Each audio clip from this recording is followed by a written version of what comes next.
What is up, YouTube? Welcome into a Friday edition of Bucky and BK live on Texas Sports Unfiltered and on the Texas Sports Unfiltered app. Today is September 29th, 2023, and the Buck and I have you until 10 o'clock talking plenty of Texas and Kansas, talking plenty of college football, plenty of pro football. We'll talk some baseball as well.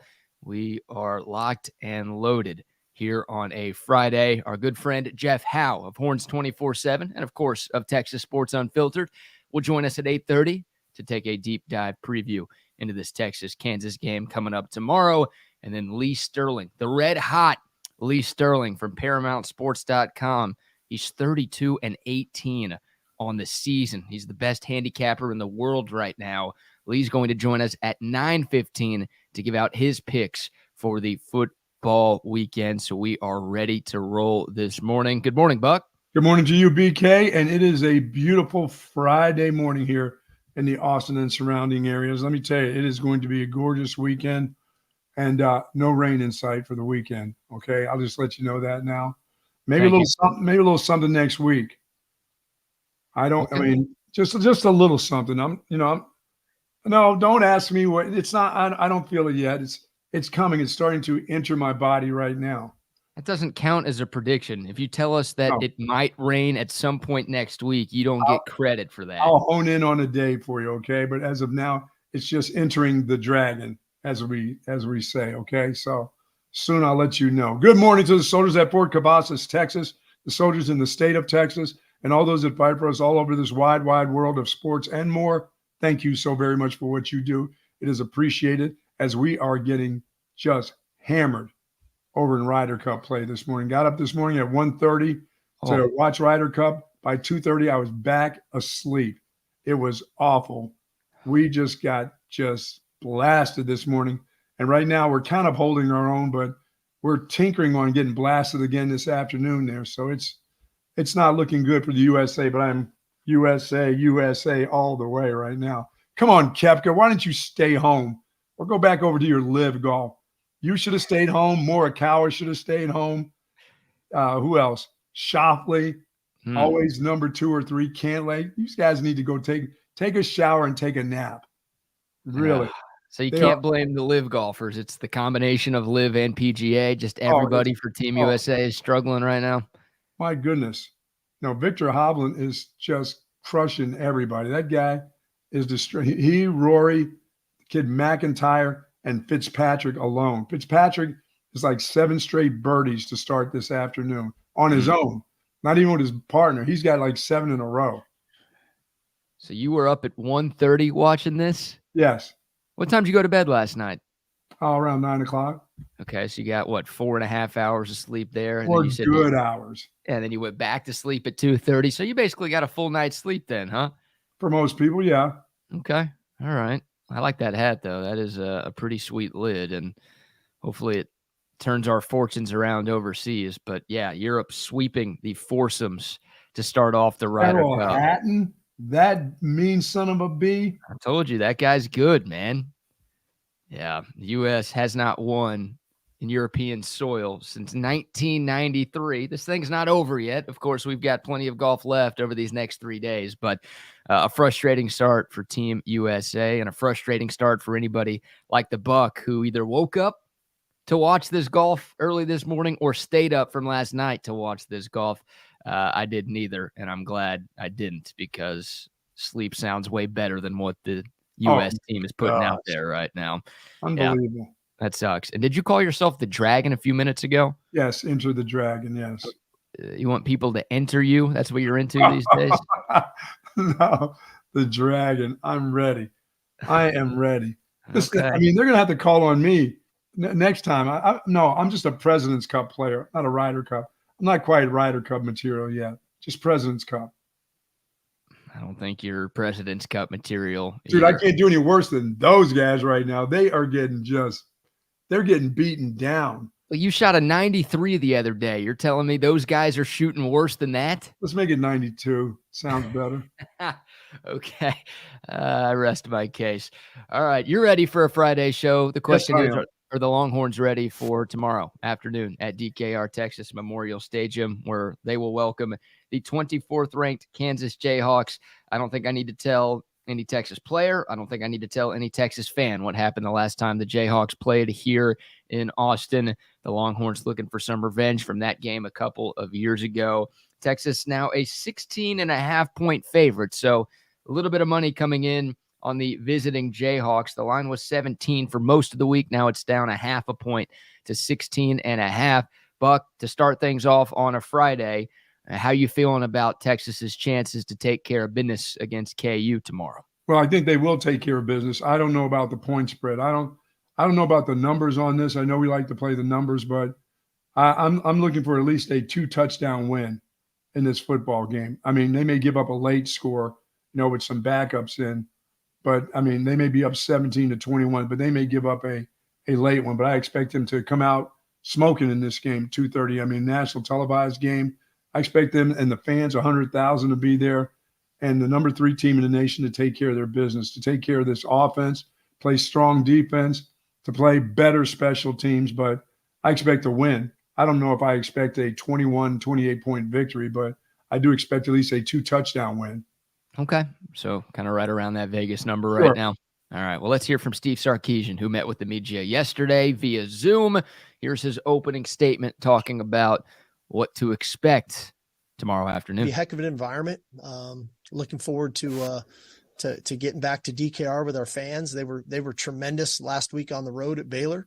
I know they'll be fired up here to be at DKR. I think from our team's perspective, one, we've got a great deal of respect for Kansas and the team that they have and what they've built over 3 years. And they've got a lot of weapons offensively. They've got a great scheme. I think defensively, it's easy to see the improvement that they've made over 3 years. Very opportunistic defense, one that creates turnovers and gets the ball out, plays a physical brand of football. So I know it's going to be a great challenge. I know we're gonna need to play with our best foot forward for 4 quarters. That's what this game's going to take. Yeah, when he talks about a physical brand of football, I think that's sort of the difference. I know they have some pretty good athletes, and the transfer portal has been good to them. But when I watch this team over the last couple of years, the physicality is what stands out. They didn't have very much depth, BK, when they would come into play, or no matter where Texas would play them, they would generally just give in because they had to give in. They didn't have anybody behind players. They couldn't go 3 deep. And if somebody got hurt and the second guy just started to lose his wind a little bit, they couldn't bring in a third player. Now they have depth all over the football field. So they've got depth in the secondary. We learned yesterday they got a little bit of depth at the linebacker position. Do they have depth on the defensive line? That's what I want to know. I know they're pretty stout on the defensive line, but what kind of depth do they have? It'll still be hot tomorrow. It'll still be, it's not like it's going to be 75 degrees. It's going to be hot at DKR, 100,000 there. Will they have the depth to hang with Texas? That's what I'm thinking of. I don't know if they will. Chip and Zay have a crampologist that they talk to. Oh. The crampologist has been telling people that it's been a little chilly up in Lawrence this week. Woo. They haven't been practicing in temperatures like what the Texas players have been practicing in. I don't think that made sense, but you know what I mean. Sure. So you might see some cramping going on from this Kansas team playing in these mid-90-degree temperatures where it's going to be over 100 degrees. A freaking crampologist. What the hell is that? I know. It's like me being a meteorologist, right? Well, it's probably more legit than you. What? I don't know if it's more legit than Trey being a doctor. I'm not sure. Still trying to figure out who gave that guy his doctorate. The same guy that gave the captain his captain bars on an air instead of being just a pilot said, "Okay, let's make you captain." On an airplane? Yeah. Okay, you're the captain, right? Great. Yeah, I guess so. The guy, the captain on the ship. I think that just comes with the territory. As a ship, well, yeah. I mean, the pirate has, Captain Hook. Yeah, you got that. But who made the guy on the airplane the captain? I don't know how we even got here. Yeah, I just very quickly talking about Trey. It's got us going off. Oh, man. But you're right. No, Kansas doesn't have the talent and they don't have the depth that Texas has. Like the rosters aren't that close. Now, Kansas's roster is much improved over what it was a couple of years ago before Lance Leipold got there. And hell, it's a heck of a lot better than what it was last year when these two teams played in Lawrence. I mean, Texas had no problem with KU last year. They beat them 55-14. That game was pretty much over midway through the second quarter. This Kansas team has a lot of guys back from last year's team, but they also hit the portal hard. And you talked about the defense and you talked about the defensive line. Those are the areas where Kansas attacked the most, right? They've got like 5 or 6 different transfers just in their defensive front 7 alone who play significant snaps for them. So, look, I think Texas will be able to run the ball pretty effectively tomorrow. But if you're expecting a repeat of what went down in Lawrence last year, where Texas ran it for like 420 yards and 10 yards a carry, you're not going to get that. I mean, we're talking about a Kansas defense that gave up 9 yards rushing to BYU last week. Now, Texas is going to do a lot better than that because Texas is a lot better than the Latter-day Saints. But still, like this Kansas defense last year was incapable of doing anything close to that. Now they've got some horses. They've got some guys who are at other programs who, for whatever reason, didn't work out over there. Lance Leipold is just a really, really good identifier of talent, and he's also really good at self-scouting. So he was able to realize what weaknesses his team had. He was able to find a couple of guys to patch those holes. So it's a much improved Kansas team, a much improved Kansas defense, but they don't have the depth that Texas has. So you want this to be a 4-quarter game, Buck, like Sark talked about, where Texas gets off to the start like they did against Baylor last week. Sure. And then they have the second half like they did against Alabama a couple of weeks ago or against Rice in week 1, whatever. But this could be one of those games where, Texas just gradually over the course of the 60 minutes, you start to see that this bunch is deeper. And then Kansas just doesn't have the horses in the final 30 minutes to keep up with Texas. And that's where you see the Horns start to pull away a little bit. Yeah. Make them have to drive the length of the field. If they're going to score, make them have to really, really work for it. They'll have to make the mistake. You can't let them have the big play at home. This is one of those grind it out till Kansas makes a mistake somewhere, or you get a fumble, or you rush the quarterback into a bad throw. But make them have to drive the ball. No, you can't give up big plays at your own house. Can't have guys going behind you. Can't have wide open guys in your secondary. Can't have these massive runs like you tend to do early in football games. You got to stuff them early. They've got a decent running game, so you can't let them. I mean, yeah, if they're going to ground it out, that's fine. Make them use up some clock, grind it out, but give up 3. You can't give up scores. You can't give up big plays on them. Yeah, their run game is better than decent. It's one of the best running games in the country. It'll be better than Baylor's, that's for sure. Oh, of course. And it starts with Jalen Daniels, the quarterback. But everybody knows about Jalen Daniels. I think by now, because it's Friday of game week, most Texas fans know about Devin Neal. But he's the best running back in the Big 12 right now. Number 4 for the Jayhawks. Like, he was really good last year, and he's really good this year. He's averaging almost 7 yards a carry this season. He's also got like 11 catches for 200 yards in the passing game too. So he's a problem out of the backfield. Like, he's really, really tough to stop. And then when he comes out, Kansas has this kid, Daniel Highshaw, who would probably start on like half of the Big 12 teams this year. It's not Bijan and Rojo 1-2 punch by any stretch, but it is one of the more formidable 1-2 running back duos in all of college football. The good news for Texas is this defense is fast. It's so fast. And a lot of what Kansas has success with is outside zone, and it's hitting the perimeter and just winning with speed. I don't know if they can win with speed against this Texas defense. And you talk about the passing game too.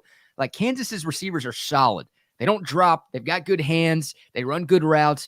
There's no Xavier Worthy there. There's no JT Sanders in the pass game. There's no A.D. Mitchell. Like, they don't have, a first 2-day draft pick in the NFL on the outside. So, like, I just think of the speed Texas has in the secondary too. Like, I feel like they're going to be able to hang with the Kansas receivers to avoid giving up those big plays that you're talking about. Yeah, you just can't let them get behind you. Just no way. Don't let them take your momentum away, your home field advantage that you have. You have to keep that. Just as I said, make them have long, methodical drives if they get to do that. Put them in bad down and distance situation and get the ball yourself and make some big plays. I mean, I expect on this defense, I expect Jonathan Brooks to have a couple nice runs tomorrow, in the afternoon. As you said, when teams start to wear down, he starts to get a little bit better. And C.J. Baxter, those two guys ought to have a pretty good day tomorrow. Yeah, that's the hope. That's the hope. I mean, Yes. Kansas's rush defense has been solid, but they haven't gone up against a rushing attack No. as good as Texas's. All right, let's hear more. They haven't seen a passing game like this either. Well, what passing game are we going to see? I mean, Yeah. they've seen plenty of passing games like what Quinn Ewers has done at home this year. They've seen better passing games than what Quinn Ewers did against Rice or Wyoming. Have they seen a passing game like Quinn Ewers at Alabama? No, of course not. That's like one of the best quarterback performances in the country this year, if not the best, all things considered. But what Quinn are we going to get tomorrow? I wish I knew. Aren't you ye of little faith? I've got faith. Like, I think we'll see good Quinn, but like I'm not willing to bet my house on it. I'm not willing to take out a second mortgage and telling you, for sure, Quinn Ewers is going to be electric tomorrow. How can you do that? How can any Texas fan do that? Well, I wouldn't with that kid yet because, I mean, I saw 1 week of probably 90% of great footwork last week, and it showed in his passing and his accuracy. Can he back that up with another showing against an even better team, a much better team on defense? That'll be the key. I mean, how really good is he? This will determine, I think, how good he is. We'll talk about the next 2 weeks on how really good Quinn Ewers is. Yeah, with these two defensive teams back-to-back weeks. Two things a good Quinn Ewers performance would do for me tomorrow. Number one, it would show me that he's fine at home, which I'm not too worried about that, right? Like, he was good at home last year. He was actually better here than he was on the road last year. So I don't have too many issues or too many doubts that Quinn Ewers can play well at DKR. I think he's going to be fine. But it's the C word, consistency. Yes. What we talked about all off season long with Quinn Ewers. Like, that was a problem with him last year. And he's played 4 games this season. In 2 of those games, he's looked really good. In 2 of those games, he's looked not so good. That you can't have the Dr. Quinn medicine woman.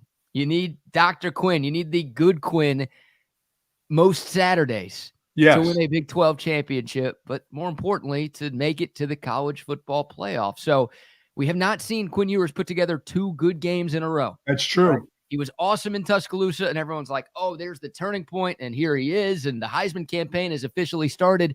And then against Wyoming the next week, he sucked. He sucked. And it wasn't just his fault. The whole offense sucked, but he was no good. And then it's like, oh, what's going on with Quinn? And then what does he do in Waco? He's really, really good. So we need consecutively good Quinn Ewers performances. If we get that, if he plays really well tomorrow, then a lot of my doubts, and I think a lot of Texas fans' doubts, go completely out the window. Yeah, because we know how he feels when he plays in a game like up in Dallas against somebody like Oklahoma. He feels it. It's it's a game that everybody's hyped up for. He seems to get hyped up for those games. But at home, I mean, he's at times a little lethargic. Can't be that way tomorrow. And I don't think the fans will let him be that way. I think the fans will be at a fever pitch tomorrow. I think that fan base is going to carry this football team a little bit.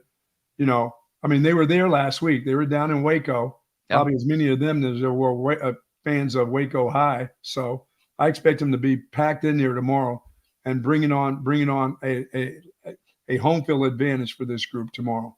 Oh, shoot. By the end of the third quarter in Waco, there were more Texas fans there than Baylor fans. There's no doubt. They had all made their way to the churches on their way out the door. Let's hear more from Steve Sarkisian. What do you want to hear? Do you want to hear him talking about the KU offense or the Kansas defense? I want to hear him talk about that defense first. All right. Here's a little bit from Steve Sarkisian talking about the physicality of Kansas and where they've improved the most from last year. I think Coach Leipold, historically, everywhere he's been, he's had physical teams. They believe in running the ball offensively. And then defensively, sometimes it's getting the pieces to the puzzle right. And, obviously they hit the portal really hard on the defensive front this offseason, and they've got some real playmakers up there, guys who, not only do well against the run, but affect the quarterback and have gotten some sacks. But I think the other thing that you see defensively out of them is they believe in the scheme, right? They've got a veteran secondary. They've got veteran linebackers that all work well together. You just don't see kind of the lapse in coverages and things from year one, and then it gets better in year 2. And now they're in year 3. And I think they're playing that physical style up front. They're playing sound in the back end. And then now 4 games in, they're playing with a lot of confidence, and confidence is probably the biggest key as you develop as a defense. And so, there's levels to it, but I do think that physicality showing up more because they're playing a really confident brand of football. Yeah, they're okay at the linebacker level. They're not a powerhouse. Or they're going to make a decision. Are they going to play close to the line of scrimmage for the run, or are they going to look for JT Sanders in the middle of the field? How are they at dropping? I think they play better in space than they do as physical guys. So I think they affect the pass game more than they'll affect the run game. Those down 4 guys can be a pain. You know what I mean? If your line's not ready, but by 2:30 tomorrow they'll be up and ready to go. So I think they'll get worn down as the game goes on. The linebackers are going to have to make decisions. What do? We know Texas is going to want to run at us, and we know they're going to want to run at us late. So are we going to be stout, or do we let JT Sanders slide behind us on play action fakes and things like that? I'm expecting them to be in coverage more than I am towards the line of scrimmage. I think they can go bone to bone with Texas up front for some odd reason, but they feel like the more they can drop, the more they can take that jab step up and then start hauling ass back and keep JT Sanders out of that 12 and 14-yard area, the better off they'll be. Yeah. I'm kind of hoping that's the case, so they get the run game gets going early, because no matter what, they're going to have to move up, I believe, against this run game. Yeah, I feel like you could say this every week, but this feels like a JT Sanders game, doesn't it? I mean, yes. You just talked about it. I think that is the weakness of this Kansas defense is their linebackers. And look, JT Sanders causes matchup problems for anybody, but right. I don't think Kansas has the team speed, once again, that Texas has, or that some of the elite defenses in college football really have. So find a way to get JT Sanders the ball in space. That's going to make things a lot easier for Quinn Ewers and this offense tomorrow. This does feel like an opportunity for JT Sanders to put together a similar stat line to what he had in Waco last week. Like, they couldn't stop that dude, and Alabama couldn't stop that dude. And it feels like Texas is the only team that is able to stop Jatavion Sanders right now. So yeah, find a way to get Zero the ball. Good things happen when Zero has the ball. And I think he's a tough defend for anybody in college football, and he's probably been keeping the Kansas coaching staff up at night. They're trying to figure out how they are going to contain that dude. Well, he's a tough out when it comes to when he's engaged in the game, because he becomes a dynamic run blocker then because of his athleticism. He will always be able to be athletically in somebody's face. He's not going to whip on anybody. So he gets to be in the face of guys, the defenders. And the thing about that's what lets guys like Jonathan Brooks loose. You don't have to knock them down. You just got to get them out of position a little bit. And JT Sanders, when he's into the game, he's physical, he's big. He can get on a guy. He doesn't have to grab him. I don't even know if this guy even has a holding penalty since he's been here. I should have said that, but I did. I don't think he's had, most tight ends will get one on an outside back or a defensive end. This guy's athletic enough. He doesn't have to grab and reach and everything. He's right in your face because he can move his feet, and he's big. So yeah, I'm just hoping he could continue on that streak, because he's really effective in the run game in the third and fourth quarters when he's involved. Now, you can let him go the first half and you've thrown the ball to him one time, dude, you can forget about it in the fourth quarter. He's just like a blocking dummy. I mean, you just take him and just flip him somewhere. He's not into it. So keep him into it. Keep him engaged in the football game again like you did last week. Yeah. You know who I think has a big day for Texas tomorrow? Who's that? Isaiah Nayor. Oh, stop. Will we stop with that? Just kidding. He doesn't play. Guy just came here to come here. Yeah, he just came here to watch. He's going to get a Texas education. Hey, he's here for the same reason that we're here, to watch the games. Come on. When is he? Will he have a breakout game some game? Or will he have more than 5 snaps in a game? As long as the freshman goes deep and catches that ball, or you give him an opportunity on a fly sweep, that's good with me. Yep. Let Jonte cook. Yes, please. We finally saw him on the field last week, and he made something happen with that deep shot down the middle of the field. All right, let's hear another one. This is interesting. So the Kansas offense, that's the strength of this Kansas team. Jalen Daniels, preseason player of the year, talked about Devin Neal, talked about Daniel Highshaw, talked about the receivers. That guy, Jared Casey, yes, who became a Kansas legend after the game here in Austin a couple of years ago. Drink up. You mean the guy who's been drinking for free in the state of Kansas since Yeah. then?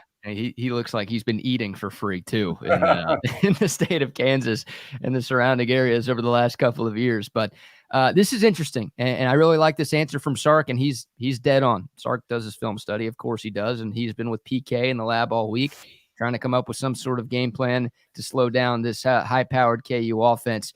Somebody asked Sark yesterday about, well, how do you stop that Jayhawk offense? And here's Coach. Well, I think it's important that we play a disciplined brand of football. First of all, I think we've got to have great eyes. We got to have great communication so that we're tied on a string, that everybody's working well together, that everybody trusts their keys, what they need to do, and that they can trust the guy next to him, that he's going to do what he's supposed to do. That's always important, especially when you start talking about option football. Everybody's got to have their rules and be dialed into that. But I think ultimately it goes back to our level of physicality. We have to play a physical brand of football, most notably at the line of scrimmage. We've got to be really sound at the line of scrimmage. Anytime a team can run the ball, that opens up all of the other things that they want to do, right? Whether it's the play action pass, the trick plays, the things coming off of that. So I think it's really important that we're really good up front, and that we can defeat the run and play well against the run and be gap sound. But two, across the board, all 11 guys, we have to have great eyes, and we have to trust our training and that communication amongst everybody so that we're all on the same string. When the word option football comes out, I always think of Fumbleina. Oh, it's on the ground. Somebody pitched to somebody who's not there. And especially if you've got a defense like Texas has, yeah, you gotta have your eyes where they're supposed to be. You got to be disciplined. Everybody works in unison. But dude, when I think of option football with a team that's as physical as Texas and has the kind of speed they have, I do think of the old Fumbleina. Whoops, that ball was pitched just a little low because I'm the quarterback and I may just get smacked in the mouth. So this will be an opportunity for Texas to have a couple of these balls on the ground that aren't quite planted. The quarterback, running back exchange. How far do I ride them in? Do I pull this? Do I keep this? I myself have a bad back. Do I want to come around this corner and get slapped? I don't know. Who's Fumbleina? Is that someone you went to high school with back in Bethlehem? Oh, that's an old girlfriend. I know. Fumbleina. Always drop the ball. You know what I mean? Like Pam Cummings? Always dropping them rocks, I will say this. Kansas has been very good with the football this year. They are tied 22nd in the country in terms of turnover margin. This has been a very opportunistic Kansas defense. I know we're talking about the offense, but Kansas has 6 interceptions, which is the same number that Texas has. So if it feels like, oh, Texas has a lot of picks this year, well, they do, but so does Kansas. Kansas last week had 2 defensive touchdowns. They had an interception and a fumble. Bryant's ridiculous. Yeah.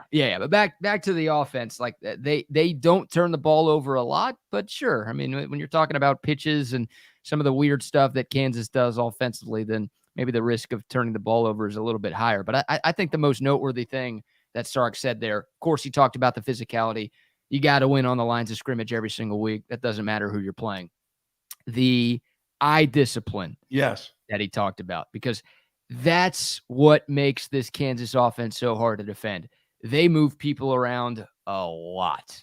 I mean, pre-snap motion, but also post-snap misdirection. They run counters, they run jet sweeps, they run options, they run RPOs, zone reads. I mean, just everything that makes it tough for a defender to know what the hell is going on, they do. Everything that makes it tough for a defender to know who the hell has the football, they do. And it's not the same stuff every single week. Like they have so many different ways to beat you. And they're confident in doing that because they've got a quarterback who's been there for a few years. Right. And they've got, I think, 10 starters. Yeah, 10 starters back from last year's team. And this offense was great last year. So it's not like there needed to be any buy-in this offseason. Like, people knew how good that offense could be. So that's where the eye discipline really matters. Maybe more than any game Texas will play all year. They have to make sure, Sark said, trust our training. Whatever the training is, whatever they found, whatever they see, that lets them know who has the ball when they do this and what's the play look like when they do that. They've got to make sure that they play sound, disciplined football, stay in their gaps, keep the communication going. It's a home game, so it shouldn't be that hard to communicate like that. That's the difference in the game, because if you don't, Kansas will make you have defensive breakdowns, and they'll have dudes running up and down the field all day long. Trust me, I've seen it with my own eyes. Well, you can't have that. That's what I said you can't have. You can't have a bunch of guys sitting by themselves catching balls, at that 14, 15-yard level where they then get to run another 5 or 6 or 10 or 20 that you're not around. You can't have wide open guys. That will be a problem. But you can bubble their snot at the line of scrimmage for sure. I mean, that kid Sweat can make you bounce back a little bit when you want to run the option and do some of those things, even when you're running the option and then dropping back and passes. Penetration will be important on some of these plays. How they penetrate, how they knock the line of scrimmage backwards instead of forwards. That can be a problem for Kansas. And when they're trying to run option and option pass off of this, that center gets his ass knocked back into the lap of the quarterback. And Texas has got a couple guys on that deep, with Byron Murphy / tight end Murphy. I mean, you can do a lot of things with Murphy, as we know, because he's that Swiss Army knife. So you got to be able to, and they've got to control that line of scrimmage. They can't be the ones that are getting moved around. They can't be the chess pieces. They've got to be the aggressors on the defensive line. More so for them, eyes for them. The linebackers will have the eyes. I believe they'll do that, and the safeties will be able to do that. For me, that offensive line has to move them backwards on the snap. It can't be stalemates. It's got to be, your movement has to be going back the other way. Yep. That screws with the option a lot. That screws with the timing a lot. Agreed. All right, let's give some love to some of our sponsors before we check in with Jeff Howe of Texas Sports Unfiltered and Horns 24/7. Buck, you and I will be out at Covert Bee Cave here in a few hours, and it's not just us. Legendary lifetime Longhorn Derek Johnson will be there as well. That dude is showing up, and you should show up as well, too, because the Covert family, they've been doing it since 1909. The Covert family has been selling cars and trucks in Central Texas, and they've got 42 acres out there in the beautiful hill country of Bee Cave, Texas, USA, America, where they have Buicks, GMCs, Cadillacs, Chryslers, Dodge, Jeep, and Ram, folks. And they've got 86 service bays throughout the area, so your waiting time, believe me, is minimal, no matter what you have to do there. And for more information, go to covertbeecave.com. And folks, also in Huddle, they have got Covert Ford and Chevy out there. And in Austin, Texas, they also have Covert Lincoln and Covert Ford. While you're there, do say hello to Dan Covert, Mike, Stacy, the whole gang. And nobody beats a Covert deal. Not now, not ever. And we will be there in just a matter of a few hours, and we will have you guys out there at the meet and greet. Come have a lunch, please. Please. Have a free lunch. Smokey Mo's will be there. Verde's will be there. By the way, I'm going to Verde's next week, Wednesday, for a little dinner. I'm going to have dinner at Verde's. I'm going to have some of that chicken. The chicken with the peppers, the chicken with the zucchini, cheese. I can't wait. Man, I can't wait till this afternoon, because they'll be bringing that salsa and the queso. I got to get there before you do on that.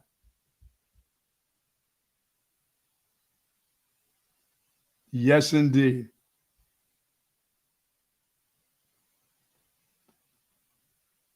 I wish I could hear you, but it sounds like you are muted. And I know I didn't touch the mute button today. No, I am. There muted. You go. Yeah, that probably helps to unmute myself. Shout out to Covert. Shout out to 7-Eleven. I need me a 5-hour energy, clearly. I don't know what I'm doing today. I'll be stopping by 7-Eleven by my place on my way out to Covert.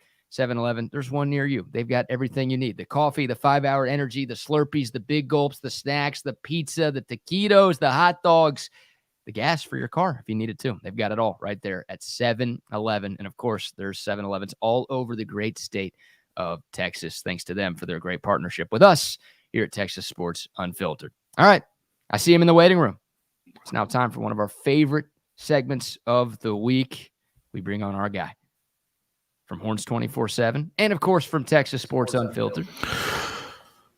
What's up, guys? What's up, Jeff? Hey. How you doing this morning, man? I'm great, Buck. So you got your Ryder Cup hat on, ready USA, to rocking and rolling? Yeah, well, we're not quite rocking and rolling at Ryder Cup. Well. There's a couple guys who probably should have never got on the plane right now.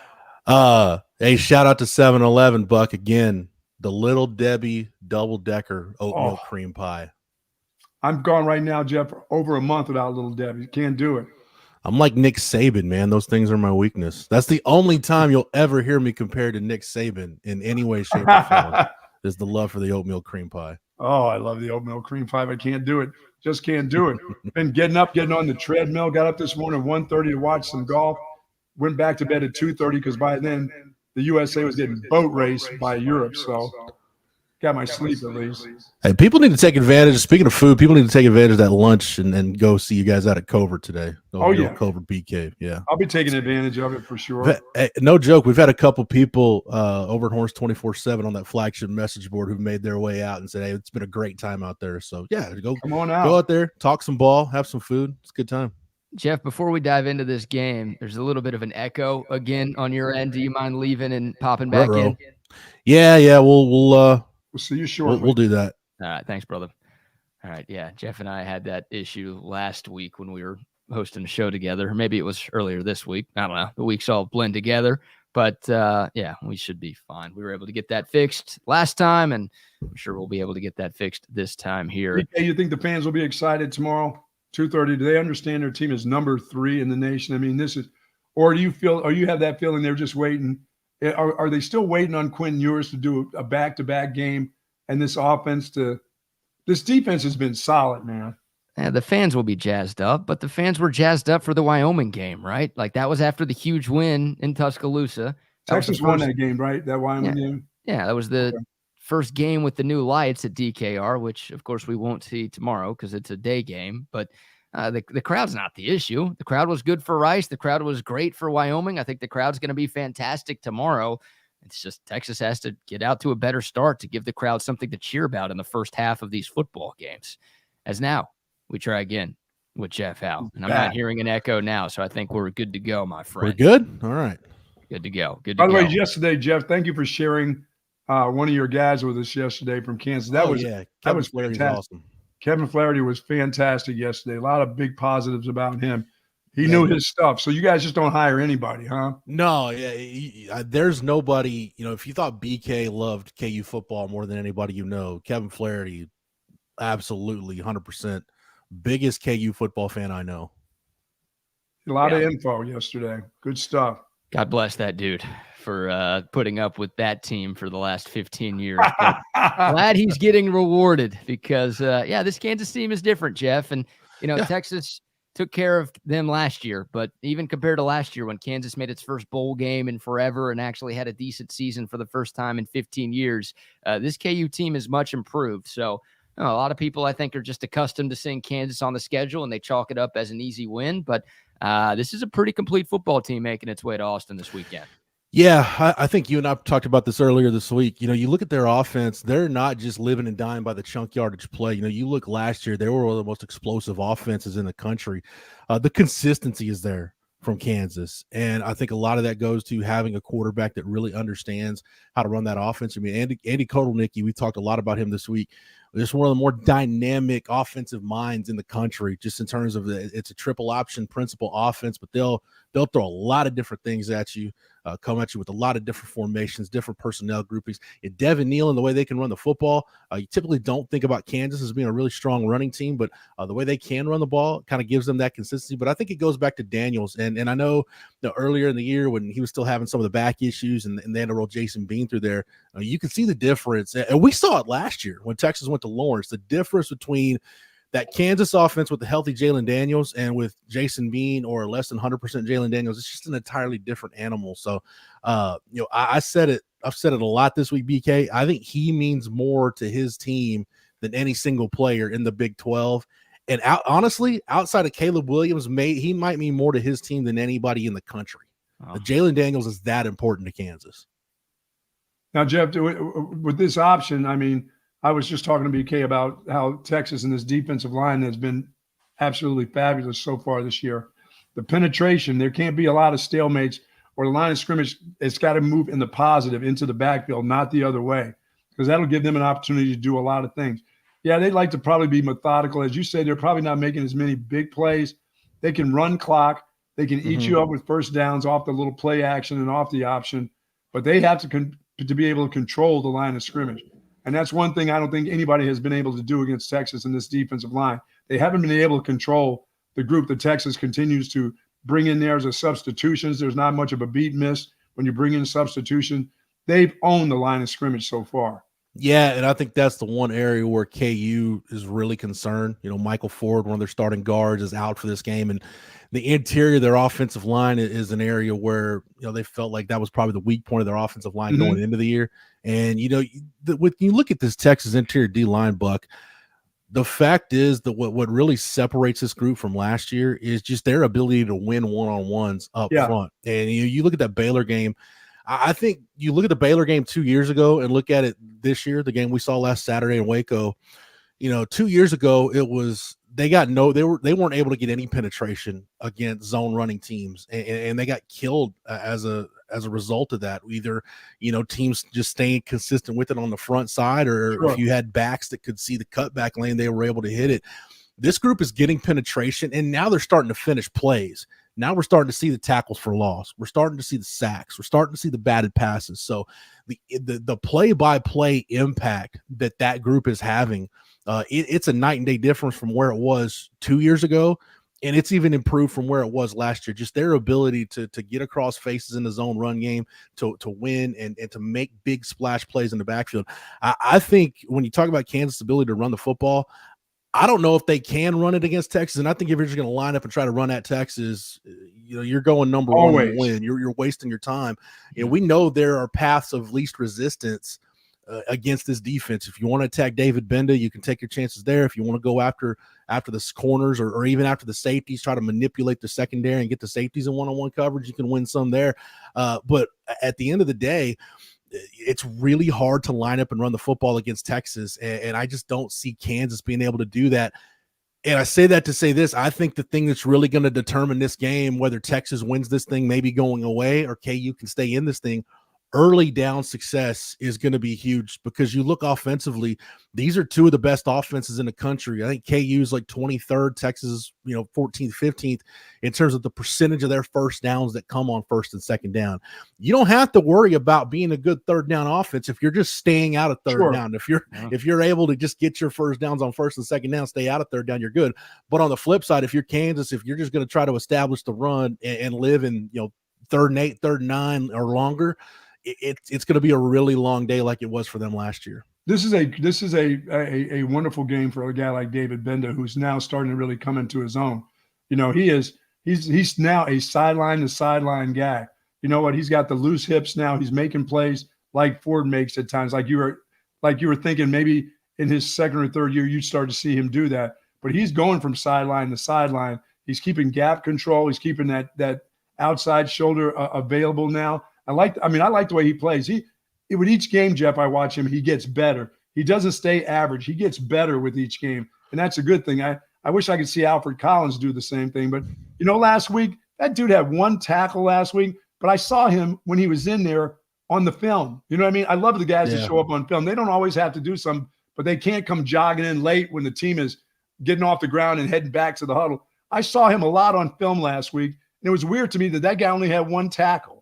Is that a misprint or something? No, that's how you know a guy's having a real impact on a game. When you look at the stat sheet, you're like, it felt like he was around the ball all day, and the numbers just don't really jive with it. That tells you the guy's having an impact. Now, I think with Benda, and look, we'll see if Kansas has a plan to attack him, because, again, if you're going to attack Texas, you take your chances with David Benda over anybody else pretty much in that defensive front. Sure.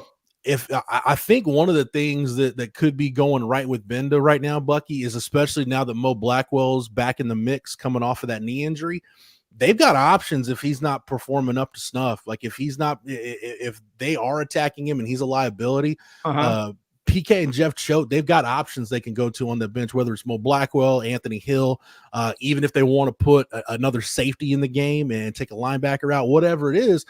They've got some options. So if you're David Benda, you've worked your entire career. You've worked 5 years to try to get this job. I'd like to think that this is a product of him saying, look, you're going to pry this from my cold, dead fingers. Like, I'm on this field. You're not taking me off. So hopefully that's kind of the surge, this little trajectory we're seeing from David Benda now, with that little sense of urgency he's playing with. Yeah, kind of following up on that, Jeff, and this is sort of related to the linebacker position. The conversation leading up to the Alabama game was, we got to keep somebody in spy for Jalen Milroe all day long.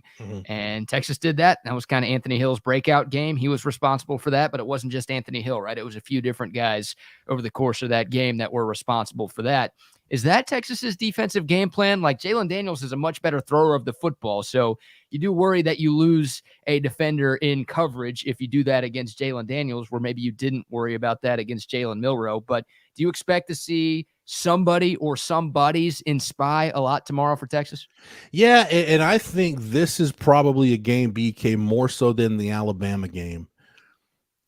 You're going to have to gamble in some way, shape, or form when you play a dual threat quarterback like Daniels. I heard a defensive coordinator say at one time, and I agree with it 100%. I don't know why I looked at it like this, but when you play a really dynamic guy like that, you start the week of game planning by drawing up, a pie chart. And what this defensive coordinator called it is called the who gets effed pie. So basically, you've only got 11 guys, and you've got to devote your resources to someone that's like, look, somebody's going to get getting effed, which means you're going to have a one-on-one matchup, and we just need you to win. I think this week, and we talked about the Kansas receiving core, it's okay, it's solid. Like, they don't, there's not a Des Briscoe or anybody like that on this Kansas team. This might be a week, BK, where you've just got to trust your corners and maybe Jahdae Barron and maybe the safeties at times. You're just going to have to trust them to win one-on-one matchups. Because we know Texas runs a lot of match quarters that devolves into man coverage anyway. It's just probably going to be one of those weeks where you just tell the corners and the safeties, look, especially if they're going 2 receiver, 3 receiver sets, you're just not going to have a ton of help. So I think devoting more bodies, not necessarily to the line of scrimmage, but to the box to account for Jalen Daniels, and trust that your guys can win one-on-ones and hope that your guys win. Ryan Watts, we've seen if he's got a favorable matchup for him, if it's a guy that might not rely on quickness and speed where he can get a good jam on somebody and reroute him, that's a matchup Ryan Watts will win all day. But we've seen Terrence Brooks and Gavin Holmes is quietly having a pretty good year. My man Eric Henry had a story yesterday at Horns 24/7, just kind of going through how Gavin Holmes has quietly had a really good season. Manny Muhammad in that secondary corner as a true freshman has played really well. So again, I just think it's probably one of those weeks where if somebody's going to get effed, I think it's going to be the secondary, where you just might not have help and you're just going to have to win your one-on-ones this week. Well, that makes me feel that means Catalan, because he was a missile last week. Nothing wrong with his shoulder or back or any of his body right now. He was a missile last week in some of his hits. That means for him, he may be the guy who's looking out for the quarterback, even with his depth back there. That quarterback started running, and you start trying to get the perimeter with Catalan coming through the gap right there. That won't be good for Daniels. That really won't be. No, he hits with a purpose. Yeah, and of those safety group, Buck, you've also got to think too. I mean, Jaron Thompson's played some nickel in his career, Sure. And if you're looking at Jaron Thompson's strength as a player, I'd rather have him going towards the ball than trying to run away from the ball and trying to recover and chase someone down the field in man coverage. So there's a couple different things you can do. I will say this: we've seen Texas, we've seen their blitz looks be a little bit different this year. And I think a lot of that goes to Payam Sadat, the special assistant that Texas brought in. He's kind of rooted in that double eagle flex that Arizona was running back in the day, that desert swarm defense. That's where, his knowledge base of defense comes from. And he's got a lot of different blitz packages. We've seen Texas use some of that. I wonder if you do some of that again, when you blitz a dual threat quarterback, you do run the risk of leaving windows open and, counting on that quarterback. Hey, we just have to hope we get home before he sees where the vacated area is. But I would imagine that for a guy like Jalen Daniels, knowing that this is probably the best quarterback you're going to see the rest of the way, I would think Texas PK has some stuff dialed up for Jalen Daniels that we haven't seen yet. Jeff Howe, Horns 24/7, and of course, Texas Sports Unfiltered, joining us here this morning on Bucky and BK. By the way, Jeff will be on this afternoon with Trey from 3 to 5. So if you want more Jeff Howe in your life, you can get more Jeff Howe in your life later this afternoon right here. Jeff, am I foolish for still doubting Quinn Ewers a little bit? Like, the inconsistencies, man. And he's played 2 great games this year. Obviously, he's coming off of a great game in Waco. I kind of felt like after his great game in Tuscaloosa that all of that inconsistent stuff was behind him, and then he goes out against Wyoming and kind of craps the bed for 3 quarters. Now, did enough in the 4th. Texas did enough in the 4th. They win that game going away. But obviously at home, Quinn has not been the same this year.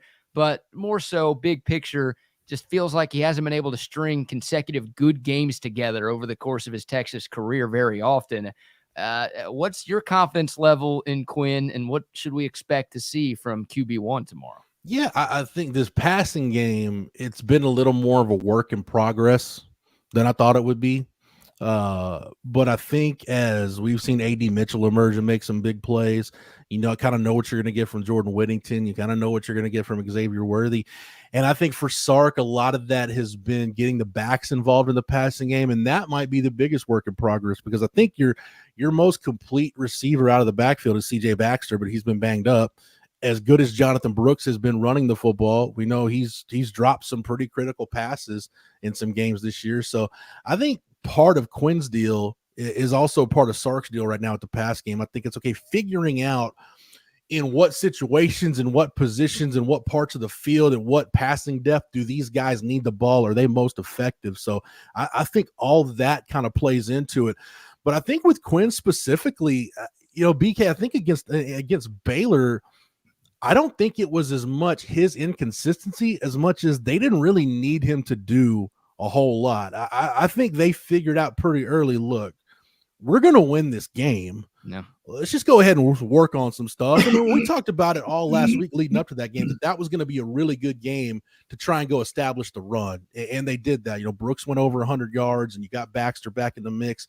So as far as Quinn and his development, I think you're getting at the point now. The Alabama game is one of those games, like a couple of the games he had last year, where you get so caught up in it because you see all the stuff that we talk about with him, like the arm talent and the stuff that could make him a really high draft pick. Like, that's when you see it. But I think now you're getting to the point with him, kind of where Sam Ehlinger was in his second year as a starter, kind of getting close to that Oklahoma game where it's like, all right, he's had some good games. There's still some inconsistencies. When are you going to put it all together? And remember, once Sam put it all together against Oklahoma in 2018, the game that got Mike Stoops fired as defensive coordinator, Sam took off after that. So you're right to be concerned, BK, but we are getting to that time where, all right, we've talked about Quinn, the lack of in-game experience and the injuries and everything else he's dealt with. Now you're getting to the point where, all right, he's 15, 16 games into this thing. Now it's time to see everything come together, and now we need to see that consistency. I think tomorrow will be a great time to start that. But you're right to be concerned, because at some point, if you're going to be that guy that we all think he can be, the guy that Steve Sarkisian expects him to be, you got to start putting together those consistent performances. In other words, your bad days going forward have to look a lot more like what your good days have been. And now your good days need to be great days. They need to be elite days. That's the step Quinn has to make. Yeah, if you can keep up with his mechanics, which everybody's going to be on him forever, as long as he's at Texas. And from that point on, whoever coaches this kid is constantly going to have to be on his mechanics, because he can fall short and he can start to drift away from some of the mechanical things he does because he has such a really great arm. But he has to be consistent with his footwork always. I mean, last week he stepped in a couple of throws and he stepped into him, Jeff. I mean, the slant route to Xavier Worthy was him pointing that left foot dead smack in the chest of Xavier Worthy, and the ball hitting him where nobody else could touch it, where Worthy could catch it. So he has to be consistent with that, and that's going to be an ongoing thing. You can never take it for granted with that kid right there that the mechanics and his footwork are going to be there. That's got to be every time he comes to the sideline, every play, with tablets at practice. But I saw a lot of that, and if you can get that again this week, I think you're going to get some good stuff. Tell me about Jonathan Brooks. I've got Jonathan Brooks as not only one of the best runners, and I know there will be a good runner from Kansas this week. He's one of the best running backs in the nation right now, I believe. He is reaching that point where when he's in between the tackles, he's making that one guy who seems to be there halfway in, halfway out, making that guy miss him and then getting himself into the linebacker area just on his moves alone. Yeah. Can I go back to Quinn real quick for a second? Footwork, we always talk about the footwork with him. And I've gone down, kind of my theory has been, you go back to, his hernia injury at Southlake, and I think he just developed some bad habits from that injury and habits that I think in a lot of ways he's still trying to break out of. But I think, and maybe it's tied to footwork, but I think footwork has been a big deal for him. But I think ball placement has been just as big of a deal. And again, maybe some of that's tied to footwork, but the two throws he had last week, Bucky, you mentioned that glance to Xavier Worthy. I think that's, again, Sark's doing a lot of stuff this year that I don't think he did last year that really helps Quinn out. I think being a little more heavy on a RPO game really helps Quinn out because it's a first read type thing. Look, you're either giving it or you're pulling it and throwing that glance. I think that stuff helps him get into a rhythm. I think the quick game helps him get into a rhythm. But 2 balls he threw, the 2 shots he threw, the one he threw to Jatavian Sanders where it's like, look, I'm just going to lead my guy out. I trust, he's got better hands than anybody on the team. He's got better ball skills than any tight end in the country. Let my man go out and reach out for it with one hand. Then if he can't catch up to it, then we'll live to fight another day. At least you're not putting the ball in danger. And then the throw to Jonte Cook. Look, my guy's going faster than anybody in the slow Baylor secondary. I'm just going to throw it out front and trust him that he's going to be able to run under it. So I think part of that's confidence. I think mechanics does go into that, but it all leads to ball placement. I think the ball placement with him the last few weeks, well, especially really going from Wyoming to Baylor, I think was really, really improved. It looked more like what we saw against Alabama than what we saw against Wyoming or against Rice. When you talk about Jonathan Brooks, Bucky, this is why I like Pro Football Focus and some of the numbers that they do. You can look at a guy and look at a sample and say, okay, because basically what PFF does, it's not the be-all, end-all, but it's a lot better than what we used to have. What that does is it says, look, basically on a snap-by-snap basis, how consistent is this guy? And you look at Jonathan Brooks, me looking at his numbers last year going into this year, it's kind of like how I looked at Byron Murphy going from 2021 into 2022. You said, look, this guy's consistently one of the best playmakers you've got. Maybe it's just a matter of him getting more touches, and if you extrapolate that out over a full season, he's not going to be Bijan or Roschon, but then again, I mean, there's only been one Bijan I've seen, Bucky. I know you coach some great running backs. I've only seen one Bijan Robinson since I've been following Texas football my entire life. And Roschon was a special back. But you look at Jonathan Brooks, the yards after contact, he's averaging over 4 yards. 4 yards after contact per attempt. 25 forced missed tackles, 5.8 yards per attempt. And the thing that I like about him, Buck, is we talked about his issues, with some key drops. Knock on wood, he's doing a really good job holding on to the football. And if you're going to be a bell cow running back, you look. That's why I wouldn't expect to see Jaden Blue get any touches in a big time situation after you put that ball on the ground against Wyoming. That's the one thing you can't do. So going back to watching Jonathan Brooks in high school, the ball security's there, but the vision, the explosiveness, his ability to. He can do different things, Buck. He's just like a natural runner of the football. You know what I mean? He finishes. He knows how to finish. Yeah, just whether you need him to just stick it up in there on a gap play and get you 5-6 yards, or you want to give it to him on an inside zone or a wide stretch and have him read it and feel his way through, press the hole, stick a foot in the ground and get vertical. There's a lot of different run schemes you can do with him, and I think that versatility, maybe more than anything else, you combine that with the vision, with the balance, everything he brings to the table. I think that's right now why he's a better option than CJ Baxter. I think we can look at both guys and say physically, we think CJ Baxter is going to be a heck of a running back by the time he's done here. But I think right now, for this team to run the football the best they can and maximize their ability on the ground, I think it's got to be Jonathan Brooks because of that total package that he brings to the table. Again, the downfield speed, you can question whether it's there or not. You can question whether he was really running 22 miles an hour or not against Baylor. But I just love the fact that, the vision, the total package he's got between the tackles. I would have no problem if they just decided, look, he's going to get the ball. We got to hand him the football, 15 to 18 times every week to maximize our chances of winning this ball game. Well, his running back coach is a former NFL running back. He understands. That guy has everything that you're looking for. He may not catch the ball that well, but I saw him over-exaggerate a catch last week that came to him where he looked it all the way into his hands before he started looking up the field. He knew where his deficiency was. And that little swing pass, he knows if it touches his hands, he needs to be able to catch it. He over-exaggerated the catch, like you tell receivers and punt returners to over-exaggerate the catch first. Well, he did that last week to make sure he had the ball in his hands before he took off. I like the way he finishes, and there's no doubt in my mind anymore about what kind of speed he has. You let him get loose, you're not going to catch him. Yeah, by the way, Jonathan Brooks right now, top 10 in the country, according to Pro Football Focus, and missed tackles forced with 25. Yeah, and he does that within the tackles. It's not always downfield that he makes guys miss. He gets in those gaps, and the guy who doesn't have his balance, he makes that dude miss. He gets into your linebacker area pretty quick. Yeah, Bucky, I know you said when you were recruiting running backs, one of the things you really liked is you couldn't stand for a guy to put the ball on the ground. Like ball security was your top priority.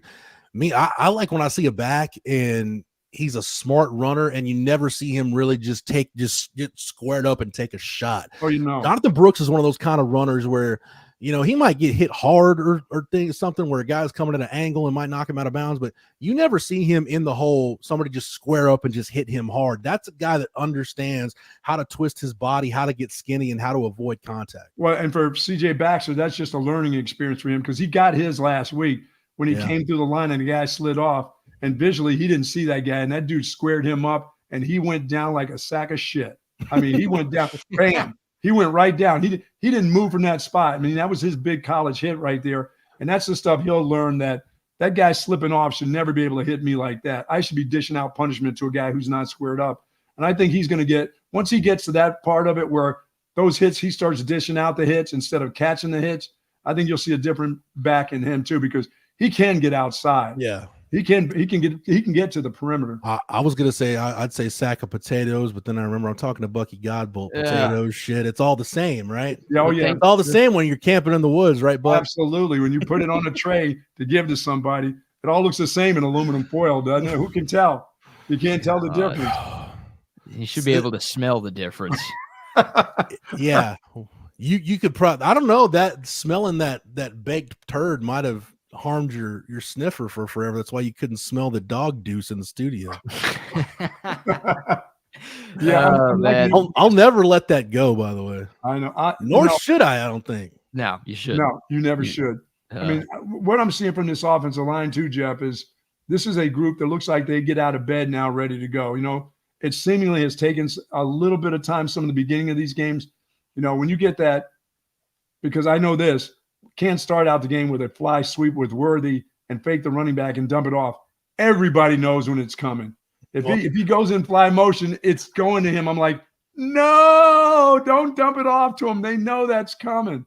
You know, so I thought it was funny yesterday on the Zoom call. We were talking to Sark about play calling, and he said the most pissed off he got last week throughout the game was on the first play when that thing just got blown up. He said he wasn't near as pissed off the rest of the game as he was on that first play because it went nowhere real fast. Yeah, everything it was else a -2, a hard -2. But again, you know, I'll say it again, man. Early down play calling, that's going to be the thing in this game. And you know, there's two really good matchups in this game, guys. When you start looking at some of the situational stuff, like when it does come time for money downs on 3rd and 4th downs, if you look at, let's say, the Kansas offense against the Texas defense. Success rate on 3rd or 4th down, the Kansas offense number 2 in the country, the Texas defense number 18 in the country. But then you go to the other side of the ball on money down success rate, the Texas offense 58th nationally, but the KU's defense 75th. So that's one where the good these two teams do on those money downs, it almost cancels each other out. So again, I think early down play calling, whoever wins this game on 1st and 2nd down.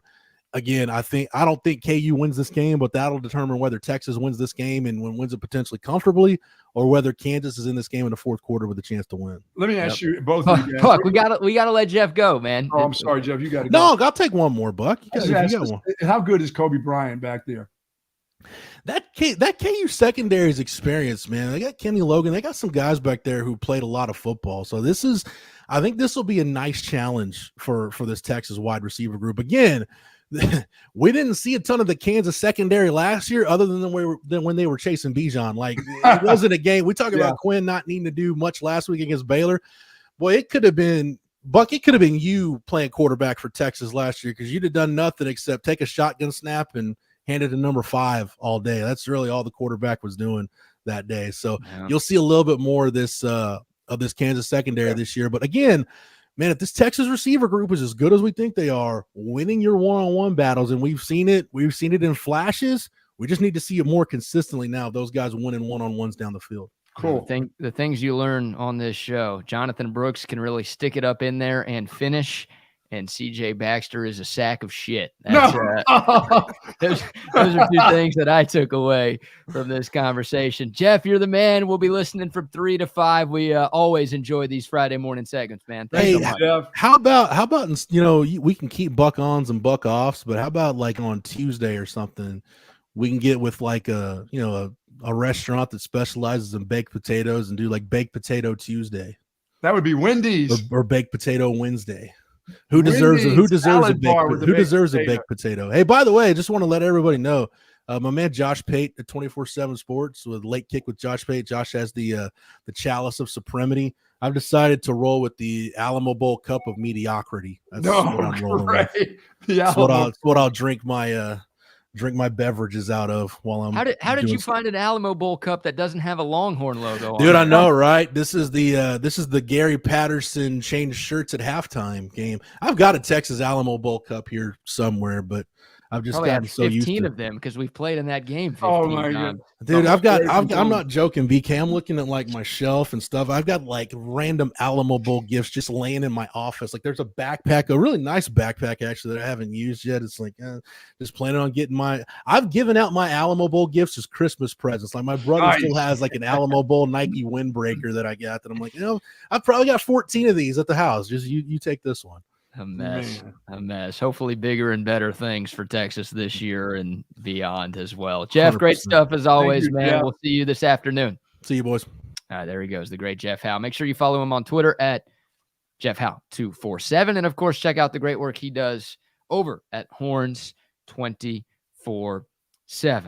All right, coming up in less than 10 minutes, our man Lee Sterling from ParamountSports.com will be joining us. This guy is red hot. 32-18 on his picks this football season. So make sure you're locked in to Texas Sports Unfiltered so you don't miss that. But right now, we got to give some love to some of our great sponsors. How about Texas Orthopedics, Buck? Love the folks there. Hopefully, I don't have to go back because I've already had my back surgically repaired, and that was over 20 years ago. But if you're seeking that specialized patient-focused orthopedic care, contact the experts at Texas Orthopedics. Their physicians offer comprehensive surgical and non-surgical orthopedic care for children and adults. Now, spinal care, sports medicine, trauma care, joint replacement, rheumatology, and more. Of course, Christopher Daney, I coached at the University of Texas. Chris Stockton, the great kicker over there. They are dedicated surgeons there, and their goal is to get you back in good health and a great quality of life. Visit them at txortho.com. Texas Orthopedics is one of the largest independent orthopedic practices in the state of Texas. For more info now, surgical and non-surgical treatment there, go to txortho.com. Yes, many thanks to Texas Orthopedics and many thanks to Great Blue Heron Furniture. You see that little doggo at the top of your screen sitting on a gorgeous couch. Well, I don't know if you can buy the doggo, but you can buy that couch. And you could buy some ridiculously nice furniture at Great Blue Heron Furniture. This is a custom leather furniture company that started back in 1991, more than 3 decades of providing the highest quality, the most comfortable, the most stylish, the best built furniture that you can possibly find. They focus on heavy leathers, hides, fabrics, ranging from traditional Western to modern farmhouses. I'm telling you, this furniture is built to last for decades, not for a couple of years. You don't give this to your son or daughter going off to college and living in the frat or sorority house. No, this is nice stuff. You could, yeah, I guess you could, but it would last, I think. But you don't want those beer and wine and liquor stains and puke stains and all that college. No, this is nice stuff. And we've got the hookup. If you use the promo code HOOK'em, you're going to save 15% off your purchase. That's right. HOOK'em at checkout, 15% off your purchase. Just click the link in the video description below. It's going to take you right to our Texas Sports Unfiltered collection there at Great Blue Heron Furniture. I'm telling you, you're not going to find any better furniture out there. GreatBlueHeronFurniture.com. Many thanks to them for their support. Love those folks. Really do. I love that furniture. And thanks to the folks over at Relax the Bag, because I'm about to pick up a chair for going on the road. And Jason, of course, said, hey, come on over, pick up that chair. Feel comfortable when you're on the road, when you're doing those shows at the fairgrounds or any place else that you need to roll out, whatever hotel we'll be in. He said, please come by and get one of those chairs. They've also got zero gravity recliners there, Tempur-Pedic pillows, the whole works. Did you give away that pillow yet? There it is. $200 right there for a pillow. They've got it all. Anything you need to relax the back. They got 35 years of experience, and they heal, recover, work smarter, sleep reimagined, and live pain-free at Relax the Back. 2 stores in Bee Cave at the Hill Country Galleria across from Whole Foods, and of course in Austin at the Gateway Shopping Center across from the Container Store. Live pain-free like the Buck with Relax the Back. Shout out to our friends at Sue Patrick. I've got the new shirt on. You do. You certainly do. By the way, Ricky Williams wants that. And that dude is still double X. I talked to my son. I said, that cat doesn't play football anymore. What is he, eating his way back into double X shirts? Oh, I better not say that around him for sure. Sue Patches, they've been around since 1975. They've got that incredible selection of Texas Longhorn apparel, and they've got collectibles, accessory, and even more. Christmas time just around the corner, so get ready. Halloween time, some people think that burnt orange is pumpkin orange, so they've got all kinds of stuff over at Sue Patches just for you, men and women's clothing and apparel. They offer free shipping on any online order over $49, free curbside pickup as well. And they've got great facilities for parking. You don't have to run all over the place, park your car, and then walk 5 blocks. It's right there. They're at 5222 Burnett Road. Go to SuePatrick.com for more information. Say hello to Sue Patrick and Jay Williams when you're there. Absolutely. Shout out to Sue Patrick. God, this is like the most comfortable shirt I've ever put on my body, dude. This thing is crazy. Isn't it nice? Oh, my God. It's awesome, and it looks great, too. Thanks to Sue Patrick for hooking us up with these. You would think Ricky Williams has enough Longhorn gear. I feel like that guy could get anything he wants at any time from the University of Texas. That dude saw me with that gear on and goes, that shirt looks great. I'm double X, so I've got to make that run over to Sue Patrick to make sure he gets that. Hey, that's a testament to how good this shirt is. If Ricky wants it, then it is legit. All right, before we talk to Lee Sterling here in a couple of minutes, how about Thursday Night Football last night? A battle for first place in the NFC North, a couple of 2-1 teams meeting at Lambeau Field, and, well, it looked like pros against college kids. It did. It really did. Yeah, I mean, that Detroit Lions all over the Packers. This game was 27-3 at halftime. Final score a little bit closer than that, but still a 2-touchdown road victory for the Lions, who just dominated Jordan Love and the Pack last night. Yeah, the Lions defense was fabulous. I mean, Aiden Hutchinson was absolutely on it last night. He was beating his offensive, beating the crap out of their offensive linemen. Now they don't have Bakhtiari, but do they ever have Bakhtiari? That guy never plays. He's every year he spends more time in the tub than on the field. And they kept telling me David Bakhtiari will not play. I'm like, so he never plays. What's the difference? He's always going to be hurt. So they were missing a couple of their offensive linemen, and Jordan Love was just struggling to find his receivers last night. But, I was expecting the run game to come at Detroit. No way. That Detroit defensive, that front is salty now. They've got a couple run stuffers on that defense that are really good. Yeah, absolutely. And you're right. The Packers' offensive line got punked. I mean, Jordan Love really struggled, but I think most of it had to do with the fact that there was just a revolving door in front of him. I mean, it felt like every time he dropped back to pass, there was somebody in his face immediately. And the Lions have a good defensive front, man. It obviously starts with Aiden Hutchinson, the number 2 overall pick in last year's draft, but they've got some depth on that defensive line. They've done a good job turning that defense around over the last couple of years. And the kid out of Alabama, the safety, Brian Branch, continues to play well. He was a surprise faller during the draft back in April. Some people thought he'd be a first-round pick. He ends up falling to the mid-second round. The Lions scoop him up, and he looks like the real deal. So that's a complete team that the Lions have. Jared Goff is playing at a really, really high level right now. Them getting David Montgomery back was big. Jahmyr Gibbs provides a nice little 1-2 punch back there. Sam Laporta, speaking of rookies making impacts, the tight end out of Iowa. The Lions do a lot of things really, really well. And they're 3-1 right now, and they were the favorites going into the year in the NFC North. They clearly look like the best team in that division right now with what they did last night. Detroit, they were a trendy pick for a lot of folks this offseason. I think I was a little bit lower on them than most, but what a performance last night on the road at Lambeau Field, a place that has historically given them all sorts of fits. You know what? I have never been high on David Montgomery. I've never given him a lot of credit. But then again, I should have known he played for the Bears, right? So no wonder. I mean, but he's pretty shifty. He's got a little bit more power for a little guy than I thought he had. And he's played well. He's played well to just still be playing NFL football, I believe. Yeah, well, he's a running back in his late 20s. Usually those guys are out of the league by now. But yeah, I mean, even when he first came in the league, I was like, how does this guy making it in the league? And he's got a skill set that's been he makes the team. He makes the team. He not only makes the team, he starts for the teams. I mean, he was starting for the Bears and getting just the snot knocked out of him on a very bad Bears team for a couple of years. I'm thinking, how is this guy in the NFL? And now he's in Detroit and he's pushed for the starting job. He is the starter, really. Yeah, he is. He absolutely is. And he's been good enough to keep Jahmyr Gibbs on the sideline a lot this year. Even though the Lions spent a first-round pick on Gibbs, Montgomery has been the feature back up there. And yeah, Montgomery really good at Iowa State in college and still has some juice here deep into his NFL career. All right, I see our man. Maybe our favorite conversation that we have each and every week. A guy who has made us and our cousins some money. And a guy who can make you and your cousins a ton of money. The red hot Lee Sterling from Paramount Sports and ParamountSports.com joins us now. Good morning, Lee. Good morning, guys. How are you? You are on fire, man. This must be an easy game. These are easy games for you. When do the hard ones come up? Is this the hard week, or all weeks easy like that for you? I don't think so. I think next week might be a little tougher. But like last night, Detroit, their offensive and defensive lines, Green Bay's not there. The public was suckered. They saw, Jones is coming back, one of their top receivers, maybe one of their top cornerbacks. Detroit has gone from nowhere. I think they're the third best team in the NFC. I think they beat the Cowboys on a neutral field.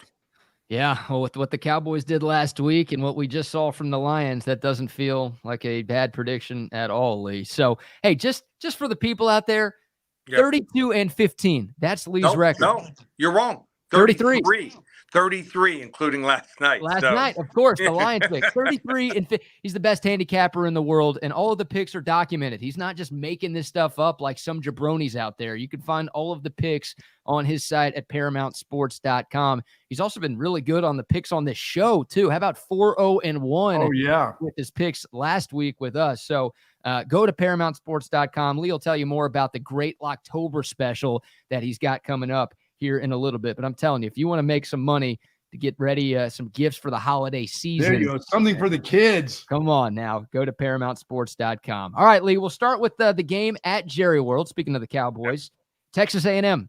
No Connor Wegman, out for the year. Max Johnson, now the starting quarterback for the Aggies. They're going up against an Arkansas team that nearly beat LSU. You had that one, by the way. Arkansas with the points. Well done there. A&M a 6-point favorite in this neutral site game. What are you liking here?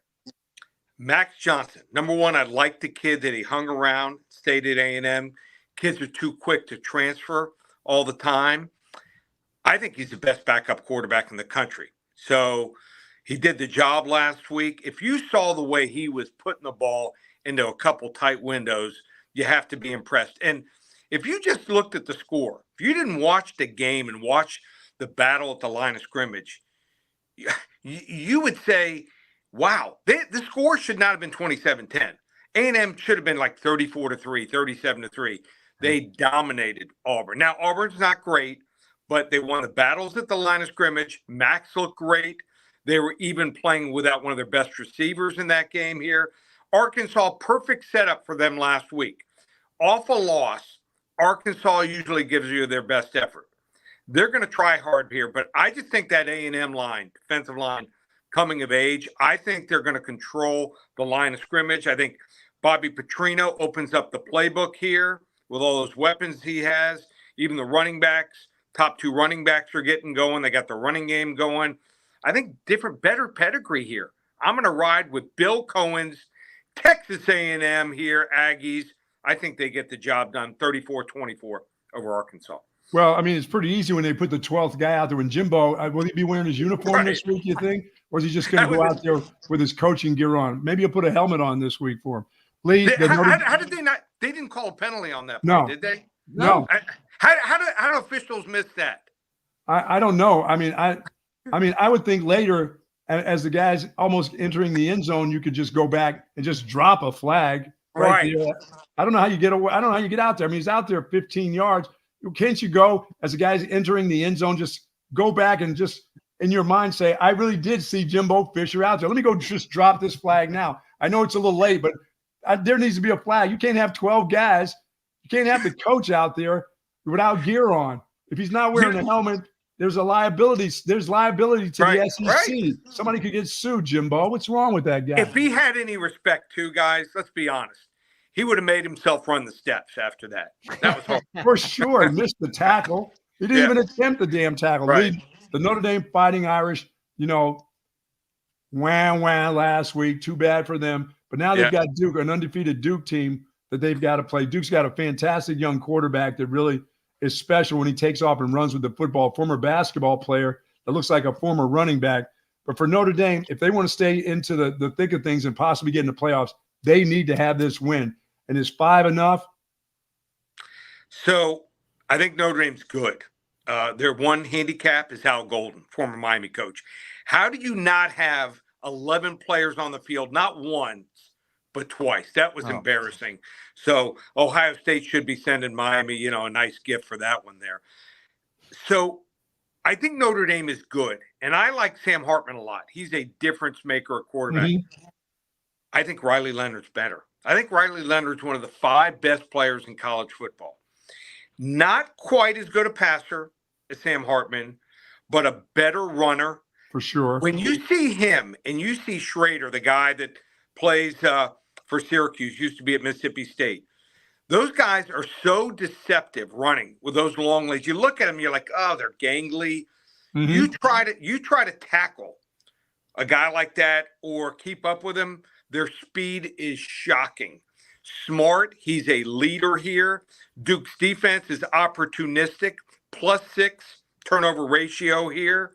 Notre Dame only +3. I don't know if Notre Dame gets up off the mat after that game. That is a tough game here. And Duke actually used to be no home field advantage. They were awful at home, but 12-4 against the spread, last 16 home games here. Biggest home game in Duke history. Wrong team favored. Duke outright 23-20. In football? Football. Oh, my gosh. Hey, Lee, not playing. Yeah, another week, another nobody for Michigan to play against. My goodness. Sleeper, they're a sleeper, Lee. That's why. They're Bucky's big sleeper team this year, even though they started the year number 2. I don't know how that works. But Michigan taking on Nebraska. It's in Lincoln. It's Matt Rule. Nebraska looking for some reasons to get excited. Can they at least keep this one interesting, or does Michigan just continue to take care of its business? Okay, so both teams like to run the football here. And remember the new rules, you get a first down, not within the last 2 minutes of the first half of the game, clock just keeps running. So I think the game plan for Nebraska here is throw the ball less than 17, 18 times. They'd like to limit it to 8 or 9 possessions per team. So let's say you have 9 possessions per team. You got to outscore them. That 17.5 points is 3 touchdowns. So at the very least, you probably got to score 5 or 6 of those possessions. That is really tough for a college football team to do. Now, Michigan's defense is good. I don't think Nebraska is going to score in the 30s here, maybe even not in the mid-20s.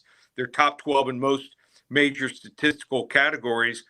But Nebraska's run defense might be better. Now, their pass defense awful. Pass defense, Colorado blitzed them. But Michigan's not a passer. Nebraska has not given up 60 or more yards in any game on the ground this year. Michigan's ranked number 2 in the country. But are they really the second best team in the country? I could make an argument they may not even be 8th or 10th best. I'm going to say Michigan wins 31-21, but the Cornhuskers cover at home. Very interesting. A game that, I watched last week, Lee, I watched the Cincinnati OU game, and I thought the officials started doing their Big 12 deal all over again. First Big 12 game for Cincinnati. OU's on the way out to the SEC with Texas. And I thought the officiating in that game sucked. I was like, how is this possible? Why are you trying to make a game a blowout close? Why do you guys want it to be close? Well, I guess I know why, because one is on their way out and one is just coming in. So now they're favored by 19 over the bettors at Iowa State. So how do you think that's going to come out? I love the quarterback at Oklahoma. This guy's he's legit. Uh-oh. We just lost Lee. I love how you called them the bettors. I wonder how many of Lee Sterling's clients are Iowa State football players. You think they're in on that? Oh, my God. I'm sure a lot of them have been calling him up. Yeah, the players called up before the game starts to Paramount Sports. Iowa and Iowa State. Both of them have been all over Paramount Sports. Where are you at while we effort to get Lee back on here? Oklahoma, Iowa State, potential look-ahead game, I suppose, for OU, obviously with the Red River Shootout coming up. But Iowa State, it doesn't matter to me if OU overlooks them. They're so bad that the OU should be able to roll. Yeah, here, but right? are they as bad as Cincinnati? I mean, I think Cincinnati was about to get rolled by Oklahoma, except for the officiating was they're going to say, oh, no. We want our first year team in the Big 12 to at least be close. They made it close. The officiating made it close last week. I think that's the only thing that saved Cincinnati, really. Yeah, I mean, OU's offense not super in sync for all 4 quarters. Right. They were putting up yards, but they weren't able to find the end zone and put up points. See Lee back on here. Yeah, Lee, your thoughts on we're talking a little OU and Iowa State here. Your thoughts on this one on Saturday? Yeah, I thought the officiating was atrocious. No surprise, it happens. But Oklahoma's passing game, I think, is really good. I think that Iowa State has improved on offense, but throwing the football, you got to run. You got to keep that Oklahoma offense off the field. They go quick, 7, 8, 9 seconds after the ball is placed. And when that happens, more possessions here. So Iowa State, give them credit. They are throwing the ball better, finally finding a little bit of offense, but they don't have the depth on defense here. And also, they've not run for more than 100 yards on offense in any of the 3 games versus Division I teams. I think the Oklahoma defense is starting to look legit here. I don't think Oklahoma is great, but I think Iowa State, they just don't have the depth. I think they get overwhelmed late, 3rd, early 4th. Oklahoma, 45-16.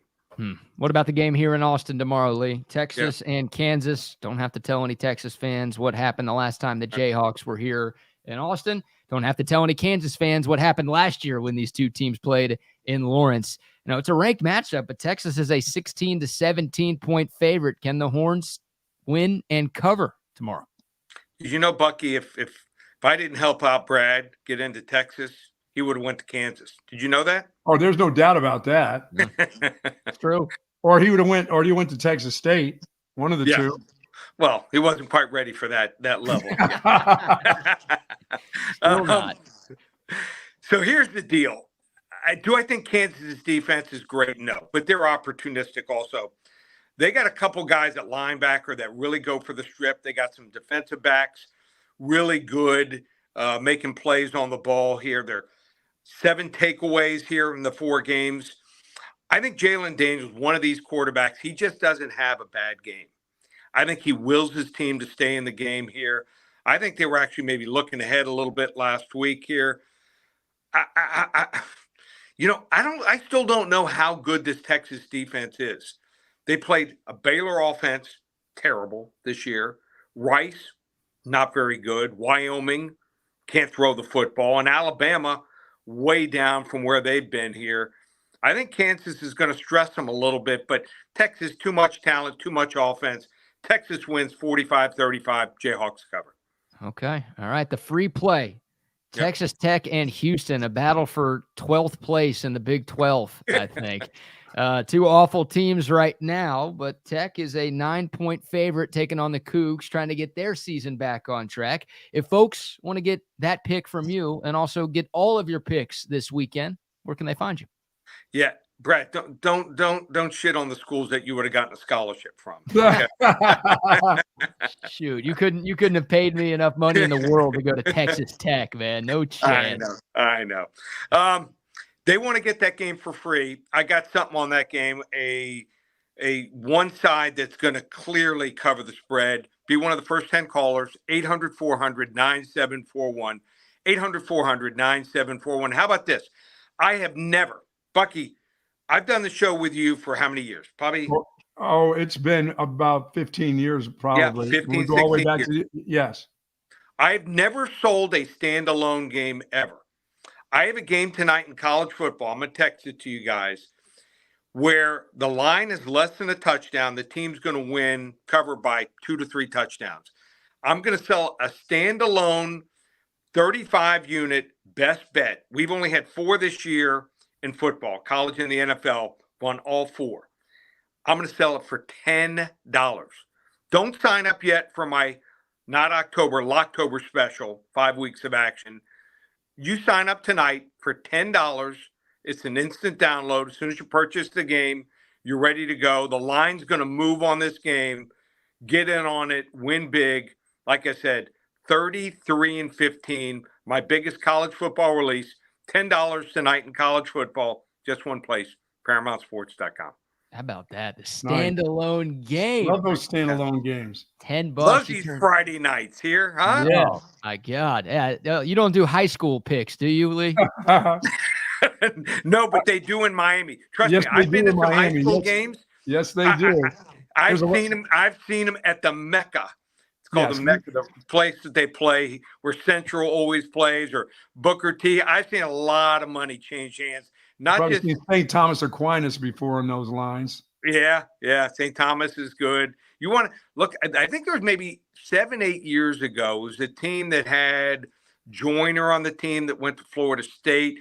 They had, I think, 4 or 5 guys that played receiver and DB, played both ways. 2 running backs, Giovanni Bernard, and I think James White, who went to Wisconsin. Wow. And Jake Ruddick, who played at Iowa and somewhere else and played in the NFL a little bit. That probably was the greatest high school team I've ever seen, believe it or not. Skill players. So look that team up. Not a whole lot of wagering going on there. St. Thomas Aquinas, they try to masquerade as a religious school, Hey, come on now. The whole Irving family went there. The whole Irving family went to school. I know. So, guys, have a great weekend. You too, buddy. Enjoy the action. Hopefully it's as good as last weekend's Notre Dame, Ohio State, or Florida State and Clemson game was.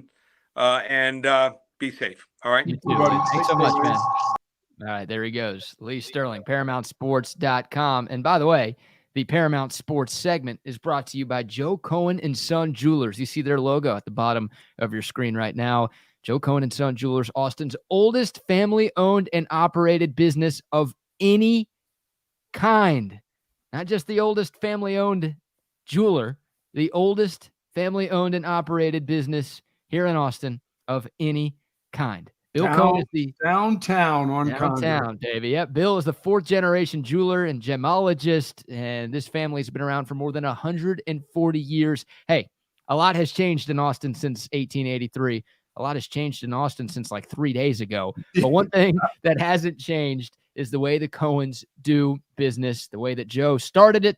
Honesty, integrity, value, and service. You don't need to know diamonds, or I don't know anything about that stuff, but I do know I've got a watch battery that needs to be replaced. If it's something as simple as that, they'll take care of you there. But more importantly, if you're buying an engagement ring, a wedding band, a nice gift for your significant other, the holiday season is coming up. Whatever the occasion, you've got to go to Joe Cohen and Son Jewelers. BK going to a wedding and finding one of the bridesmaids, might as well pick up a little piece of jewelry there before you go. You think I'm going to propose to one of the bridesmaids this weekend?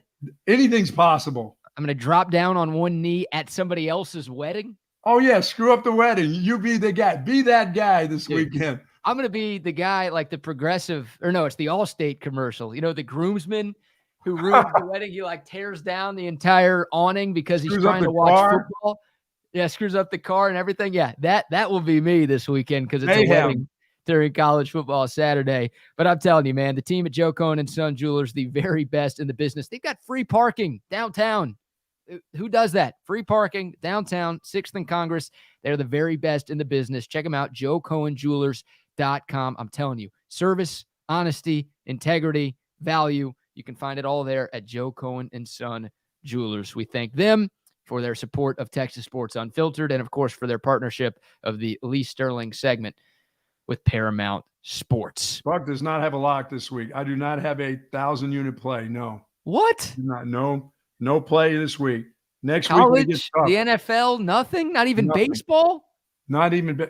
Did you say baseball? Well. The Yankees are officially eliminated. I saw that sign, whoever put that up, but they're never really out of it as long as they have, that's right, the biracial beauty. As long as he's still in a uniform, which I don't know if he uses his uniform any longer, it's time for them to make him the coach. Okay, the skipper, the manager, the guy who wears the uniform and never really plays. Bring him back. That's right. It's time. Those are the most contradictory statements of all time. The Yankees have been eliminated, but they're not out of it yet. No, that's not how it works. Usually when you're eliminated, actually, you are out of it. when you're eliminated. You are Okay. out of it. So, hey, congrats to your Yankees. You're not going to finish in last place this year, Buck. That's for the Sox. Yep. You guys have clinched 4th place in the American League East. So Thank you. I know you guys like to hang banners for that type of stuff, right? So congrats on 4th place in the division this year, Yankees. And while we're on baseball, heartbreaking loss for the Rangers last night. Yikes. The Astros had the night off, but they get some help. I guess it's weird, but the Astros are still trying to win the American League West. So I think they'd like to see Seattle take care of the Rangers over these next few days. But the Rangers had a 2-1 lead into the bottom of the 9th. Aroldis Chapman, who was magnificent the night before, was awful last night. He gets like back-to-back hits, a wild pitch, then a walk to load the bases. The Rangers bring in a new pitcher. He gets 2 outs, and you're like, oh, shit. We go from bases loaded, nobody outs, to bases loaded, 2 outs, and all of a sudden, the Rangers might get out of this, and they might actually win. But no, they give up the walk-off single to J.P. Crawford, and the Mariners get a much-needed victory to keep their playoff hopes alive. The Rangers' magic number still at 1 to clinch a playoff spot. It is still at 2 to win the American League West. Here's New York Sal saying, we have 27 championships. Not sure what team you played for, Sal. I don't know why you're saying we. There you go, Sal. Let them know. We're just a Jeter away, baby. That's all. Yeah, good luck with that. You're just a Jeter away. What, this Jeter, like 40 to 50-year-old Derek Jeter? That's what you need?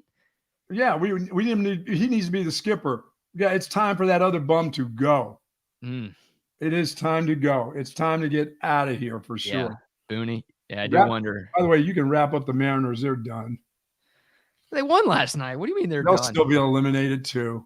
Yeah, I mean, look, they're still on the outside looking in. They're still a game behind the Astros right now for that 3rd and final wild card spot in the American League. So they're still technically in it. They need to continue to beat the Rangers, and they're going to need a little bit of help from Arizona, who, of course, is the Astros' opponent this weekend. Oh, technically out of it, the word eliminates means you're technically out of it then. Well, the Mariners are not eliminated. The Yankees are eliminated. So technically, literally, figuratively, all of the leaves, the Yankees are done. Okay, they're done. But yeah, Astros and D-bags for 3 tonight. JP France versus Zach Gallen. Rangers, Mariners tonight. Nathan Eovaldi takes the bump for the Rangers. A couple of left coast games. Brian Wu gets the start for Seattle. Last weekend of the MLB regular season. I know a lot of you will be focused on football. We'll be focused on football. But of course, if you're a baseball fan, you don't need me to tell you just how important these final 3 days are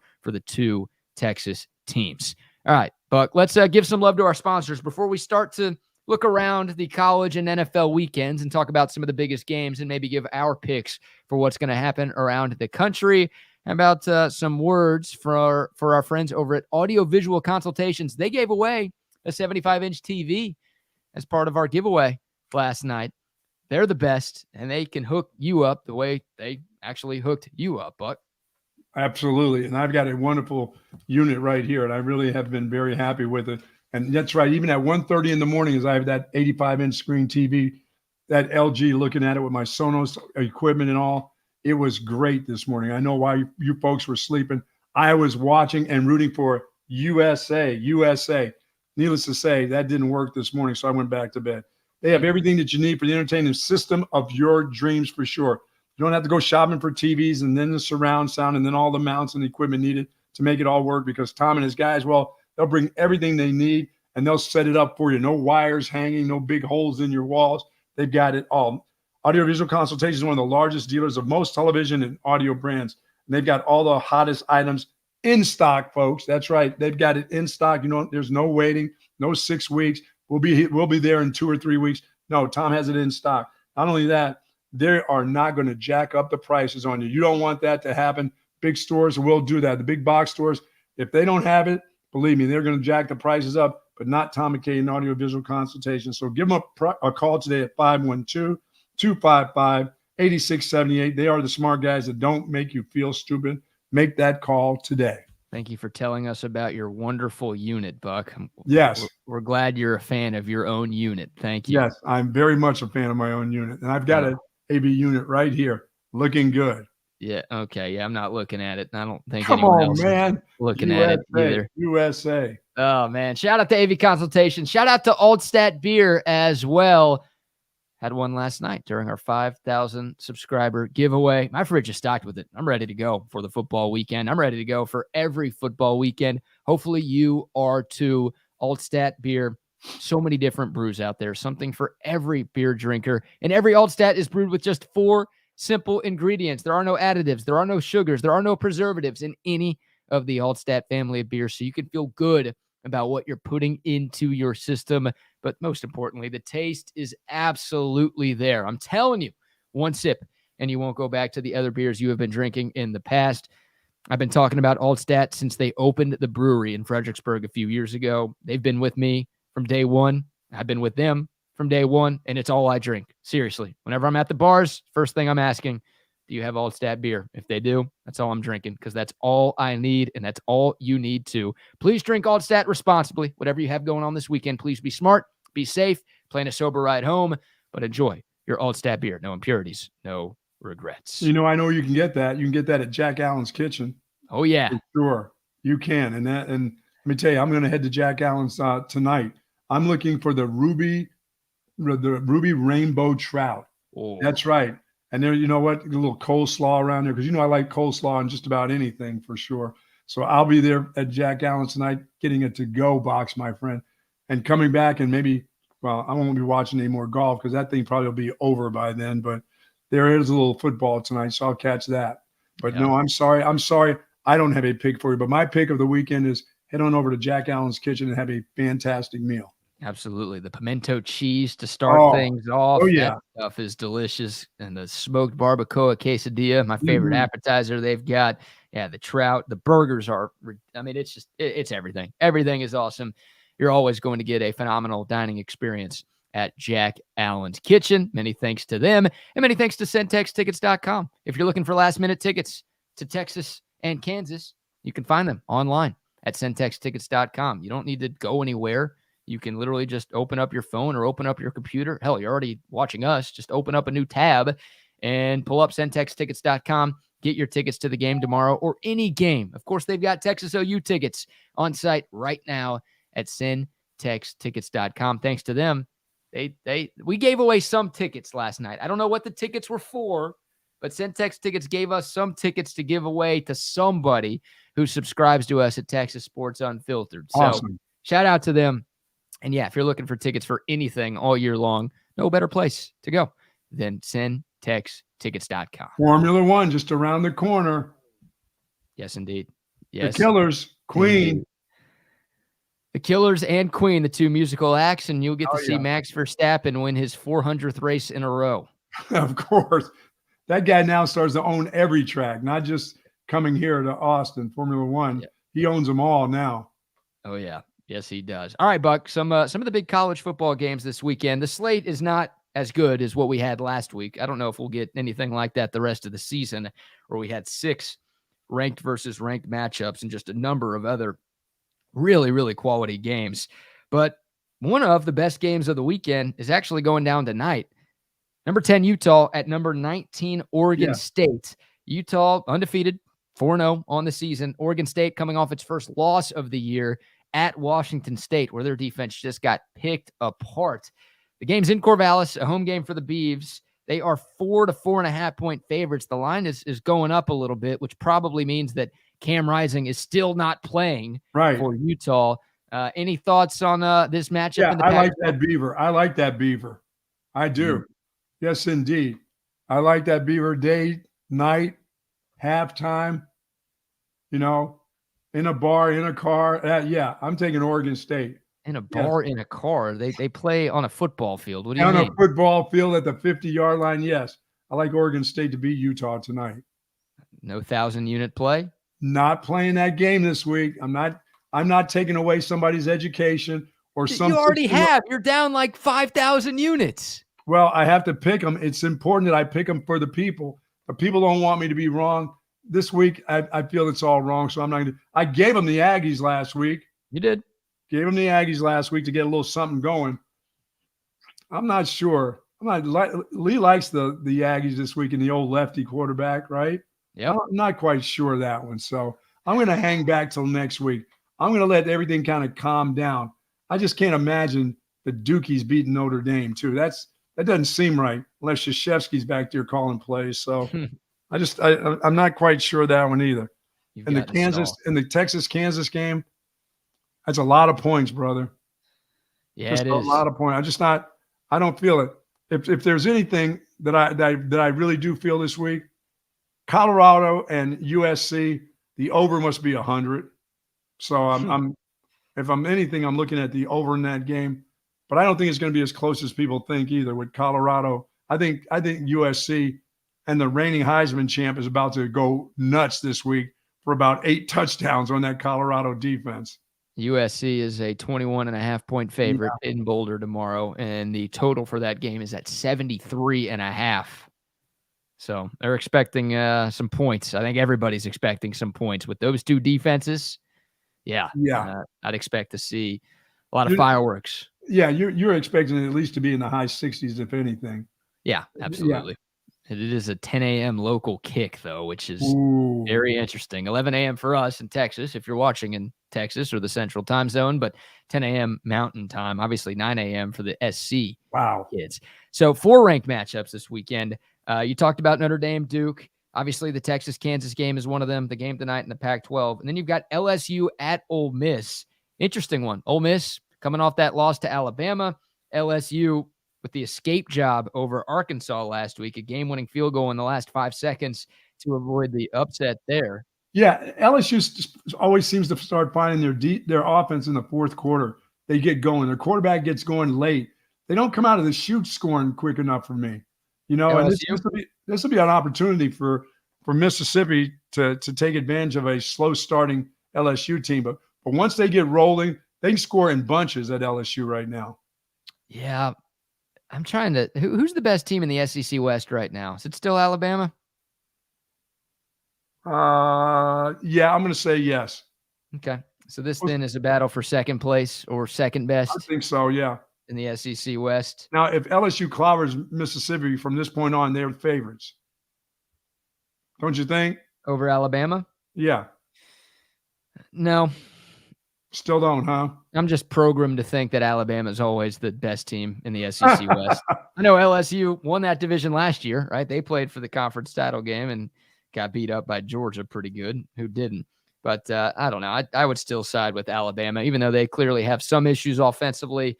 I'm still rolling with Saban in that defense, and Milroe's clearly their best quarterback. So yes, I think he'll get better as the season goes on, but we'll see. Those two teams play in Tuscaloosa in early November. So still a while before we get that matchup, which could be for first place in the SEC and for representation in the SEC championship. But obviously Ole Miss can change some things if they can find the upset victory on Saturday, which is tomorrow. Yeah, and some really good NFL games, I think, this week. I know we can get up early on Sunday to watch is the Falcons and the Jags in London? Yes. That's like a 10 a.m. get-up game for us. We've got 8:30. Oh. What do you mean, oh? You were up at 1:30 this morning watching golf. You can wake up at 8:30 to watch football. To watch Bijan in England? Yeah, that guy's going international now. Yeah, and the Jags they sucked so bad last week. I don't know about that one, but I do like Buffalo and the Dolphins this weekend. I can't believe Buffalo's favorite over that scoring machine. Well, the game's in Buffalo. You know what? I'm not afraid to make that 1,000-unit play for the Miami Dolphins in Buffalo. That's right. Tua being upright, they'll still score in the 40s on that group. Yes, there's my 1,000-unit play. Looking for one, you got one. Wow. Ride with the buck. Let's roll. Miami is plus 2.5 at Buffalo. That's your 1,000-unit lock of the week. That's a lock. Come on. Gold star. That track team, are you kidding me? Okay. Weather will be nice. You know, it's not like the heat of Miami. Those guys will be flying all over the place. Hold on. My cousin's calling. Hello, I'd like to place a wager on the Buffalo Bills minus 2.5. Oh, go ahead. Go right ahead. Oh, no. Another track meet. maybe not a historic track meet like the 70 they put on the Broncos last week, but they'll put 40 on. They'll put 40 on Buffalo. You think they're putting a 40 piece on the Bills Yes. in Buffalo? Yeah, they will. Wow, I could see them winning that game, but God, Buffalo's not going to be able to stop their run. Remember, they can run and pass. They'll score on the ground too. Yep, Mostert looks great. How about A-Chain, the rookie out of A&M? He was ridiculous. Everybody on that Dolphins offense was ridiculous last week. What am I doing? I'm picking them to go to the Super Bowl. Why aren't they going to? Buffalo's nothing. We'll take that. They'll score in the 40s. I'm good with that. And they're Buffalo, I know the opponents aren't anything close to Miami, but their last 2 weeks, they beat the Raiders 38-10, and they won at the previously undefeated Commanders by a score of 37-3. All those Commanders.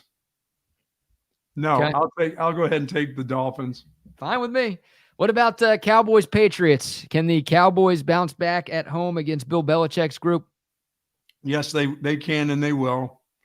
But I don't know if they run away with the game because Bill Belichick will find a way to make Dak Prescott throw it to his guys somehow, some way. So I'm expecting the Cowboys to have a bounce back game. This one for me is not about the point spread. Then again, it's always about the point spread. It is the NFL, but I just see the Cowboys winning a maybe, touchdown, 8-point, 10-point game, somewhere in there. Yeah, I like the Cowboys to win that football game this week. Cowboys are trying to beat New England at home for the first time since 1996. Yeah. That stat. Now, the Cowboys did beat the Patriots 2 years ago in Foxborough. They never beat Tom Brady, though, when he was with the Pats.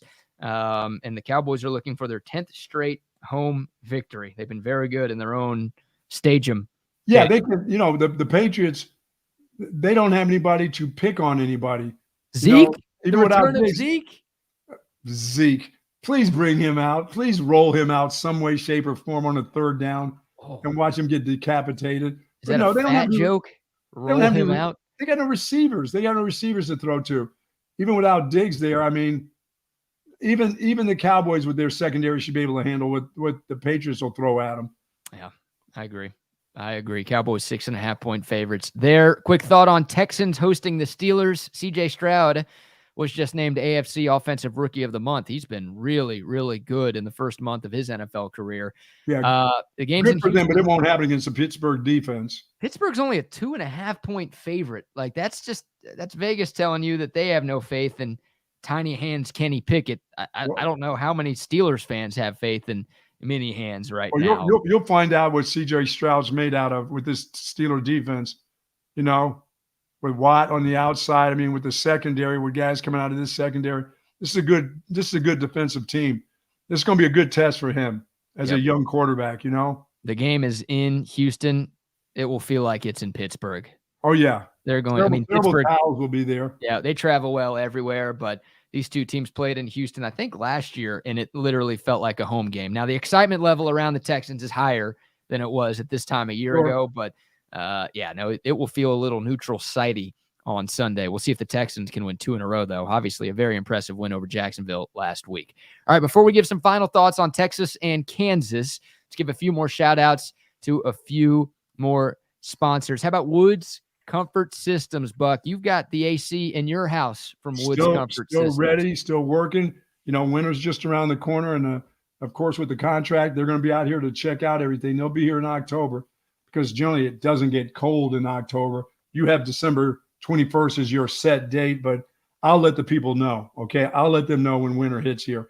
But it is time to start getting those things and winterizing some of your stuff. I'll be doing that myself here in the next couple of weeks with my pump house and some other areas. So don't wait until, yes, there's a pump house that pumps the water from the well up to the house. Don't take it any other way. I call my bedroom the pump house too. No, don't take it any other way. Woods Comfort Center, their systems are absolutely fantastic, and the folks they bring out to repair or get your house prepared for winter, they do wonderful work. They have been doing that for 60 years, BK. Yep, they have. Absolutely. Check them out online at woodscomfortsystems.com or give them a call, 512-842-5066. Woods Comfort Systems, where comfort is our middle name. And a shout out to Olipop. I got to go get an Olipop right after this. Hell, I might go grab one Gab one. I don't know what that means. I might go grab one at 7-Eleven. Does your guy Mark think you're not drinking your Olipop these days? The guy was talking to you yesterday. Was that Mark who's saying he doesn't drink that? Oh, Gringo Horn. Gringo Horn, yeah. Even though I drank one yesterday and I had the Olipop hat on yesterday. He thought it was just H2O inside of a can. Come on, man. Oh, he thought I poured the Olipop out and just poured a bunch of Tito's in there or something. Yes. Oh, man. Olipop is the best. It's great tasting soda that's actually good for you. I'm telling you. Inside of every can, there are 9 grams of fiber. Inside of every can, only 2 to 5 grams of sugar. Inside of every can, you're getting a blend of botanicals, of plant fibers, and prebiotics, stuff that helps your digestive system. Yeah, not only is it soda that's not bad for you, it's soda that actually has health benefits. So it's good for you, and it tastes amazing as well. Get you some at Target, Walmart, H-E-B, Whole Foods, Costco, wherever you get your groceries, or wherever you get your convenience store snacks like 7-Eleven. They've got the Olipop. All right, Buck, final thoughts as we've got 5 minutes left on a Friday show. I will not be doing the pregame with you tomorrow. It will be you and Doc Trey. I've got a wedding this weekend. I mean, during the BK Bowl, seriously, my favorite game of the year, Texas and Kansas. I've got a freaking wedding. What are we doing here, people? Dude, you are the wedding king. You talk about wedding crasher, you are a wedding king. You probably got 6 more of those bad boys lined up right now. I have one scheduled for the Big 12 championship. I'm going to have to say no to that one. No to the championship? No to the wedding. Yes to the championship. If Texas is there, knock on wood, and it'd obviously be a disaster if they're not. I'm going to have to say no thanks to that wedding. But final thoughts, Texas, Kansas. I know you and Trey will talk about this during the pregame show, but where are you at right now? How do the Longhorns avoid the upset tomorrow at DKR? No, it's not. It won't be an upset. I think Texas Longhorns will take care of their business. I think the fans will be behind them. I think the team will play, and I think they'll play well early. I think the run stoppers will stop the run and force them to throw the ball an awful lot. Kansas does not want to do that. They truly want to be a balanced team. They don't want to spend their time dropping back and passing. And I think that the line of scrimmage will change early in the football game, and Texas will take advantage of their option game. And as I say, Fumbalina on the ground now. You will see a couple of those with this option game because that line of scrimmage will change. Quarterback will get bubbled. He won't come down the line. Things are going to be a little rough on the pitch. Hopefully they won't get any of their trick plays off. That's coming tomorrow. You know that. That's the thing I worry about. I don't think their receivers can get by the secondary for Texas, but I worry about these double passes and things like that early in the game to try to get them some momentum. They want to run the ball, but I don't think they're going to have a lot of success. They'll have some success, but they won't have a lot of success penetrating the defensive line of Texas. But I once again, I'm like you. I've got to see Quinn Ewers be the good Quinn Ewers. I got to see, good Quinn, Dr. Quinn medicine man. I do. I got to see the good stuff. I can't see the bad footwork guy that's throwing it off his back foot. I got to see what I saw last week at Baylor. If we can get back weeks of that, this team is really on their way. I think we may get that tomorrow. Let me tell you, if the Texas defense shuts down Kansas and holds them to 21 points or less, then we're cooking with bacon grease. Okay. Nice. Because this is the toughest offense I think Texas will go up against this year. I know Dylan Gabriel's really good, but Oklahoma's offense still has some question marks for me. I don't think they have that skill position talent that Kansas has right now, which is absurd for me to say. K-State, obviously very good. There are some tough games that Texas will have to play in this year. I don't know, and I don't think they're going up against any tougher offenses than Kansas. So to this point, this defense has passed every test with flying colors. But Lee Sterling said it earlier, Rice, Wyoming, Baylor, and Alabama, who offensively is not great right now.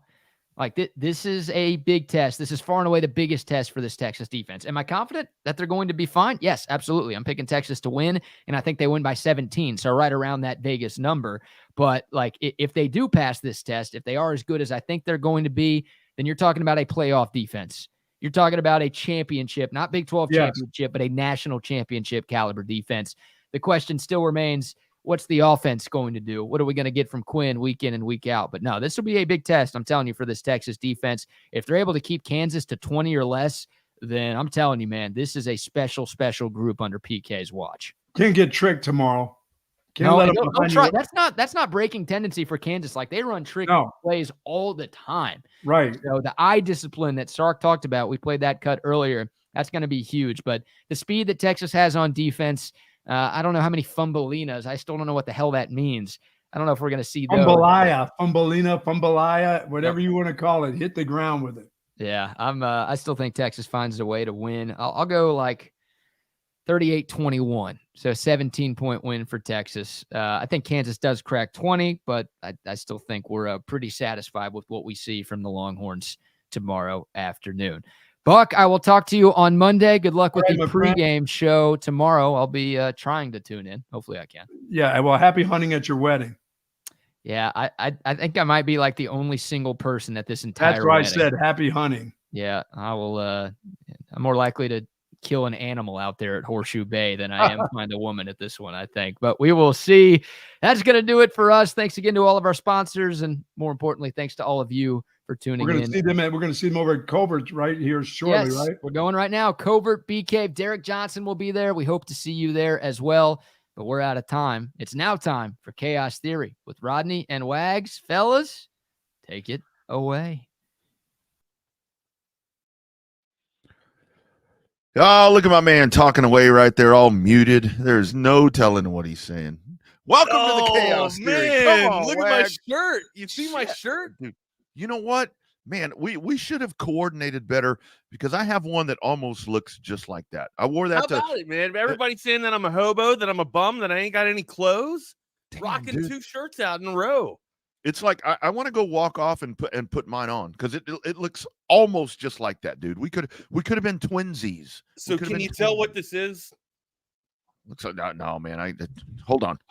Let me put You gotta on. put your spectacles on. You got to put your portholes on. Welcome to Chaos Theory. It is Adam Wagner and Rodney Rodriguez for Texas Sports Unfiltered, bringing you the best in the business for Texas sports and pro sports, all other kinds of sports, and all kinds of other chaos that we like to get into. You can find me on Twitter, not the fake Wags. You can find Rodney at the Rodney R and the _ Rodney R on the gram, and I am at the Wagner Wire on the gram. That text line 512-222-9328 is another good way to get a hold of us. Make sure you guys are checking us out there. Follow us on the app wherever you're at and hitting that subscribe button if you haven't already. Tell 5 friends, like our man Hardge likes to say as well, man. And those friends will tell 5 other friends, and then we can be friends. You know what I'm saying, friends? That's what I'm saying. That's what I'm stressing. And the other part of this thing is, don't forget. I was looking at it a while ago. We have a Facebook page. There's a Facebook page, Texas Sports Unfiltered. I know it's newer, but go in there and like that and share the shit out of that as well. Because depending on the age, depending on what generation you are, a lot of folks go to the Facebook and all that. I may tell Brad that maybe we had to stream this son of a gun live on Facebook Live too, man. There's ways to do this. What about that tic-tac-toe? Stream on tic-tac-toe too. Yeah, I don't do that one, man.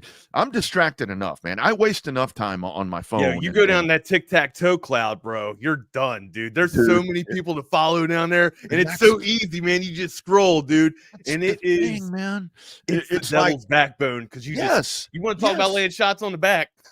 yeah, right. My buddies send me videos, and it's like from Tic Tac, and then my kids send me pictures or videos from Tic Tac and all that, and I do have an account on Tic Tac, but it's like, okay, I can't. I have to resist. Got to stay away from it, man. Got to stay away from it, man. Could you, first of all, can you tell anything? Do you know what this is? Do you know what shirt this is? Chat. Do you guys know what I'm wearing? Do you know what type of shirt that this is, chat? Anybody? I guess not. Maybe not. I don't, dude. I can't. Even with these, check these out, dude. So do you watch Adult Swim? No, man. No, man. It's Rick and Morty, dude. It's Rick and Morty. I thought I was gonna get some props for this shirt. Now I got to take the shirt off, dude. Yeah. Oh, Lord. Now now I got to take the shirt off, bro. No, man. Let me find some music here. Fire. God, doing it shirtless. He's going to put the orange polo or the orange hoodie. Maybe the orange hoodie. is coming back on. Let's see what Wags is doing now. Look at this. This is real live shit right here. This is a topless man on. Oh, look at him going with the Nike polo. Look at that right there. Celebrating game day, looking the right way. How about There we that? are. Now There we you're are. now It was you're in all a ruse, Rodney. I just wanted you to see me with my shirt off. dude. I've done that before. Oh, never mind. Anyway, let's dive into what we're doing here today. Hey, man. But speaking of that, AL champions, baby. 100 wins, dude. hey, congratulations, dude. And I also saw a brand new 30-year lease on Camden.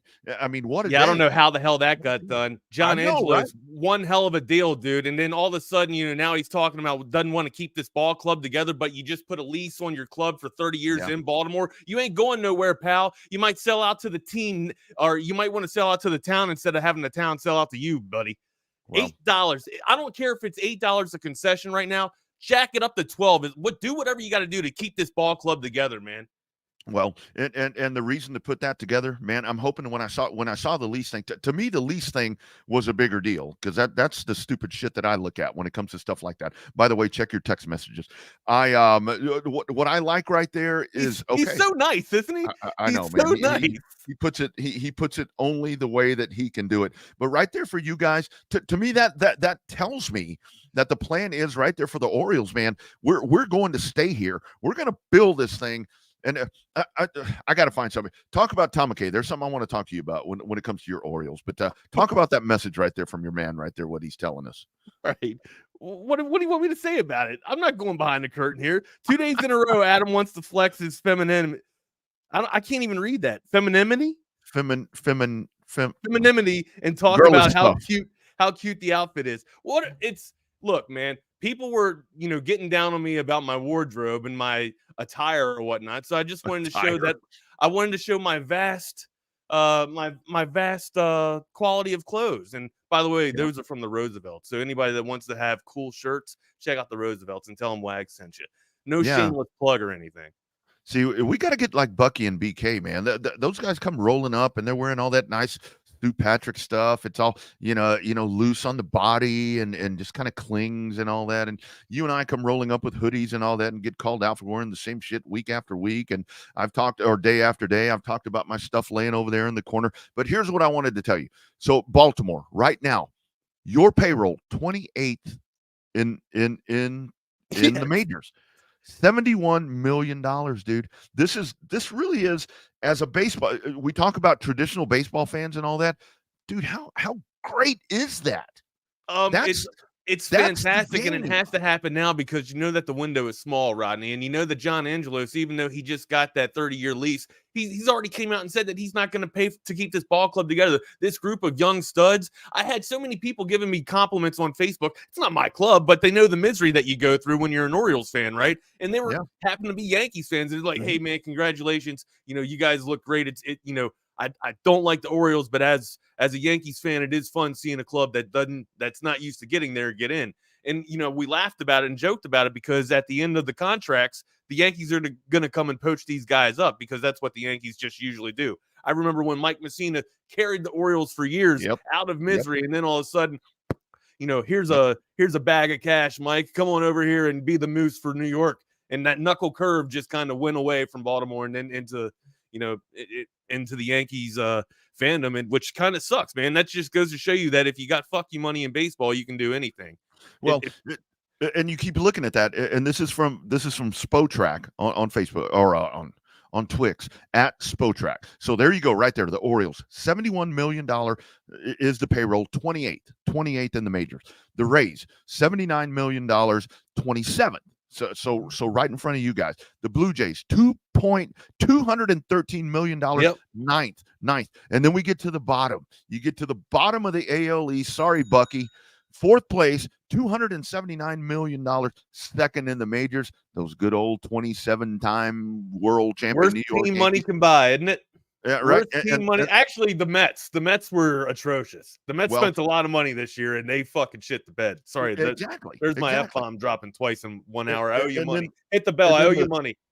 I've lost track. And then fifth in the East at $181 million, 13th in the majors is those good old Boston Red Sox. Dude, I love it. I love it when something happens here like Baltimore. And this is in the American League what Baltimore is doing, dude. I mean, it's one thing if you're in the NL or if you're in the AL Central where you can kind of steamroll and like I'm talking about smoking cigarettes, drinking whiskey behind the wheel, which you shouldn't do if you're the Twins. But, dude, this is unbelievable, man. I love this. I love this. If it breaks down today, the Orioles, achieving 100 wins in a season, if it breaks down today, they take the first place margin or the first place title going into this thing. They'll get the bye. You'd like to think that the winner of the West is probably going to get the bye too. I was joking or in clowning around about the West just beating up on each other so bad that the Twins were going to be able to sneak in here and be able to take the second bye. Or I don't think it's going to happen. They got maybe one game. If they don't, if it doesn't come to perfection for them tonight, it's not going to happen. I was talking to BK a little bit about that last night. It looks like the West is probably going to take the 2 spot here. And then, 3, 4, 5, and 6 are just going to slug it out. And honestly, dude, I think your Astros are going to sneak in here and kind of take backdoor this thing. We talked a little bit about it yesterday. Let's break it down just a little bit more. Now that we have a little bit more of the playoff landscape in here, the 3 is going to go to Tampa Bay. So whoever just sneaks in, it's going to be bad news because you're running into a juggernaut going into Tampa Bay. But the good news is, if you're the West, if the Rangers can hold on here, all the problems that they're having in the bullpen, trying to get, the arms rested and stuff like that, that's going to be able to happen because you're going to, at least, be able to rest your guys until you get to the division. Yeah. Well, they had all that champagne ready to go last night, and it flowing. didn't work out. And let me tell you something, dude. For the Baltimore side, it was flowing, buddy. God, I wish I was in Camden Yards last night, dude. Man, what's the best venue you've ever been to? Honestly, dude, I got to tell you, I mean, the days of going to Texas Stadium, the old Texas Stadium in Irving, watching the Cowboys, dude, that place, it smelled like popcorn, it smelled like nachos, and it smelled like piss. And that was the best in-game atmosphere. I got to tell you, one of the coolest games I ever went to, it was a Thursday night game with the Cowboys taking on the Packers with Brett Favre, still the quarterback of the Packers. And the Cowboys go in and they beat them that night. But it was on a Thursday night, electric atmosphere. It was Tracy and I and some friends of ours. We took off. We took the day off work. We all worked together, and we all were sick that day. Yeah. Dude, we go to this place. The atmosphere is electric, dude. And then me and a buddy of mine, we go to the final game at Texas Stadium with the Cowboys taking on Baltimore. We go down there, dude. No tickets in hand. No tickets in hand. I told him. I told my buddy. Did you get them from the scalper? Oh yeah. And they scalped my ass. Vaseline and all for that. But dude, we were like on the third row, and we're sitting next to this lady, and she's like, it's an older lady and her husband, and she's like, I've been here for almost every game, honey. And we sat there, and I'm taking selfies with her. Well, not selfies back in those days. We had Jimmy Dean Polaroids. Phones. Yeah, Polaroids. But dude, it was so amazing there because it really was. I mean, that's exactly what it smelled like. Popcorn, nachos, piss. So depending on where you walked over Old Texas Stadium. Old Texas Stadium, dude. God, I miss that place. I still I have the same memories, and I reminisce about Memorial Stadium, but Camden Yards is fantastic. PNC Stadium for Pittsburgh there. That place, I think that's what it's called, PNC Stadium, right? Yeah. They have a mirror where you can actually piss, and he's talking about smelling piss, but you can actually smell piss and piss at the same time and look out. It's a one-way mirror. It's or one-way glass rather. It's crazy. It's awesome, man. I don't know if it's still there, but that was one of the features that was there about 10 years ago, as a matter of fact. Congratulations to you too, Sal. Appreciate it, because I know you're a Yankee fan, and you're scouting all those Orioles that you're just gonna pluck. You're scouting all of them, buddy. I know you're gonna come poaching at the end of their contracts, dude. All you damn Yankee fans do the same shit. I talk about Bucky. Did Bucky break out Jeter? I was on the road. I didn't get a chance to see Jeter. That, anyways, baby. Thank you, Sal. We appreciate it. But yeah, man, that's one of the best places I've been. PNC. The Globe. I liked Globe. I loved the layout of Globe. I loved all the food that you could get at Globe, but it was always hot. Yeah. Well, I mean, it didn't feel like there was a breeze at all at Globe. It felt like when you walked in there, you were just cooking. yeah. Yeah. Well, years ago, when Tracy and I first got married, she had her sister lives up, in California. We went out and we went to Angel Stadium. We took in a day game at Angel Stadium, and that was really nice. I mean, that was really cool right there. Just kind of the views, just getting there, driving out on the 5 and all that, to get there. And we sat high. Obviously, we sat way up. But dude, it was, I mean, it was enormous and just a really great atmosphere. So that really is the thing with me, because that's what I love about baseball and some of the baseball parks, because you can get those massive places like that, but then you get the more intimate. I mean, to me, Minute Maid is very intimate. I mean, it's very. I've been to Minute Maid too. I like Minute Maid though. I'm not a big fan of domes though. That's the thing of roof stadiums, man. Yeah. I'd love to see Wrigley. God, as much as I hate to be in the atmosphere, I'd love or around the fan base, I would love to see Fenway. Yeah. Well, and I've heard San Diego. I've heard San Diego's another one. That's a beautiful park. San Francisco is probably a beautiful park. Yeah. Yeah. And the thing about it is that's seriously why I like, and that's the thing with the football stadiums nowadays. Like when I talk about Texas Stadium, I mean, I've been to NRG and I've been to Jerry World and all of that. Man, they're just too big. They don't feel, I mean, they don't encapsulate. I've never been to Jerry World yet. Dude, it's, I mean, even I called a state championship game there, and for high school football, and I was stuck up way the hell up there, and it's like, man, I can't see shit, and thank goodness you had monitors and all that. It's just kind of big. I mean, it's just a lot, and that's why I say that Jerry and Stephen Jones and Charlotte Jones, I mean, they're more consumed with selling the stadium tours and doing all this other stuff, building the brand. And it's like, man, but it's even like Wags going to the Dell Diamond here in Round Rock. And by the way, congratulations to the Express. They're in the PCL playoffs right there. Ring your bell. Our man Chris Armendariz there, and the great folks there. But even Dell Diamond, it kind of has that really good, intimate feel of watching really good baseball. And that's kind of the difference right there. What I like about baseball versus football is those parks can really kind of pull you in and give you a good feeling. We're going to get into some Texas football here in just a little bit, but we got to talk about the matchups tonight, though, because the race still is on in the West. Astros and the Diamondbacks, even a little further out west, though, in the desert. You got a really good pitching matchup going on tonight, though. The over-under is 9, and then 115 going for for the Diamondbacks. You're going against your Astros here. What do you like about tonight's matchup? The fact that the Astros are still in the hunt to win the West.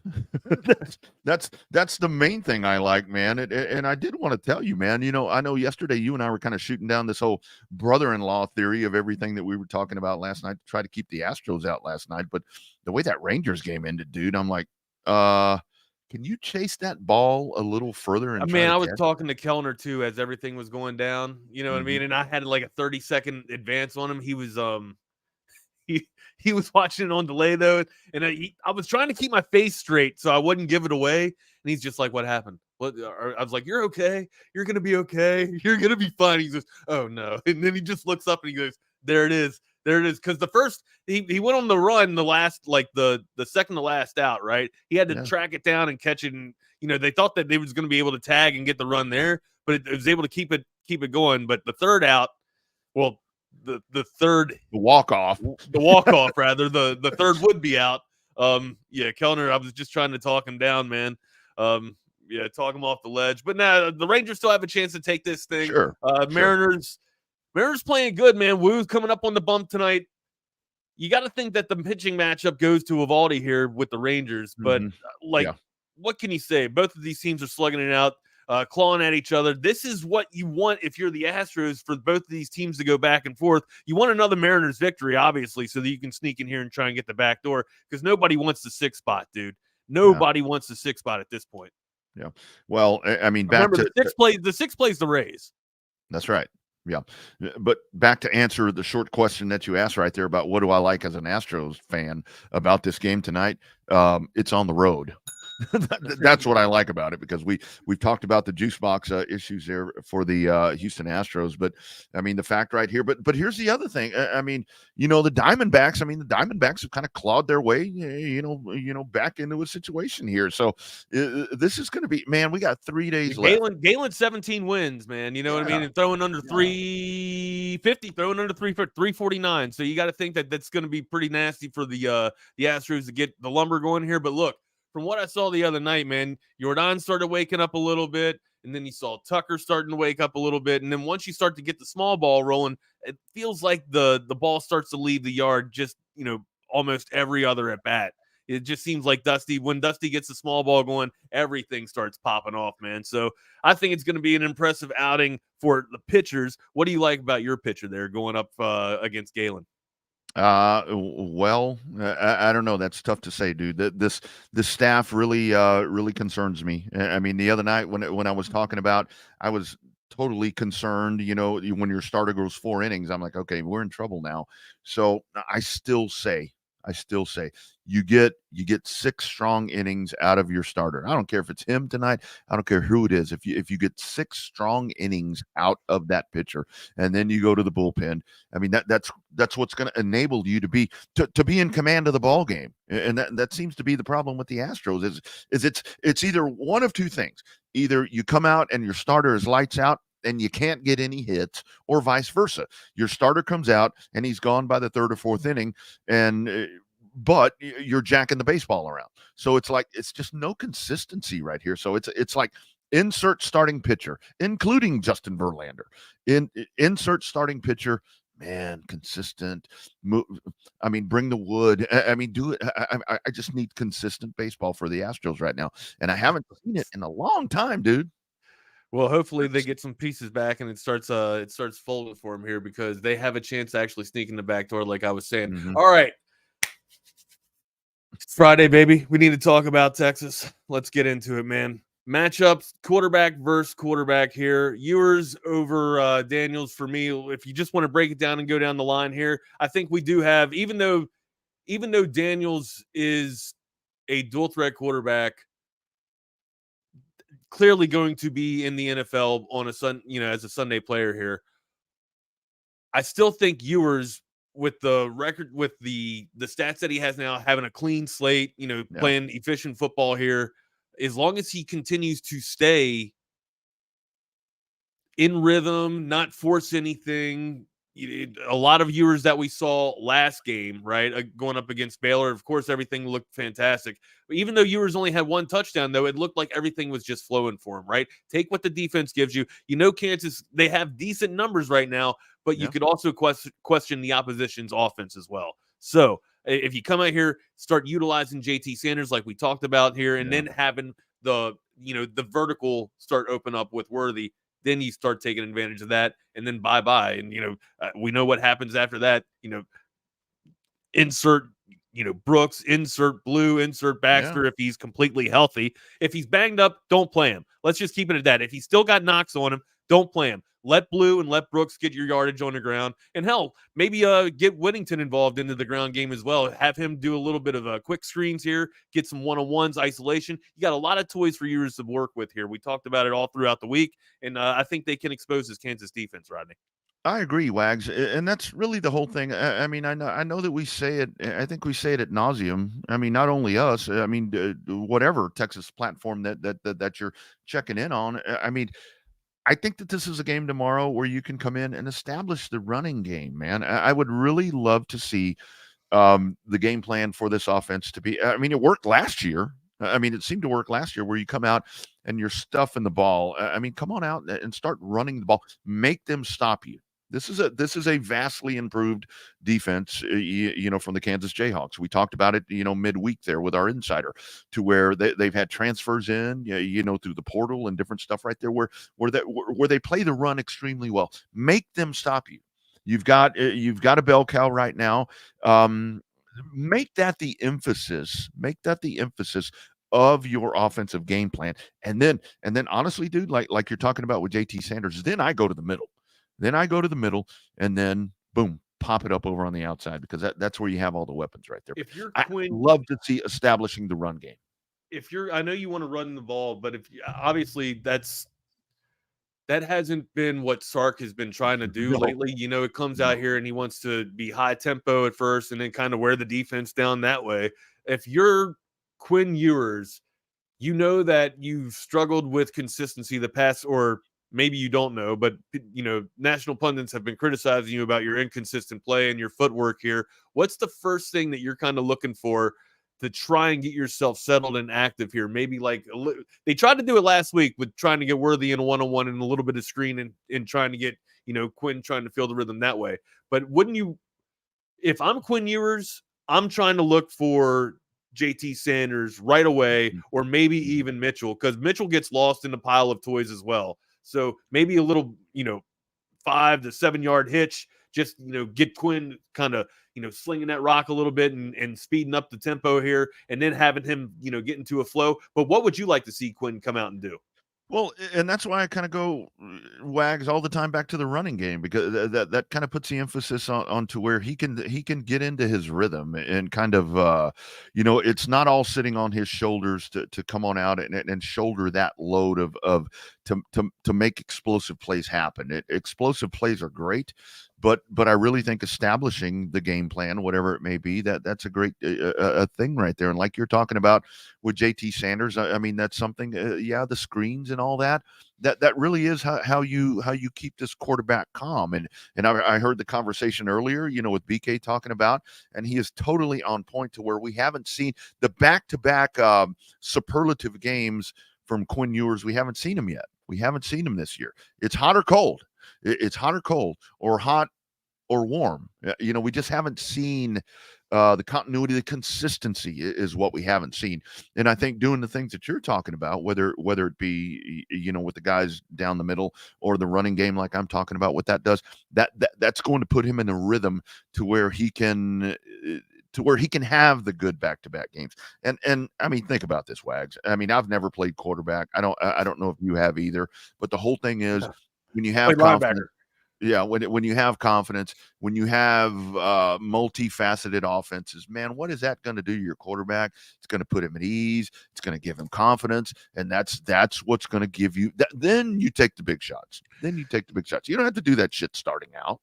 We know that Jalen Daniels and Neal here come in as a one, dynamite 1-2 combo. We talked about how, potent that their offense is. Let's hear Sarkisian on how to stop this dynamic offense. Well, I think it's important that we play a disciplined brand of football. First of all, I think we've got to have great eyes. We got to have great communication, so that we're tied on a string, that everybody's working well together, that everybody trusts their keys, what they need to do, and that they can trust the guy next to him, that he's going to do what he's supposed to do. That's always important, especially when you start talking about option football. Everybody's got to have their rules and be dialed into that.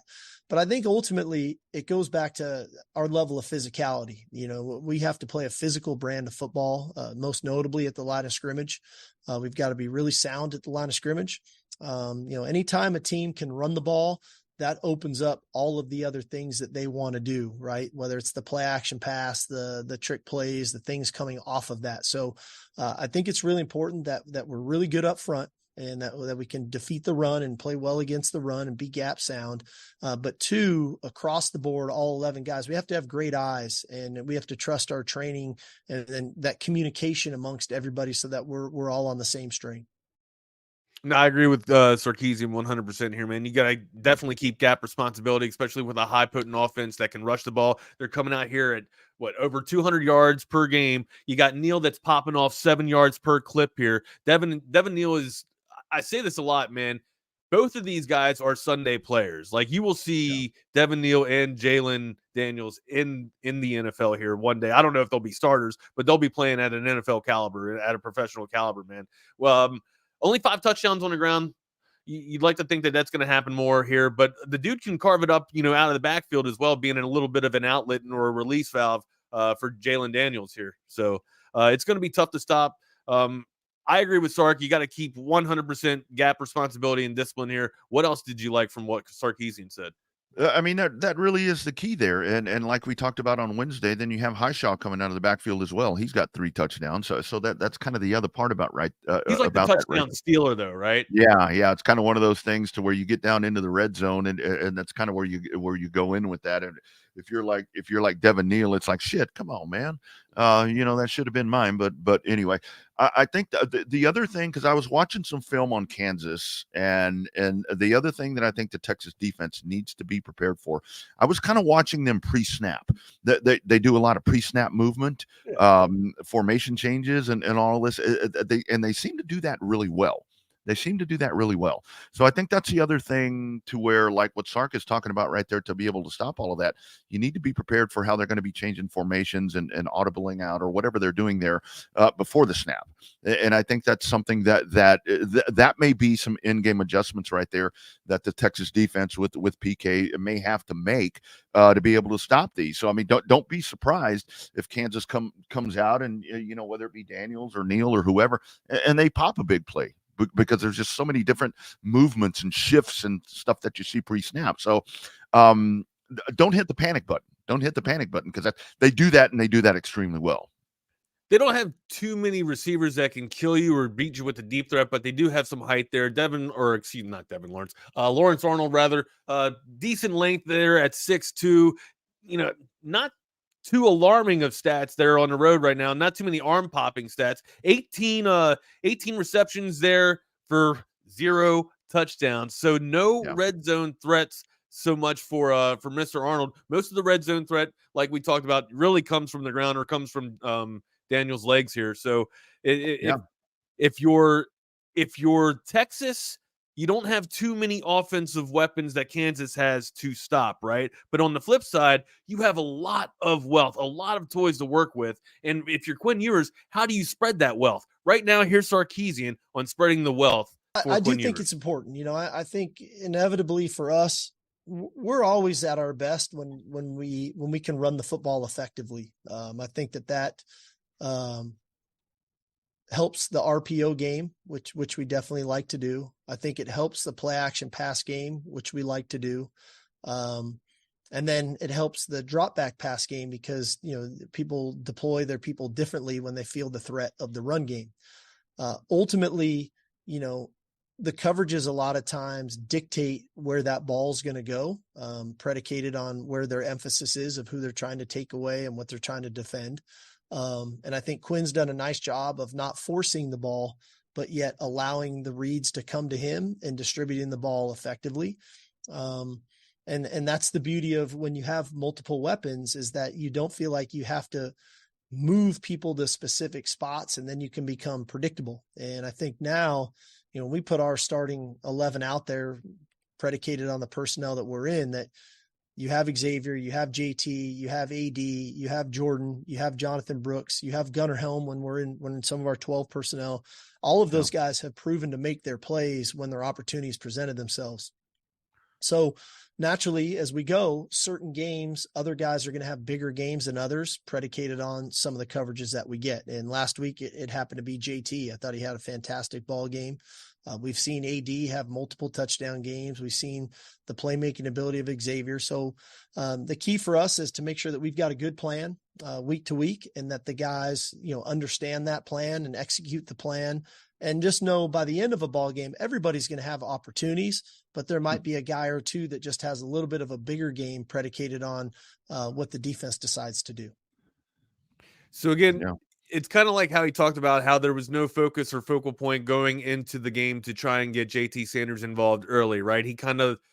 He's allowing the defense to dictate, or the coverage to dictate, where the wealth is going to be spread. Yeah. That alarms me just a little bit. Although I do see how it can be good for the quarterback. It can be good for Ewers to be able to adapt and take any type of defense or coverage that's thrown at him and go through your progressions and take the read that way and not be fixated on a toy. But still, you should definitely have a focal point. You should identify your mismatches going into the game, right? And then try and isolate and get one-on-ones. I'm sure that that's what they're doing here. And this is just a lot of coach speak from Sarkisian, but still, don't let the defense or the defensive coverage dictate to what you're going to do. You dictate. You're the offense. You set the damn tone and let the defense react to you. And you know what he's doing right there. I mean, he's telling us what we've been asking for here, since the start of the season, where it's like, man, I mean, going to the toy box, you've got so many different. Did you hear that list that he racked off? Right. It's like, who do I play with? I don't even know what to play with. That's the Yeah. problem with your viewers. Who do I play with? Yeah, it's like he must be listening to this channel. He must be subscribed. We'll have to find out, because that's what we're all asking for. It's like, dude, you've got so many different weapons in there. Let's start utilizing My wife's more. yelling. I got to shut the door. My wife's yelling at me. Yeah, you're all good. You're all good. It's like, man, we're seeing the same 2 or 3 receivers, whatever. Let's trickle in some of the others. Let's use some of the other running backs or whatever the case may be. But that really is the case right there, to where, and I've talked about it before, Wags, where it's like you ride the hot hand. I mean, yes, obviously you want a variety. You want a versatile offense, which he's also mentioned that as well. But the whole thing is, man, if you've got a dude that's on, you get JT Sanders involved right here. I mean, and he really is, to me, like you mentioned, he really is the X factor, because he can change the ball game, dude. He can change. We're talking about using all these different wide receivers and all that. You get JT Sanders on fire, dude. Who the hell cares who's out there? 12 receptions and 268 yards. And let's forget that he wasn't even used in one game. Exactly. And again, Sark must be listening to this channel, because he got him involved. He's a game changer. I mean, if we're that much of an influence on Sarkisian, then I don't know what we're doing here. But him and hey, Chris man, I Del love being Conte. here in Texas Sports. Yeah, him and Chris Del Conte and all those folks, man, they're just like chimed in all day. They're writing shit down as we're talking about it. Rodney was great on the theory today, man, while Wagner was the chaos. That's for sure. All right, my guy, we talked almost to exhaustion about Texas and Kansas. We'll get a lot going on with the pregame show, especially make sure you're checking that out tomorrow as well. A lot of pregame activities and festivities, and there's going to be a lot going on next week as well. But don't overlook this week, of course. Let's stay 1-0 all throughout the week, as we like to say, that old adage. The line on this, 16.5 right now. Do you think it's going to climb any higher? I do. I've already mentioned that I think this is at least good for 3 touchdowns. I don't want to be too overconfident here, man, but I just believe in the Horns, dude. I like the offense clicking. I think it's popping right now. Good fluidity, man, and the defense is playing championship level defense here. So, to me, I believe that it's a 3, maybe 21.5 point game. Really, I'm kind of in the 4. I'm in the 14 to 15. I'm in the 14 to 15, and I hope you're right. I totally hope you're right, because you know what? I'll let you down before. That's going to prove the one thing that we've been talking about as well, is that Texas finish this thing off. I mean, if you're able to, don't take your foot off the gas. I don't have the cap. I don't have my Last Stand hat on today, and I should, because my hair looks horrible. All gas, no brakes. And look, I mean, you are now in the top 5 style points, man. This is a top 25 ball game out here, man. Get out here, get ahead, and don't fucking take your foot off the gas. I mean, just go. All gas, no brakes, man. That's the saying. All gas, no brakes. All right, let's get into the lines, man. We got some matchups here. Not as sexy of a slate as last week, Rodney. What you got? You playing some? Well, here's kind of my whole synopsis of. Were you playing something back there? What are you playing? No, man. Here's my whole synopsis of the college football weekend right here. This is where there are a lot of teams right here. You know, with Duke, Colorado. I was watching. I don't know how my TV ended up on FS1 last night. I don't know what I was watching, and they were talking about that this Colorado game, Colorado USC, could be the biggest game of the year. I'm like, what? Are you kidding me? They're just trying to get some hype back, man. That's all. Because Colorado lost a lot of steam going in Oregon. They're going to get rolled again this week, dude. This isn't going to be that good of a matchup here. Dude. But why don't you tell them, before we get into the lines, though, why don't you tell them about our friends at Covert here? Oh, speaking of all gas, no brakes, got to talk about Covert BK, guys. And of course, don't forget, I mean, you've got, who is it? You got Bucky and BK heading out there today. And then tomorrow it's going to be our man Buck and Dr. Trey. They'll be out there for the pregame show. You should say Dr. Trey. Dr. Trey out at Covert BK. And by the way, Texas Sports Unfiltered with a pregame show. Don't be looking on the flagship. They ain't got shit. There ain't no pregame there. It's like, let's turn it over to Craig Way. Oh, come on, man. Get yourself a pregame show. But Covert BK, 3 state-of-the-art dealerships out there, 42 acres in Bee Cave out in the hill country. It's a beautiful drive to go out there and look around. Buicks, GMCs, Cadillacs, Chryslers, Dodge, Jeep, and Rams, all of that. And the food today, you're going to have Smoky Moe's. You're going to have Verdes. You're going to have all of that cool stuff out there. Go see Lifetime Longhorn, Derek Johnson, as the crew is headed out there right now. Covert Bee Cave services all makes and models. The 86 service bays right there. You're not going to be sitting around all day waiting for stuff to happen. By the way, Covert, Ford, and Chevrolet in Hutto. By the way, Wags, speaking of Ford and Chevrolet, do you know what this weekend is? Speaking of Ford and Chevrolet? No. I'll give you one guess. What? Talladega, bitches. Talladega. The Fords and the Chevrolets will be mixing it up at Talladega on Sunday. And you got the Fords and the Lincolns. That's all in Austin since 1909. It is the Covert family of dealerships. Go out, and if you go to Covert BK, go see our man Dan Covert and all the great staff right there. And seriously, thank them for being one of the greatest supporters right here of Texas Sports Unfiltered. This is why we do this. And it's great folks like Covert BK that have been a part of this, and so many different others.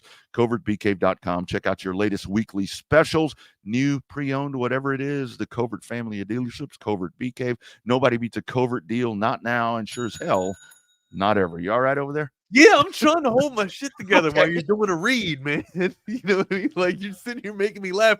Throwing All right, I strays. make shit up, dude. How you It's got like- Drake Way catching strays on here? Why? No, Why? I'm not throwing strays at Craig. I'm like, okay. where's I'm the like, pregame show? Let's just dive in. Here's Craig Way. No, I'm like, what certainly, the hell? no, certainly not throwing anything at Craig. It's like, where's the pregame? Give me some pregame here.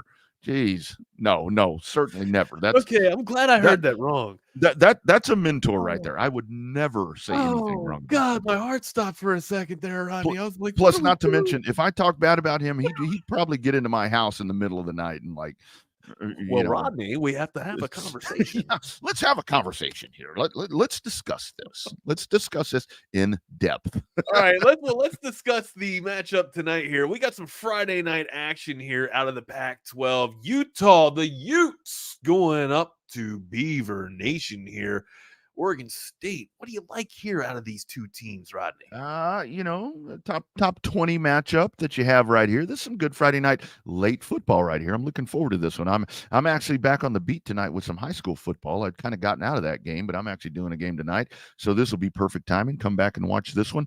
I'm looking at 2.5. Is that where we are for Oregon That's State? what it climbed. that. It started at 2.5. It climbed up to 4, though. Ooh. I don't know, man. I'm taking Oregon State right here. I'm taking Oregon State at home. Going with the Beavers here. Going with the Beaver. I'm going to say wrong team favored. WTF. Utes go in here, baby, and they are going to get it done, my guy. Nice. I'm just a sucker for Beavers, dude. It's one of those things. Oh, dude, are you serious? I'm on a roll today, dude. I'm on a roll. What did you drink? What did you eat? Dude, that's 2 days in a row, though. You've been all over the place. I know. You've been down the sexual favors type of deal. Yeah, I know. I need to Craziness. calm my ass down.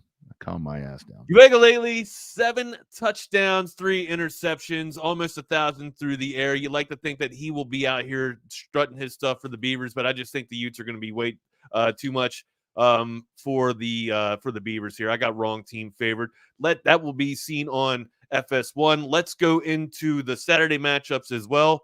Break it down here, Rodney. We already talked a little bit to exhaustion about our Longhorns and our matchup between the Kansas Jayhawks. How about the Notre Dame Fighting Irish versus the Puke Blue Devils here?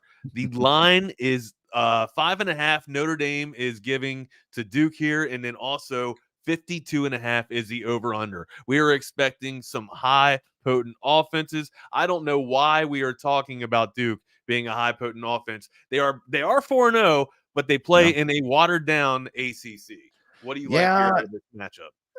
I don't know here, man. I'm going back and forth, and this is another one of those contests this weekend that I was talking about, to where here we go. Some of the early season contenders that we think we're seeing. This is kind of the weekend that we find out if they're legit, and I think this is a great example right here with Notre Dame. But the thing about it is, Wags, you look at this. I mean, I've got Notre Dame given 5.5. I don't know if that's still. I think they're going to blow the doors off of Duke. Especially, they're going to have that sour taste in their mouth after that loss last week. Dude, I mean, for what they put up against Ohio State, you don't think that they're going to come out here and just blow the doors off of Duke? This line's crazy. Like, you'd be stupid not to take Notre Dame all day on this. Yeah, I'm going to take Notre Dame here, but it there's still a little bit right there, and I didn't get to ask you this week. How in the hell, if you're Notre Dame, how in the hell do you have 2 plays where you only have 10 players on the field? Come on, man. That's a daggone coaching mistake. We call that a daggone coaching mistake. You think? Yeah, man. Oh man, yeah. I'm definitely going with that. You cannot be here. in that position. You're playing for a championship caliber position here, or again, we were week 3 at the time, but this still is going to propel you to a path to the national championship, right? Especially if you beat an opponent with the clout of Ohio State. Yeah. The big names are going to be like, oh, well, they got that victory in Ohio State. And Ohio State's going to cruise until they meet Michigan with the Weefins. They're going to cruise, right? Yeah.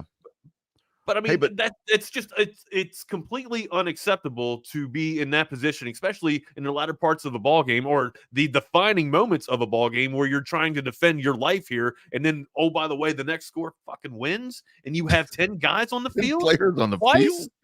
Yeah, that's pretty embarrassing. But actually, I don't know. Did you hear earlier? Lee Sterling, Paramount Sports, always on with Bucky and BK, 9:15 on Fridays. He went with Duke here. I disagree with Lee. I think Lee's wrong. Oh my God! I know Lee's one of the best in the business, but I think that's like me throwing stones at Craig Way. Holy, what is this show doing? I'm the first one to come out here and tell you when I was wrong. All right, because.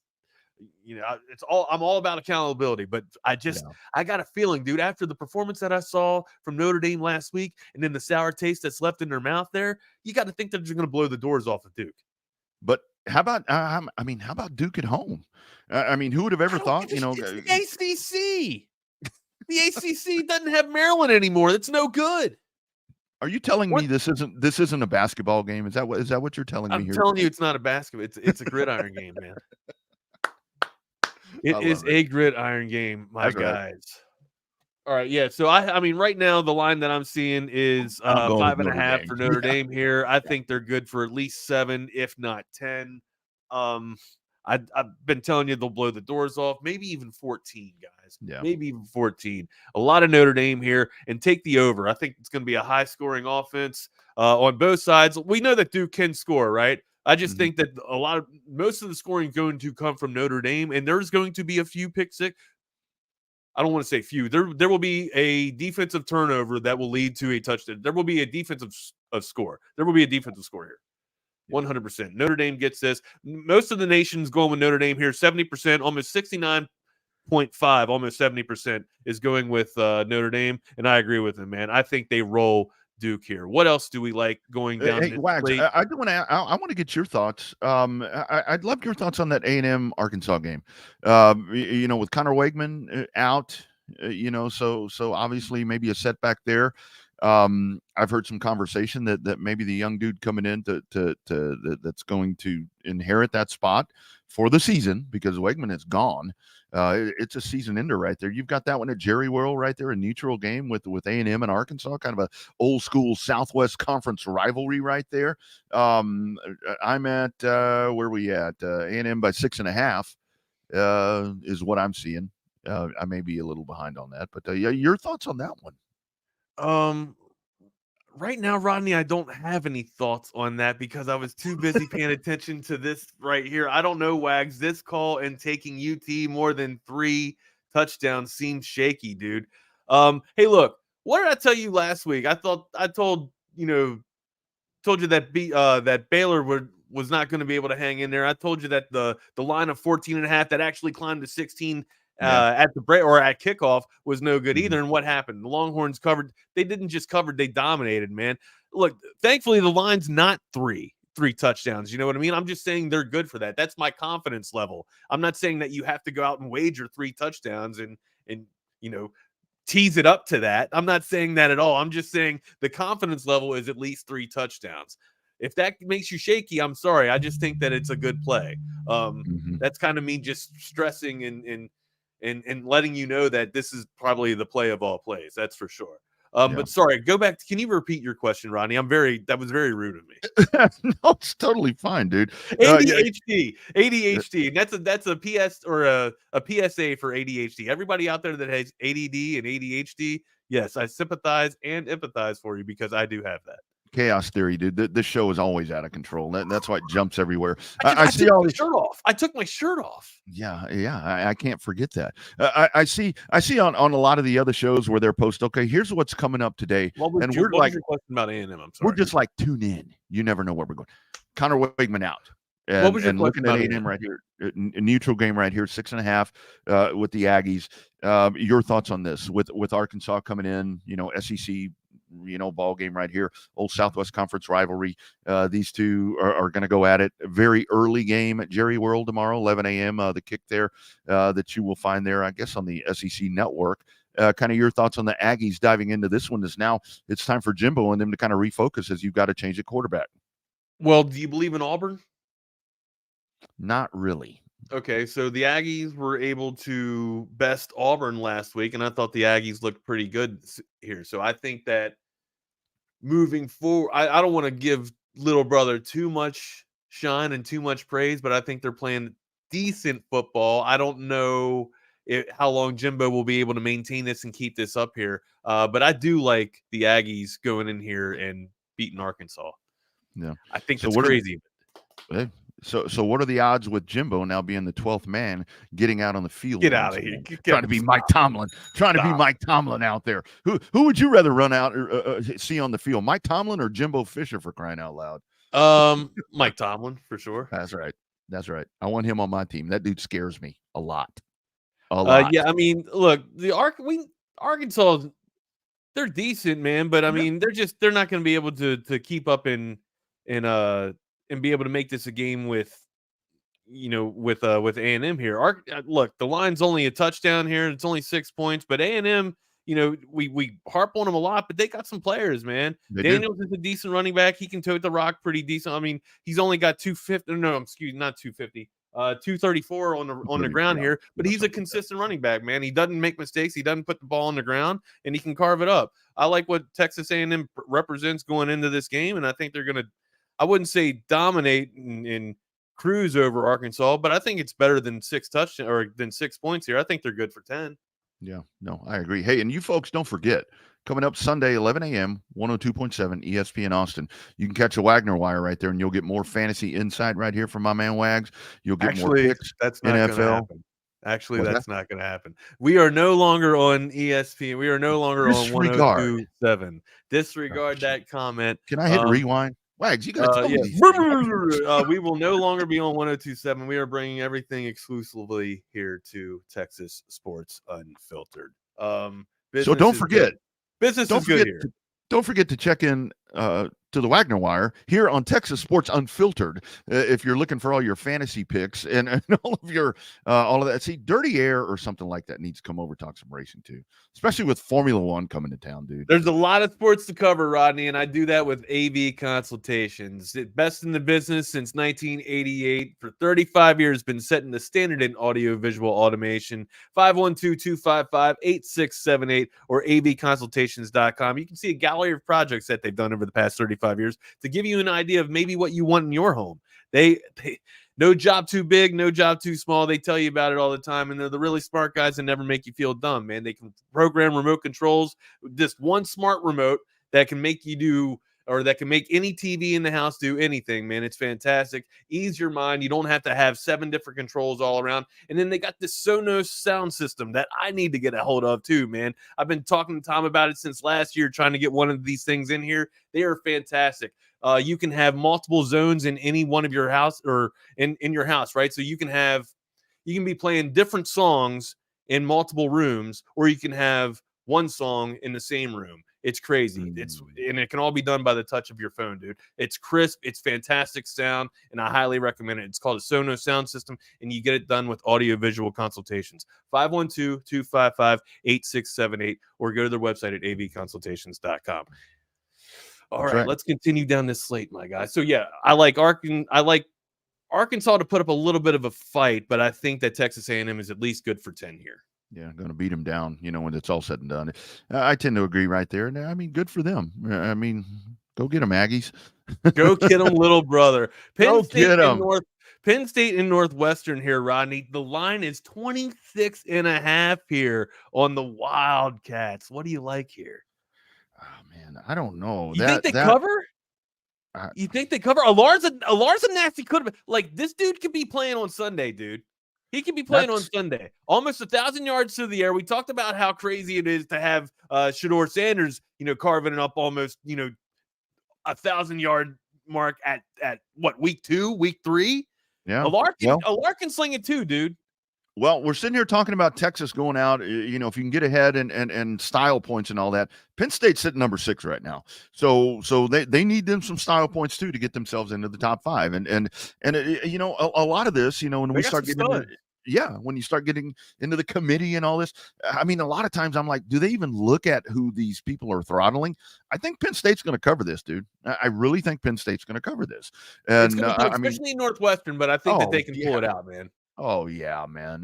That's a lot of points. The line is 46, which kind of indicates that it's going to be a one-way show, right? Mm-hmm. It's going to be a low-scoring game, but most of those points are going to be coming from Penn State. And then the line being the over-under was 46.5, which indicates that Penn State's going to be doing most of the scoring, to me, in my opinion, with the line being at 26.5.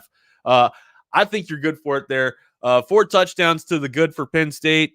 Yeah, the alarm could be a backdoor cover. That's the thing. Like, if the letdown comes in and the prevent rolls out with the 2, they start rolling out the 2s and then the soft coverage and everything, you could get a backdoor cover here.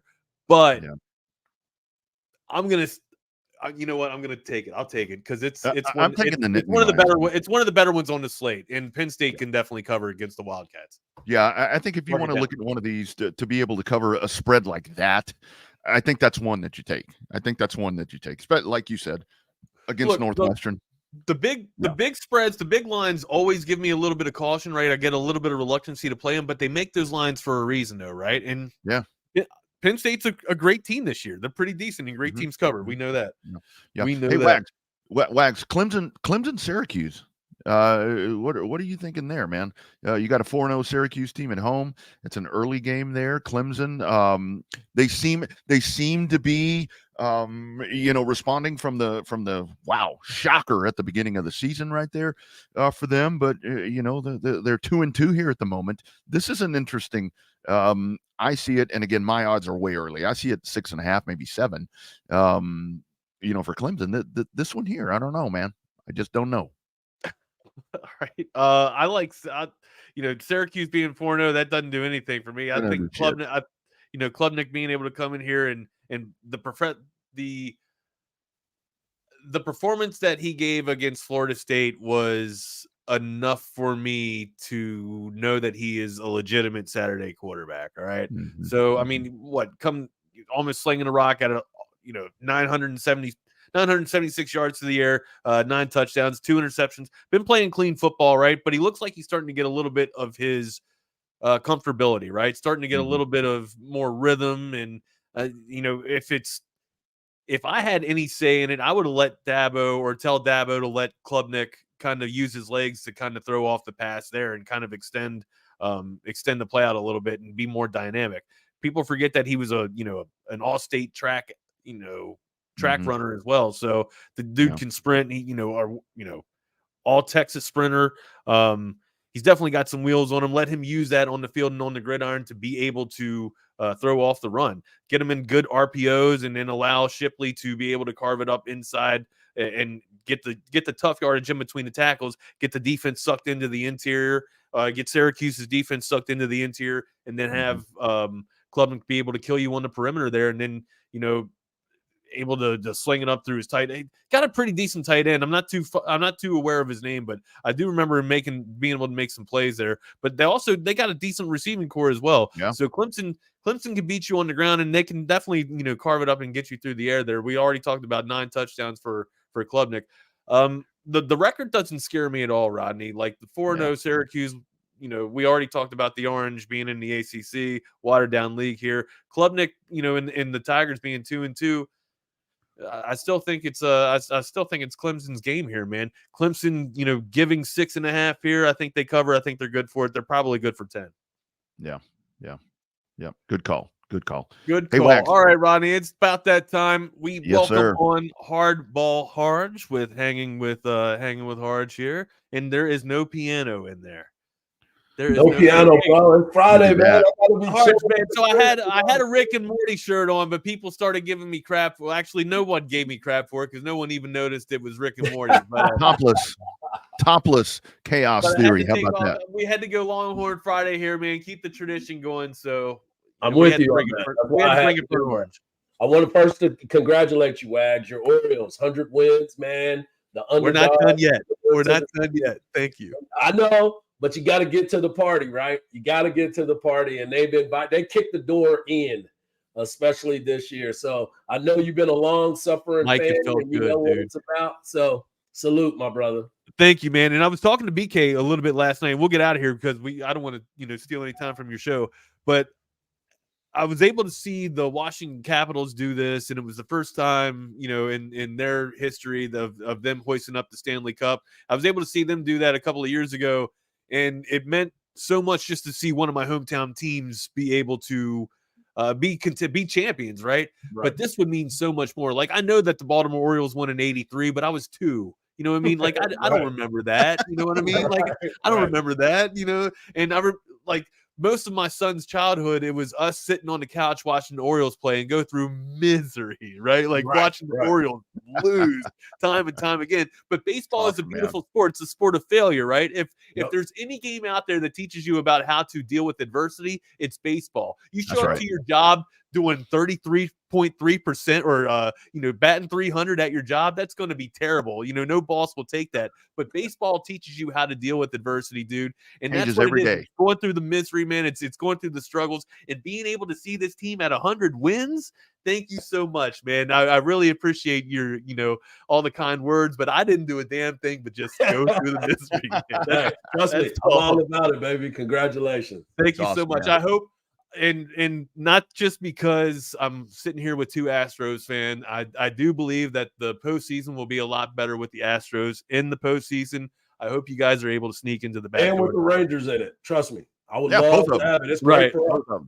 It would be cool to see the Rangers get the 2 and then Houston sneak into the 6 here and then battle the Rays and then knock the Rays out, dude. There you go. No doubt. I love it. Good stuff. Anyway, guys, let's get the win. Let's get the win on Saturday. Let's have a tough matchup and a tough fight going up against a really good opponent here against Kansas, man. You all know the drill, man. Good show, Mike. Level up and enjoy the ride. Hook them. Got it. There they go. My favorite people, Chaos Theory, doing their thing, always bringing the knowledge. And, every time I never know what they're going to be talking about because they start the show off. It is wild. It is wild. It is wild. But I definitely love them leading me in to Hanging with Hardge. That's right. I'm your boy Hardball Hardge, representing the 254 every single day. And I try to represent it to the fullest. You can follow me on Twitter and Instagram at Hardball Hardge. But most importantly, follow this show. Follow at Texas Sports Unfiltered. You can follow us on Twitter at TS Unfiltered. And you can follow us on Instagram at Texas Sports Unfiltered. Also, hit us up on the show. We love to have a good time. We love interacting with all of you. 512-222-9328. I got a great show lined up for you today. Obviously, it is a football Friday. We're getting ready to head into the weekend. A lot of great games are going to be going on this weekend. I will talk a little bit about them. Obviously, MLB baseball, the playoffs, the pennant chases are all happening as we speak. But first, I want you guys to understand what is going on over at Covert BKs. Yes, you can go to Covert BKs and check out all the great cars. They got 42 acres of beautiful land that you can get All kinds of vehicles over there, whether you're looking for a Buick, GMC, Cadillac, Chrysler, Dodge, Jeep, or Ram, or if you're looking for maybe a Ford, you got to take that drive out to Hutto. And of course, you got Ford Lincoln right there in Austin. But they also got Covert Ford in Bastrop. You can, wherever you're looking for a car, make sure you do it the Covert way. Go to covertbk.com. You can check out all the makes and models. They also service all those makes and models because they have 86 service bays. That way you get over there, you don't have to wait that very long. You can schedule it, get in, get out, and make things happen. But no matter what, make your choice a Covert car. Make sure you check it out, covertbk.com. But the reason why I brought that up immediately is because today, Derek Johnson, lifetime Longhorn, college football Hall of Famer, Derek Johnson, all-time leading tackler for the Kansas City Chiefs, will be in the house starting at 12 o'clock. As soon as I'm done, Bucky and BK are over there. Trey and BK have their show going on this afternoon. But Derek Johnson will be in the house. So get out there, make your plans, bring your footballs, your helmets, whatever you want signed. Make sure you got a camera. Take a picture with my man. DJ is one of the nicest people. I told you that. He is one of the nicest people that you will ever meet. So go out there and spend some time with him. Well, let's get right into it. This is a lot going on this weekend. Texas Longhorns will be hosting the Kansas Jayhawks, as my man Coach Sark was talking about. It is a top 25 matchup. And these are two teams that are, trending upward, but it's a little bit different. And the only reason why I say it's a little bit different is because at the beginning of the season, Texas was predicted to be the team to be in the Big 12. They looked at the rosters. They looked at the talent. They looked at it all. But the one thing that stood out to me is coming into the season, Kansas, even though they made a bowl, they played well, people predicted them to come in ninth in the Big 12, which was kind of ironic to me.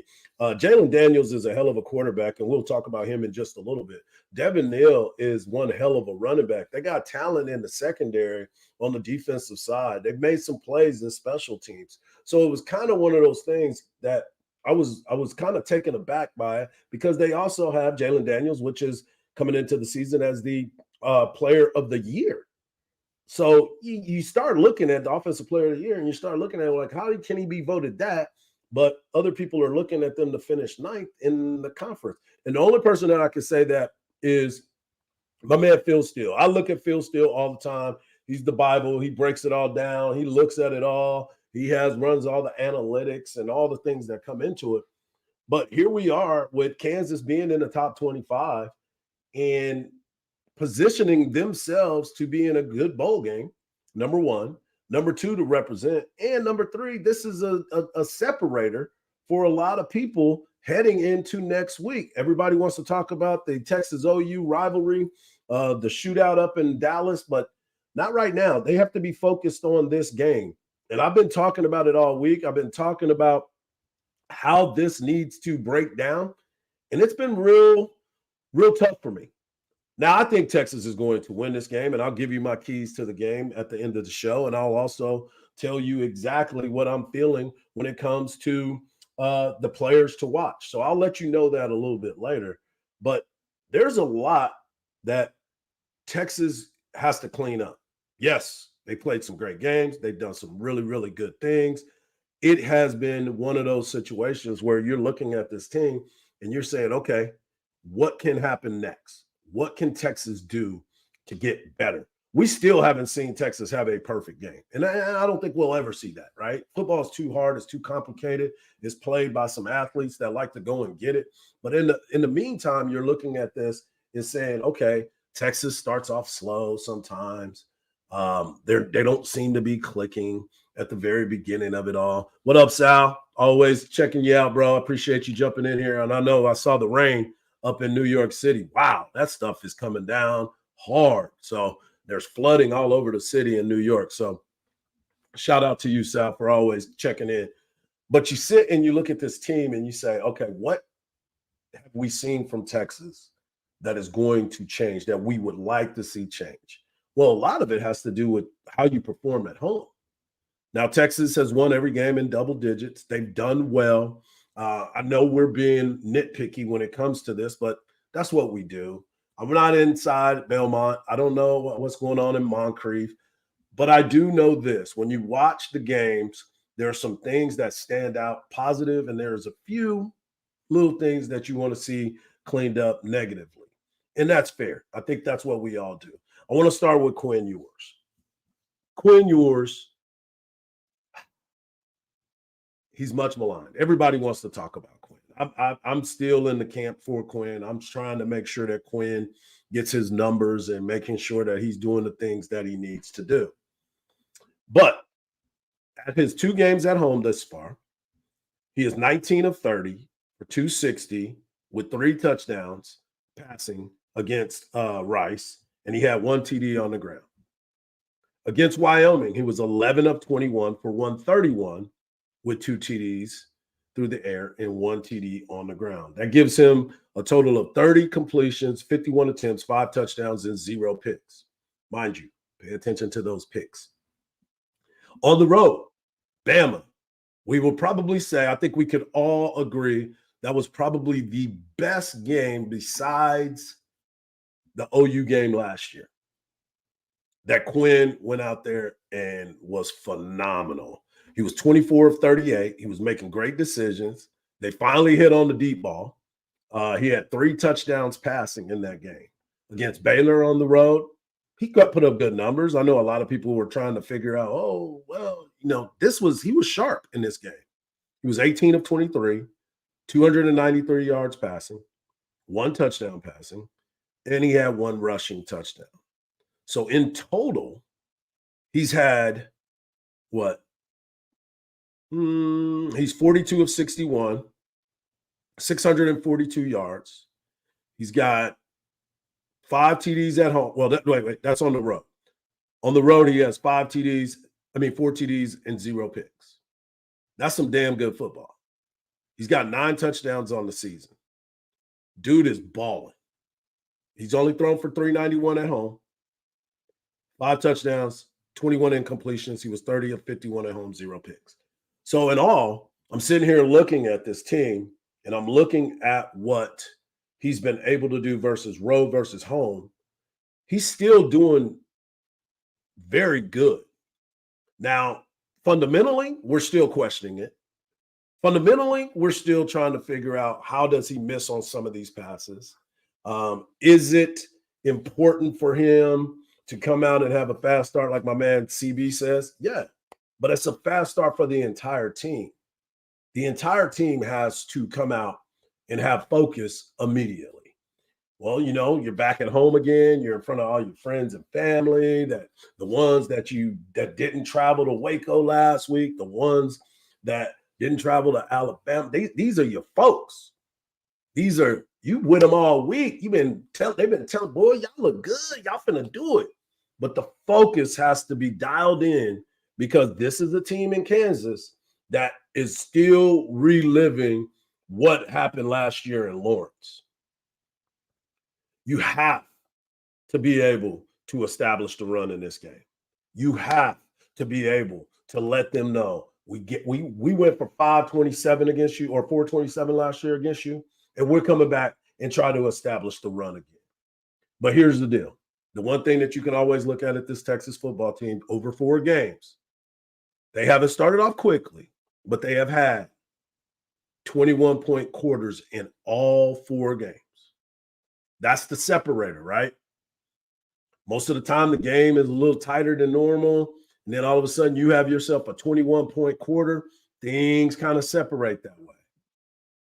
But let's just remember this. KU is a physical team that has made some adjustments on their team. They brought in some transfers to shore up that defensive line. They've always had some good secondary people. But they've done some things up front that they only gave up 9 rushing yards last week to BYU. 9. And I guarantee you, and I know this, that the DC, Brian Borland, I know is still pissed off from what he saw from last year's tape. I'm sure that they've been breaking that down. Now, I know there's no Bijan Robinson at this team, and I'll get into that a little bit more. But as you watch this team and you understand that pride that these players play with, there are some guys out there that are pissed off that are going to come in and try to set the tone and not let that happen. That's where Texas is lines of scrimmage has got to dominate. They have to set the tone. This is your field. This is your house. You don't let them come in here and kick furniture around and start throwing shit around. You got to go out there and start establishing what this game plan is going to be. Kobe Bryant in the secondary, he's blowing people up. This is going to be a great matchup. You got to go check the BYU tape. You'll see it. Kenny Logan Jr. is the team's leading tackler. He's in the secondary too. They make plays. They were on that team last year. And if you're a leader, these are the types of games that you got to step up in. Like last week, I firmly believe that this game will be won in the trenches. The Texas D-line is nasty and very, very physical. They disrupted last week's game against Baylor. Baylor could not get anything going. And that is what I'm looking at. For KU, they got to stop the line up front. They got to try to be forceful up front. They ran for 427 last year and controlled the game from the start. Texas did. So this game is on the O-line again for Texas to establish that. I must see what the game is played at. I got to see the pace of the game too. The pace of the game is very, very important. I know KU wants to take it slow. They're a team that you think that they move up fast, but they huddle up. They take their time. They're precise in what they're doing, and they definitely want to slow the game down. They rank 11th in time of possession. I've been telling you that all week at 33 minutes. But you know what that does? That limits the possessions for a team like Texas. Texas likes to score. They're going to put up points. They got explosive players. They got explosive plays that they want to have out there. But KU wants to limit it. No, 2 years ago when the game was played here and they won, it was a shootout. When Kansas won the game, it was a shootout. I don't think they want to get into a shootout with Texas. I don't know if they're built with this team to get into a shootout. I hope we don't have to see that. I hope that Texas goes out there, like we said, and put the foot on them in the morning, like we were talking about before. So we got to see that. The Texas defense, for Texas's defense, they have to get them off the field on third down. They have a high conversion rate, and UT has to force them off the field. That's how they continue to keep those possessions. Get them off the field. And Texas must be special on special teams. They muffed 3 punts in a kickoff return, and that's not normal, so I'm not really worried about it. But field position is going to play a huge part in this game, so they have to make sure that they are taking care of the football. I think Quinn needs to play well, and he needs to be efficient with his passes. The comfortability between the offense when Quinn and Sark are in sync has to click at DKR. We talked about it. There's been slow starts wherever we've been, but they have to find a way to get this going. Quinn has a ton of weapons around him, and Sark likes to use them all. You know, he needs to get into his bag early, and the play calling needs to be definitely A1. I expect a great game. Jalen Daniels and Devin Neal have seen this before. They've been here before. This team doesn't want to get embarrassed again at KU. They remember what happened last year, the numbers and everything that went in there, and they don't want to let it happen again. So I believe this is going to be go time.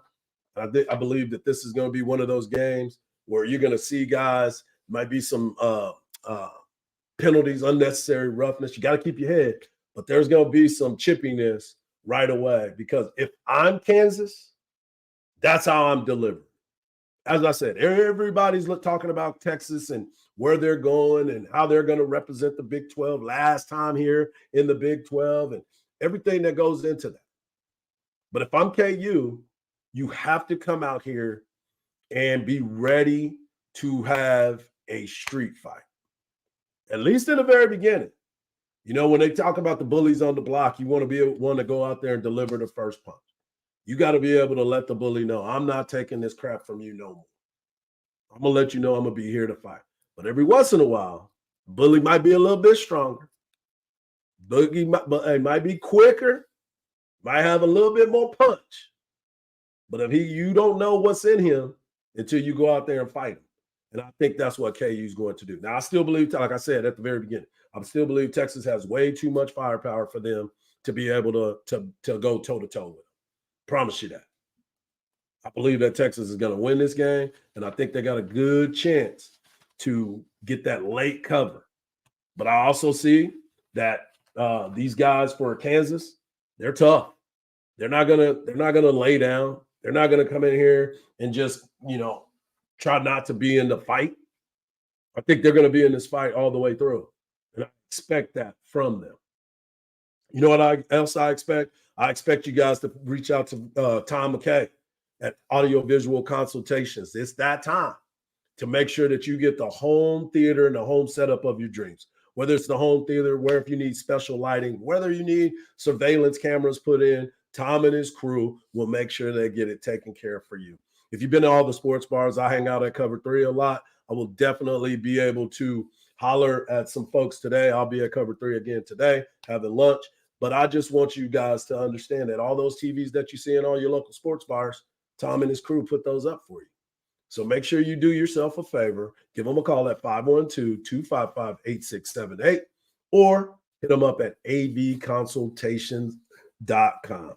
They have the home theater set up for you and your dreams, and we will definitely make sure that we get that taken care of. So make sure you hit Tom and his crew, AV Consultations. That is avconsultations.com. I told you guys yesterday that I was going to have a special guest that was going to join me today. We were going to have a great conversation about his career, his family, but most importantly, we just want to catch up with some good people. And he is one of the best that is out there. He's a good friend of mine. He is one of those guys. He was a former coach for 18 years in college at Tulsa, Arkansas, Memphis, Ole Miss. He was also the defensive backs coach and the special teams coordinator right here at the Texas Longhorns. Now he's a big-time scout. He's the assistant scouting director of college athletics. He is, and it does that for America's team. That's right. I said America's team. He is the one and only Chris Vaughn. Coach, what's happening, my man? How you doing, Mike? How's everything? Everything is good. Everything is good. Thank you for taking the time. I know you're a busy Most man. definitely. You're normally on the road about this time, traveling, scouting, trying to get everything together. But Right. I appreciate you taking the time to join and chop it up with us today. No, I appreciate the opportunity to get on and talk and chop it up on this Friday. It's Friday, man. That's right. It's a football Friday, baby. That's And I know exactly right. this is the funny thing. You travel so much, and obviously you do a lot of football stuff. But you got a daughter that's on the drill team, so you are keeping busy with that and running around and still trying to balance that time. Talk about that a little bit.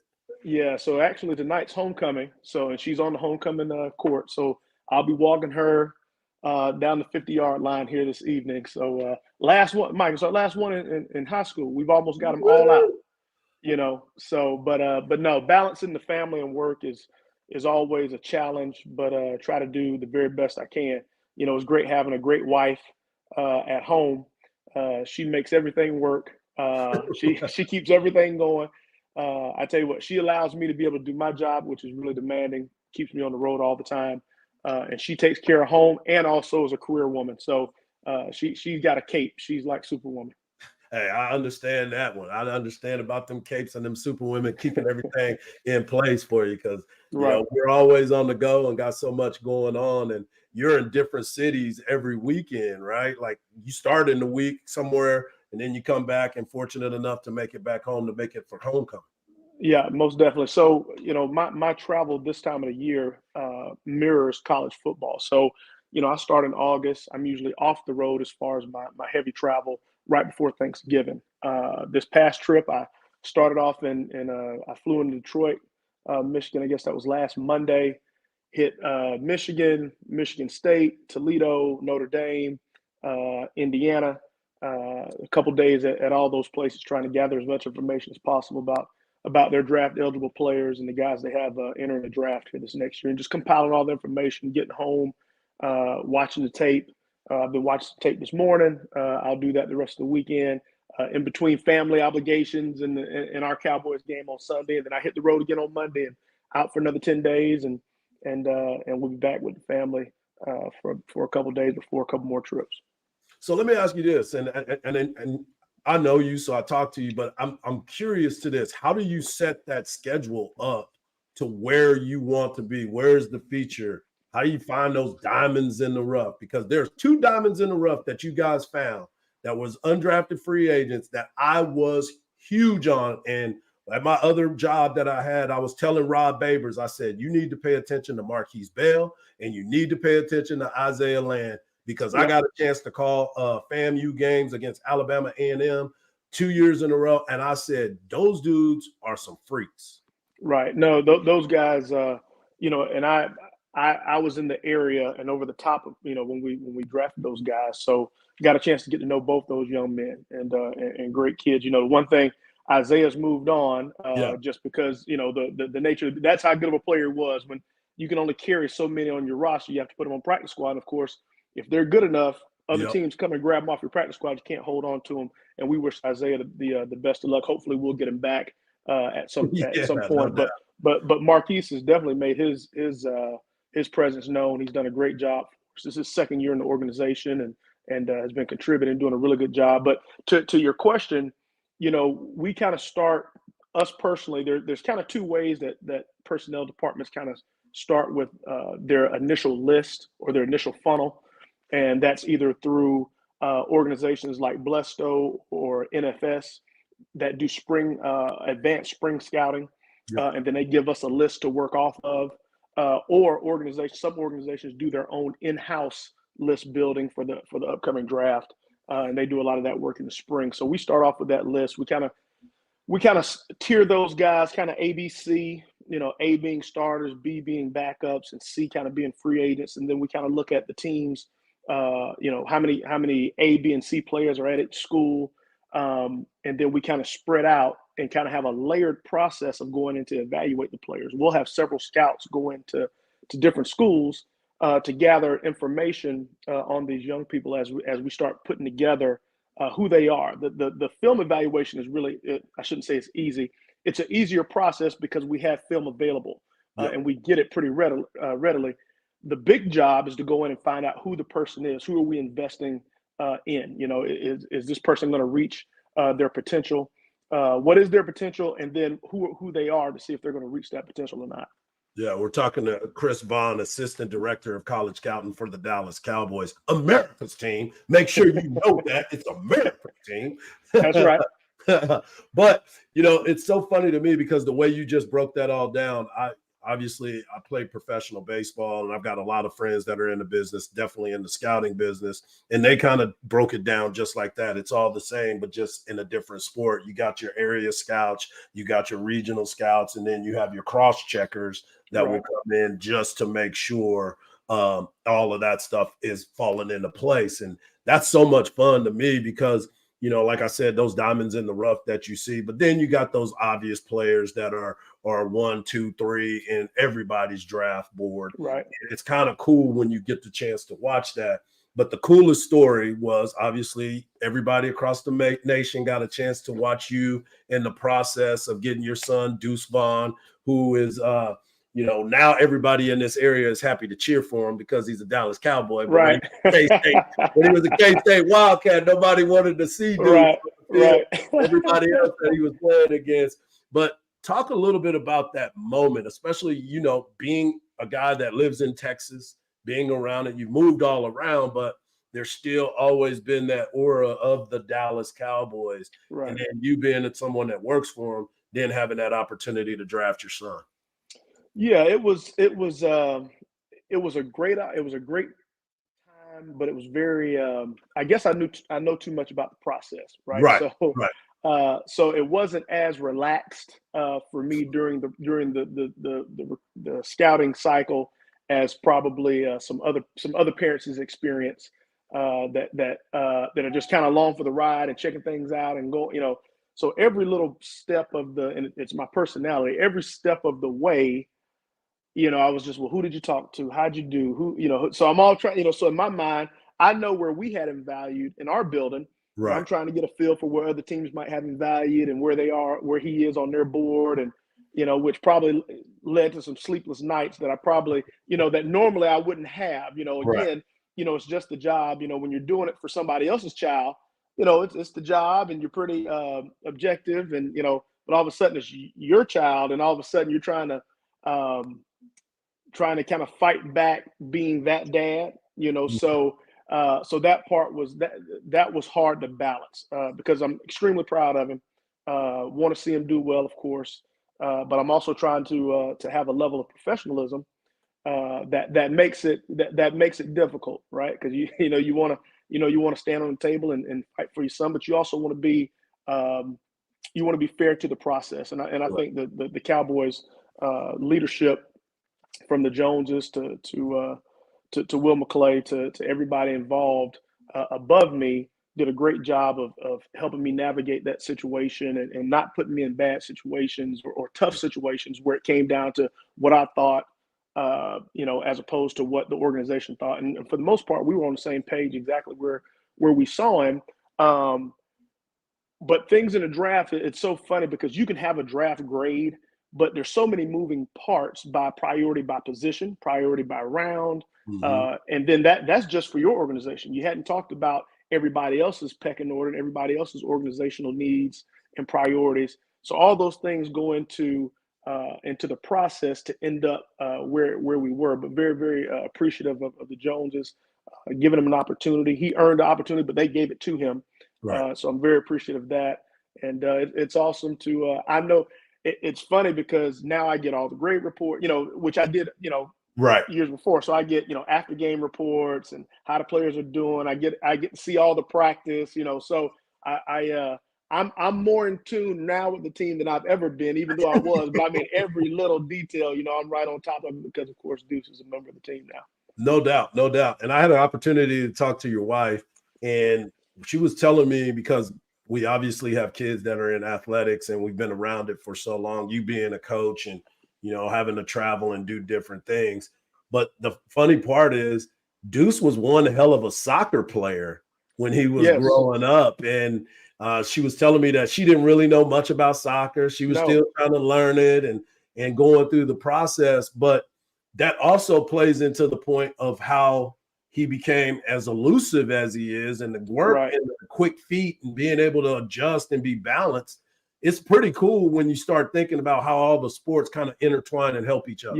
Yes, most definitely. So, we made a conscious decision. I say we. My wife made a conscious decision that Deuce wasn't going to play tackle football until 7th or 8th grade. So he didn't play Pee Wee, but we wanted him to get involved, with sports. So he played some flag, but no contact.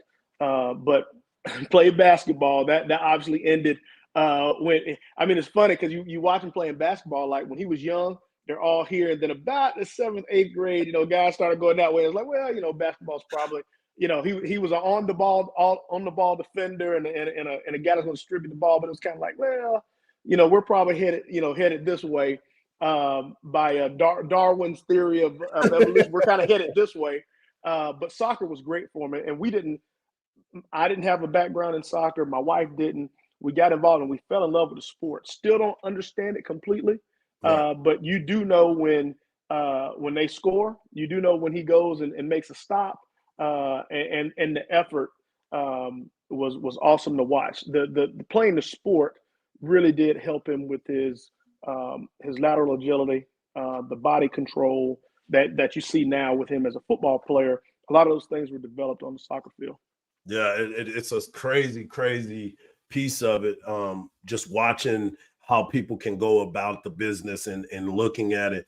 And one thing that I've always talked about, and parents need to hear this, don't try to specialize your kids so early because of the simple fact that you don't know what they're going to excel in, number one.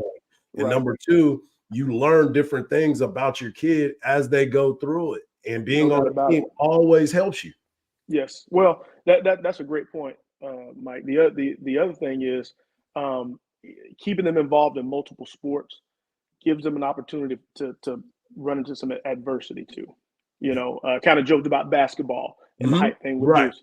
But adversity at a young age sports is healthy. Putting them somewhere where it's easy and they excel. that's great, but the growth comes through adversity. Some of the biggest things for Deuce was when he hit some of that adversity and seeing how he was going to handle it. Right. I think that kind of shows who you're going to be at some point, because adversity is always going to be there. So I think playing multiple sports where you're not the best player at said sport will help you in not just the other sports that you are good in, but also in life. No doubt about it. We're talking to Chris Vaughn. He's the assistant director of college scouting. He's been all over the place. He's been a head coach, not a head coach, but he's been a coach for 18 years at the college level: Tulsa, Arkansas, Memphis, Ole Miss, and of course, the Texas Longhorns. And speaking of the Texas Longhorns, the Longhorns have a lot of players. I'm not going to ask you about it because I don't want you to talk about all the players on the Texas team, but I want you to talk about what you've seen so far from this Texas program. You was around it in 2014 and 2015, and you've seen the ups and downs and the foundation now that Coach Sark is building with some of those coaches that were with you and Bo Davis being around there. So you have a connection to this university. What do you like about it? Well, I'll tell you what, Sark's done a really good job. The Texas job is a hard job, and people think because you have so many resources that it's easy. I know when I first came there from, and I had coached at multiple universities, but you get to a place like the University of Texas, and the first thing you think is, well, I've got all these resources at my disposal, and I've got the Longhorn on my shirt, so I can go into any living room, get any player I want, and it's a done deal. What I didn't realize until I got there is that I was thinking about that through a different lens, right? Like, yeah, if I'm at the University of Memphis, and Memphis got a great program, but it's different in recruiting at Memphis than it is with the Longhorns.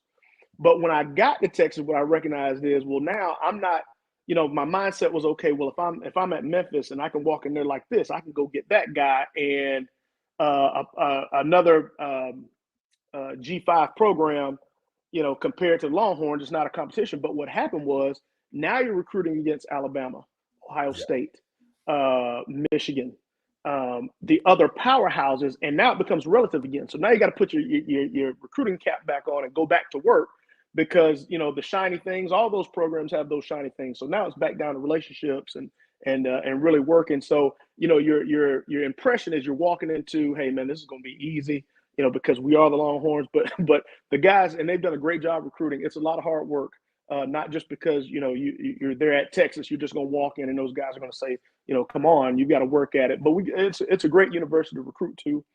There's a lot of positives. That was easy to go in the rooms, the education, the academics, the facilities. There was a lot of positive things to recruit. The city of Austin. One of the reasons why we stayed in the area. Once I was done coaching there, we stayed in the area. So there's a lot of positive things. Sark has done a really good job. Little side note: Sark's wife, L'Oreal, is a Tallahassee, Florida girl, where I'm from.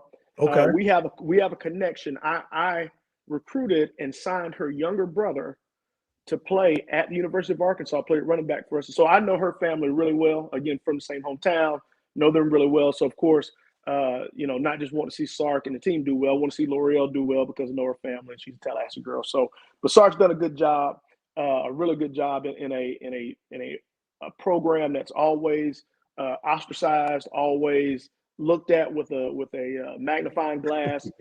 When things are great, it's great. When they aren't, it ain't. So he's done a great job of navigating that and getting this team to play hard and play fast. So excited to see what those guys are doing. And again, I can look at it a little different now because Deuce is out of college, and so I can be a little more objective of watching all the teams. Not just looking at them as teams that play against Kansas State. So that's right, teams that you're trying to beat. right. But Sark's done a really good job, and it's like anything when those blue blood programs are doing well, right? That's good for college football. Absolutely. So happy for his success, and want to see him continue to take him to the next level. So, Chris, I wanted to ask you this. Obviously, I've been talking about it. America's team, Dallas Cowboys.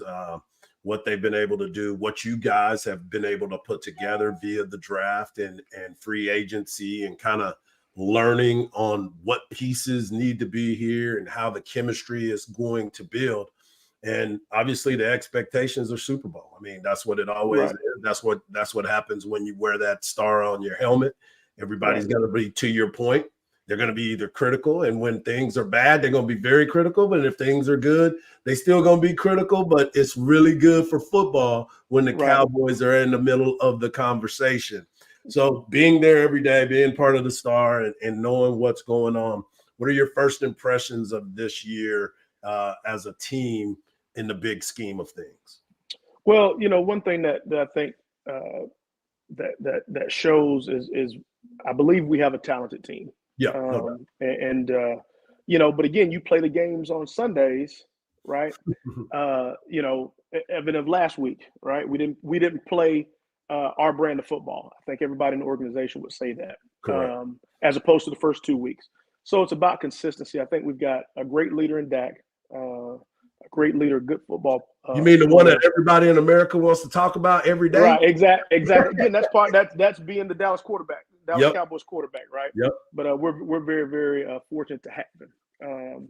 When you peel back the layers and you look at what he's done in his 8 to 9 years that he's been in the league, he's a superb player, great leader. Glad we have him. Glad we're not always looking for a quarterback every year, because we've got stability there and a really good one. I think we've got a really balanced offense and defense. I think we've got some good players. We have to play mistake-free football, and we have to play as a team and go. If we play to our abilities, I think we can play with anybody in this league. But again, it's the reason why you play the games on Sunday. So we've got another opportunity this Sunday against another really good team in the Patriots. So we've got a chance to see Zeke again. No doubt. Again, he's changed jerseys, but you're talking about a great guy and did so many great things for our organization. I'm pretty sure it'll be pretty emotional for him and emotional for other people in our organization to have back in AT&T Stadium. But I'm looking forward to the game on Sunday. No doubt. I can't wait to see what y'all got planned for Zeke, because I know something's going to be special, especially because you know how much Jerry Jones loves his former players. Yes. Show them the love. Before I let you go, I wanted to ask you this, because obviously I spend a lot of time working with your wife, and we get a chance to chop it up. What's y'all's ticket request been looking like? Yeah. I tell you what's funny, Mike, is let me say this first, because I think this is what a lot of people don't understand. We just don't get as many tickets as we want. I think that's what they think sometimes is, you can just, when you get a ticket, can you give us one? Like, no, it really don't work like that. When I was in college, I could, find different ways to get guys in the game on a recruiting list or, but now every seat in AT&T Stadium is accounted for, and me and my family get 4. So anything over that, we pay just like everybody else. So we have to go to SeatGeek. So when people reach out and they're like, hey man, when you get a chance, if there's any tickets, can you? I'm like, well, I can tell you now, there's not any. Here's the best way to get them. I mean, I give them the instructions just like I do to anybody else when it's time. Like, well, here's the best way to go is go early, go on SeatGeek, or you go on Ticketmaster and go get them. And but the request has been really interesting and abundant. The requests have been, and I wish I had a handful of free tickets to give to everybody to come be to come be a part of it. But unfortunately, that's not the way it works. So I'm glad I can take this platform, this opportunity to let people know that we don't have a lot of free tickets. So we'd love for you to come, but you probably got to go to SeatGeek like I do if I have extra family and friends coming ourselves. And it's so funny too, because I have a good friend of mine. His name is Eamon Simmons. He works for the Dallas Cowboys. He's been there for over 20 years. And, he tells me, all right, tell me which game you want to go to. I'll make sure you got those tickets. And I told him right before the season, I said, hey, man, you got any tickets? He said, man, things have changed. Everything has changed, bro. So you hit me and let me know when you in the house, and I'll come and find you, and I'll move you around when I can. But as of right now, nah, man, don't be trying to hit me up. Yeah, brother, it's a popular ticket. The one thing about the stadium is you can have you go to some stadiums, so us a nosebleed seat. Yeah. But because of the jumbotron, there's not a bad seat in the building. Even if you're on the very top, you're almost like in your living room, looking straight ahead at the biggest TV, flat screen TV in the world. So it's a great view no matter where you are. So I mean, it stays packed to capacity. No doubt about it. Well, we're proud of you. A lot of people love Deuce. Everybody's been talking about it. We're proud of the work that you continue to do, and you damn sure bringing in some good players. So keep up the great work, man. I appreciate part of a great organization. Thank you, and I appreciate the opportunity, Mike. Thank you, brother. Be blessed. No, there he is, my man, Chris Vaughn, doing a great job scouting for the Dallas Cowboys, and he is his family is a really, really good family. They care about the communities that they're in. They care about the people that are around them, but most importantly, they care about their kids, and they keep pushing and doing great things. Chris Vaughn, Dallas Cowboys assistant college scouting director, doing great things. Let me tell you somebody else that's doing great things. Great Blue Heron Furniture. That's right. A custom leather furniture company that's been around since 1991. They focus on heavy leathers, hides, and fabrics ranging from traditional Western to modern farmhouses. And let me tell you how good looking this stuff is. You need to check it out for yourself. It's also high quality furniture that you can't find anywhere else. You can only find it at Blue Heron Furniture. It is so beautiful. It's stylish and comfortable and built to last for decades. There's a link at the bottom of our YouTube page that you can click on so you can check out the Texas Sports Unfiltered collection. That's right, folks. We're doing it big over here at Texas Sports Unfiltered. And if you use the promo code HOOK'em, you'll get 15% off of your purchase. If you're looking for furniture that is going to be around for a long time and continue to look amazing, look no further than Blue Heron, the great Blue Heron Furniture. Click the link or give them a call at 866-247-9688. That is 866-247-9688. The great Blue Heron Furniture. It was a great interview by my man, Chris Vaughn, doing a great job. As I said, the Cowboys are going to be playing the New England Patriots this weekend, and that's a good transition for us because I wanted to talk a little bit about that because the Cowboys are hosting the Patriots, and it's the return of Zeke. We just talked about that, how important that's going to be. It's going to be huge. It's going to be huge, and I know that the Cowboys are going to be playing with a lot of emotion. Bill Belichick is looking to bring his team into the Cowboys and rain on the parade because everybody's going to be, oh, Zeke, Zeke, Zeke. You still need to be focused because especially after what you did last week against the Arizona Cardinals. The good news is Zach Martin and Tyler Biadasz they practice this week, and it looks like they're going to be able to play. Let's hope so, because we saw how ineffective that offensive line was last week. I think having those guys back, there's still no Tyron Smith yet.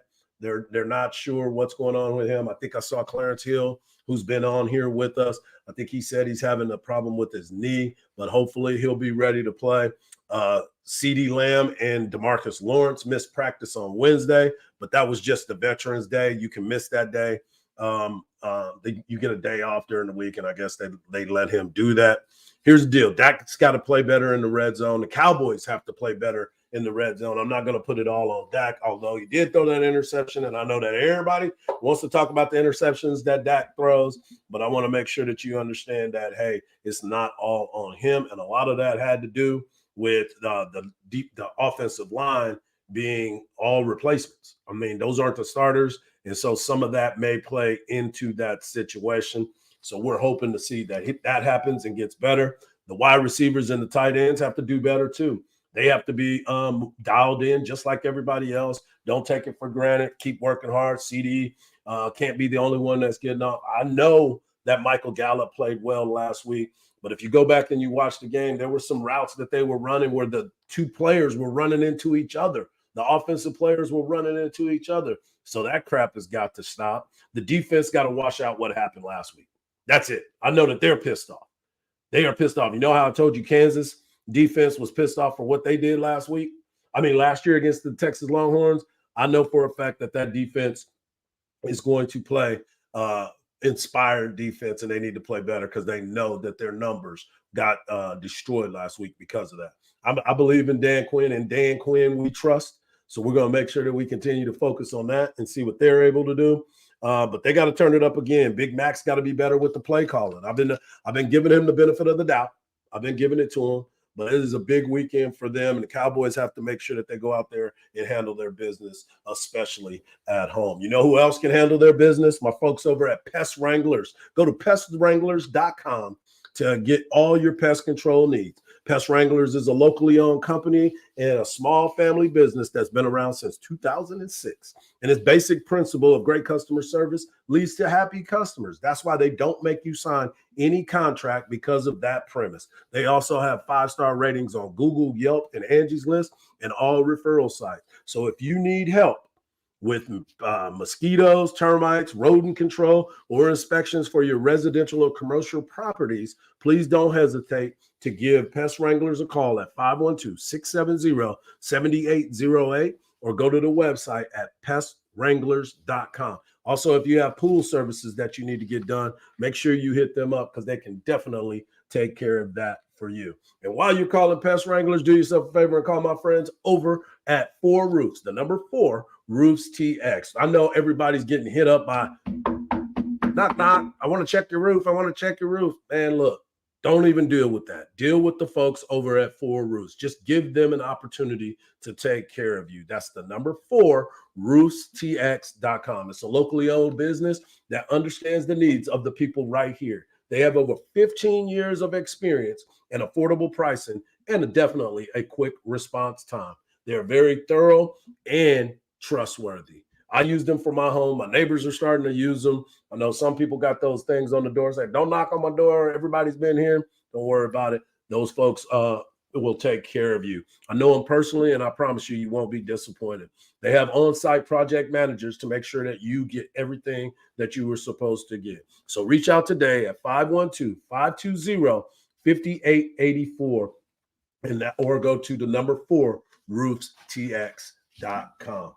Well, as you know, college football, there's big weekend going on, and I'll get into baseball in just a second. But in college football, there's a bunch of games that are really exciting to me. Obviously, everybody's talking about that USC-Colorado game. USC is favored by 21 and a half points.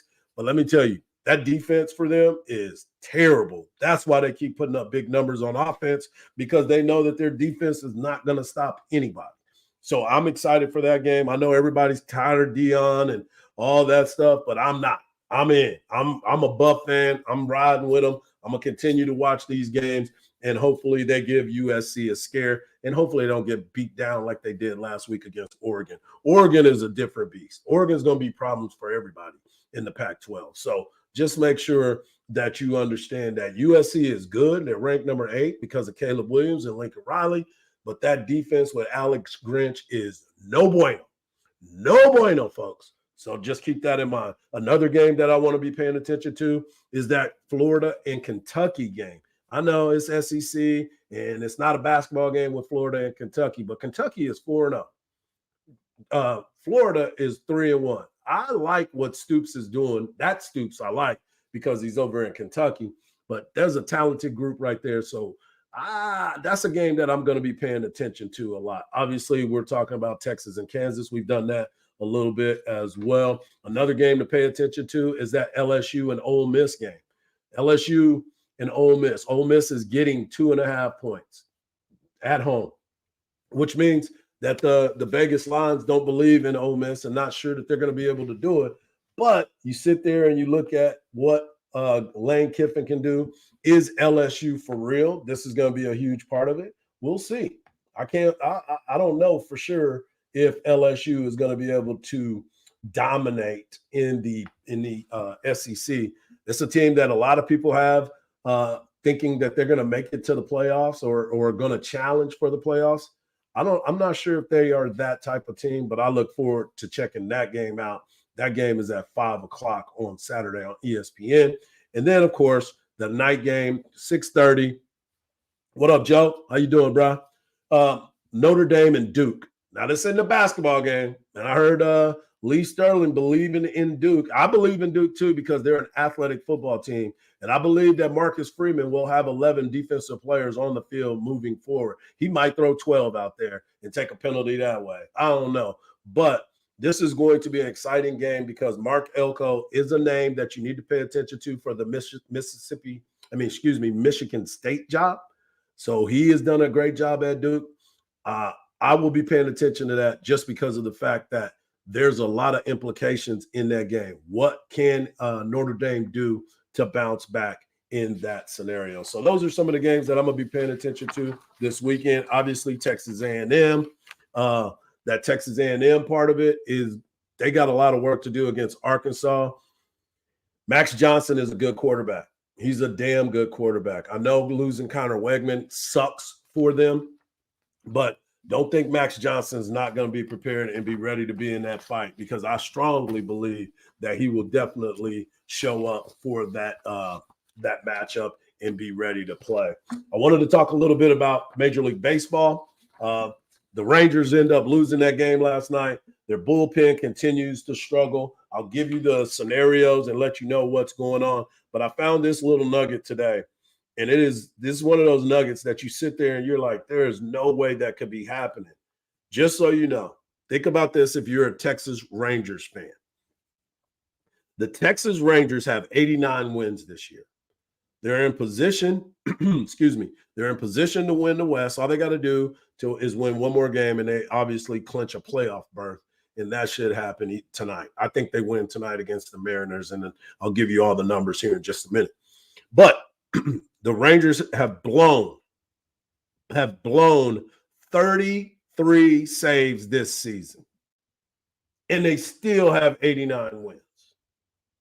If they could have shored up that bullpen, and they thought they did when they went and got Chapman, they thought they did when they got Will Smith, they have not done anything in that bullpen. And they blew the save last night. 33 saves, and they still have 89 wins. Wow. So just to recap for Major League Baseball, the Braves have clinched the NL East, and they got home field advantage throughout the playoffs. The Dodgers clinched the West. The Twins have clinched the Central. The Orioles, who have won 100 games, congratulations, they clinched the East, and they got home field advantage through the playoffs as well. The Rays have clinched the playoff spots. The Brewers have clinched an NL Central spot, and the Phillies have clinched the wild card spot. The Rangers' magic number is 1. The Diamondbacks' magic number to clinch a playoff spot, and they take on the Houston Astros starting tonight. They only need one game to win the playoffs. The Rangers' magic number to win the West is 2 games. The Blue Jays' magic number to clinch a playoff spot is 2 games. The Astros' magic number is 2 games, and the Mariners need to win 3 games. But here's the deal. The Astros own the tiebreaker over the Rangers. The Mariners own the tiebreaker over the Astros, and the Rangers own the Mariners own it over the Astros, and the Rangers over the Mariners. Just go win games, and everything will be crazy. And I can't wait for that. Now, obviously, we've been talking about the Kansas football game as they travel here to take on the Texas Longhorns. I am going to give you the 3 players to watch for me on the Texas Longhorns.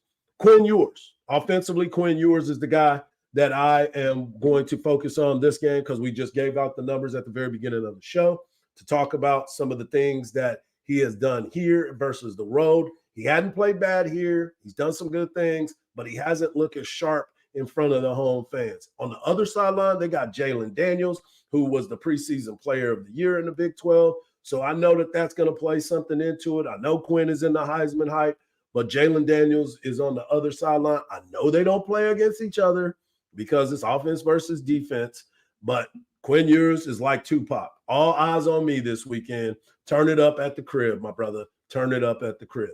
Defensively, the Jayhawks are going to want to run the ball with number 4, Devin Neal, and number 20, Daniel Henshaw Jr. Jalen Daniels will be in there as well.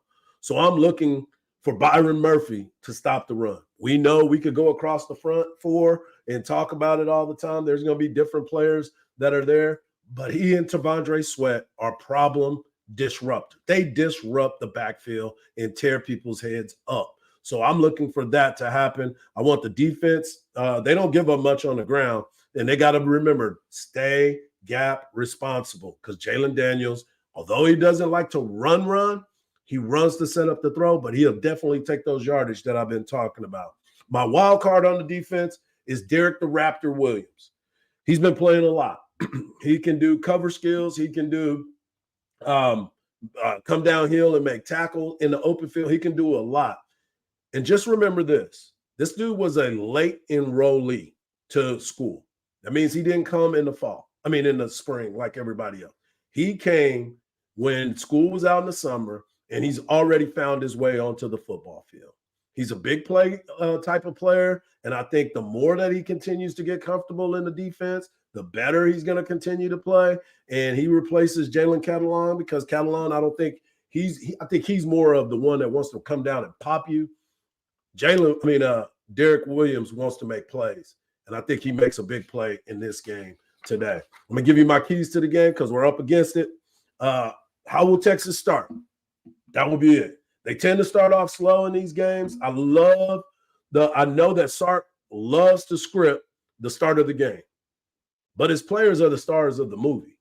And if they're not ready to star in the movie, then we got to see what's going to happen. So I'm looking forward to seeing what they are getting ready to do at the very beginning of the game. Last year, Texas ran the ball for 427 yards in Lawrence, and I know the Jayhawks have continued to look at that, and I know that they worked on their defense. I still think Texas has a lot of talent in the backfield with Brooks, Blue, Baxter, even Keelan Robinson every once in a while. They still need to establish their dominance in the trenches, and I think that's going to be a big point of emphasis. And lastly, the special teams. I don't want to make a big deal about it. I know that they're not making a big deal about it. Don't do it yet. But Texas must secure the ball. Field position will play a major role in this game, and the kicking game will come into play. And I think that Texas got this thing figured out. All I can say is hook them, and Texas gets the win. I think they get the cover late. Not promising that, so don't take my money on it. I think your best thing for you to do is bet the money line, because I believe Texas wins this game, and they may cover late. But as always, don't believe everything you see. I appreciate everybody being a part of the show. Thanks to Chris Vaughn for jumping on, talking a little bit about Deuce, talking about the Cowboys, talking about how you got to balance life as a scout, as a coach, and most importantly, as a dad. As always, I want to thank y'all for tuning in to me and checking out Texas Sports Unfiltered. I'm your guy, Hardball Hardge. Don't believe everything you see, because even salt looks like sugar. Coming up next, Trey and BK representing out there at Covert BKs. Covert BKs. Getting things done. Man of the people, my man Brad Kellner. How you doing, buddy? You're muted. Still muted.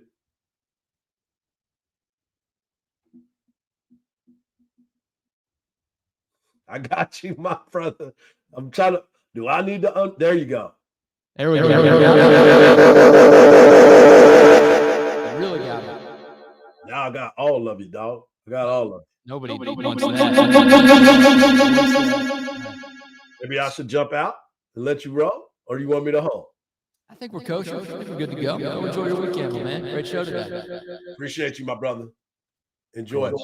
There he goes. That concludes another episode of Hangin with Hardge, which you can, of course, hear and watch every weekday from 11 to noon on Texas Sports Unfiltered. And now it is time for Trey BK in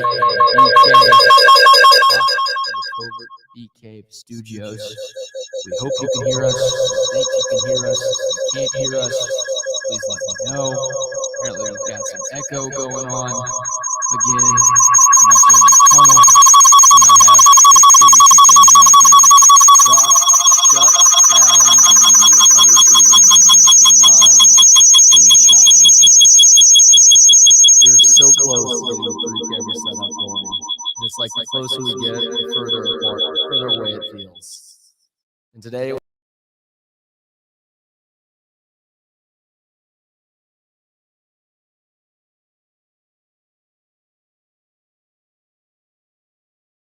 face off right now. I think Brock closed one of the wrong windows, so now y'all are stuck literally just looking at me, which nobody wants to look at Trey. So I guess of the two of us, it's a little bit better of a visual. It's true. I am ugly. My kids tell me that all the time.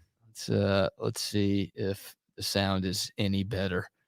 People are saying we're on shrooms. Oh, there you go. So I think our sound is better now, but I think now people are literally just looking at a side shot of me. So, hey, one of the 3 cameras works, which is good. And we hope maybe by tomorrow for the pregame show out here, we'll have 3 of 3 cameras working. But most importantly, our sound is working. We'll try to get the main shot with both of us here in a moment. So this little Texas Sports Unfiltered business has been a great learning experience for all of us in various ways so far. It has been quite the lesson for me in terms of trying to figure out additional video elements to the very basic webcam setup for Zoom type interviews or StreamYard type interviews. And I'm learning a lot, but I'm still not quite there just yet. And there are roadblocks that I'm not going to be able to overcome on my own. And so I've tried to find experts to help me out. And unfortunately, the video switcher that I purchased online from Amazon is made in China, and all the help that I'm receiving for the video switcher is coming from somebody in China. Oh, And so it's broken English via email. And like, there are basic things that are like things that seem basic to me that are very much lost in translation. and you hate the Chinese. We know that about you. I am established as being very anti-China. Yeah. I'm not really very anti-China, but I have a hard time trying to troubleshoot with multiple people, and they try to be helpful, but there's just like certain things that I'm not able to communicate well enough to them as to why this video switcher is not being registered by my MacBook Pro. You and LeBron, the most anti-China people I know. I think it's me and Daryl Morey if we're really going do I have that the wrong route. side of that Yeah, argument? no, LeBron bows the knee and kisses the ring of the potential fan base in the red country. Who's in charge over there these days? Xi Jinping, I believe. Is that right? Yeah. Nice. Winnie the Pooh, as his detractors like to call him, because he's a little bit rotund. Wow. All right. I like that. Winnie the Pooh running China these days. I don't remember seeing that in the shows growing up, but hey, the more you know. All right. I think the camera's working now. By the way, we're at Covert Bee Cave. You can join us at Covert Bee Cave because upstairs right now, legendary lifetime Longhorn Derek Johnson is speaking with a few fans, signing some autographs, taking some pictures. We've also got free lunch up there provided by our friends at Smoky Moe's Barbecue and Verde's Mexican Parrilla as well. DJ is going to be here for the next hour. So if you get here by 1 o'clock, you'll have the chance to meet him. You'll have the chance to get free food, get your picture taken, get those autographs, whatever. Thanks to Derek, of course, and thanks to our friends at Covert Bee Cave for having us out. All right, Trey, we are a little more than 24 hours away from kickoff. The Texas Longhorns, the Kansas Jayhawks. Texas, a 16.5 to 17-point favorite. Both teams, of course, 4-0 on the season.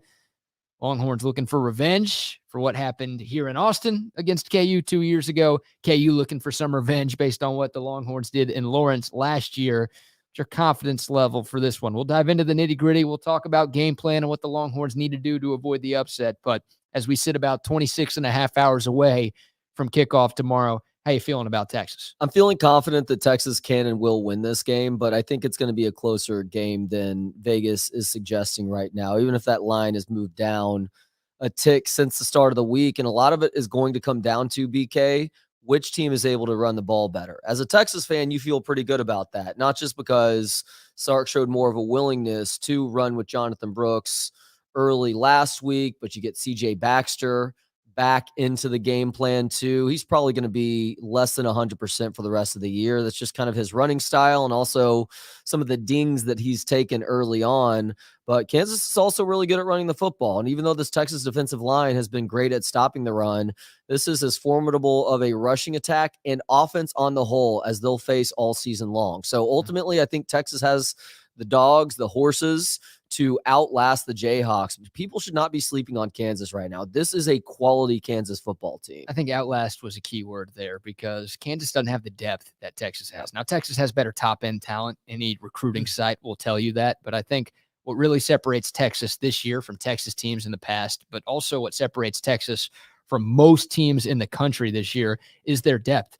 And this game, it's going to be hot, dude. Temperatures will be in the mid-90s. On the field, it'll be over 100 degrees. It's been chilly in Kansas this week. They haven't been practicing in conditions like this all week. Texas has been practicing in conditions like this all year long. So they've got depth. They can rotate guys in and out throughout the course of the game, everywhere except for at wide receiver, because apparently we don't do that very much. But I think like this could be a game that's close and tough and tight for the first half, maybe for the first 2.5 quarters. But I think you'll get to see that depth that Texas has kind of wear down Kansas.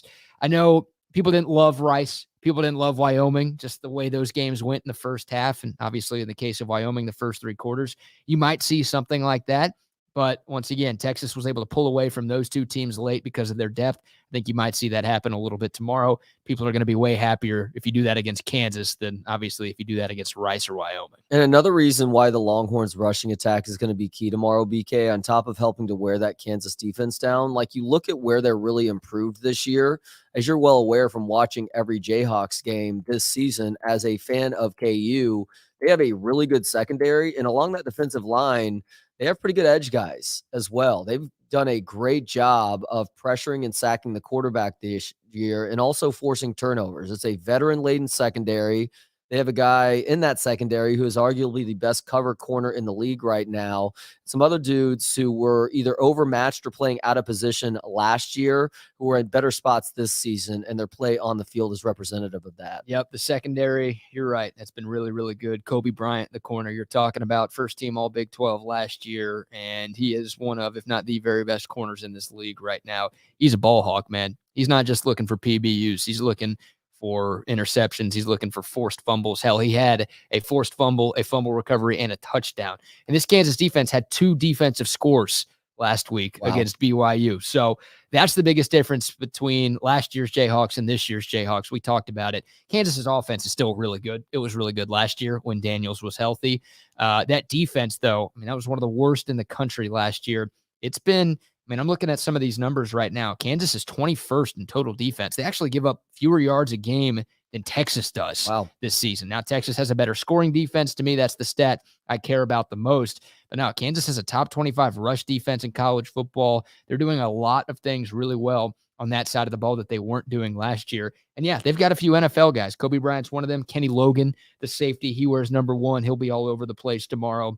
Like, I don't know if Texas can afford bad Quinn Ewers in this game. And that I talked about that with Bucky this morning. I hate that I'm still doing this, but because we've seen good Quinn in 2 of the games and bad Quinn in 2 of the games, like I don't know what version of Quinn we're going to see. I'd like to think, hey, what he did in Waco is going to translate to this week, but I was hoping that what he did in Tuscaloosa was going to translate against Wyoming, and clearly it didn't. So what version of Quinn are we going to get?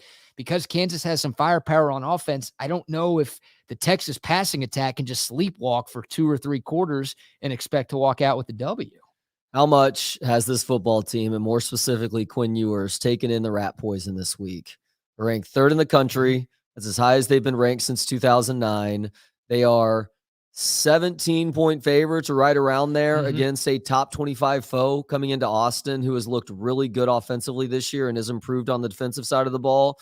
But everybody is telling you are that much better. Yeah, hate week is next week. We know you're going to stay focused on the game this week. So it is up to those coaches. And according to the insider sites, they have done a good job of making sure this team is ready to go, making sure that the defense is using their eyes to trust their training and not get caught up in a lot of the misdirection and eye candy that Leipold and that Kansas offense are going to throw out there to really create confusion that then leads to big plays. And offensively, I am choosing to believe that Quinn Ewers still has the right sort of attitude to where even if things aren't going well for him early on, which I think you're going to see some of that pressure taken off by Sark continuing to run the ball more early in the game and early on 1st and 2nd downs to create more 3rd and manageable situations, that even if Quinn doesn't start hot necessarily, he will eventually be a positive factor in helping the Longhorns to win the game. Yep, I hope you're right. And we talked earlier this week about Texas's red zone woes.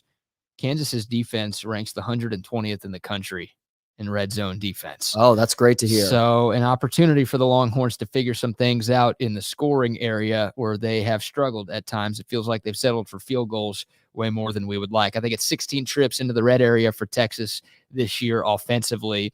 and only 8 touchdowns. So hopefully when they do get into the money spot, they can find a way to punch the ball into the end zone, because you feel like in some of these conference games, and Kansas might be a top 4 or 5 team in the Big 12 right now, you feel like you're going to need 7 more than just 3. Against Baylor, you can get away with field goals. Against Rice, you can get away with field goals. But Kansas and Oklahoma and Kansas State, some of these other teams in this conference, you really want to cash in on those opportunities. So hopefully we see that from Texas.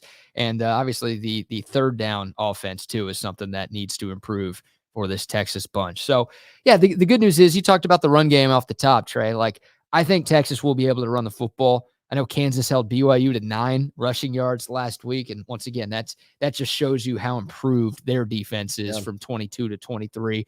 But Texas is way better on the offensive line. Texas's running backs are way better than what BYU has, and really what anything Kansas has seen defensively this year. So that's what worked for Texas last week. The ground game early and often. Texas had its best first half of the season last week in Waco. And I don't think it's coincidental. Like, they tried to establish the ground game early, and they were able to do just that. Now, Quinn was also good too. They were sort of complementary together, but that's what I want to see. Like, try to run the football. You ran all over Kansas last year with 420 plus yards in Lawrence. You had a lot of success in the fourth quarter on the ground against Wyoming. You had a lot of success in all 4 quarters against Baylor last week. Don't go away from that. Like, that will open things up in the pass game. You should be able to run the ball effectively. We should see another big Jonathan Brooks game tomorrow. And if we do, Texas is going to win, and they're probably going to cover.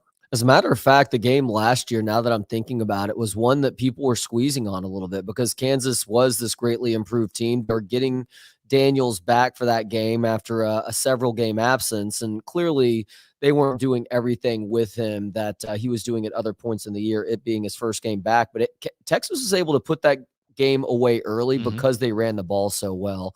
Remember, Bijan had a long touchdown or 2, I want to say, in the first quarter. Roshan had some positive moments as well. So perhaps you just need to follow that game plan again this year. Yeah, and Jonathan Brooks had more than 100 yards and 2 touchdowns in the game against Kansas. Yeah, I mean, it was such a blowout. Like, you could kind of give Bijan some snaps off. You could give Rojo some snaps off, and we saw a lot of Jonathan Brooks in this game. So he should be fairly confident for a number of different reasons. All right, other side of the ball, the Kansas offense. Brock, I'm going to ask you to play a cut here. It is the 4th one from the bottom.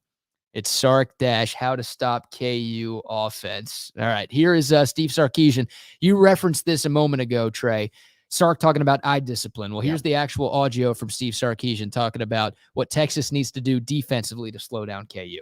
Well, I think it's important that we play a disciplined brand of football. First of all, I think we've got to have great eyes, we have great communication, so that we're tied on a string. That everybody's working well together. That everybody trusts their keys, what they need to do, and that they can trust the guy next to him. That he's going to do what he's supposed to do. That's always important, especially when you start talking about option football. Everybody's got to have their rules and be dialed into that. But I think ultimately it goes back to our level of physicality. We have to play a physical brand of football, most notably at the line of scrimmage. We've got to be really sound at the line of scrimmage. Anytime a team can run the ball, that opens up all of the other things that they want to do, right? Whether it's the play action pass, the trick plays, the things coming off of that. So I think it's really important that we're really good up front, and that we can defeat the run and play well against the run and be gap sound. But two, across the board, all 11 guys, we have to have great eyes, and we have to trust our training and that communication amongst everybody, so that we're all on the same string. So there you go. There's Sark, and he's right. I mean, look, physicality is important. You got to win on the lines of scrimmage to win any Saturday. But yeah, the eye discipline, that's huge, because Kansas runs a lot of trick plays. This is not they just really want to beat Texas because everybody hates Texas, so they're going to empty out all of their tricks. No, this is what Kansas does. They're good for 3 or 4 trick plays every single week, and obviously it's not the same stuff every single Saturday. So it's important with all the misdirection, with all the pre and post snap motion that they run. You've got to be disciplined with your eyes. You can't be a hero. Just do what you're supposed to do. And if Texas does that defensively, they're going to be able to contain this KU bunch. Easier said than done, but at least the coaches are preparing them for what to expect this week. So I expect to see less linebackers getting sucked in the line of scrimmage as a result, versus letting the play carry out for an extra beat before they make that deciding move that will sometimes have them lost in the wash while Kansas is taking it the other direction for a big game. Yeah. You want to prevent the big plays because Jalen Daniels loves those, right? Like that's one of his weaknesses. He doesn't have a lot of them, but he does scramble a lot looking for something to open up down the field versus just taking the shorter intermediate throw that might be there for him. But hey, he'll pick you apart. I mean, if Texas loses sight of somebody, it's a very complicated Kansas offense. They do a pretty good job of scheming guys open. And if Texas has a breakdown in the secondary, Daniels has a good enough arm to beat you there. And they're not supremely talented at wide receiver either, but everybody's on the same page. So their top 3 wide receivers are all great at the scramble drill. They understand after a certain amount of time that they need to be looking back and running towards open space. And Daniels just has that rapport with them. He likes throwing it down the field, but they haven't been great at hitting shots down the field so far this year. It feels like it's only a matter of time before that aspect of the offense returns like what we became accustomed to with this Kansas offense in 2022. Hopefully that doesn't happen tomorrow, but it's something to keep an eye on for sure. Yeah, you're right. Kansas's pass catchers aren't spectacular. They don't have any Desmond Briscoes in Lawrence this year, but those guys are good. They all started last year. Like you said, they've got good rapport with Jalen Daniels, and he spreads the ball all over the place. That tight end, that fat tight end who beat us in double overtime last year, Jared Casey, he's still there. He moves well for a big guy. He does. Yeah, he looks like he should be somewhere on the interior of the offensive line. Yeah. But no, he actually moves around pretty good. Mason Fairchild is the other tight end that Kansas has. I mean, they're all solid receivers. They don't drop too much. They run good routes, but Texas's DBs are fast enough to hang with him. And that's, Jeff Howe was on with Bucky and I this morning. Like, it's going to be a lot of one-on-ones on the outside for this Texas defense because Texas is going to need to make a concerted effort to stop Kansas's run game. It's one of the best in the country, and if they can run on you, it's going to be a long day for Texas or for anybody who plays against them. So Texas probably going to stack the box a little bit. They might keep somebody on spy for Jalen Daniels, which obviously takes a defender out of the secondary. So you might see a lot of one-on-ones with the corners and safeties going up against these Kansas pass catchers. Texas should be able to win those matchups because they're just more athletic, but that's going to be a key element to whether or not Texas can slow down KU. Yeah, and Kansas also likes throwing the ball into the flats, either through running back swing passes or maybe a little quick option plays to the wide receiver. Texas defensive backs' ability to come up and make those tackles around the line of scrimmage is also going to be a big factor tomorrow, too, because of that. Yeah, I think Devin Neal, who's the leading rusher for Kansas, averaging close to 7 yards a carry, 11 catches for 145 yards this year. So that's 13 yards a carry. So, yeah, they do like to use him in the passing game as well. And, he's really, really talented. Everybody knows him, I think, by the end of the week because we've talked about Devin Neal a lot, but this Kansas offense is a lot more than just Jalen Daniels. So the good news for Texas, what's the strength of the Texas defense, Trey? It is, is there a weakness? I guess the biggest strength is stopping the run. Yeah, well, the interior of the defensive line. Right. I would say that's like position-wise, that's where Texas is best.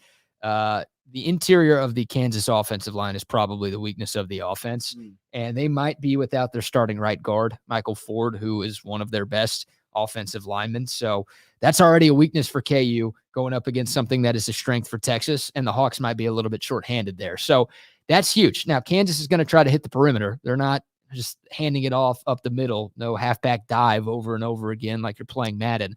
They're creative in the run game, and they're also going to try to hit the perimeters as well. But the good news is Texas should be able to win up front and push that Kansas offensive line back a little bit. That will obviously help with the run, but most quarterbacks hate pressure right up the gut. If Texas is able to get pressure on Jalen Daniels when he does drop back to throw straight up the inside, then that's going to make life tough for that Kansas offense. Yeah, teams typically trying to challenge Texas on the perimeter. Now, this started last year, but it's really a this year thing.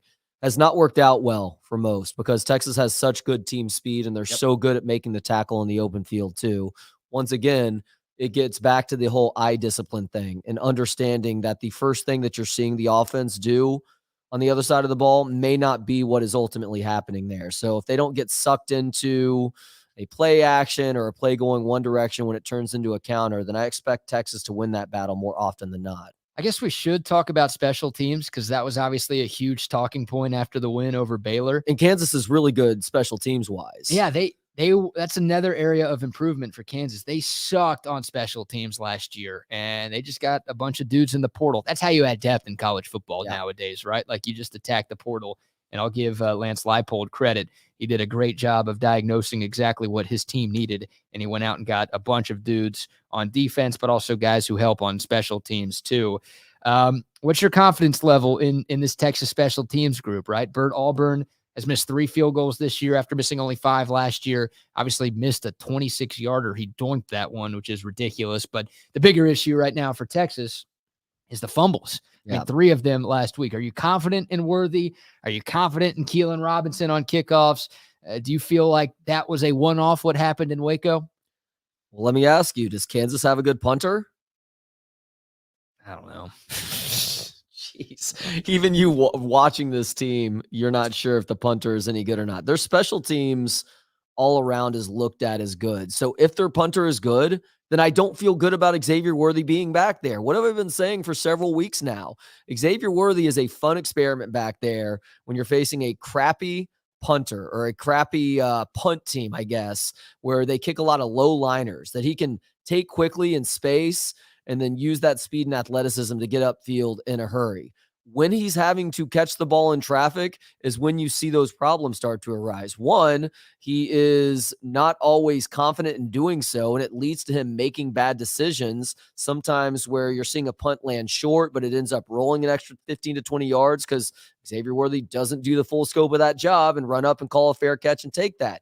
Sometimes he runs too far back, tries to make an athletic catch, which could help if he's able to elude that initial wave of pressure, but that also has led to some negative punt returns in the past and also him not fielding the ball cleanly as well. So if Kansas has a good punter, I don't feel good about this, especially if we're taking Sark at his word from Monday and that there wasn't any sort of open competition at practice this week to see if somebody might be better suited to be back there. There shouldn't be open competition right now. If you want to have that after OU when you have your off week, then that's fine. But you've got 2 of your biggest games of the season. I'm not switching anything up. And all the bad that you talked about with Xavier Worthy, he's also 8th in the country in punt return average. So there's a lot of good there too. The fumbles can't happen. Like if he fumbles one again, then okay, forget waiting till after OU. You're going to have to make that change leading up to next Saturday. But I don't love the letting balls bounce and losing those 5 to 10 yards of field position. I've complained about that too. I can live with that if Worthy's going to average 15 yards of punt return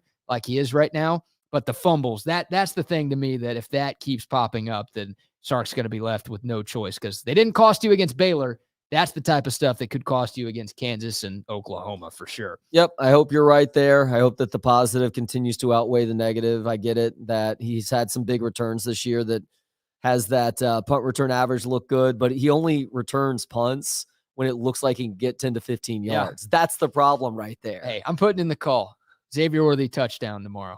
Punt return touchdown. Okay. I don't think calling for a Worthy touchdown is that much of a call at all. That's a very warm take. Worthy punt return touchdown is a big call, though. Worthy punt return touchdown because he's been getting dunked on a little bit too much this week, in my opinion. And I think he quiets some folks with what he does in that third phase. Just consider it anti-rat poison. Ah, that's what you're doing? Oh, yeah. Well, thank you very much for making sure that Texas does not overlook Kansas. That's right. Tomorrow. But bunch of overrated losers on this roster right now. On this Texas team? Not really. Yeah, they shouldn't be ranked 3. They shouldn't be ranked at all.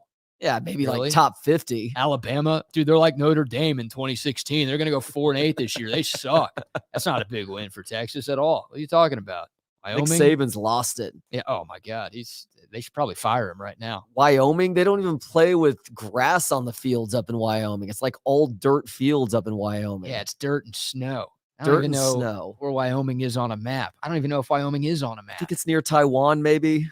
Where's that? It's over in Western Europe, I think. Is that like by West Virginia?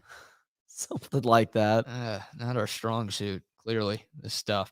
All right, we'll take your score predictions. You'll be on with the Buck doing pregame tomorrow. Yes. So you'll talk more about this game. Obviously, you'll give your offensive player of the game, defensive player of the game predictions, and score predictions too. I guess I'll give we're doing our picks later. So we'll save the Texas Kansas pick for later in the show. Since we do have to do our weekly picks. We're still looking for a punishment for that, by the way. Can we do the 5 minutes of stand up at an open mic? We could potentially do that. Maybe that's part of it. I just wonder if we could do something better. I want to do something original, because how many people have had to do that punishment where they have to do stand up for a few minutes in front of their friends? It's a brutal punishment. Oh, it is. It is. And that's why I'm not saying no, because I don't want to do that shit. Oh my God. I have zero interest in having to do that. You and I are about to start picking up the reckless gambling that embarrasses one or the other, if not both of us at times. I've got a good bet for the World Series. Whenever the World Series comes around and you and I end up taking different sides. Whenever the Rangers and Marlins are playing each other.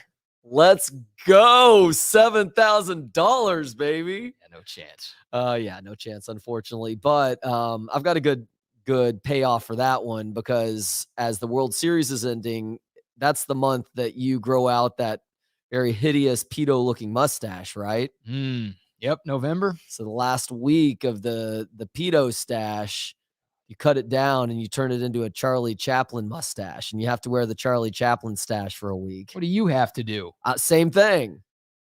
Same thing. If my team loses the World Series, then I have to wear the Charlie Chaplin mustache for a week too. Which guy's Charlie Chaplin? What's his bit? He was the originator of the mustache that doesn't go all the way to the edge of the lips. That's pretty much as wide as the nose, that a German man later on pretty much ruined for the rest of human history. Well, that didn't need to be ruined by anyone. That's the worst look of all time. It's a pretty bad look. It's such a bad look that even Michael Jordan couldn't get away with it in a Hanes commercial like 5 or 10 years ago. Oh, he got roasted for that. Yeah. Rightfully so. Talking about Dirk? Is that the German guy you're referencing there? No. Okay. There is a D in his first name, though. All right. Dave Matthews. that must be it. Didn't realize he was German. Yeah, this is hideous, dude.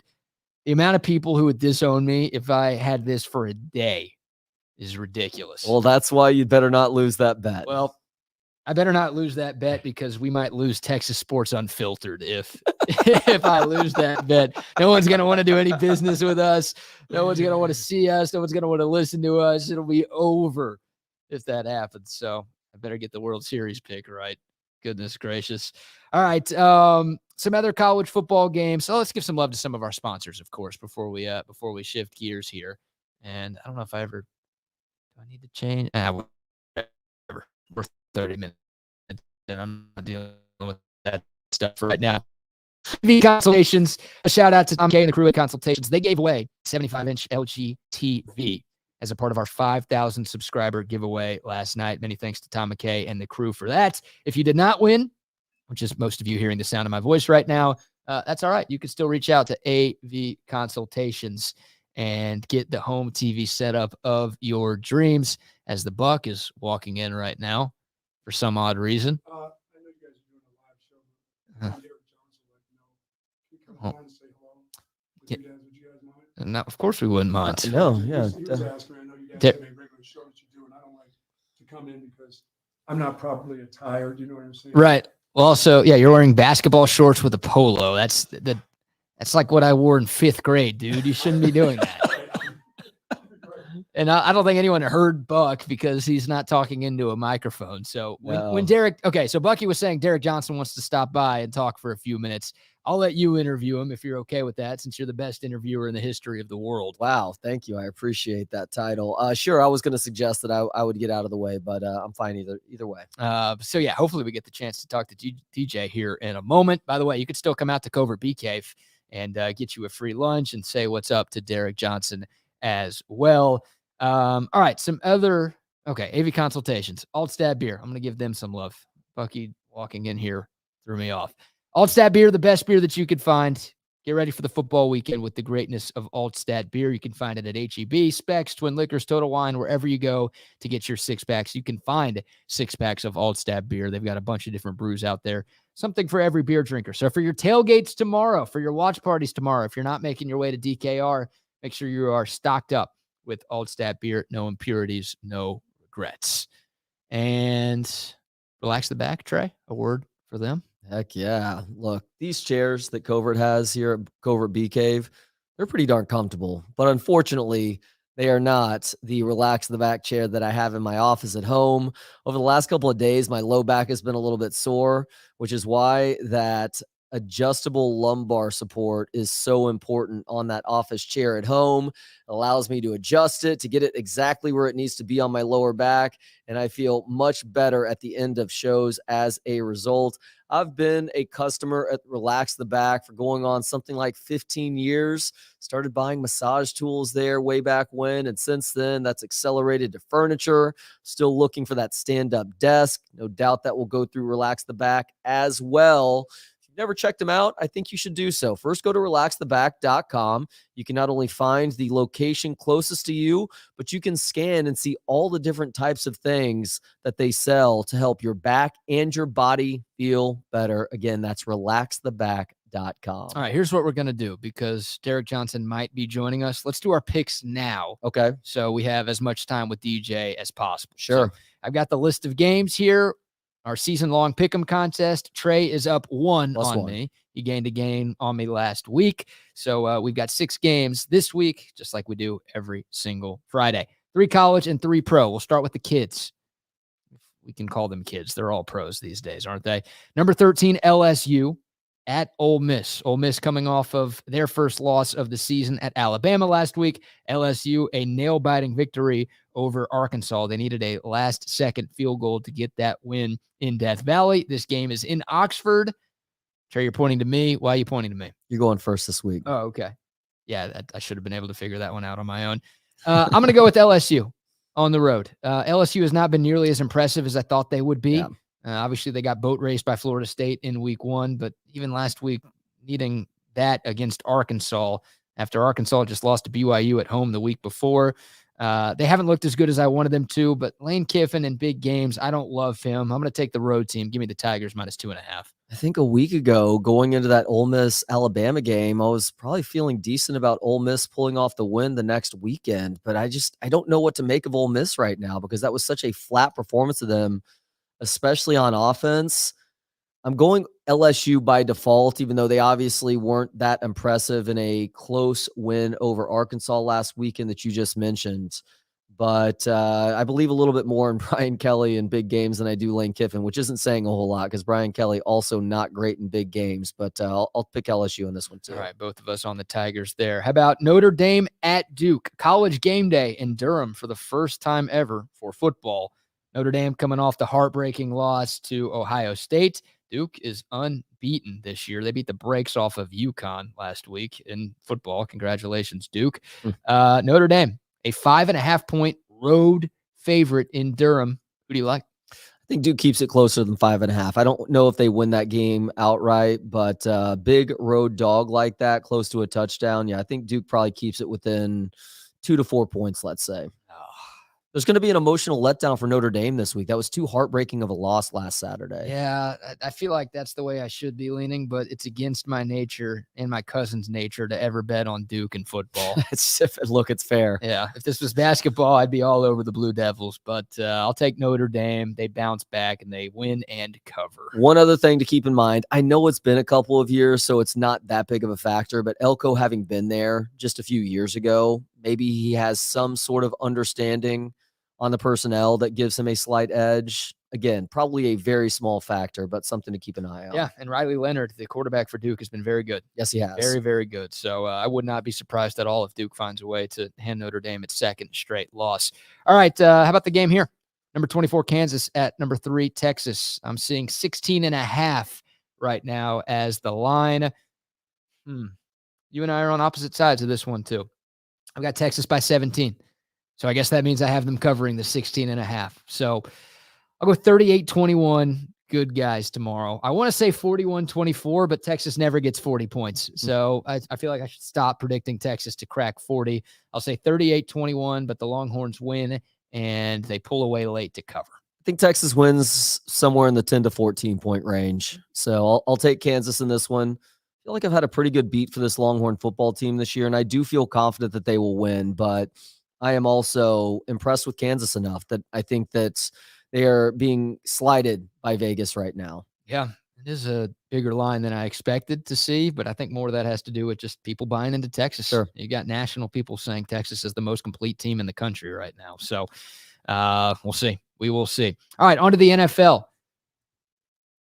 We'll start with the biggest game of the weekend and then go to the two local games. Dolphins at Bills. My goodness, Miami putting up the 70-piece against the Broncos last week. They traveled to Buffalo to take on the Bills. The Bills, of course, lost that embarrassing game on Monday Night Football in Week 1 against Zach Wilson and the Jets. But since then, they have rolled over teams. They beat the Raiders 38-10. They beat the Commanders 37-3. Big-time rivalry in the AFC East, a battle for first place. The home team, a 2.5-point favorites. Trey, who you like? I can't bet against this Miami offense right now, BK. Even if the Bills defense is better than what they faced so far this year, I have to pick Miami to win this one. They're going to have to look bad in losing a game before I think that they can't outscore their opponent. I would have agreed with you, but then Bucky made the Dolphins his 1,000-unit lock. No. You want to change? I will let you change your mind right now because of that information. No, I'm still gonna stick with the Dolphins, despite Bucky completely jinxing them with his 1,000-unit pick. Very good. All right, real quick. Patriots, Cowboys 6.5-point favorites. Did the boys bounce back? I guess it's my turn to pick.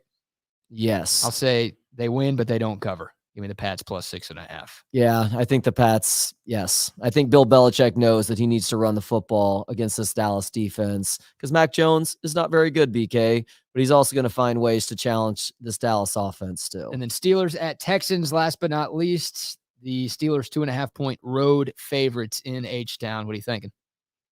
Give me the Texans to win this game. I think they are riding a high. Yeah, they're riding a high from that win at Jacksonville last weekend. CJ Stroud, the best rookie quarterback in the class so far, and they're starting to get a little bit healthier on defense too. So give me the Texans to win it. All right, very good. I'm going with the Steelers. Going Steelers. Go with the Steelers. Smart pick by you. All right, so here's what's going to happen.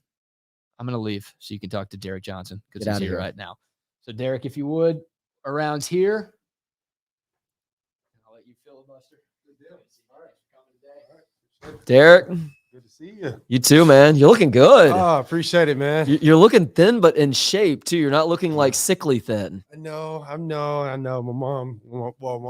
My mom doesn't say that. She look at me. She's like, "Hey, your wife not feeding you." My mom does the same thing. I'm like, you remember I was a fat kid, right? Like I take good care of myself. I'm 45. I'm in better shape than most people my age. Yeah. Like, so I take a lot of pride in that. So I'm 210 pounds now. Okay. And I played in NFL 240, 245. So I'm about 30 pounds lighter. And I feel better. You know what I mean? I walk around and play golf. I play golf now. So I don't need that weight. do you do anything else working out wise to keep yourself in decent shape? I do a lot of Pilates. My wife is big into Pilates. So, you know, I'm at the house now. She's like, come on with me. So it actually is really, really good, especially when it comes to toning and core strength. I love it. And even if you're not doing a whole lot with your arms or legs, getting that core strength up helps with everything else. Like I still try and find ways to chase a ball around to help me stay in shape. I can't get on a treadmill or I can't run around the neighborhood. That just seems like a pointless activity to me. So chasing the ball around is a big deal. So I play sand volleyball. And even when I'm not working on my swing or my shoulders or my arms or even my leg strength that much necessarily, if I'm doing something Pilates or core related with regularity, I will see an overall improvement in just how I'm moving and how I'm feeling. That's a good point. I still do run a little bit. I still think I'm a ex football player. I still think I have it, but I do get out there and run around the block. Is that right? Yeah, 20-minute runs, 2 or 3 mile runs. Okay, or get out there and do some pickleball. Go to the courts and do pickleball or play basketball. I'm very active when it comes to making sure my cardio is right. You know, yeah. I'm never a guy that did a bunch of big weights. I do that stuff now. I don't do a bunch of when I do weights, it's like high repetition stuff, just so I can have that superset mentality where I'm getting tired at the same time while I'm lifting. So cardio is big for me. Just make sure I'm working on my heart. Yeah, you're doing resistance training, but you're doing it smartly. You're not doing it like we all tried to do in our teens and 20s where we're setting 1-rep PRs, Oh right? no, Like that is a recipe no. for a serious injury, Seriously, unfortunately. that's what I'm scared of. Like even when I load up some weight on there and I go, I'm like, man, that's you know what? I don't need that. Get lighter weight, get more reps. I mean, I'm just trying to tone. So other than staying in good Pilates shape and resistance training and jogging around a little bit, what are you up to these days? Oh man, well I got a foundation Yeah. that I'm really really big in. Cobra Cadillac is a big supporter of it. You guys have helped me help a lot of kids when it comes to inner city kids through education. Mm-hmm. We do makeover libraries for Title I elementary schools, and it's all about raising their levels of reading up before they get out of elementary schools. Because elementary school in inner city elementary schools, like their kids, when they leave elementary schools, if they're not on grade level reading, there's a 50% chance that they won't finish high school. So when you have that number like that, you got to pour into the heart of the school, which is the library, and providing the proper resources for them to reach their full potential. So no doubt about that. And that's not surprising knowing your background and how you came from a household with a couple of educators. And I've got a couple of young kids in my house right now. And the most excited they get when we talk about school, they don't like talking to me about math lessons or writing lessons or whatever, but they love letting me know the books that they found at the library that week. And so the library is a source of entertainment for kids who are oftentimes going through the mundane activities of the school day. And ultimately it's helping them out too, obviously, but you got to find the ways that they can really enjoy that learning process. And the library, along with things like PE and I guess recess, if you want to consider that a sort of learning too, like those are some of the most popular places for kids to actually feel good about that whole thing. yeah, absolutely. And whatever you want to be in life, I mean, regardless of what environment you're in, education has to be a big part of it. So if we can stress that, especially inner city kids, because they don't have as much resources as our kids, and just to put a cause on that, put a value on literacy is big for me. And being able to serve my foundation, being able to serve my family, being able to serve at the church, being able to serve Longhorn football. I go up there and do some mentor stuff with the linebackers and stuff, man. Serving is a big part of my life. I feel like the foundation has been around for what, like 3, 4, 5 years now? Yeah, 3 years here Okay. in Austin. I've had it in Kansas City, did some great work there, but now very that cool. I'm retired, I'm doing everything here in town. What is something you've learned about that process since you could even go back to your days in Kansas City, but since you've really started doing this in Austin over the last 3 years, what's a big learning lesson for you? Well, your greatest gifts are revealed through serving.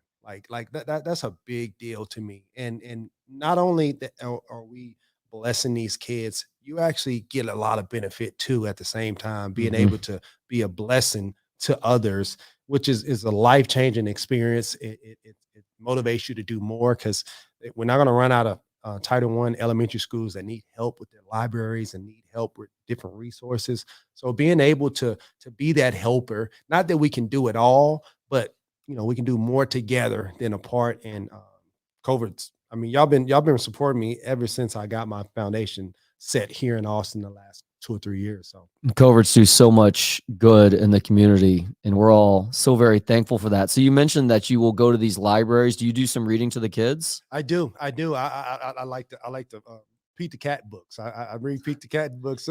Just something that's interactive with them, something that they can have fun with, and even sometimes there's sometimes the books are first and second grade level, and I mean it'd be some fourth and fifth graders in there, and they're laughing and they're interacting. So it's kind of cool that somebody that they idolize on TV and they see on TV, or they think that's a big time superstar, and he comes in and says, "Hey, education is very important. Make sure you have hard work, attitudes right. Give them all these principles that I've learned when me growing up." And then saying, "Hey, let me read you a book and let you know how fun reading is." And just it's really being able to paint the walls really nice and fat heads everywhere, and just kind of liven this.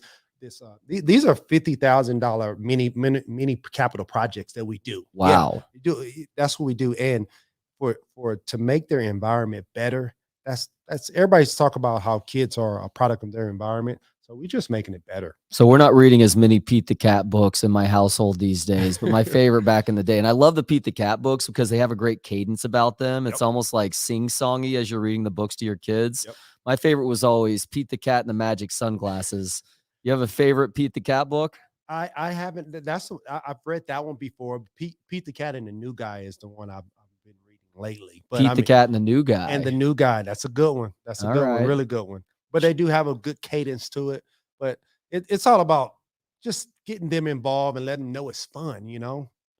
So you mentioned having some of the current Texas linebackers. Is that right? Helping you out? So no, they will be. That's a good thing. Okay. We're getting to that, but I'm saying I serve, like I go to UT and actually help out, like mentor like young linebackers and help out. Yeah. Oh, is that right? Yeah. So the current crop of linebackers, you've actually I've been around them. Yeah, I've been around them. Yeah. They're doing well. They're doing well. This is not. I don't want to say this is why they're doing well but I got to tell you, just seeing how they go about their business when I'm up there, that lets you know they're on another level right now. I'll say it for you. If they are extracting lessons from Derek Johnson, they are definitely benefiting from one of the all-time greats to play that position at this university. And I'll tell you, there's a guy, obviously Jalen Ford has done a phenomenal job over these last couple of years. He is one of the best linebackers in the conference and the entire country too. But a guy that's really impressed me over the last couple of weeks, it was kind of an unknown heading into the season, is David Benda. And he's showing flashes of Derek Johnson in terms of him going sideline to sideline and really using that speed. Have you worked specifically with him? Yeah, absolutely. David's a guy that whenever I see him, I always remind him, like, David's probably the hardest working guy on the team. So that lets you know just where he's been. He's an undersized linebacker. He's probably right at 6 foot 6'1". He'll tell you 6'1". He's probably 6 foot. But I tell you what, he's a fifth-year senior, I believe. So he's been through some things. Yeah. I tell you what, man, he's battle tested, and we need David Bender to play really well, and he's been doing that, and we trust him. He trusts himself, and sky's the limit for him. So that I mean, we know what we have in Jalen Ford, but being able to have David Bender, you know, add to that piece of the pie, and having Anthony Hill, had a young guy coming up. So I mean, it's cool to see, just from being a linebacker, to go up there and see him practice, or to talk to him and just say, wow, this is, y'all got a really, really solid group of linebackers that are helping us be very, very successful. Have you had a chance to work with Anthony Hill much? Oh, absolutely. Yeah. Anthony Hills, I'm telling you, man. I told him the other day, I said, man, guys are going to be scared of you when you become a junior and a senior. He just has that presence about him. Yeah. Now everybody knows he's a freshman now, but he has a hardness about him that he's got a promising future, put it like that.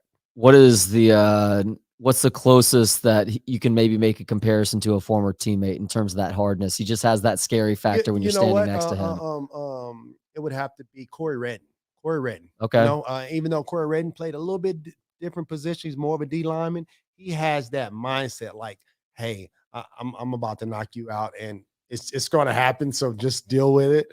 And if you get me, I'm gonna get you back the next play. He just have that inner drive about him, that fierce, just that mindset that taking no for, you know, he's not going to take no for an answer. What impresses you most about watching David Benda play linebacker for Texas? Probably just the motor that he has, and it's not a motor that's going crazy. It's very efficient. You know, he's making tackles, he's making plays, and people are calling his name out even more. Announcers saying David Bender on the tackle, David Bender with the sack, David Bender. You're like, man, and for me to see him like in the springtime and go up there and see him working out, I'm like, that's hard. That's all hard work. Of course, he's a smart guy, but I'm just telling you, man, he's the hardest working guy about on the team. We started micro at the position that you obviously know really well. Let's zoom out a little bit, though. What are your impressions of this Texas defense on the whole? Because as somebody who is very optimistic about what this team is capable of right now, that really begins with how dominant this defense is. Like, even if the offense is having a bad day, the likelihood that you're still going to be in a game in the third and fourth quarter is still really high, because this defense and their performance has been exceptional up to this point. Yeah, absolutely. I mean, I got to give credit to the defensive line first. Yeah. That defensive line is off the chain. I'm just telling you, they are big. I'm kind of, it's bittersweet because they all leaving next year. So it's one of those things where let's take advantage. I'm telling Jalen, hey, get behind those guys and let's roll. But I tell you what, the defensive line is awesome. They set the tone. It's always about the defensive line or the offensive line. They always set the tone for anything that's going on offensively and defensively. And our defensive line is battle tested. They're NFL guys. That's really a big word that I want to use, just because I know they're very prototypical defensive linemen in the NFL, which fares well for, when we go throughout the season, they're going to kick people's butt. And we have some linebackers that are very athletic with Jalen and Anthony Hill and David Bender. Maurice is coming back. So, I mean, you got Jet Bush. You got everybody back there playing behind these guys. I wish I played behind them. I had some good ones, but I wish I played behind them as well. But as a collective defensive team, we're doing well. And our offense, we know what we have on offense, even if it's slow at times or not. We have great talent on offense, especially those receivers and our quarterbacks.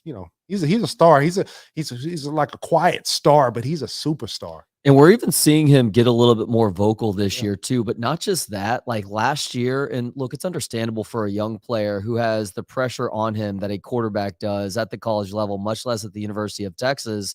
He was clearly letting negative things get to him, and it was having a sort of snowball effect. Whereas this year, even if he hasn't been good early in a game or first half or through three quarters, maybe, he's still maintaining a positive attitude on the sidelines. And he's one of the most vocal guys in terms of congratulating his teammates or trying to get the offense fired up when something good actually happens too. So while everybody's going to talk about the physical transformation and getting rid of the mullet, I think that was a good start. But, also him dialing up the diet and working out more seriously. Like, he's had an overall mindset change too that I think is going to help lead to some great things before the year is done. Yeah, absolutely. Quarterback is the hardest position on the field by far. Yeah, by far. And I can easily say that. And Quinn is doing a great job by taking the bull by the horns and actually just being able to get the hard work done. And that's in and out of games. Take it play by play and being able to say, hey, even if we start slow, hey, let's get it going, and let's make sure that they know, they feel the presence of Quinn and that offense and what they have going. And I tell you what, man, they've been playing well. Like, we've been talking about defense, don't get me wrong, but our offense is just as talented as our defense, or even more. Oh boy, that's a big statement there, because the defense is that good, but the offense does have that capability, especially, and this is no slight on CJ Baxter, but Jonathan Brooks felt like a guy when you watched him last year, whether in mop-up duty or in that bowl game loss to Washington, that there wasn't going to be that big of a drop-off. As good as Bijan and Roschon were at running back last year, Jonathan Brooks had that capability too. CJ Baxter earns the start through what he did in the summer and in fall camp, but now Jonathan Brooks seems like he's in the right spot as more of that bell cow running back, with CJ Baxter coming in as a sort of change of pace. Yeah, Jonathan Brooks is a guy that's he's pretty good at everything. Yeah, he's pretty fast. He's pretty tough. He's pretty good in pass protection. He's pretty good running through the tackles. He's pretty good on the outside. So when you have guys like that, sky's the limit for him. The sky's the limit. He reminds me of a Hunt.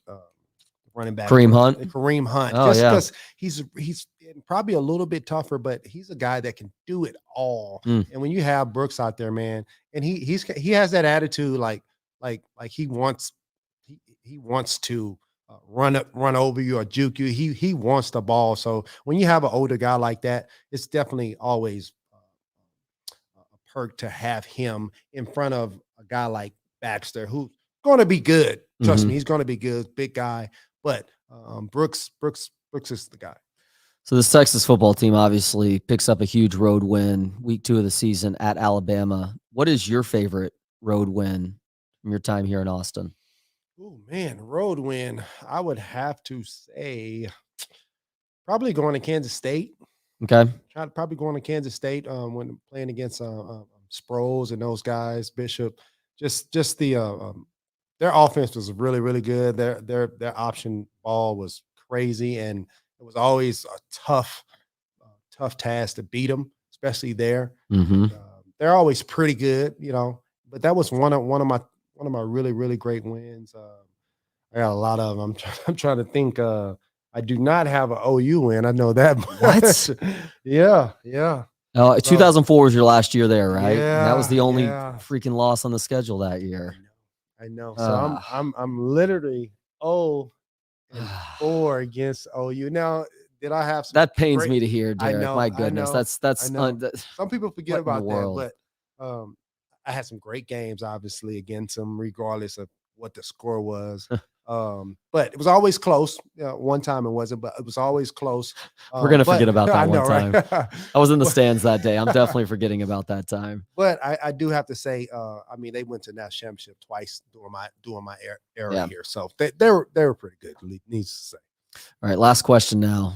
Is it the Derek Johnson Foundation? Is that the name of the foundation? So it's called Defend the Dream Foundation, but the way if you want to go and donate online, it would have to be DerekJohnsonFoundation.org. DerekJohnsonFoundation.org. People who are watching and listening, take note of that. DerekJohnsonFoundation.org. My last question for you, because you are obviously all about encouraging the youth of America to read. What is your all-time favorite book and why? All-time favorite book. It's easy. Bible. It's a Bible. I read it every day. Okay.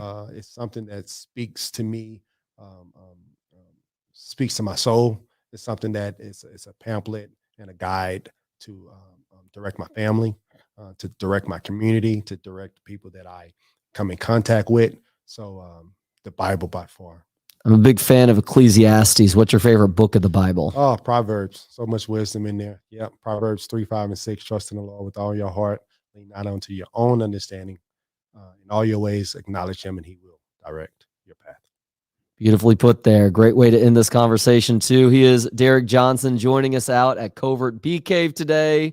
It's been a real pleasure, man. Thank you. I've been a huge fan over the years. I knew you and I get to catch up from time to time. Thank you as always for that. And best of luck with things in the future. Thank you so much. All right. What's going on here, BK? What are we doing? Okay. Yeah, talk cross with Zay for a sec.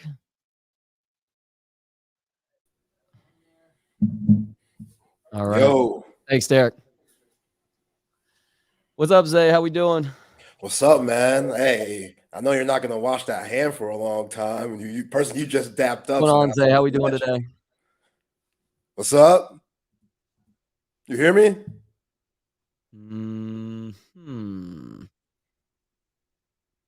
I hear you. All right. So let's try one more time. Zay? Yo. There? I'm here. Is Chip there? Because if so, we can just I've clearly fumbled an attempt to call some.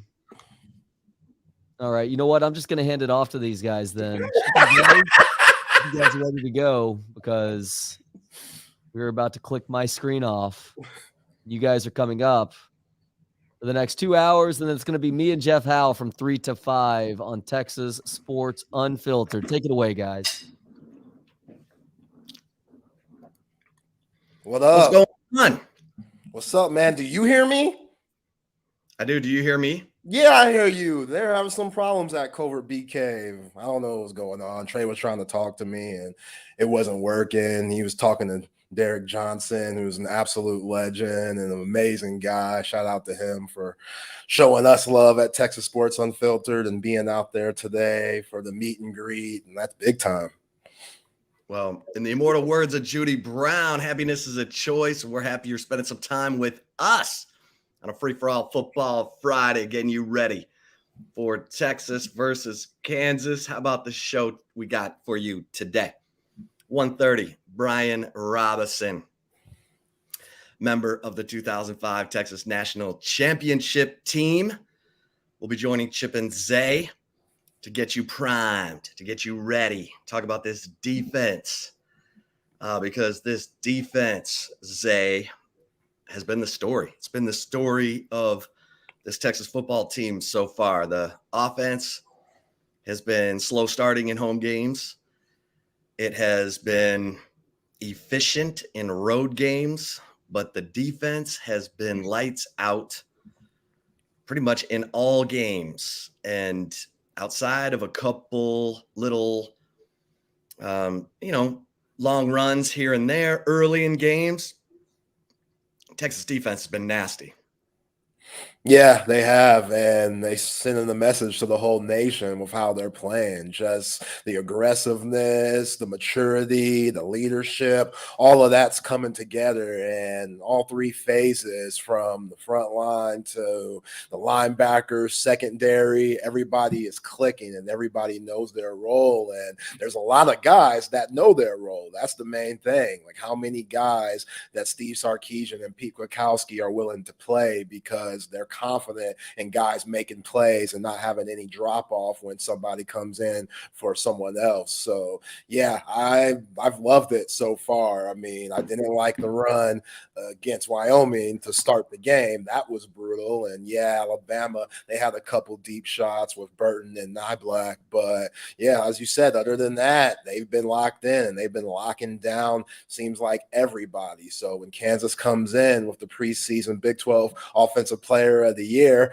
I expect them to take that as, just take that personal, like Michael Jordan style. Take that straight up personal. Yo, this guy's supposed to be the man. All right, well, we're going to show him he's not again, just like they did last year. And I know Jalen Daniels and Lance Leipold, they're confident, but this Texas team, they're too deep, they're too tough, and led by this defense, I don't expect the Jayhawks to score many points tomorrow. Yeah. And here's something. Who would you say is the defensive MVP right now? Ooh. I'm going to ask this question to Brian Robinson. I would say Trevondre Sweat. Mm-hmm. Yeah, I would say T Swizzle. Yeah. I agree. Yeah. How about you? Agree? Yeah. I mean, to me, he's been the most consistent. He's been the most disruptive. It's not sexy up there. But he is wreaking havoc with opposing running games. I mean, he's just not letting anything get started. And with limited snaps, highest graded player. I know you love Pro Football Focus. Oh yeah. Highest graded defensive player for Texas through 4 games. And the guys and as Steve Sarkisian pointed out, 2 fourth down stops that he made all on his own, including one against Baylor, by defeating his man and making the play. Like he wasn't unblocked. Like he had to shed and make the tackle. And we're talking 4th and 1. And he's done it twice this season. That's big time. And so when I look at Trevondre Sweat, I say, kudos, big man. You are in a contract year and you are playing like it. Yeah. And that's what's up, man. That's what's up. Yeah, he's setting the tone, man. Those stops that you just said, he's just a monster down there. And he's going to have to start attracting double teams and stuff, which it should free up the rest of the guys to make plays. And I think it already has. You've seen Vernon Broughton get in there and muck stuff up. Byron Murphy, he's a man of his own, but that dude, he can't help but live good off of what T Sweat brings, and Alfred Collins, et cetera, the linebackers, absolutely. So yeah, Trevondre Sweat's been the most consistent, and then obviously Jalen Ford, like the dude has 2 interceptions already. He's led feel like he leads the team in tackles. Like, how can you not bring him up? It's just we're so used to it because he's so consistent. I think he doesn't get talked about enough. But yeah, he's probably looking to have another pick this weekend. Like he's always in the right spot, especially in the red zone. He's a terrific red zone linebacker, especially with his coverage. We've seen that these last 2 seasons. So, yeah, that's kind of what the Horns, they bend, but they don't break. They might have a couple of drives where the opposing team gets down the field, but once they get into that red zone, you see a lot of threes go up there, and that's how you win ball games, when you're not allowing guys to score touchdowns and stuff and not putting your offense in a bind by making them come back from behind. Then, hey, that benefits everybody. So, yeah, Trevondre Sweat, he sets the tone, but there's a lot of guys that are right there too. Like Jaron Thompson's had some huge interceptions, obviously, like there's been a lot of guys contributing. You could talk about Byron Murphy and his play. You could talk about David Benda and stuff. Ethan Burke's been solid. Barron Sorrell was really good last week. Like, everybody's starting to come along, and that just shows why this defense is so dominant right now. Yeah, and you look at Tavondre, I mean, he weighs in at 362 pounds, and he was 355 in the spring, and it's muscle. Like, he added 7 pounds of muscle from 355 to 362. Kudos to Torrey Becton. We probably don't talk about Torrey Becton enough. Yeah. The Texas strength and conditioning coach, because they don't have soft tissue injuries. They've been in great shape. I mean, Jonathan Brooks says he's not fast. He's running almost 22 miles an hour. Arch Manning's running 20 miles an hour. I mean, Torrey Becton's got these dudes primed and ready. He's transformed bodies. He's taken, Hayden Connor, Kelvin Banks, transform those bodies. Ethan Burke, he's helped turn into a grown man. Ethan Burke came in wiry. Now he's thick. And Tavondre Sweat, look, they don't build guys like Tavondre Sweat where you're 362 pounds, you can bench press the moon, and you can move. You got explosion. You got first step explosion. And you find those guys in the NFL and, the Vita Veas of the world. Yeah. Man, a guy with a motor. Come on, man. That's what I'm talking about. And so, yeah, I would say Tavondre Sweat is the man, the MVP of this Texas defense, which has been the big story. I mean, everybody came into the season talking about the offense and, but you needed some things to happen for the offense. Like, you needed Quinn Ewers to take the next step because, look, he only completed 58% of his passes last year. He needed to take the next step. You needed Jonathan Brooks or CJ Baxter or the running back room to step up because you lost Roschon Johnson and you lost Bijan Robinson. You figured AD Mitchell was going to come in and make plays because the dude, all he does is catch touchdowns. I mean, won 2 national championships and played a huge role catching the game winner against Ohio State last year in the semifinals. You needed some things to happen on offense, but defensively, you also had some guys, you had to replace some dudes. You had to replace Anthony Cook. You had to replace Deshaun Jameson. You had to replace DeMarvion Overshown. You had to replace, Ovia Gofu. You had to replace dudes, and they've done it. And kudos to and you lost Gary Patterson. Yeah, who was doing a lot of the scouting and game planning for you by studying opponents, giving you the game notes on Sunday for the upcoming week. And that was big. And he also helped kind of tweak Texas's quarters match coverage in the secondary. But Gary Patterson is gone. So you got PK and you got Bo Davis and you got this staff that has been together. They haven't had attrition.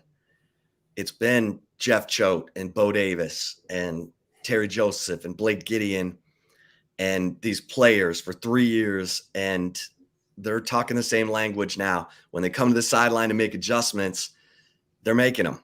And so those big runs you saw from Alabama early went away. The 62-yard run where they didn't fit. And that, look, I think everyone knows that was Anthony Hill. And Anthony Hill is kind of moving back and forth between weak side linebacker position and edge rusher, outside linebacker. And they're giving him more snaps at that weak side linebacker position because, David Benda, I don't know. I think he has a COVID year, but you don't know. And they need him. They need him to come on. They need Anthony Hill to be proficient at that weak side linebacker position. And that run against Wyoming, he didn't fit it quite right, but he'll learn. He'll learn.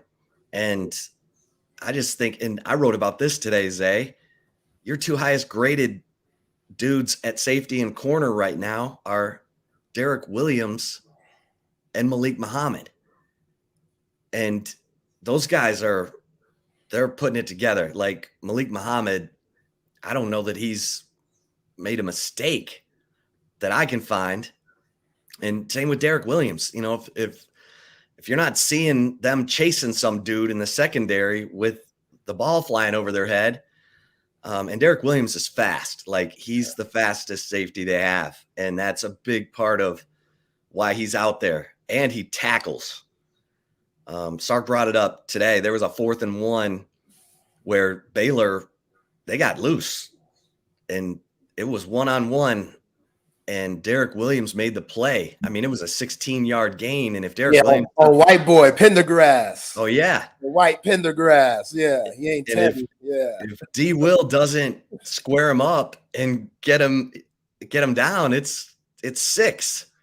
So, Sarkisian said, "Hey, look, that was a bad fit by us, but Derek Williams saved us on that." So it's and this Texas defense. Kudos. And we'll talk to Brian Robinson about it because look, this is the marquee matchup tomorrow is the Texas defense against Jalen Daniels, Devin Neal, and the Kansas Jayhawks, who are number 1 in third down conversion. They're explosive. They're averaging, 37 points a game. Let's see what they got because they're coming into Austin and they're facing a defense that I'm willing to say is championship caliber. If they can keep everybody healthy, keep progressing, sign of a well-coached team is week-to-week improvement. You keep playing the way you're playing. You keep improving week to week. You keep guys on the field. Because this is the thing I want to ask Brian too, is in 2005, they had one player miss one game on defense. It was Brian Robinson. He missed one game. All the other starters played every game and were available every game of that 13-0 season. That helps, man. TCU stayed healthy last year. Yeah. You got to stay healthy. Well, except at the quarterback position, which turned out to be a right? Yeah. I mean, and poor old Chandler Morris, he throws 2 picks against Colorado in game 1, and TCU fans are probably like, oh man, no wonder Max Duggan beat him out. He can't handle it. In the red zone, he's turning it over. But you got to stay healthy. Yeah, definitely got to stay healthy. And I think if somebody were to get hurt with all those guys that you named, like the fact that Malik Muhammad and Derek Williams are, leading the team and just efficiency from their positions, like that's impressive as freshmen. So, yeah, if someone gets hurt, that hurts, but at the end of the day, but I don't think it's going to be just the end of the world type of situation. And, going back to that Wyoming game where they had the big run and it was on 0, but that's one of those games where you might try some things. Like you said, Anthony Hill, he's moving around, they got him on some Micah Parsons like stuff. Like he hopes to be that type of player someday. So already as a freshman coming in, Pete Kwiatkowski's trust him doing multiple things, and you're going to give guys more responsibility against teams that aren't necessarily close to you. Like against Kansas, you ain't trying stuff. They're just too good. And you're right, Chip. They are a championship team in the making. I wouldn't be surprised if we saw them at Jerry World at the end of the season, even if they lost to Texas this Saturday. So, yeah, it's going to be an interesting game. Was Savion Red, the scout team guy, playing Jalen Daniels today? Like, I don't know. They got a couple of good running backs. You mentioned Devin Neal. Daniel Highshaw, he ain't no slouch either. That dude will run your ass over. I was watching him against BYU. He had some solid runs, and that defense, they held BYU to 9 yards rushing? So I don't expect that against Texas by any means. And hopefully Steve Sarkisian goes into this game and looks at that and, doesn't think, oh, now we got to throw the ball for sure. Like Kansas is a defensive run stopping team. Like, no, that's not the case. That's just BYU. You're a different breed, and you need to take this game for what the defense gives you, like I've been saying all season. Again, I love the script. The script's cool and stuff. I get it. You work hard on it. Lorelei probably massages your back while you're writing and stuff. Like, life's really good at home when you're preparing. I get it. But sometimes we're going to crumble that script up and we're going to Kobe that thing in the trash. That's what you need to do based on what the defense gives you. Like, I'm not trying to hear what I heard against Rice and Wyoming about how you were surprised and stuff. No.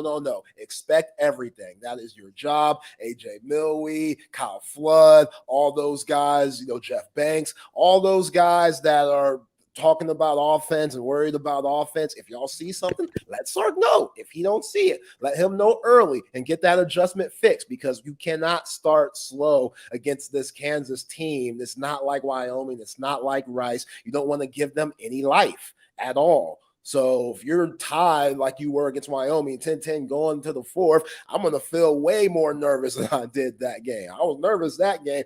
With this Kansas team, way more nervous. They got a couple of guys that are looking to make some plays, and they want some revenge. Lance Leipold, he's a championship coach back in D3. He has some serious pride, and they're going to come in to DKR prepared to play. So you got to have that. I don't give a damn who's in our way. I saw the hype video that y'all put on social media. Absolutely right. Every week, it gets bigger. It gets louder. Just the hype gets more and more. That's what you want when you come here. And hopefully the leadership on this team will show that that's a fact and that it's different than what we've seen in recent years. Yeah. I mean, look, game day's holding out for Texas OU. Holding out for the Red River Shootout. That's why they're at Duke, Notre Dame this week. Plus, you got to give some love to Duke. You got to go to Durham for the first time. That's great. Give Mike Elko a little sugar.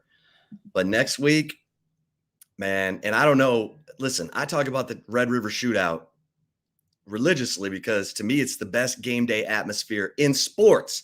I've covered the Masters. And RIP to our Ryder Cup team. Ouch today. I've covered Wimbledon. I've covered national championships. I mean, the Final Four, NBA Finals. The best game day atmosphere in sports is 100,000 at the Cotton Bowl in the middle of the State Fair of Texas, where you've got 200,000 outside milling around. Get to your seats early. But if you've never gone to this game, this is a bucket list, and you don't even have to be a fan of Texas. I know we've got Aggies who listen. They love to know what's going on with Big Brother. We love the Aggies. The Aggies love us. The Aggies need to go to this game. It's like none other. It's like none other. My cousin from Pittsburgh came in. He's like, oh, yeah, we're going to do Texas. So he was like, oh, my God, this game. No rooting interest whatsoever, and was blown away. Keeps talking about how he wants to come back. So if you're thinking about it, you need to do it, because this year could be a special year. We don't know. Yeah. You got to do it every Saturday, but that atmosphere this year, if game day's there, Zay, they set up right across the midway. There's a little opening over by that lake. There's a little pond over there where people float around on swans and stuff. It's amazing. It's crazy. It's packed. It's usually hot, but there's nothing like it. You throw game day into that mix for an 11 a.m. game. Come on, man. Yeah. Come on. I'm going to be there at 7 in the morning, Zay. Ooh, crack of dawn. Crack of dawn. Yeah, I was there last year and it was popping, man. Me and my wife, we had a blast, and especially with the turnout and the results, like 49-0. Can't beat that if you're a Longhorn fan. But yo, Chip, you're starting to scare the shit out of me, dog, because we got a game against Kansas tomorrow. And look what you're talking about. Look what you're talking about. Look what you just hyped up. You just got me like hyped up and terrified at the same time, because yes, I know how special that game is, and just the nostalgia in your voice when going through it. Absolutely beautiful. Like you're an ace at your job.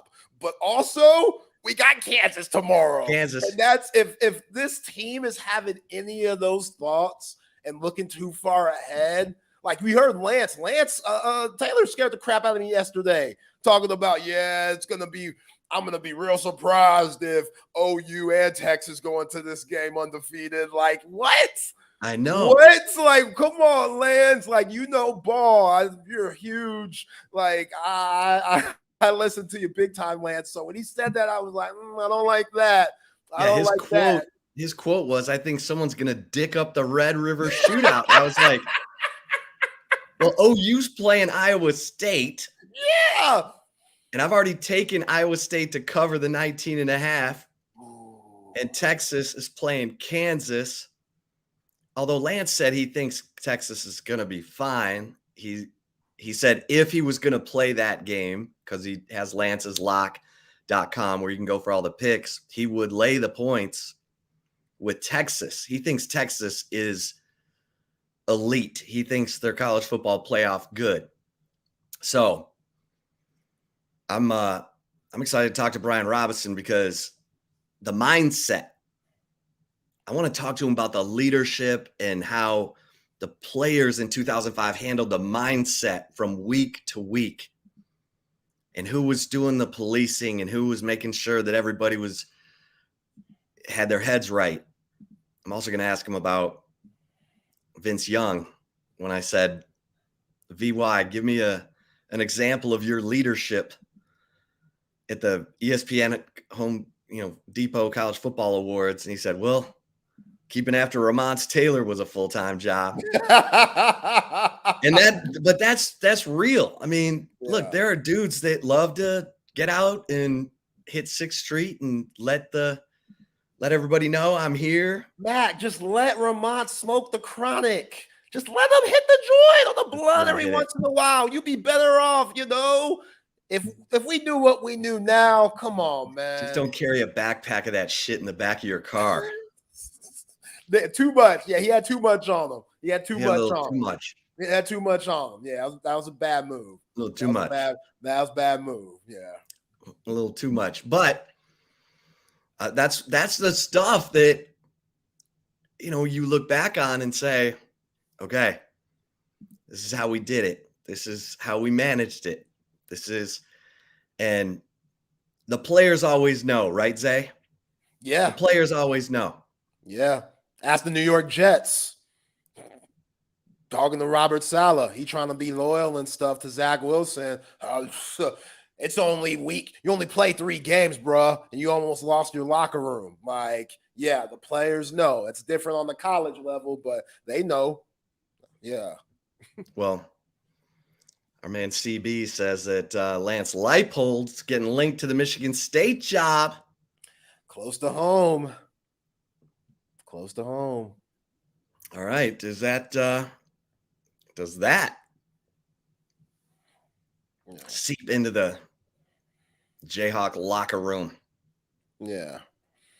I'm sure he'll say, there's nothing to this until there is. He'll play it off. He'll play it off and be like, that's close to home. That would make sense, That's real close to home. So, yeah, I mean, this is going to be fun, because I think the fact that the Texas defense did what it did last year. And I get it. We talked to Michael Swain of fog.net, Kansas 24/7 sports site. And he said Jalen Daniels wasn't 100% last year in the Texas game, coming back from the injury that he suffered that kept him out for 3+ games. So you're going to get the best version of Jalen Daniels, Devin Neal, Luke Grimm, and those big receivers, Zay, that we talked about yesterday. They got 6'3" and 6'5" on the outside. I mean, this is gonna be a fun game. This is must-see TV for the Horns because this is the best offense they've faced, even better than Alabama, because you've got Jalen Daniels knows exactly what he's doing in this offense. Jalen Milroe didn't get enough help from his coaches. They didn't give him enough design quarterback runs.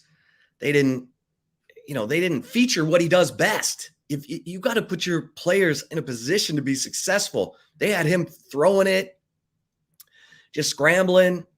They weren't giving him quarterback counter, quarterback power. They weren't they weren't doing that. So it's that's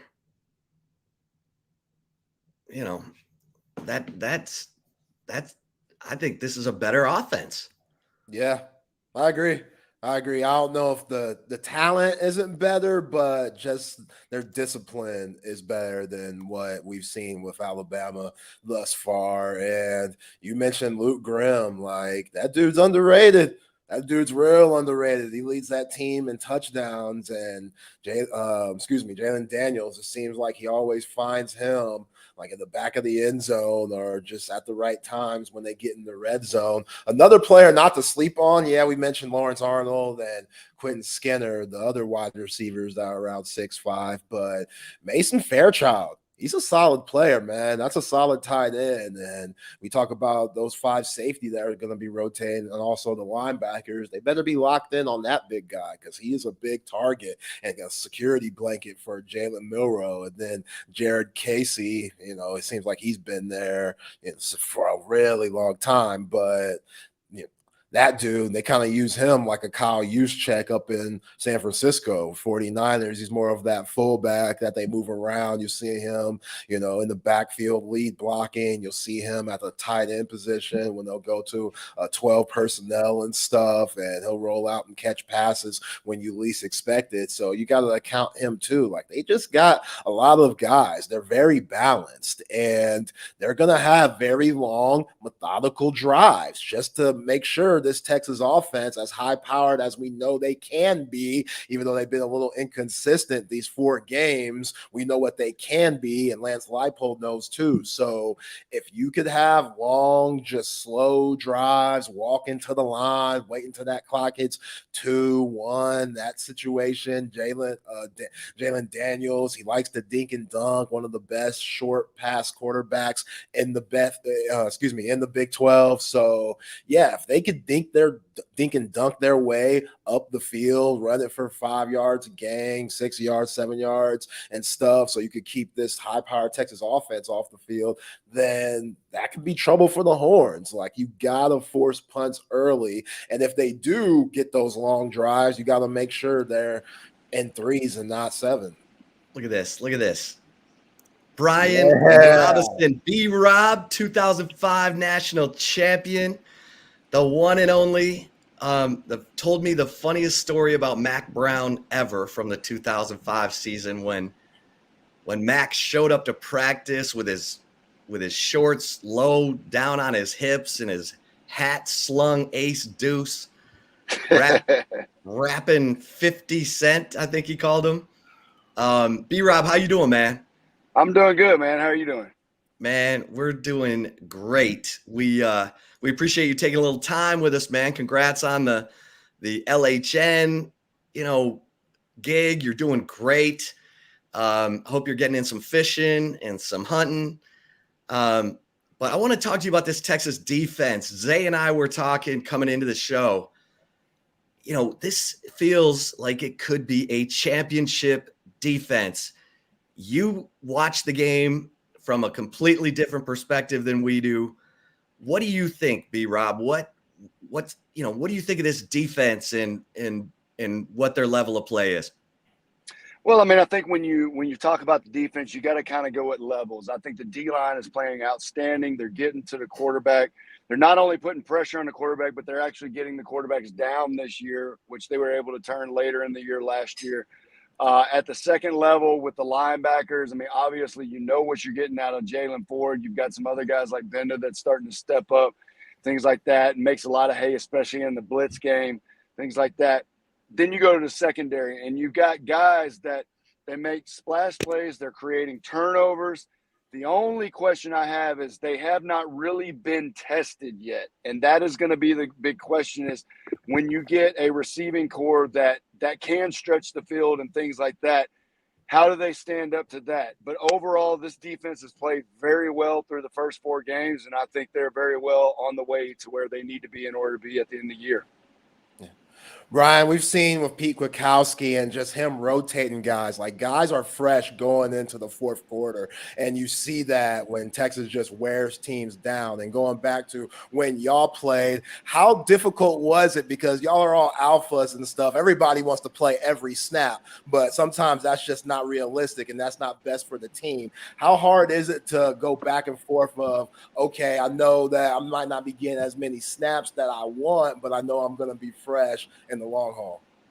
Well, I think a lot of it's buying into that culture and understanding that the coach is going to do what's best for your team to win the ball game. And if you can understand that, you put the selfishness aside, it actually allows you to play better throughout the game. You know, I guess the one thing I would say is as a defensive lineman, you want to be able to get into a rhythm in the game. So, you know, going in the first series and coming out the second series, I never liked that. Like, give me 2 or 3 series to get going, figure out how the mode of the game is going to be, and then let's start rotating. And I think what they're doing a really good job of, and you hit the nail on the head, is they are fresh in the fourth quarter, and they are actually able to take games over in the fourth quarter. You saw it against Wyoming, for example.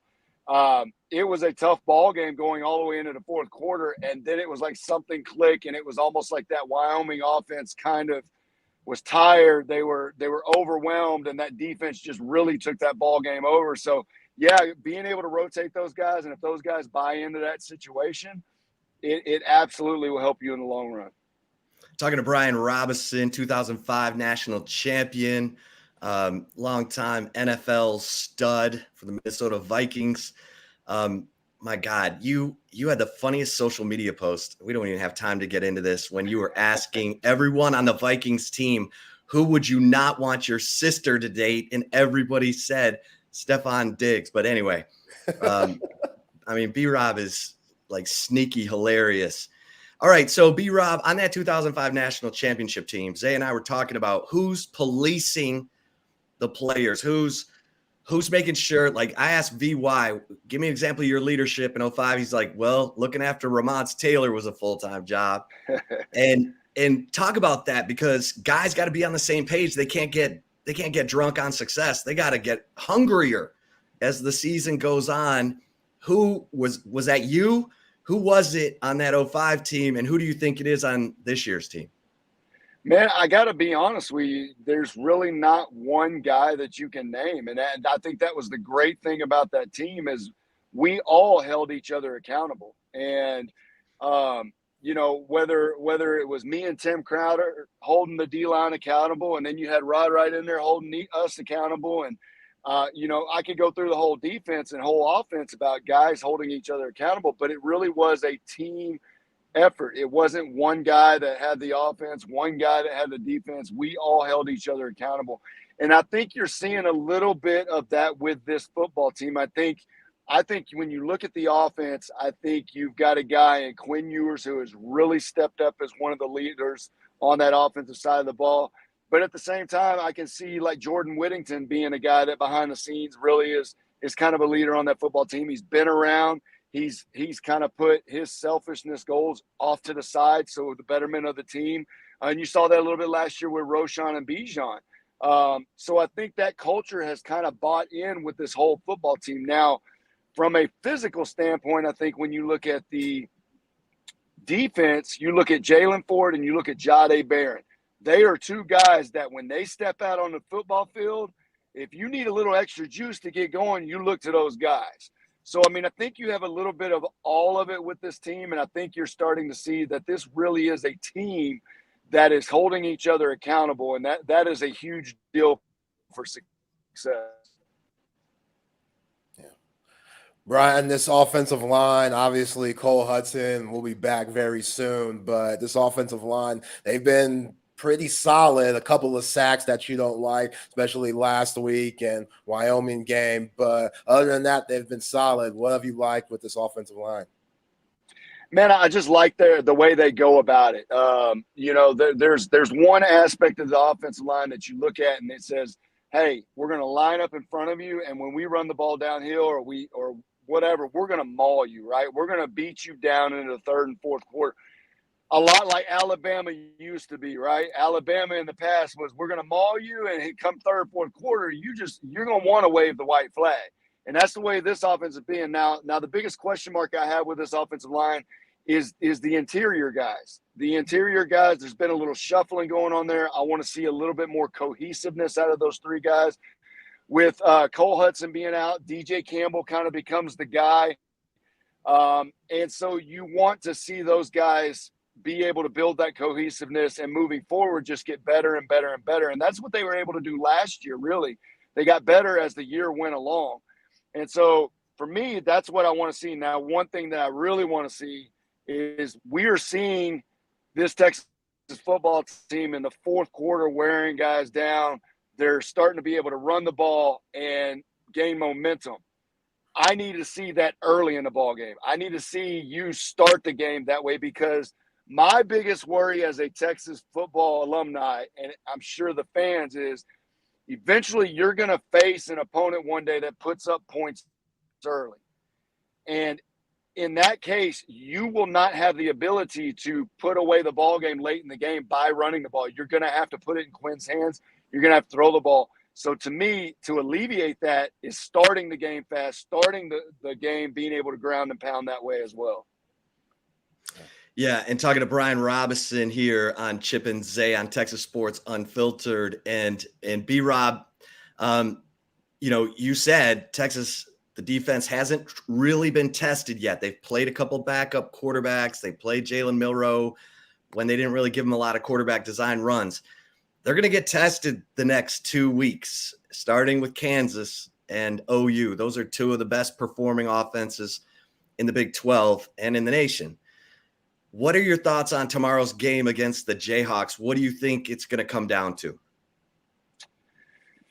Man, and listen, here's the deal. I'm not saying they haven't been tested in different ways, but from a total offense standpoint, I don't think they've been tested. Alabama, they knew they were going to come in there and they were going to try to run the ball right at them. They stood up to that test, right? You look at Wyoming. Wyoming was probably, in my opinion, the best cohesive offensive line that they have played thus far, and they were able to stand up to that test. Now, they did not have the skill players that you're going to see out of a Kansas and an Oklahoma. So when I look at the next 2 weeks, when I look at a Kansas team, they're a team that a lot of people think that they're this offense. They're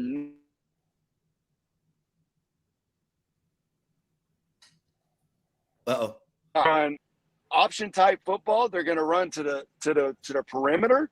They've got a quarterback that can run the ball. They've got big receivers. They are a really good offense. Now, not only on top of that, they are very good on third down. Now, how does all this equate?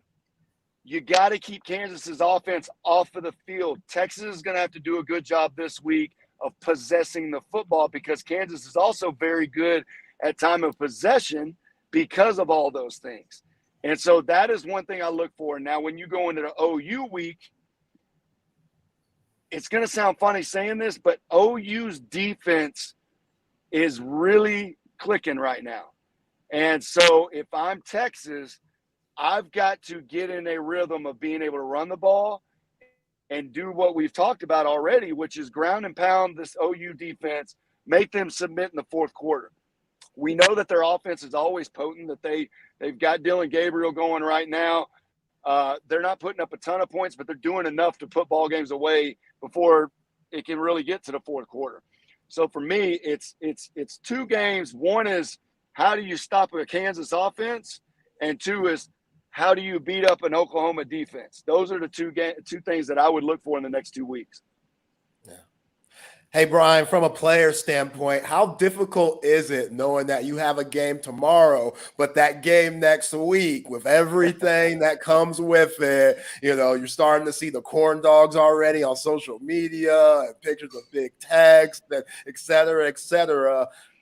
Obviously, coach speak, you want to say, we take every one game at a time, championship, every game's a championship. Take every game at a time, but how do you actually do it? Yeah, exactly. Yeah, I mean, I think the one thing is Texas has to understand that you're going to get the best shot from everybody, especially this year. You're going to the SEC next year because here's the deal. Everybody in the Big 12 wants to send you out with a loss. They want to be the last ones to beat Texas in the Big 12.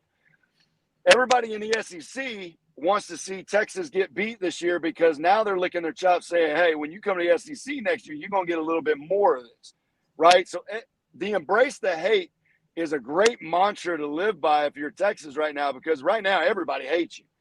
So they have to understand that when you line up on Saturdays, number one, this is not the old Kansas that you played in years past. And don't forget, since 2004, you've had 6 very close games with Kansas, or you've lost to Kansas. So you cannot overlook them, especially being that they are probably a very underrated team right now at being ranked at 24 as an undefeated football team. And if you don't take care of this week, next week does not mean as much. Like, listen, it is OU week. It is Texas. It's Red River rivalry, right? We understand that. But we all know there's a little extra juice in that game when both teams are coming in undefeated. So if you don't take care of your business this week, next week really doesn't mean as much as it normally does. Yeah, no, it's a great point. B-Rob, anything else you're looking for tomorrow that you think maybe people are sleeping on with this game? I mean, I think for me, I think it comes down to which quarterback is going to take care of the ball, which quarterback is not going to make the mistakes. I mentioned before, I think time of possession is going to be a sneaky deal that nobody really pays attention to. But this Kansas offense, even though people think that they are a quick strike offense, they're not. They're a methodical, move the ball downfield. And if you give them the shot, they're going to take it. If there's an explosive play to be made, they're going to make it. But at the end of the day, they want to control the ball game the way they want to. And that's by running the ball, and that's by hitting tight ends down the middle with the seams. That's taking the big shot when it's there, right? And then you got Jalen Daniels, who, if you don't know who Jalen Daniels is by now, you might want to look it up.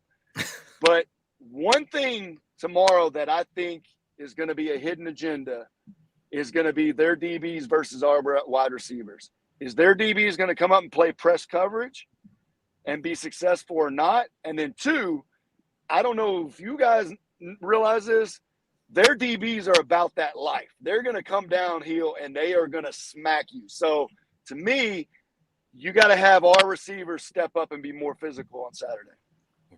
That hit Kobe Bryant had on BYU dude last week. Good gosh, Brian, that was ridiculous. Hey, how do you like the edge rushers for Texas? Barron Sorrell, Ethan Berg, those guys, Justice Finkley. How are you thinking those guys are playing right now? Another name I would add in that mix is Vernon Broughton. I think those guys have really come along this year. Last year, I was very, very critical of them. And, especially a guy like Barron Sorrell, who last year there was a couple instances that I don't feel like he was in the right spot and it cost the team. But this year, so far from what I have seen, they have made tremendous strides. Another gripe that I had and complaint that I had of them last year was it felt like when their first move was defeated, they didn't come with a second, third move. And this year you're starting to see that. They're much more comfortable with their hands as far as the hand tactics go against the pass rush. Run-wise, they're playing tremendous football. That's the interior guys as well. But from a pass rush standpoint, they've done a lot of maturation this year. I know you got to go, but T'Vondre Sweat and Byron Murphy and Broughton and Collins, talk about what they're doing, because it's not sexy. People don't get all the tackles, but talk about what they're doing to help stop the run. Well, here's the deal, man. Everybody has something dirty about their job, right? Coach Patterson in Minnesota used to say that. Everybody's got something dirty about their job that they don't want to do, but they have to do it. The interior guys have the dirtiest job of us all, right? They got to take on the double teams. They got to stuff the run. You know, they don't get all the flashy highlight plays that everybody else gets. But when you look at this interior defensive line, they're doing exactly that. They are getting down and dirty. They're holding up against double teams. They're gaining penetration on double teams. And when you have guys in the middle that can stand up to that, it frees up everything for everybody else, which I think is part of the success we're seeing on the edge, even in the blitz game. You know, when you got two guys that got to take up a T'Vondre Sweat, normally that leaves a one-on-one with a linebacker on a running back. You would take those odds any day of the week. So having those guys in the middle being able to do that is huge and very instrumental to the success that Texas has had so far. Now, I want to say this. Byron Murphy is not a small guy, right?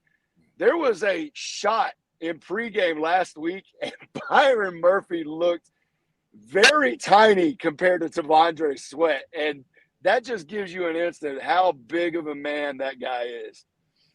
Yeah, 362 pounds of muscle. Yeah. That's fierce. I mean, you played in the NFL. You know those guys are hard to find. I mean, he's in a contract year, B-Rob. Someone's going to pay him, right?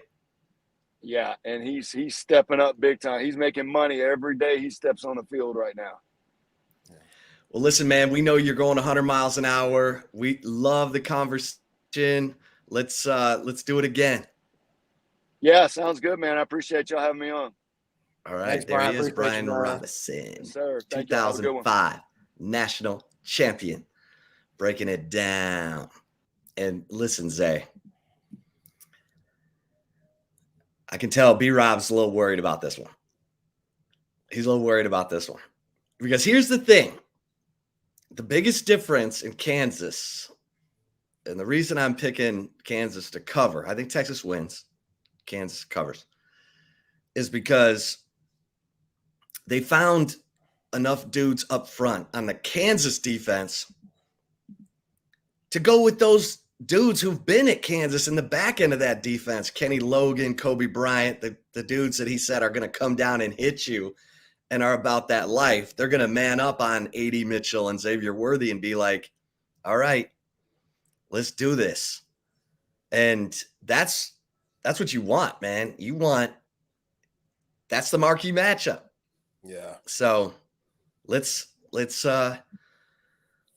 get into it, man. I'm excited for this game. I think this is gonna be big time. And Sal says, great interview with B-Rob. B-Rob's the man. Yeah. Appreciate you, Sal.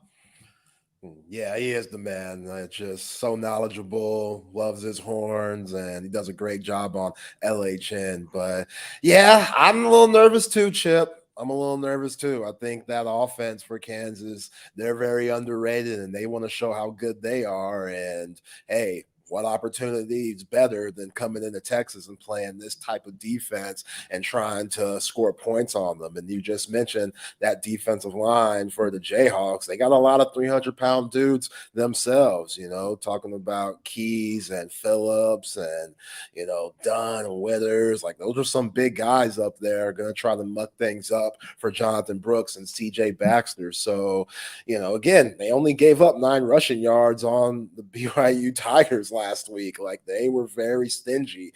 But if I'm Steve Sarkisian, I got to believe in my offensive line, and I got to run the football so it could set up that passing game that he loves. And if that happens, then Texas shouldn't have a problem scoring points. But we know that they've had some just scaries and different missed opportunities early in the season, especially at home, that they can't have against this Jayhawk team. So yeah, this should be a very good game. And both teams coming in undefeated. They both have a lot to prove and a lot to play for. So we'll see which one rises to the occasion. Let me tell you about someone who's rising to the occasion. That is Great Blue Heron Furniture. We're talking custom leather furniture. Guys, you want to like just totally overwhelm your gal with high-end custom leather furniture, then Great Blue Heron is where you want to be. We're talking heavy leathers, hides, fabrics ranging from traditional Western to modern farmhouse. And it's beautiful and built to last a lifetime. This isn't stuff, furniture you're going to, get at a box store that is put together with plywood. And you know what I'm talking about. This is the high-end stuff. There's a link in the YouTube video description below that takes you to our Texas Sports Unfiltered collection. And if you use the promo code HOOK'em, you're going to get 15% off your purchase. So if you're looking for furniture that looks amazing and is built to last, look no further than Great Blue Heron Furniture. Click that link below for more information or call them at 866-247-9688. Great Blue Heron Furniture. Zay. Yo. We're going to have our picks a little bit later. We're going to talk to our man, John McClain, talk some NFL with our man, John McClain, the Houston Texans, people. Yeah. Yo, what about your Lions, though? Come on, man. Flex on them. Flex on them. In Lambeau. In Lambeau. In Lambeau. Come on now. Yo. Jared Goff threw a pick on his first pass. No problem. Yeah. Then they were up 24-3. Just like that. Whoop, whoop, whoop. Yeah. Yeah. Defense. It's hard to lose games 27-3 going into halftime. That's tough. That's tough. Yeah, man. Yeah. I'm excited. Yeah. My wife got me tickets to that Lions-Buccaneers game. Texas is off week. I'm getting excited because Amon-Ra, another touchdown for Amon-Ra St. Brown. Come on, man. Yo. 3 touchdowns for old David Montgomery. Okay. All right. I'm glad that y'all are having success, but this is a fantasy thing. No, it's not. No, I'm just a little confused. I'm a little, it's a little blurry up in here. Why would you draft a running back in the first round if you're going to give someone else 32 carries? Thank you. Should have been Jalen Carter. Add up. That doesn't add up. Whatever. They're winning. They're 3-1. So it's hard to really nitpick. No, I hear what you're saying. Like, I'm not okay. I'm still not okay. Yeah, that's Jalen Carter was sitting there. That's just very odd to me. Like David Montgomery, that's bell cow stuff. Like that's not a thing in the NFL no more. That's extinct 32 times a game, especially after he just got back from an injury. Well, they knew as a member of the Chicago Bears, he'd never beaten Green Bay. So they were like, this dude's starving to beat the Packers. And we finally have an offensive line that can get him there. And man, Lions offensive line looks good. I'm knocking on all kinds of wood right now. Yeah. I'm just saying. Did you see after Amon-Ra scored a touchdown? Well, I don't know if he scored a touchdown, but they poured the beer on him. Yeah, he did the Lambeau leap. The Lambeau leap. They poured the beer on his helmet. And then did you see the photo going around that CB sent us? When he's like giving a smooch to the crowd and somebody's giving them the bird. He posted that on his Instagram, man. That is so petty. I love it. All right, before we get to John McClain, Zay, you want to tell everybody about Covert BK, where Derek Johnson was chilling today? Yeah, man, we had the legendary linebacker of the Texas Longhorns, Derek Johnson, out there at Covert BK, along with the crew. Great show, Trey Elliott and BK. And yeah, Covert Auto Group, been around for 100 years in the greater Austin area. They've been committed to providing customers with a high-quality selection of pre-owned and new vehicles, and just the customer service and the satisfaction. It is superb. superb. The 42 acres, absolutely beautiful, and they have just high quality brands, so you can ride clean and get that new whip and turn in that old one, that the check engine light coming on, and you got to take it in, this and that, and you're like, man, I swear I got my oil change last week. Nah, man, it's just leaking or something like that. Get you a new whip at Covert BK.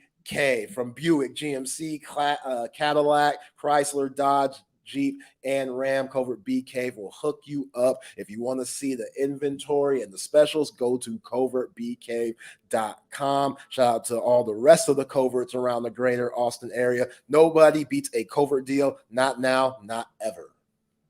All right, we got a lot to talk about with our man, John McClain. You can read him at sportsradio610.com.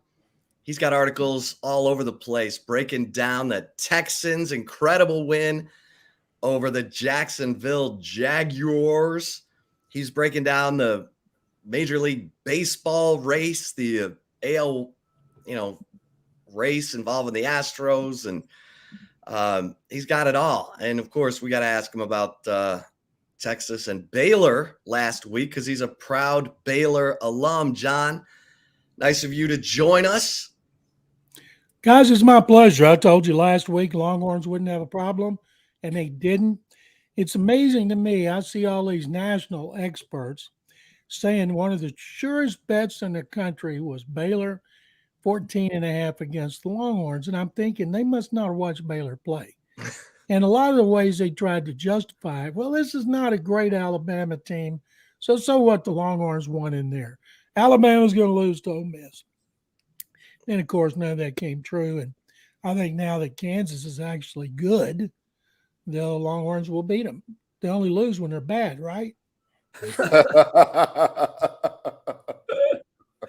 Well, that's going to be a fun game to watch tomorrow at 2:30 when the Jayhawks roll into to DKR, and they got to stay focused with OU looming, but that should be a good one. John, what have you watched Kansas at all? No, I haven't watched Kansas. I only watch them in basketball, unless they're beating the Longhorns, and that's not going to happen. I will watch the game. Baylor, I think, plays at Central Florida at the same time. I'll be watching the Longhorns and Jayhawks, and because I know Baylor's going to get pounded again.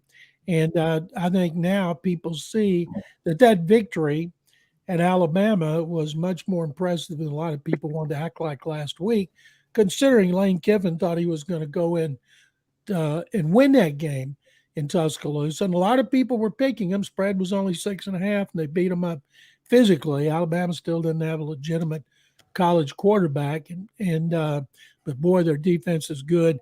And there was no way I was going to pick Alabama to lose 2 games in a row at home, and they took care of business with Kiffin, and I'm sure they'll keep doing it until they play Georgia in the SEC championship game.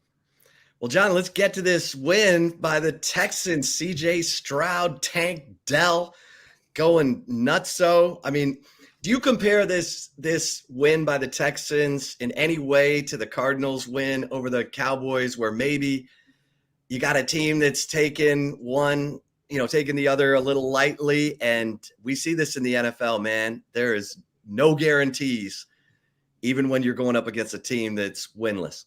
Cardinals weren't home, but at home they have fewer fans than the Cowboys do when they come in there. And I think it was clearly a sign the Cowboys yawned their way through practice and didn't take them seriously. Now, the Texans won in Jacksonville, and Jacksonville takes the Texans seriously because they've now lost 6 in a row on the road. Texans have beaten them the last 6 years on the road, 5 in Jacksonville and 1 in London. Texans are now 10-1 in their last 11 games against them. So the Texans have kind of owned the Jaguars, and it doesn't matter how pathetic the Texans have been overall. They just got their number. Trevor Lawrence is 1-4 against them. Now, I picked at 20 points. I got the team wrong. I thought Jacksonville, I bought into all this, oh boy, they're going to win the AFC South in a runaway because they play 2 bad divisions, AFC South and NFC South. They might have home field advantage. Trevor Lawrence is a dark horse to be the MVP, and the Texans went in there -8 starters. 4 of their offensive linemen were out. And of those 4, 3 were backups who had to play because those starters were injured. They didn't have their leading tackler, linebacker Denzel Perryman, and they didn't have 3 starters in the secondary. And I was amazed. I thought for that reason they'd get blown out. And instead, they went in there and made big plays on special teams, defense, offense. You mentioned C.J. Stroud and Tank Dell, completions of 46 and 68 yards. And you knew it was going to be a long day for Jacksonville when a fullback who's supposed to be blocking on a kickoff for some reason drops back like a center fielder to the 10-yard line for a short kickoff, even though the returner, Mike Boone, a running back, was right there ready to get it.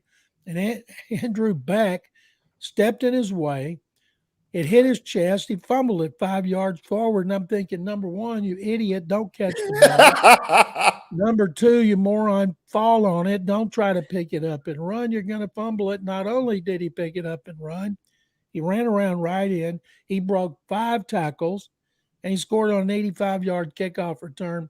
The first player in NFL history at 250 or more pounds to return a kickoff at least 50 yards for a touchdown. Now, key is, will he be the primary return guy when they play the Steelers? Of course he will not, but that play got so much attention on online, all the highlight shows, Sports Center top 10, and it was fun to watch. And Jacksonville probably should have just quit right then. I mean, John, have you ever seen anything like that in your life? And talking to Andrew Beck, I mean, talk about the reaction afterward. I mean, he's a former Longhorn journeyman in the NFL. Well, his teammates loved it because they know how rare that is. It's rare enough you see a kickoff return for a touchdown anymore, since they've done everything they can to legislate not having exciting long kickoff returns. And it was so funny watching Beck run. It wasn't that he did break tackles, but the Jaguars took bad angles.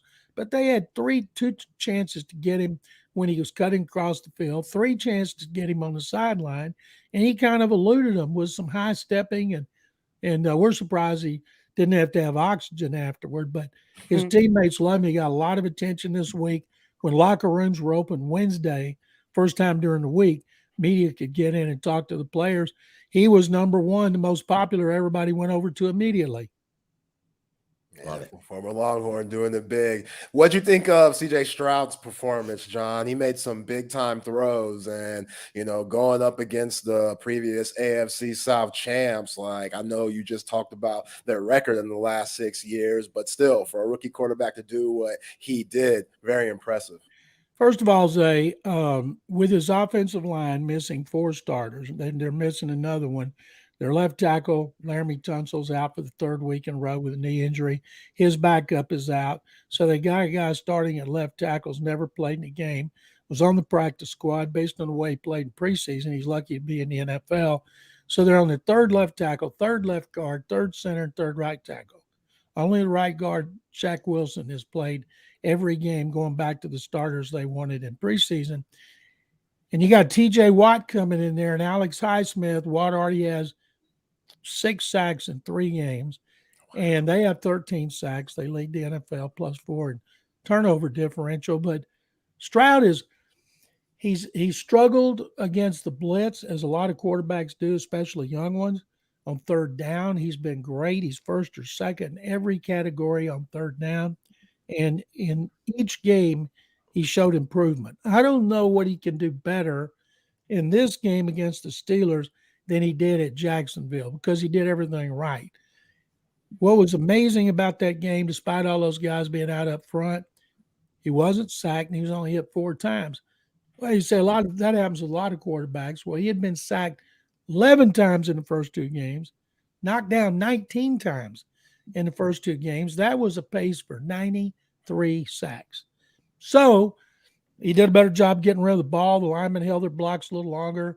Backs had their best game blocking, but boy, Jaguars pass rush is not nearly as effective as the Steelers pass rush.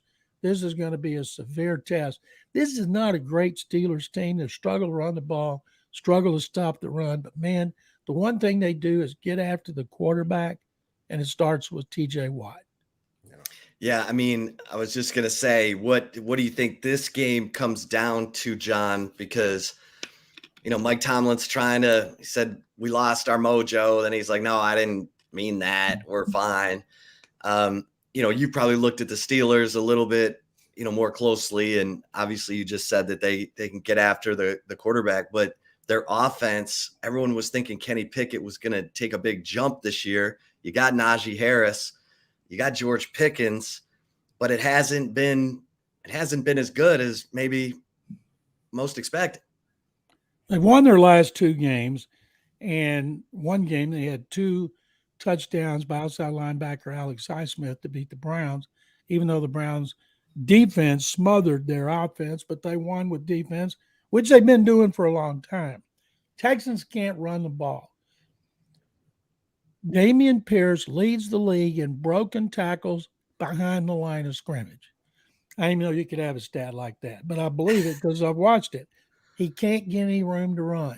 Now, they keep trying to run. They have to. You can't let them pin their ears back, come after Stroud. You've got to at least show them you'll try to run. At some point, guys, I'm thinking they'll get their running game back like it was last year when Pierce was one of the top rookie running backs before missing almost all the last 5 games. He'd been on a pace for 1,300 yards, but it might be a while. Titus Howard, the right tackle, he's eligible to come off IR next week. There's Synergy Scruggs, couple after that, but they still got a lot of issues in their line, even when everybody is healthy. So until they can run the ball effectively, it doesn't have to be great, just effectively, maybe some consistency, get 100, 110 yards. Teams are not going to really respect that part of the game. They're coming after Stroud. Right now, CJ, the only rookie quarterback in history with 900 yards, 4 touchdowns, and no interception in his first 3 games. John, moving on to the Cowboys. You talked about Arizona having the advantage because they were at home, but hey, that Arizona team, they're supposed to be tanking this year for maybe Caleb Williams, and the Cowboys, they looked like they were really missing Trayvon Diggs last week. What you think of the boys and how they're going to look moving forward? There's no excuses for injuries. What happened to the Cowboys? I saw them all whining, the media, the fans. Oh, we're missing 2 starters in the offensive line. I said, hey, they're missing 4 here. Quit whining about it. You got so much talent on that team. Diggs didn't mean squat. One defensive back does not keep a defense from being great. Now, if you miss Micah Parsons, you got a great pass rusher. That would be the difference. I'm stunned. That was the biggest upset of this season. The fact that they gave up as many yards as they did rushing, that was astonishing. They made Joshua Dobbs, who hadn't spit a drop up to that point, look like a legitimate NFL quarterback. And I fully expect the Cowboys to bounce back. They've got too much talent not to. Probably good they did it early. It got their attention. It can show them what the coaches are telling them. You've got to concentrate. You got to do your job the way we practice it. They didn't. They got embarrassed. But I tell you what, Cardinals could be 3-0. I think it's great. Everybody said they're going to tank. Players don't tank. Coaches don't tank. The only way you can tank is by keeping out your players. And if you kept out good players when they were healthy, the NFL would come down on you like the wrath of God. Yeah. So they got rid of him before the season at quarterback. Not that Colt McCoy. I mean, Colt still doesn't even have a job. He doesn't even have a job, John. Okay, here's my thing about the Cowboys. It's kind of like the Longhorns. Their red zone offense is not clicking. They're kicking field goals, John. They're getting down inside the 10 and they're kicking field goals. And there was Dak throwing a pick in the red zone again last week. But this has been a thing. The Cowboys, even when they were mauling the New York teams, they were still kicking a lot of field goals. I mean, everyone's talking about Ezekiel Elliott now being with the Patriots and coming in this week, and he's going to give them all the secrets. He's going to give Belichick all the secrets. But is Ezekiel Elliott some goal line monster that I need to know about? Give me a break. He's lucky to have a job. One of the most overrated things I've ever seen is when you get a player from another team and they're going to disclose the secrets. like Zeke's going to go into Belichick's office and he's going to say, Coach, you got to watch Micah Parsons. That guy can rush the passer. And Bill's going to go, oh, man, that's great insight. Thank you so much, Zeke. That's why we signed you. Everybody knows who the talented players are. They watch tape. It's not like the Cowboys going to come in here and try to do a bunch of trick plays. They got to get their offense and defense back on track. If you get all those failed touchdown opportunities in the red zone, of course, at some point it's going to bite you in the butt. Key is keep getting them and keep kicking field goals. But when you're playing the dogs, you better capitalize. And the Longhorns got too much talent to continue to have that problem. Cowboys, it's a little more evenly distributed based on the competition, but still, Dak Prescott has not played one game the way he's capable of playing, and it's about time. Otherwise, people are going to be howling for Kellen Moore. Do you think that's just the adjustment of him and Mike McCarthy just trying to figure things out, or do you think that's just kind of where Dak is? That's a great point, Zay. It may be just where he is. It's not McCarthy's fault he threw that end zone interception.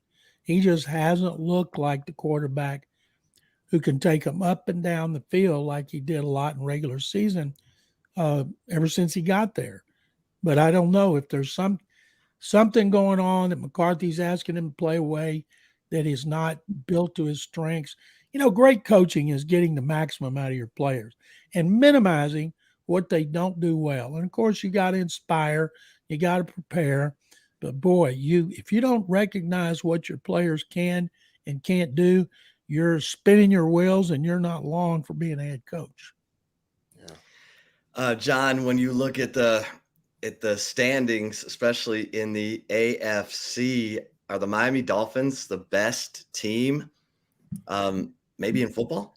Chip, we're going to find that out. They play at Buffalo. Buffalo has a great home field advantage with the Bills Mafia. Dolphins, they did that to Denver, 70 points, 700, and I can't remember, 45 yards, something like that. No, it was 55 because they had 350 on each side. First time a team's ever done that. And I love the way Devin Achane has changed his name, Devon Achane. He told Peter King the other day, and Peter put it in his Football America, but if you didn't read it, you wouldn't know it. They've been calling him Devon. They put an apostrophe in there, but now it's Achane and not Achane. Kind of like Tony Dorsett, and Tony Dorsett, when he changed it, it'll take a while. They did all that without Jalen Waddle, their second best receiver. They are loaded with speed.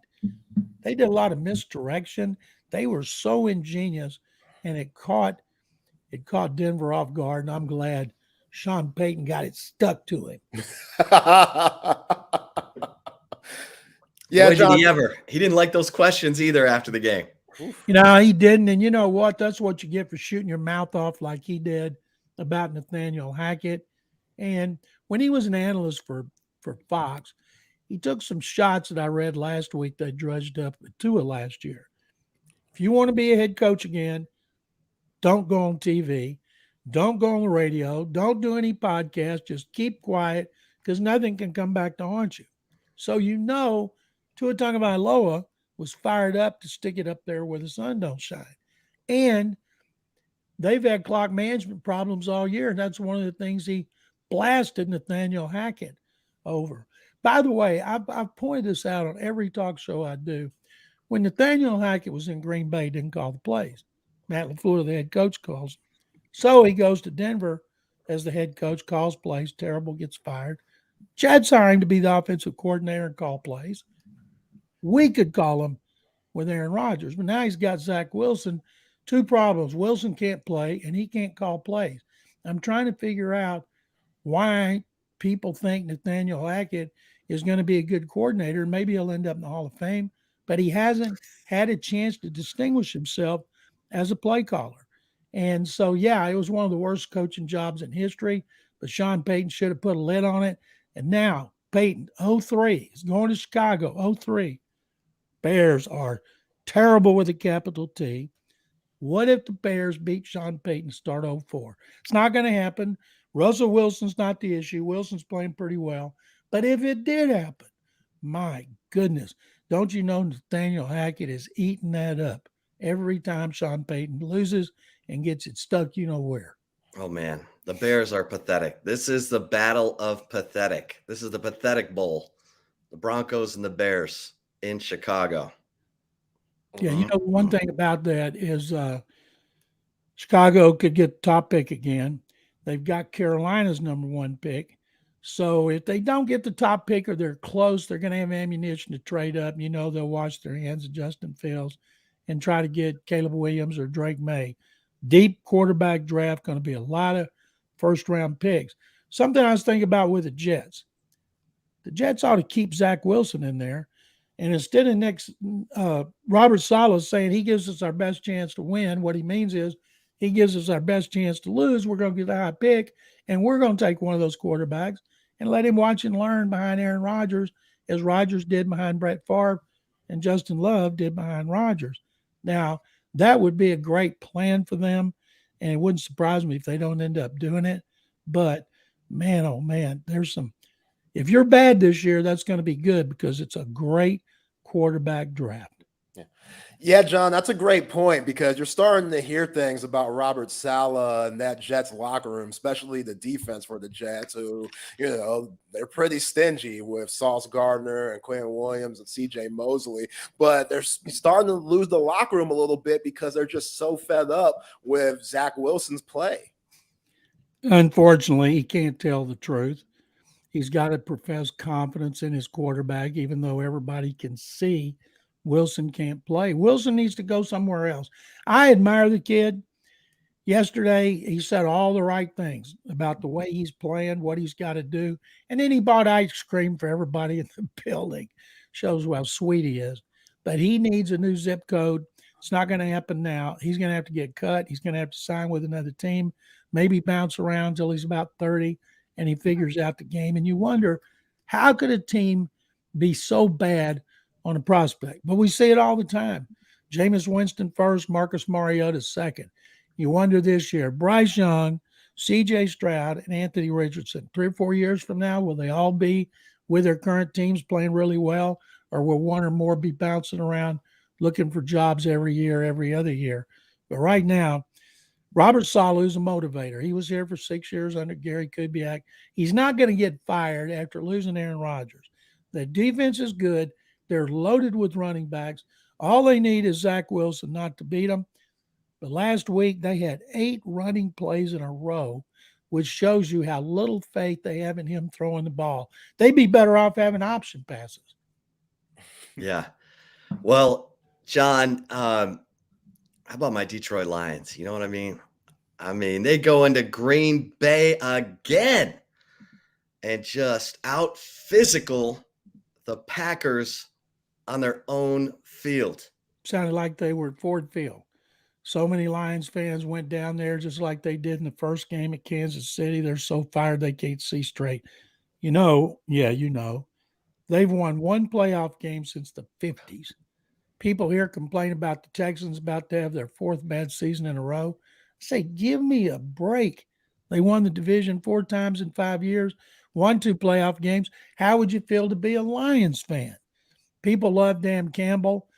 The way Jared Goff got tossed aside, he had to take him in the trade to get Matthew Stafford. He's been good. Aaron Glenn, the defensive coordinator, played with the Jets and the Texans and Aggie. I think Aaron's got a chance to be a head coach. So does Ben Johnson, their offensive coordinator. But they are a fun team to watch.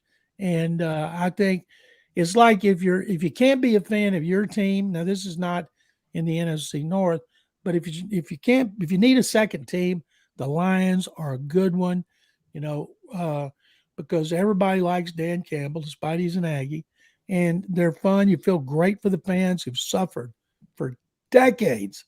And that's why I've been pushing forever for Buddy Parker to go into the Hall of Fame. He won 2 championships with the Lions, and using championships and Lions in the same sentence is unprecedented since the 50s. And he dominated Paul Brown, one of the greatest coaches in history. And this year, we finally made him the senior/contributor nominee, and the great Buddy Parker.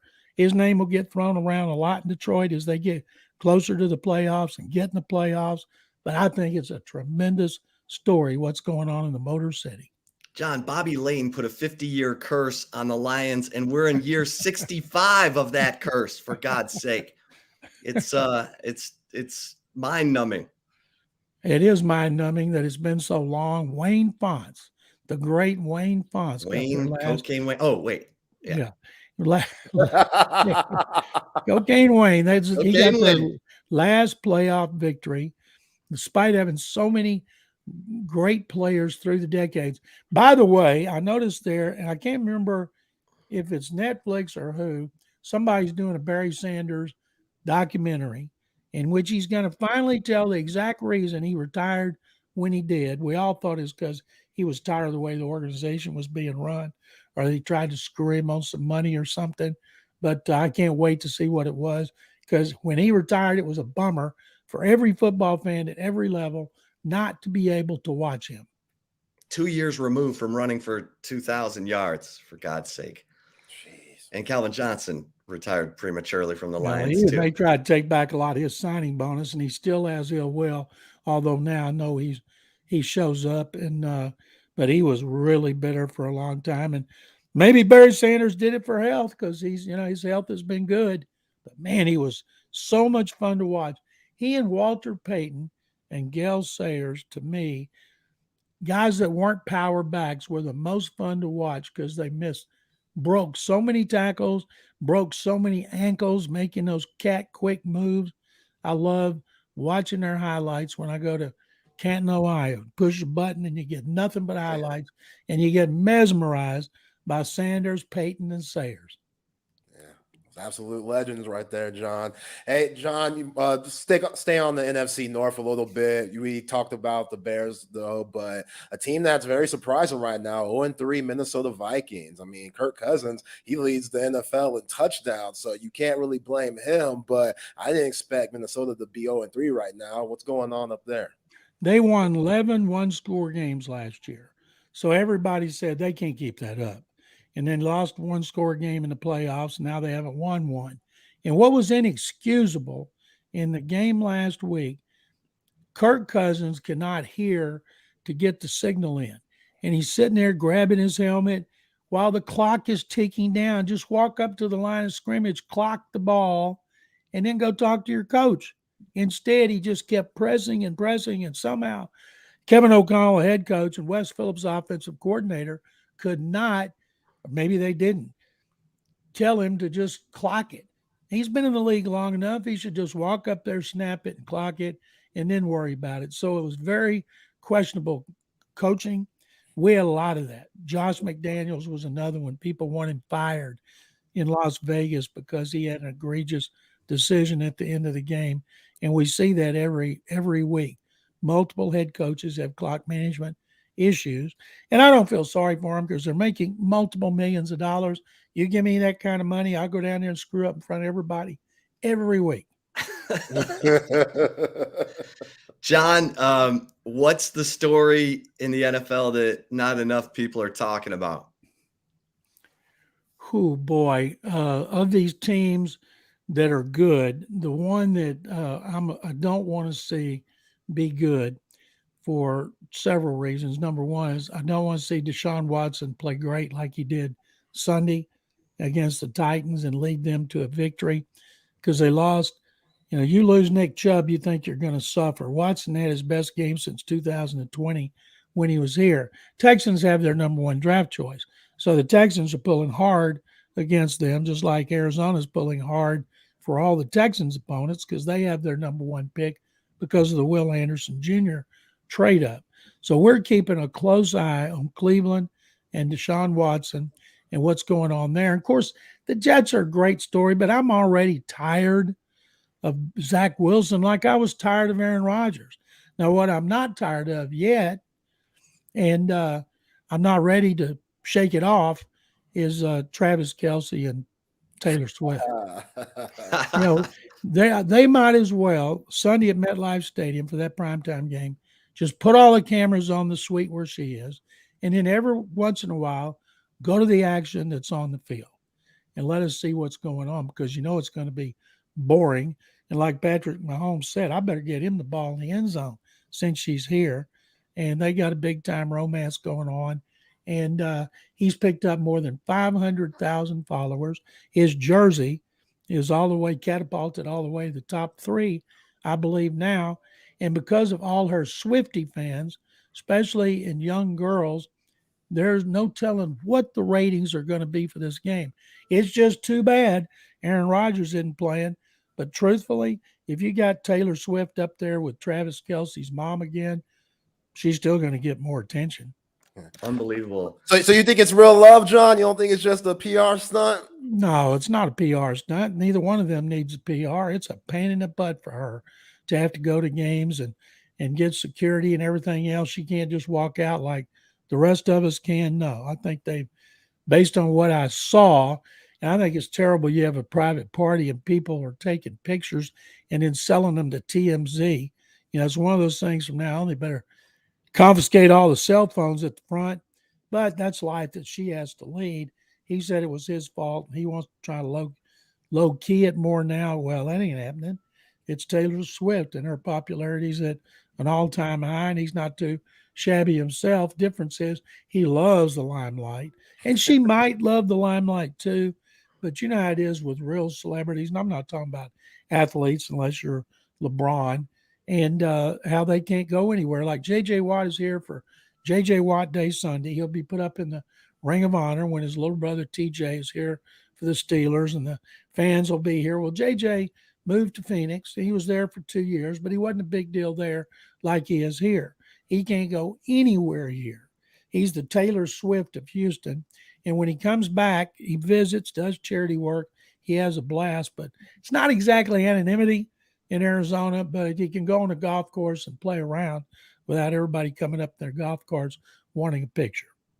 Yeah, and they're smuggling Taylor Swift in and out of football suites and a popcorn machine. Yeah, I saw that. Can you imagine how she would smell like butter? Give me a break.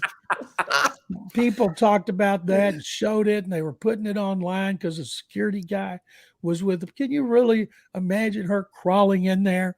And then when she walked out with Travis Kelce and him having to smell her with popcorn all over and then going straight to the party? I don't think so. John, did you watch any of the Ryder Cup this morning? I didn't. It was on too early. I'm all caught up in baseball because of the Astros. It's one of the greatest races they've ever had. Yeah, here. give us your take on the Astros in that race and how you think this thing's going to play out. Rangers lost to the Mariners. The Astros 2 games behind. They own the tiebreaker over the Rangers. They'd love to win the division and get by and home field advantage other than the Orioles. Now, I don't know why. They've been pathetic at Minute Maid Park, 39-42. They're 49-20 on the road. They should want to play every game on the road because they've been so much better. They've got 3 at the Diamondbacks. Diamondbacks have to win. Zach Gallen, who's a Cy Young candidate for the Diamondbacks, is pitching tonight. And the Astros are going with J.P. France, their 28-year-old rookie, who has gone above and beyond expectations this season. But when I was at spring training, his name was never mentioned. He wasn't around. And because of injuries to guys like Lance McCullers and Luis Garcia, they had to give young guys a try, and he did real well. Putting him out there against Zach Gallen, oh boy. You know what they said about what happened with David and Goliath? Yeah, that's going to be a tall order. Astros just had a great series against the Mariners. I was stunned. They were flattened by the Astros like a pancake, and then to come back and pull out that victory with the 2-run walk-off double by Crawford was a great way to rebound. But if the Astros win, take care of business, they're in. That's why this game that they played Thursday night was so crucial. The winner would control its destiny. So if the Astros don't make the playoffs, losing 7 of 9 to Oakland and Kansas City, that will be the reason they're in the predicament they're in. Yeah, I couldn't believe all those games at home. I get it. The Orioles are really good, but they had 6 straight games at home, lost 5 of them. and 3 of them to the Kansas City Royals. That was a gut punch. No shame losing to the Orioles. They took the series in Camden Yards when they were up before that. But losing to the A's and the Royals was just pathetic with a capital P. John, always appreciate it, my friend. Let's do it again next week. I look forward to it. Can't wait to see what the Longhorns do. Cowboys, Texans, those fighting Baylor Bears. It's going to be a great weekend for football. And, of course, the Astros. We'll know all about the playoffs next Friday. Guys, thank you very much. Absolutely. Thank you, John. Appreciate you. Read John at sportsradio610.com. All of his articles are free. He's writing 5 columns a week. So get all of your fill at sportsradio610.com. Thanks again, John. Thank you, guys. All right. Zay, let me tell you about our friends at Audiovisual Consultations, my man Tom McKay and the crew. Here's the deal. You need the big screen. You need surround sound. You need lighting. You need surveillance, electronic shades. All you got to do is pick up the phone and make one phone call. Do not go out shopping all that product yourself. That's a waste of time. Tom's going to beat all those prices, and he's going to come and put it in for you and make it look as clean as humanly possible. Here's the deal. From the free consultation to installation, Tom and his crew bring everything to you. You're busy. You don't need to waste your time. Just call 255-8678. Let Tom and his crew bring everything to you and take you up a notch in your sports viewing or just your surround sound experience, lighting, you name it. Audio Visual Consultations, avconsultations.com. Phone number 255-8678. All right, Zay, for the chip shot today, I'm going to stay on that Texas defense because this is going to be a big time matchup tomorrow at 2:30. Texas against Kansas, and I think the Kansas win over BYU got some attention because Texas fans have whiplash. They have UTSD, as our man Trey Elling likes to say. Anytime Texas plays BYU here in the recent past. And so seeing Kansas handle business against BYU probably opened some eyes. But this is where the Texas defense comes in because we've seen the offense, the Texas offense, struggle at times, especially at home, which is still the weirdest thing. But Texas offensively has had problems in the red zone. Remember, 16 trips inside opponents' 20-yard line, only 8 touchdowns. That's a 50% TD conversion rate in the red zone, 3rd worst in the Big 12. They're not converting 3rd downs at a high clip, only 37%. Kansas, by contrast, number 1 in the nation at converting 3rd down, 60%. So the Texas defense has had to carry the weight. Last year in this game, the Texas offense ran the ball like crazy from beginning to end. You heard Brian Robinson, who joined us in the first hour of the show. And if you missed it, you need to check out the podcast at Spotify and iTunes and all your favorite places to listen to Chip and Zay on the podcast, because he talked about the fact that Texas needs to establish the run like they did a year ago and dominate and keep Kansas's offense off the field, help the Texas defense. Otherwise, you're going to have to rely on Tavondre Sweat, Byron Murphy, Jalen Ford, the 5-deep safety rotation and the 4-deep corner rotation, which are all nice things to have, especially at a 2:30 game that's supposed to be in the 90s, which means over 100 on the field. But this Texas defense has been monstrous. Whenever the Texas offense has sputtered, the defense has come through. Last week, the special team sputtered 2 muffed punts at the Texas 20, and the Texas defense limits the damage to 3 points. 3 points. That's big time. So this Texas defense, you can't expect it but you can appreciate it. And right now, this Texas defense is a top 10 defense in the categories that matter. This is a championship level defense, and they're going to get a chance to show that tomorrow against Jalen Daniels and Devin Neal and this talented and underrated Kansas receiving core led by Luke Grimm and a couple of, they got 6'3" and 6'5" in that wide receiver core, and they're playing fearless football. So let's see it.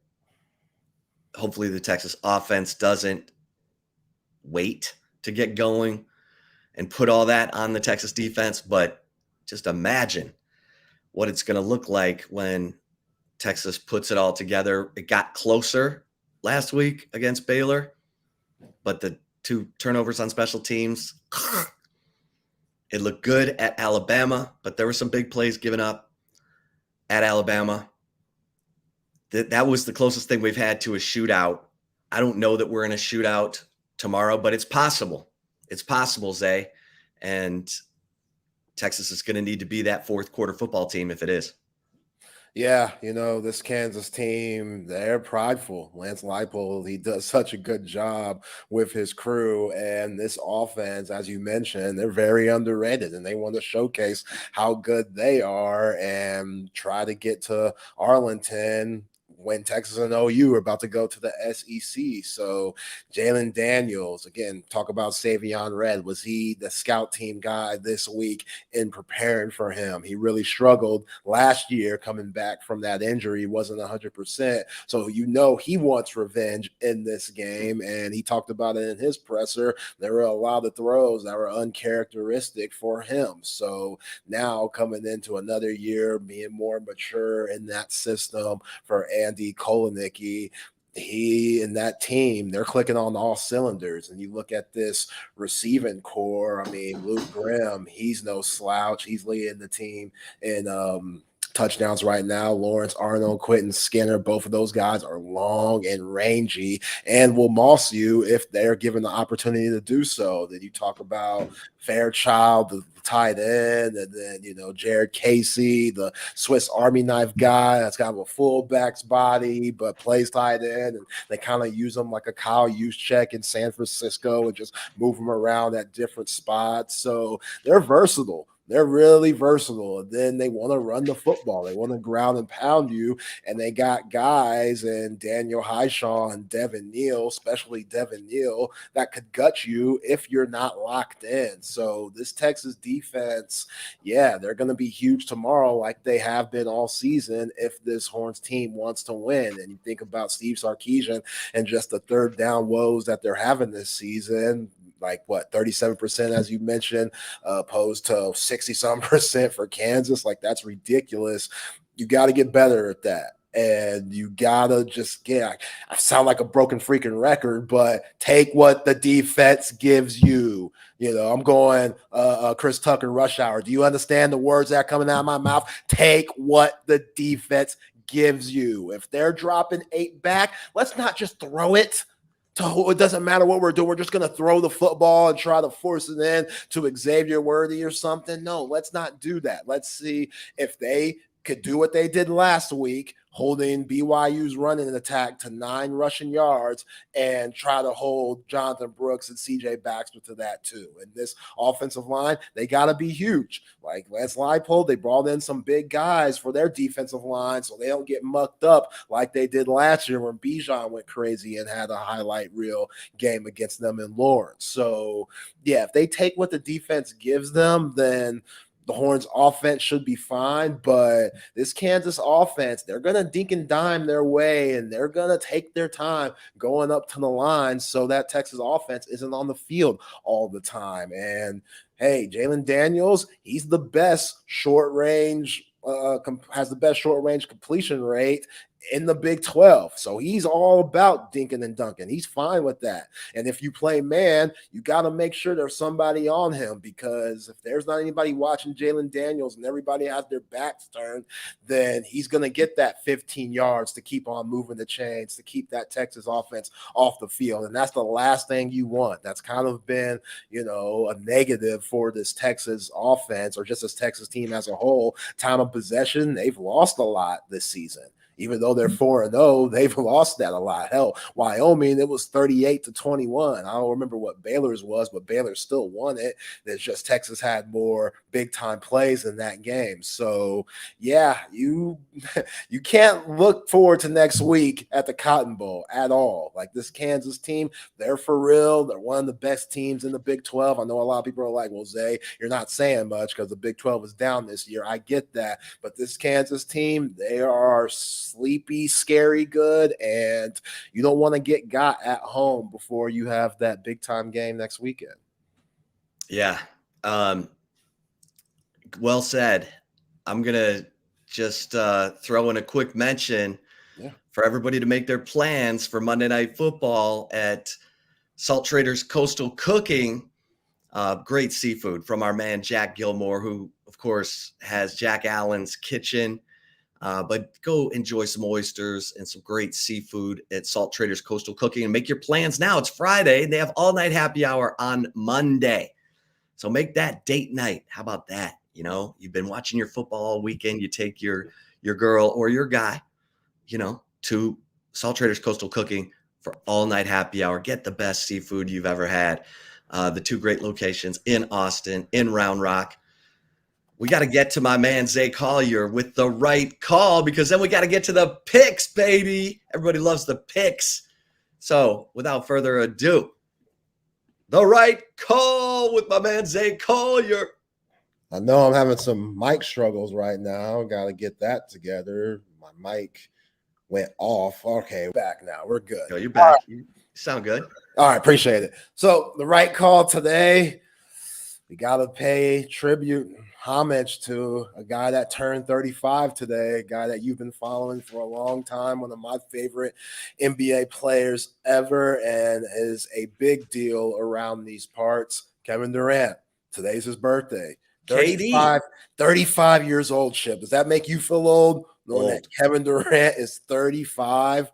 I don't know what year he's going in. It might be like 17 or something like that. But yeah, like just yesterday, he was going for 24 in the first half against Kansas at Fog Allen Fieldhouse. Yeah, and so I'm getting hurt that game, and Kansas ends up winning it. That one still hurts. But yeah, one of the greatest players of all time. I argue that, people love saying Kobe is the second greatest scorer all time behind Mike. It's hard for me not to put KD there. And I love Kobe, RIP, but Kobe wasn't that efficient. Like, Kobe would take 25 shots and get like 35 points. KD would take like 15 shots and get 35 points this whole career. And yes, KD has a little bit more resources than him, with him being 7 foot and all, but that just kind of shows how ridiculous he is. Like, he's 7 foot and he moves like a guard, and he's just all about his craft. I know off the court stuff you could say about him in the burner phones, but hey, we're all human. We've all made mistakes. There's a lot of things that you guys want to admit to do, but he's just in the limelight, so we see it all. But when we're talking about just hoops, he's one of the greatest of all time. And I'm going to miss whenever he hangs up the kicks. I don't know when that's going to be. He's had his injury problems, tearing his Achilles. Then, he slipped on the floor last year. And once you get 35, mid-30s, it's very hard to recover. It's just harder and harder to recover as you age. But he's looking to win his 3rd ring this year with Devin Booker and Bradley Beal and Yusuf Nurkic and that new 3-way trade, and then Dame Lillard to the Milwaukee Bucks. And yeah, it does feel like just yesterday he was down here, just a freshman from the DMV area, and he kind of won everybody's hearts by showing that, he was well beyond his years, being player of the year and winning all those awards and stuff, Chip. Man, that's unbelievable. and he still works at it, man. He works at it so hard. He's been down at his practice court, the Kevin Durant practice court right down there on campus. Comes back still. He was only here for like 6 months, Yeah. But he's maintained that relationship. He's always back on campus. Now that Rodney Terry's the head coach, and of course RT was an assistant when Durant was here, that strengthens that bond, and it's cool to see, because you don't see that all the time, especially with a one and done guy. But KD has really, and his ties to Nike, obviously, Texas, a Nike school. Durant, his gear, Longhorns wear it. It's cool. And he's one of the best players in the history of the NBA. And so to have his own line of gear, and the Longhorns are wearing it. I mean, everybody, the volleyball, all of them wear it, is pretty cool, man. It's, and he's such a good dude. I mean, he didn't have a driver's license when he was here. He didn't have a driver's license till he was 18. I always said he needed to do a commercial where he's riding a bike, and like Kobe and, Paul Pierce or something roll up next to him in a car and are like, "Hey, KD, you need a ride?" Because it would have been hilarious. But he's a special dude, man. He's a special dude. Yeah. Like I remember him playing pickup at like Northwest Rec Center off Mopac. Like that's how much he loved the game. Like he didn't care about the competition. It was just about getting run. And he wanted to get more acclimated to the city and stuff, because that's what he did back home. Growing up in that DC area, like, Maryland area, he played all the time. So when he had off time, he would go hoop. And I remember the gym being packed. I never got on the court in those games. My brother did, but he was dunking on people, and they had to come in and tell him to settle down and stuff, and basically kick them out because he was just dominating too much. And yeah, you're right, Chip. Like, he works on his craft more than probably a lot of the history of the NBA. A lot of guys that are in Springfield, Massachusetts in the Hall of Fame, like he's a savant. Like, he's an absolute savant when it comes to the game of basketball, and his game is so beautiful to watch. The fadeaways, just being I don't think he's ever had a real contest. If you block his shot, it's because you're coming from behind and you're swiping it down. You're never blocking it in front of him because he doesn't see you. Like, he's so big, he's so tall. We know Rick Barnes is all about keeping the ball up at the top, and that LaMarcus Aldridge shot, and Durant, he mastered that, and just the ball handling at that size. And when he went to Golden State, he became a way better defender than he was at Oklahoma City. And I know a lot of people don't like that move going to Golden State, but hey, I'll tell anybody, if you had an opportunity to do what you love in a better situation and make more money and have more success, you would do it too. It's just we hate on these basketball players because we just think it's competitive and stuff, and it's still competitive. It's just that Golden State team now, since it's been years removed, we can look at it as one of the greatest teams of all time, with the 86 Celtics, 96 Bulls, 87 Lakers. They're right there, that 17-18 Golden State Warriors team, because him and Steph Curry, Klay Thompson, Iguodala, Draymond, Steve Kerr as the coach, like, they were that iconic. And I'm glad that we got to witness that. Just, a lot of Spurs fans around these parts didn't like that. And if Zaza Pachulia wasn't a dirty son of a bee, then maybe Kawhi would still be there now. But that's a different story for a different day. How about that? Oh, man. But yeah, Kevin Durant, like, it's the fact that you mentioned him coming back here, only being here for 6 months, and just the bond that he has with the Texas Longhorns and how much he just loves this school.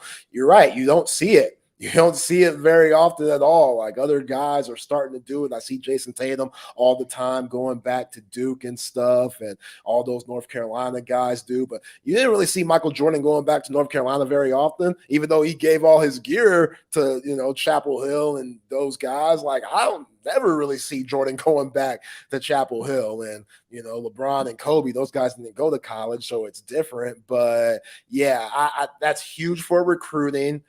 When you see the Kevin Durant practice facility and stuff, and he's always showing up, like, that's big time, man. And I think the alums in basketball, Texas has some of the most underrated and best basketball alums out there that people, I don't think about because of the big blue bloods, UCLA's, Carolinas, Dukes. You look at those first, but Texas, they hold their own when it comes to hoops.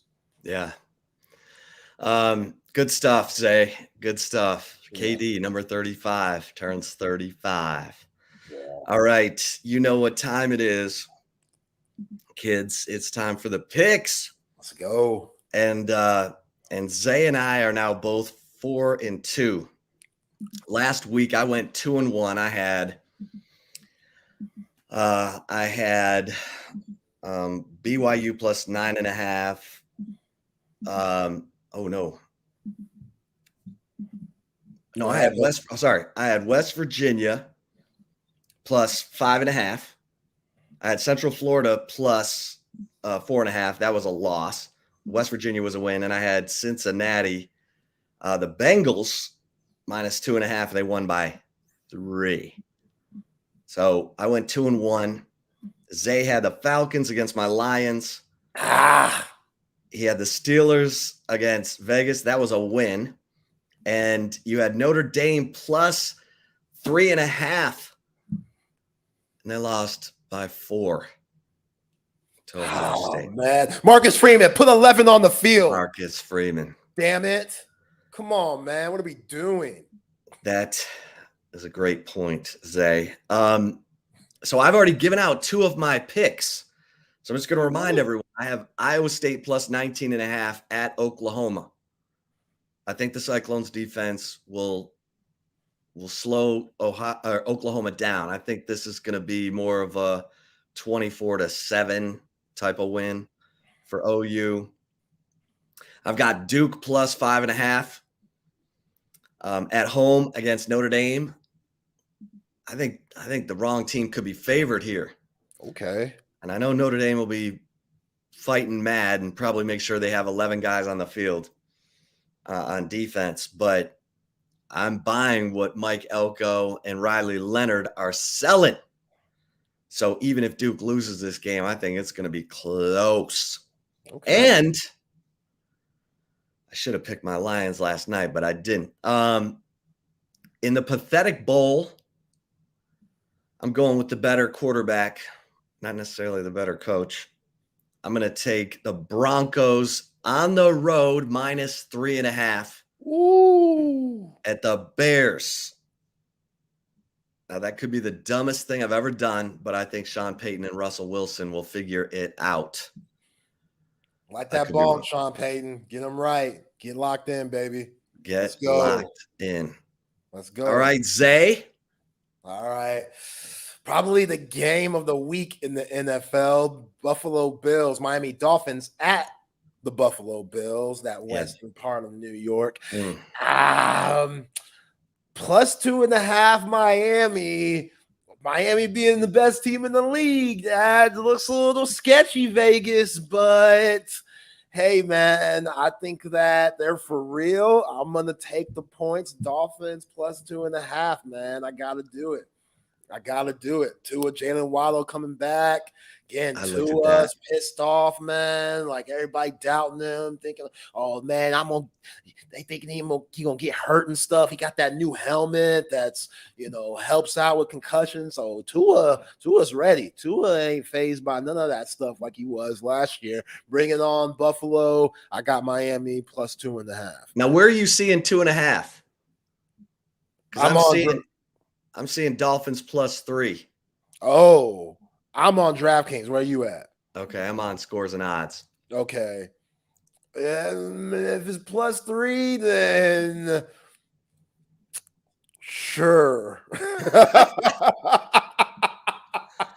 If you see +3, sure. If I'm good with 2.5. If you see +3, I.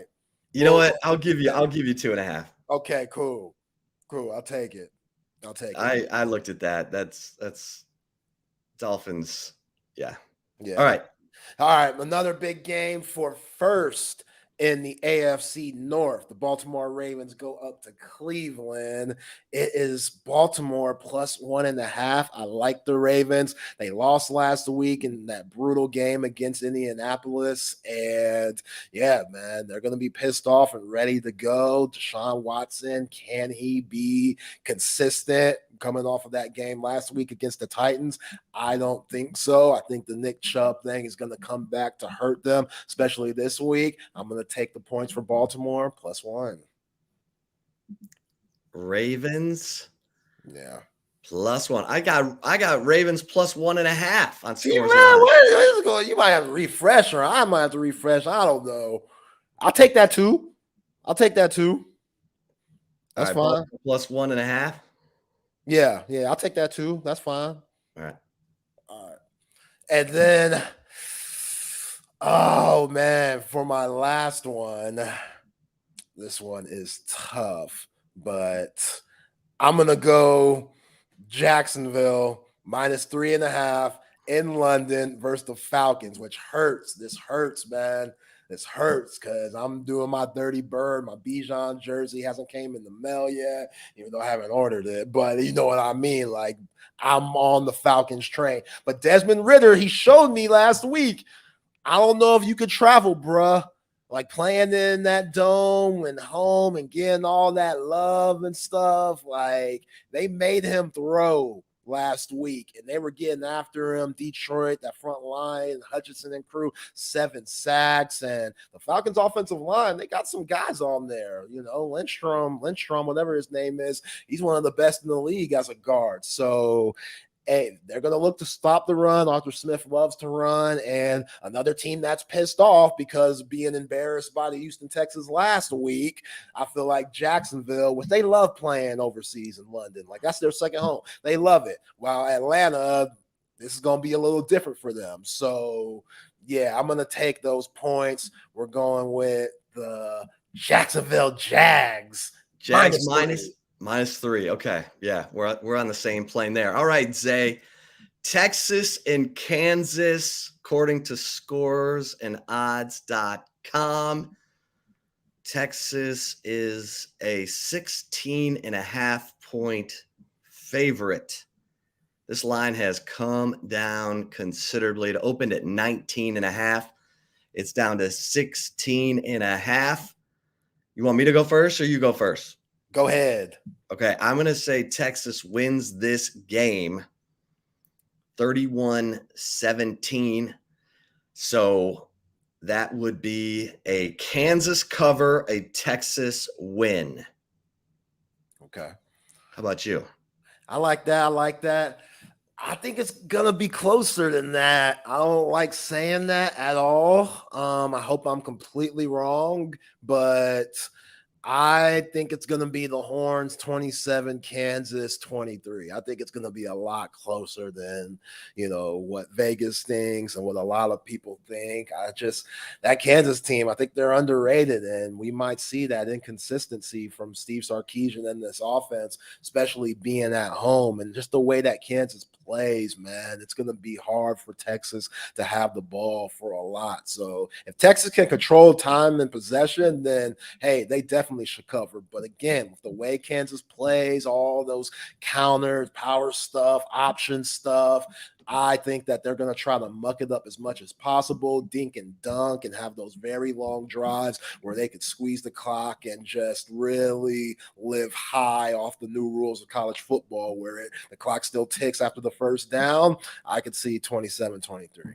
Well, and kudos to Zay because he told you last week Texas was going to win 35-13. Hello, 38-6. I said Texas would also cover, but I said it would be 27-10. So Zay was the man who was the closest without going over. You won the Price is Right. You know what I'm saying? I appreciate it, man. Da, da, da, da. Da, Spay your da, da, pets. Neuter 'em. Yeah, man. 2:30 tomorrow, Texas and Kansas. This one is on ABC. Let's go, man. I believe. All right, Zay. I'm just saying. Let's see here. Yes, Sean McDonough and Greg McElroy and Molly McGrath will have the call on ABC for you. And there is Trey and BK right there. What's up, Trey Elling? Oh, not a lot, guys. Sorry that I am a minute late. By the way, have y'all seen the video that Molly McGrath put out, I think in the last couple of days, where she was sprinting to get to that post-game interview? That was awesome. I was already a fan of hers, and to see the sort of work she puts herself through to get into position in post-game like that, just that much more respect. Yeah, someone did her a solid and was filming the whole thing because she was weaving her way through all the mayhem to get the interview. It was pretty cool. Throwing bows and stuff. She was gonna get that interview. Oh, in fashionable boots too. Yeah. No messing around from Molly McGrath. She didn't need cleats. She was wearing the fashionable boots and kicked some boot-tay. How about Zay predicting 35-13 last week, Texas over Baylor is pretty close. Mm-hmm. And he says 27-23 this week. I said 31-17. I'm probably not giving enough credit to that new and improved Kansas defense. You said 31-17, though, which would still be Kansas covering the 17. Yeah, I do think Kansas covers. I mean, because the history we have, Trey, is Texas, for some stupid reason, starts off slow at home. And, I mean, they're not converting for 6 points in the red zone. Only 8 touchdowns and 16 trips. They're not converting third down. And last week, the special teams turned it over twice. So, but that defense has been locked. So, yeah, I think we're going to learn a lot about the overall flow of this game tomorrow based on how each team is running the football. Kansas, as much as talked about Daniels and how good he is at throwing the ball and escaping pressure and keeping his eyes downfield, like that offense runs through Neal and their ability to get the defense going in the wrong direction for the side that the play is ultimately being run on. And this Kansas defense, we can make jokes and they're still not great, but they are better this year. They are improved. And the strongest part of this defense is that experienced secondary, including Kobe Bryant, who may be one of the best cornerbacks or the best cornerback in the Big 12 right now. And they're not great against the run right now either. So if Kansas can figure some things out against this Texas defensive front that seems impossible to run on this year and have some successes early on, I think they're going to find themselves in the game into the second half and maybe in the fourth quarter. I tend to fall somewhere between where each of you is right now with your game prediction. I don't have score totals necessarily, but I feel like Texas ends up winning it somewhere between 10 and 14 points. Yeah, as Chip said, just looking at the history, Trey, it just seems like with next week and what those guys might be looking forward to, like that scares me too. That, okay, they might not be as locked in as they should. I love what Jahdae Barron is saying, like every game's a championship game. That's how we're treating it. I love that mentality, but these guys are still human. Like they're probably getting hit up for tickets for Texas OU weekend already. Like that game is coming, and OU is undefeated. It's not like that OU team last year where everybody just looked like scrubs out there on the field. Like this OU team might give them a game. So I could kind of see them looking at this Kansas team like, oh, okay, they ain't nothing. We're going to handle our business. And I think they deserve more respect than that. On the one hand, I'm glad that Kansas comes into this game ranked, and it's an earned ranking too up to this point. On the other hand, I'm not crazy that Vegas is sliding the matchup by having the Longhorns scheduled to win by 17 plus points. Like there's some more of that rat poison that we hear Steve Sarkisian and some of his players talking about trying to avoid at all costs. But it's hard not to let something like that go to your head. And yeah, they played a more complete performance against Baylor last week. They've got to have short memories, good or for the good or the bad.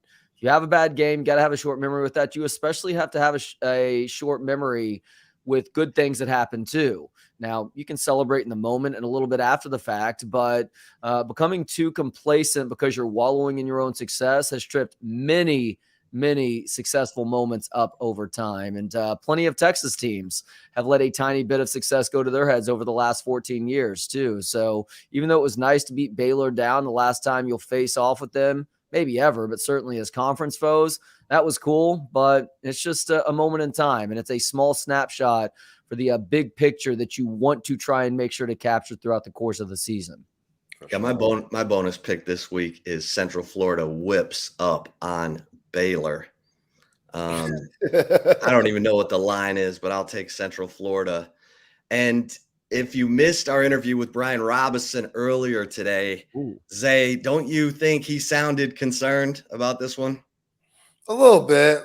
I think he's just giving Kansas a lot more respect than national media is giving Kansas because they're Kansas. I mean, it's a basketball school at the end of the day, and that's what scares me. Like, does this Texas team look at, as you said, Trey, do they like have the short memory of getting these dubs and having the success and having everybody just on their jock and showing them love? And is it going to be week to week business trip type of situation? I don't know. We'll see. Yo, back to Kobe Bryant.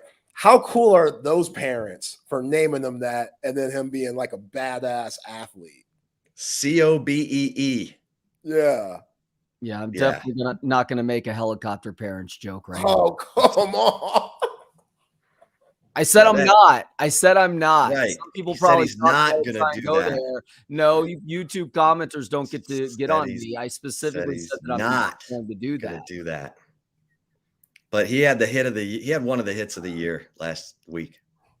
Oh yeah, he is. Look, he's a great cover corner.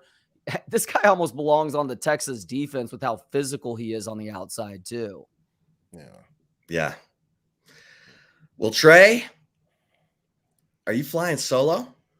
No, Jeff will be on in a few minutes. It is just after 3:00 in Austin, which means that traffic is horrific right now. And unfortunately, it has delayed his ability to get home and set up and ready to go for Texas Sports Unfiltered till 5:00. So, Chip, you need to hop off. Go for it. Zay, if you can hang out for a few minutes, great. If not, if you got things to do this afternoon, I understand that as well. I'm happy to talk to myself for a few minutes. Well, I'll roll. I mean, I'm always loving to talk to my man, Trey Elling. You kidding me? I know. Well, after the helicopter parent thing, I can tell both of you guys are ready to leave. Well, you said you're not going to make that joke. I know, but you brought it up. Why are you bringing it up? You're going to take that poorly. That's like the ultimate Jim Rome days of me laying down landmines and then stepping on them. This is just a continuation of the insanity from yesterday where I'm trying to say the word horror and then BK paints me into a corner by making it sound like I'm saying the word whore when I wasn't. I was saying horror the entire time. Same thing when I said black ice. He's like, what do you have against black guys? I'm like, I got nothing against black guys. I love black guys. Black ice, I have a big problem with. Even when I try and explain myself, all I'm doing is making that little space that isn't in the paint that much smaller for myself. It's like that movie Hollywood Nights when the order comes in for Mike Hunt. Oh, man. Mike Hunt. That's an all-timer of a name. Like, if that's your name, there's no way you're going by Mike. You have to go by Michael or Mikey, maybe. You can't go by Mike if you can't go by Mike. And you can never make an order for Mike Hunt. Well, unless you want to hear Flo yell it out at the to-go counter. Now, that's true. You're putting it on them just like the Hollywood Nights guys did, and that can be funny. It's a cruel joke for sure, but it's also one that has a great reward if it works. Yeah. If Flo's not paying attention. Yeah. Well, Is that Jeff Howe? Is that Jeff Howe right there? Yes, sir. Jeff Howe, what's up, There dog? he is. Chip, I'm borrowing a bit from our buddy Josh Pate. You know how he is the chalice of supremacy on late kick? Oh, yeah. I've got an Alamo Bowl cup, so this is the chalice, Hey! the chalice of mediocrity. Okay. There we go. There we go. Little did we I know. gotta leave on that. That's just some negative energy that I'm not trying to bring with me, Jeff. I love you, man. Hey. Appreciate y'all. Have a good show. Alamo Bowl, not where it's at. You got to learn to laugh at yourself, Zay. That's true. Zay, Jeff, look forward to hearing you on post game with Kevin tomorrow. Thanks, Jeff. Trey. I'll Love see you you at guys, DKR, man. brother. Oh, you'll actually, Chip, you'll see Hank South tomorrow. Hank South will be filling in for me Okay. in the press box. So. All right. Well, I'm sure I'll talk to you tomorrow. Oh, yeah, for sure. Thanks, All right, fellas. Have a great show. Thanks. Great job, guys. What is up, Texas Sports Unfiltered viewers and listeners? Welcome to the Longhorn Misfits segment of the live block of broadcasting. It is a rotating host chair depending on the day. And on Fridays, usually means unless I'm under the weather or Jeff is having to travel for some form or fashion to get to wherever the Texas Longhorn football team is playing, that it will be Jeff and me. What's up, sir? How we doing today? I'm wonderful, Trey. It's good to be here. We got a lot of football to talk, but we've also, you want to go ahead and just get rolling right off the top? Yeah, because you said there's something basketball related to talk about. And I'm going to be honest, I'm so focused on football right now. I'm completely in the dark here. So what's going on? Yeah. Texas has their first official visitor on campus for the class of 2025. Pete, 5-star forward out of Gilbert, Arizona, Perry High School, number 3 overall prospect in the country, according to both the 24/7 Sports Composite and the 24/7 Sports in-house rankings. Elite prospect. Brandon Jenkins, one of our national recruiting analysts, compares him to PJ Washington of the Charlotte Hornets in terms of giving him an NBA comp, projected future first-round pick. This guy, Trey, he's in that mold of if you were to get a Kevin Durant type player to come in, this is the kind of guy Texas would be getting. It says a lot for how much Rodney Terry and this staff want him, that he's the first official visitor in the 2025 class. They really want Pete, really good fit for the style of play that Texas wants to employ in terms of just his fit within the program. Because Rodney Terry, I'll say this, they've done a really good job of not just recruiting really talented guys, but guys that kind of fit a culture. You know, you're around that team last year. Those were guys, were they talented? Yeah, but those were guys that genuinely like each other. I was at practice the other day. This is a team that genuinely likes being around each other. You look at the way Max Asmus and Zarek and Yema and Kendall Weaver, the new guys, IT Horton, the way they've kind of fit in with the guys that were returning from last season. Rodney Terry's got this program very much headed in the right direction, coming off of the Elite Eight appearance last year. This is a team that I think has a chance to do damage in March. Yes, you're talking about recruiting guys for the class of 2024, but Pete is a guy at the top of the list for Texas, a major target for the class of 2025. And the Longhorns have him on campus this weekend. Definite future NBA type guy is going to be in the discussion to be the number 1 overall prospect in the country in 2025. So we'll see what happens, but Longhorns get to put their best foot forward with him this weekend. I am getting to the point where I feel like Texas has really lucked out with Rodney Terry, Jeff.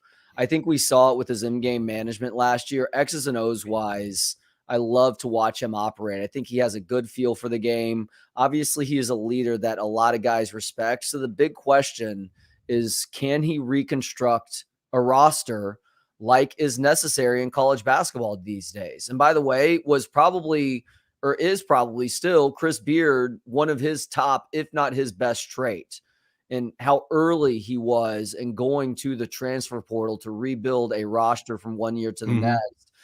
Through his first offseason now, I think that Rodney Terry has proven some of the doubters wrong in that regard too, with regards to how he is able to rebuild things, even after experiencing such a mass exodus like he did with so many key guys from last year's team who are now playing basketball professionally. Yeah, I mean, you look at let's look at what their needs and their wants were in the transfer portal. If you would have sat Rodney Terry down at the end of the season knowing what they needed to add and say, hey, what do you want?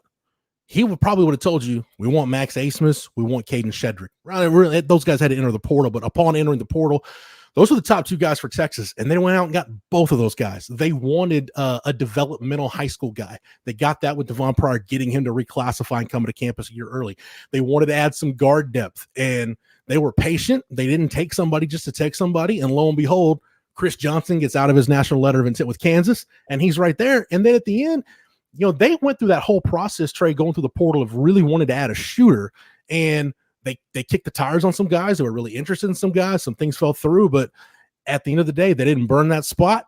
They had a spot left. IT Horton goes into the portal, and I was talking to Tyrese Hunter recently about IT Horton. He said, man, it's kind of like playing ball against your uncle. Like, he's just got one of those, just a solid grown man body, that kind of old man strength.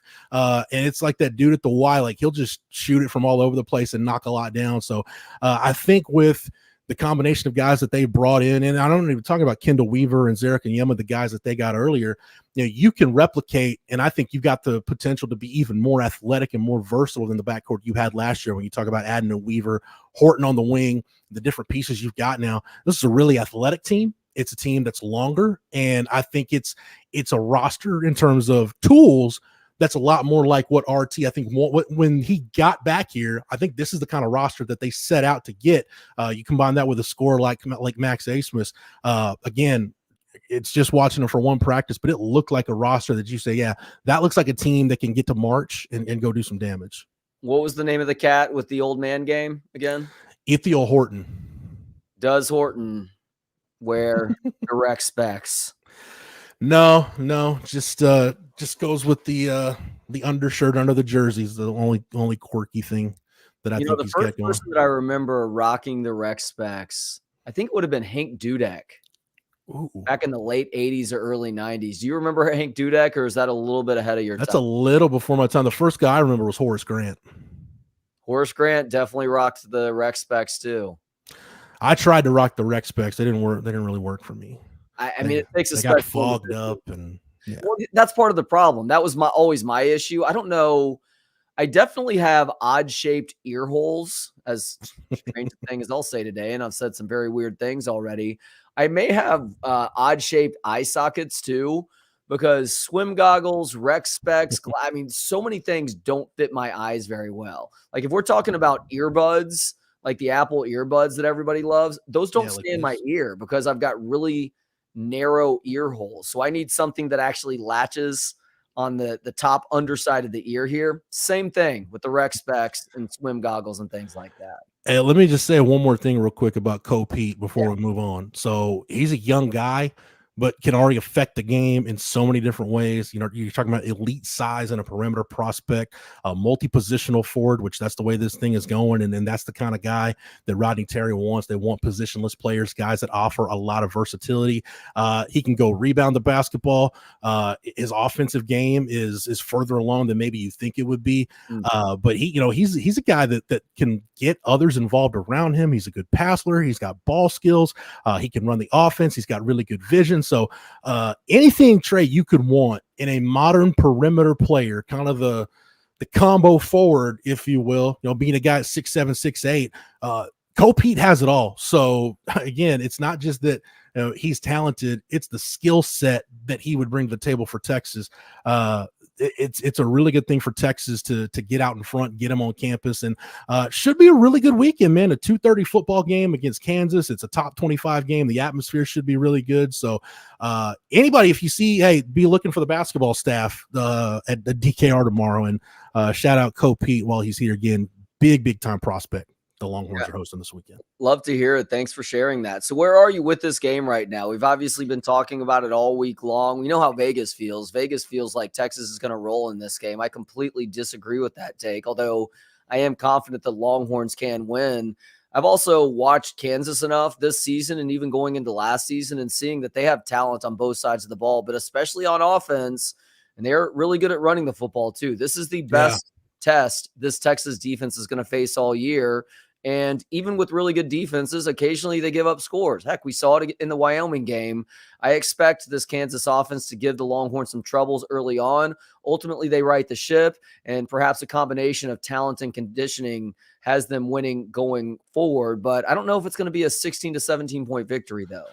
You know what you just said right there, Trey? we might have talked about this last week or in one of these shows we've done. That's the biggest difference between Texas and the rest of the Big 12. Even what I've seen from Oklahoma, the little I've watched Oklahoma, is you look at Texas, and we had a staff roundtable at Horns 24/7 a couple of weeks ago, and we were talking about, hey, it was after the Alabama game. It was, hey, what gives you confidence that Texas can take this win and actually do something with it? Which we've seen Texas in the last decade plus get big wins and couldn't do anything with them. And I'll give Jordan Scruggs, our recruiting guy, credit. He said it's the depth. Like you look at there are multiple positions where this team is deep, and you start looking at it. I mean, I got talented depth. Like there'd be some years, Trey, where Derek Williams and Malik Muhammad probably would be starting with some of the secondaries that Texas rolled out. Some of the backup offensive linemen right now, like we haven't really seen much of Nato Meazulu. We haven't seen much of younger guys like a Jaden Chapman. We haven't seen much of a Cameron Williams. We've seen Malik Agbo in that jumbo tight end role. There were years where those guys might be two of your best three or four. Yeah. So the fact that you've got talented depth. I mean, we're talking about Isaiah Nayer's not getting enough snaps. We're talking about, you need more snaps for Keelan Robinson. You're bad. The thing I think Texas fans should really thank Sark for, and this is why I think Texas really, you should feel good about them going to compete for a conference championship. They're dealing with first world problems. Mm-hmm. Like, hey, our franchise quarterback is good. We're looking for him to go from good to elite. Our running back's inexperienced, but he's got back-to-back 100-yard games. Our defense it's got some question marks, but you're one of the better defenses in the country in terms of how you are in the red zone and scoring defense. And you look at the metrics and how Texas ranks. So the fact that we're sitting here not even halfway through Sark's third year, and we're back to talking about first world problems, that doesn't guarantee anything the rest of the way. But as a Texas fan, it should have you operating not from a place of fear, like, oh my gosh, you got to take it one game at a time. They have to take it one game at a time. You don't. If you're a Texas fan, you should be operating from a place of confidence right now, based on what this team looks like and based on, if you've seen any of the rest of the Big 12, what the rest of this league looks like this year. Trey, you're on mute, sir. There we go. Didn't take myself off mute. So you have had a chance to speak with Sark on a couple of different occasions this week. The Monday presser, and were you a part of the Zoom conversation yesterday? Yes, I was at the Zoom on the Zoom call. Yeah. What did you ask him in either format? What were you most interested in hearing from him on this week? Didn't get any questions into Sark this week, but I thought one of the more revealing quotes that he gave was he was asked on Monday. He's used losses as motivation in the past. Teams talked about the revenge tour, and the embrace the hate tour, whatever you want to call it, whatever label you want to put on it. He was asked, is he going to use the Kansas loss as motivation? And the exact quote was, to tell this team about a game, to make them feel bad about a game they lost 2 years ago that sucked for everybody. That wouldn't do anybody any good. He talked about, hey, they're a better program since then. And then you look at schematically, the way they built the roster, the culture, everything about this program has changed. And Trey, it just got me thinking, in hindsight, not qualifying for a bowl game and losing that game to Kansas, it was probably the best thing that could have happened to Sark in hindsight, because it made him realize, I think he had to take a really good long look at things and say, you know what, this is much less of a reload. This is a rebuild. This thing needs to be overhauled. We got to turn over this roster. We got to change this culture. I've got to change the way I communicate with the players. I got to be closer to the players. Maybe there's some coaching staff things that need to change. Remember, he got rid of Andre Coleman, brought in Brendan Marion. So I think that just forced Sark to say, and to his credit, unlike what Tom Herman did when he took over for Charlie Strong, I never once heard Sark throw Tom Herman and that staff under the bus publicly. I don't know what gets said behind closed doors. That's a different deal. But, the Tom Herman staff did not get thrown under the bus by Sark and company the way the Charlie Strong staff did by the Herman staff.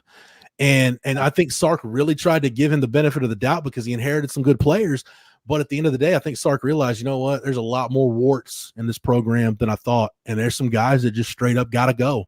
And they got rid of a lot of guys, some talented guys that were just kind of shown the door. Or when they threatened to leave, Sark called their bluff and some guys were gone. So at the end of the day, I know I'm kind of belaboring the point, but I think when you look at it, I think this program is better off for having lost that game because, and think about this too, Trey, with no bowl practices, Sark threw himself into recruiting, and the guys they picked up between the end of the regular season and the early signing period, that was Nato Meazulu. They got closer with DJ Campbell. They ended up picking up Kelvin Banks.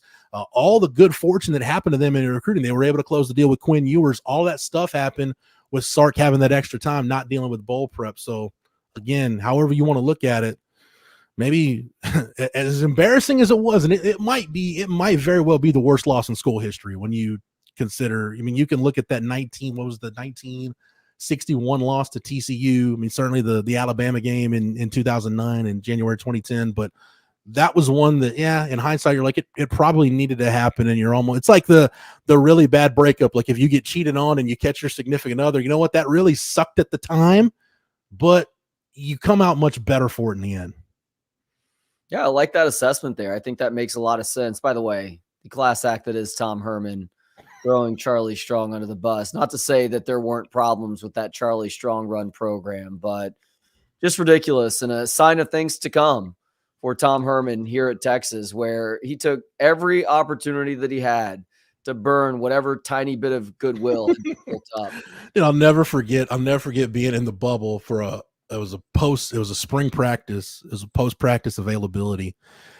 Somebody had asked him about, because Jordan Elliott was still on the roster at the time, and he was asked about, the defensive tackles, and he was like, well, I mean, I think they're all fat, and just throwing his defensive tackles under the bus. I'm like, I get a coach uses the media to usually send messages, right, that he wants his players to hear, but it's stuff that he's probably told the players to their face already. And like, look, I'm not saying anything publicly that I wouldn't say to your face, but to just come out and call your defensive tackles fat and to kind of be willing to let Jordan Elliott walk out the door, which, hey, he did go on to become an NFL draft pick like we all kind of thought he would.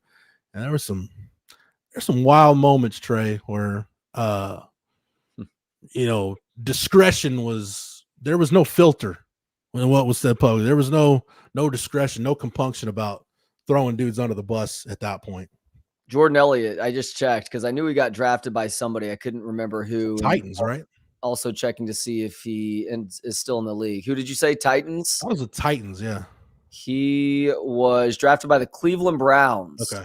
In the 3rd round of the 2020 draft. And he was a top 100 pick. And he only lasted 2 years in the league. Out of the league in 2021. Or after 2021, I should say. Wow. And he played in all 16 games, both years that he was a part of things, and had better stats in year 2 than he did year 1, but something going on with him that kept him out of the league. Yeah, and for Steve Sarkisian not to do that to some of Tom Herman's guys, because there were guys that were malcontents and had bad attitudes about things, not only speaks to a classiness about Sark, it speaks to how easy it is to explain something like that away, a roster purge away, where it is to the point that you were just making about Rodney Terry a few minutes ago. It's understanding that there are certain types of people, certain personality types, they're going to fit what you're trying to do better than others. And it's making sure that somebody who has an issue with the way that you're doing things, well, we hope you find a new home, but unfortunately, this just isn't going to work here because you need as complete a buy-in as possible. I won't give away a name because I don't, I was told this situation about it's a position group on the current team, and it's a guy they took. The guy they took is a good player. Like he had, Power 5 offers. But one of the reasons why they took him at this particular position was this is the kind of kid that he can be coached hard. You can be hard on him. And for you to be hard on the guy and for that guy to continue to keep working, I think it lets everybody else in that room know, hey, coach is dogging this guy, but he keeps coming back, and like you can actually see him getting better. He's responding to it. So, man, that means he can be hard on me, and I'm going to be better for this at the end of the day. So coaches will take some guys like that. I mean, it might be borderline between two kids at a position, but if the coach can look at it and have something like that and say, you know what, it's close enough between these two guys, but I know this dude will work his tail off and he's willing to be coached hard and he can kind of be the guy that sets the example for everybody else in the room and might make that really talented kid where it hasn't sunk in yet, make him have that sense of urgency to want to put forth some effort in practice and eventually get on the field. That's the kind of stuff you've got to consider when you're building your roster. It's not, I heard Urban Meyer say at one time, and Have you finished watching Swamp Kings, by the way, Trey? I don't know if I want to finish watching it. Let's talk about that piece of propaganda, please. I don't know if I want to finish watching it because I've watched the first 2 episodes. I don't know if I want to finish that deal. I'll save you. I saved Kevin also. Don't Okay. finish it. Okay. Unfortunately, they spend a sliver of time on the problems within that program that they should have, because that was Urban Meyer's attempt to convince everybody once again that he is worth another job at the college level. Yeah, I don't think that'll happen. But it was Urban Meyer did a year of TV between him leaving Florida and going to Ohio State. So this would have been 2011. Urban Meyer was doing TV, and even at that point, when Will Muschamp had taken over at Florida, you knew like that roster was not great. It was not in great shape, and they took a lot of kids that they probably in hindsight shouldn't have taken. And I did hear Urban Meyer say, and he kind of admitted some of the faults he had at the end of his time at Florida building the roster.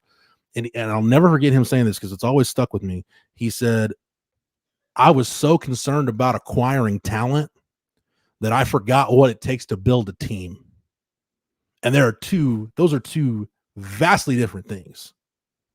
So that's something as I've seen, and look, it's unfortunate that since then I've had to see multiple guys try to build it at Texas. There is a difference between just collecting talent and building a team. I think a lot of people would suggest that was part of Mac Brown's downfall, on top 100%. of trying to shift to more of a power running attack after he'd acquired all this talent to run more of a spread offense. But Mac started falling in love too much with player ratings, high school player ratings, and he kept landing top 5 classes, but they weren't necessarily the best guys to bring in to help his program sustain success. Yeah, and not just that part of it, Trey, but they made evaluations and decisions on guys way too early in hindsight, because that staff, I hate to say it because there were some good dudes on that staff, but there were some guys on that staff that they wanted to be done by the end of the spring evaluation period and go play golf during the summer. I mean, that's just because at that time, there were times where, post national championship, man, a Texas offer pretty much guaranteed you were going to get a kid. That's just kind of the way it was for a lot of kids in this state. Tell me if I'm off on this. I said this, I've written about it on the site and talked about it on, the Longhorn Blitz podcast and a couple other different forums. Sark is the post Mac Brown. Sark is the first of these 3 Texas coaches that I've seen that has, 1, a vision for what he wants this program to look like. 2, the wherewithal to understand what it's going to take to see that vision get carried out. And 3, the patience to actually do it. Yeah, I think all of that is fair.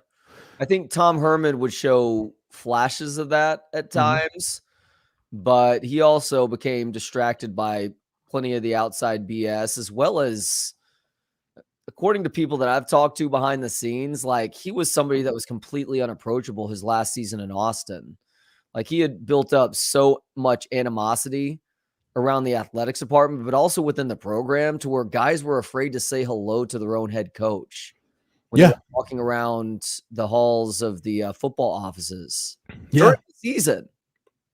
That's not good. Right. That means you're ruling by fear, which may work for a very small amount of time, but you're very quickly going to lose people. And when you lose people, 100%, you don't have that buy-in anymore. 100%. So these are, I had to find the text, and I think this is the path that Sark is on now. My man Rod Babers got this from Mike Shanahan, and it's kind of the pillars of building whether you're talking about a college football program, an organization in the National Football League. These are kind of the pillars that it really needs to be built on, Trey. And you tell me how many of these where Sark is on the right track. It's talent acquisition, talent development, coaching, and culture. So in other words, you acquire the right talent, you develop said talent.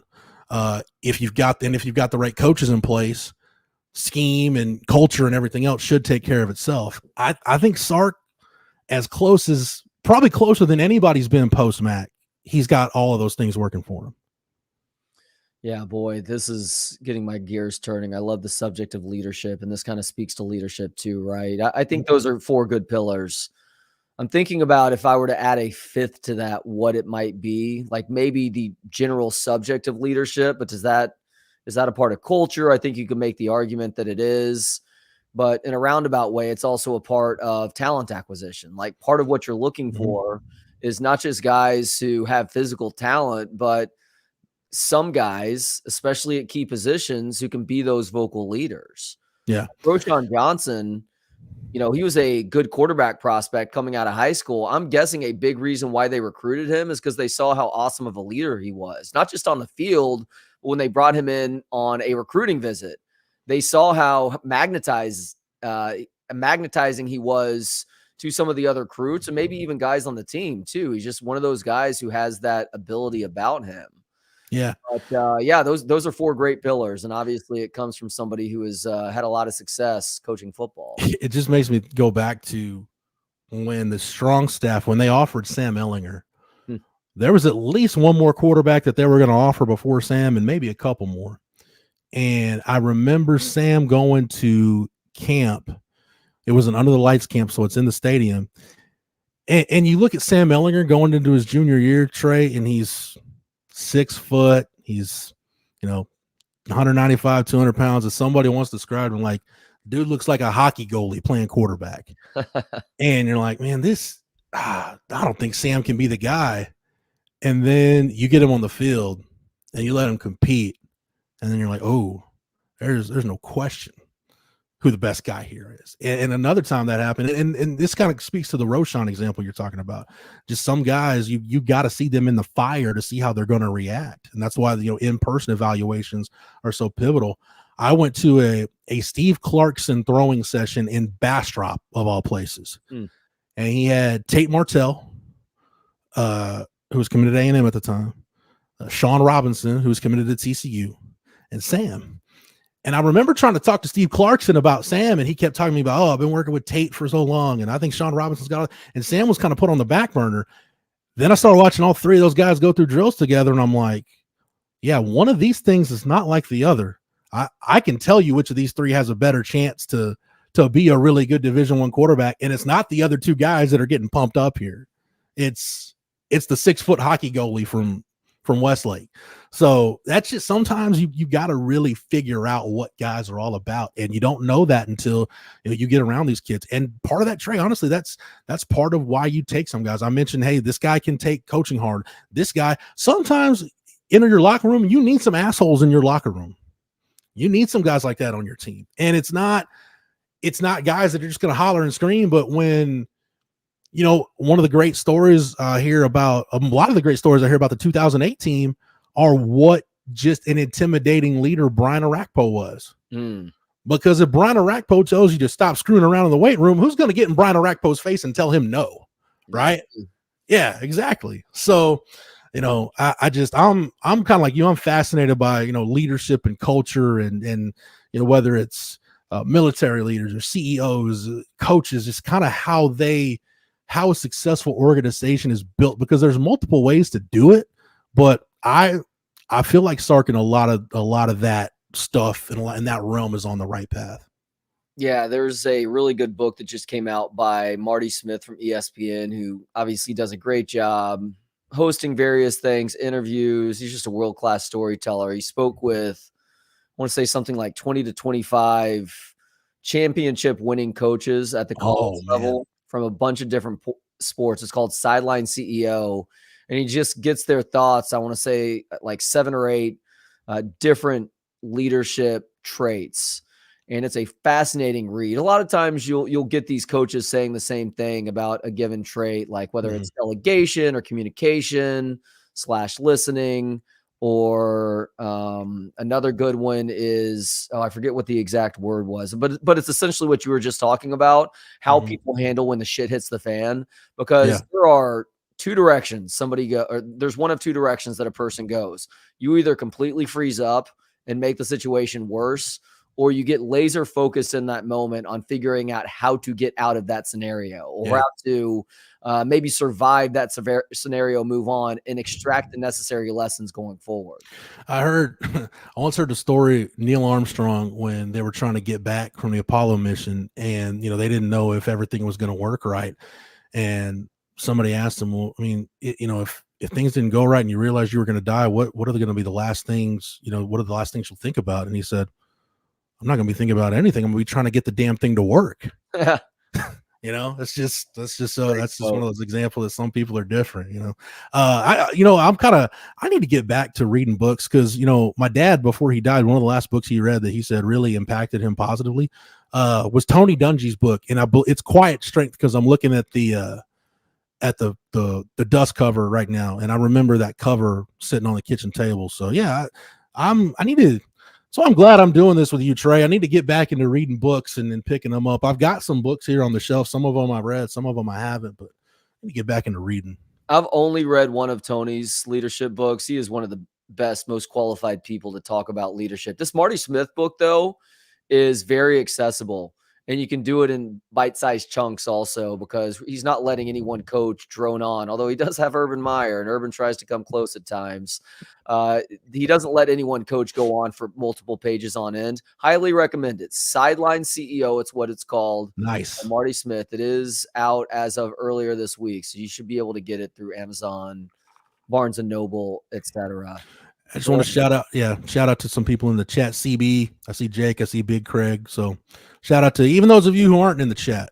Shout out to everybody who's tuning in right now on a Friday. Yeah, got to hang out and talk with Craig a little bit after the event at Covert Bee Cave earlier today. By the way, Derek Johnson, he's one of my all-time favorite Longhorn football players, not just because he was a badass on the field, but I'm telling you, going back to when I was interviewing that guy or after fall practices, when I was just a young buck, not a young Bucky Godbolt, but just a young buck at 1300 The Zone covering fall practices. He's always been an engaging dude, and those conversations have just gotten better over the years. So it was an absolute pleasure getting to sit down with him for 20 plus minutes to talk about his foundation and all the great stuff they're doing and trying to put libraries in inner city schools here in Central. Oh, that's great, man. Started it in Kansas City too, which is really cool. And also to hear his thoughts on things and how he has gone to campus to talk with the linebackers and work with them a little bit at times, and to get his thoughts on how all those guys are developing.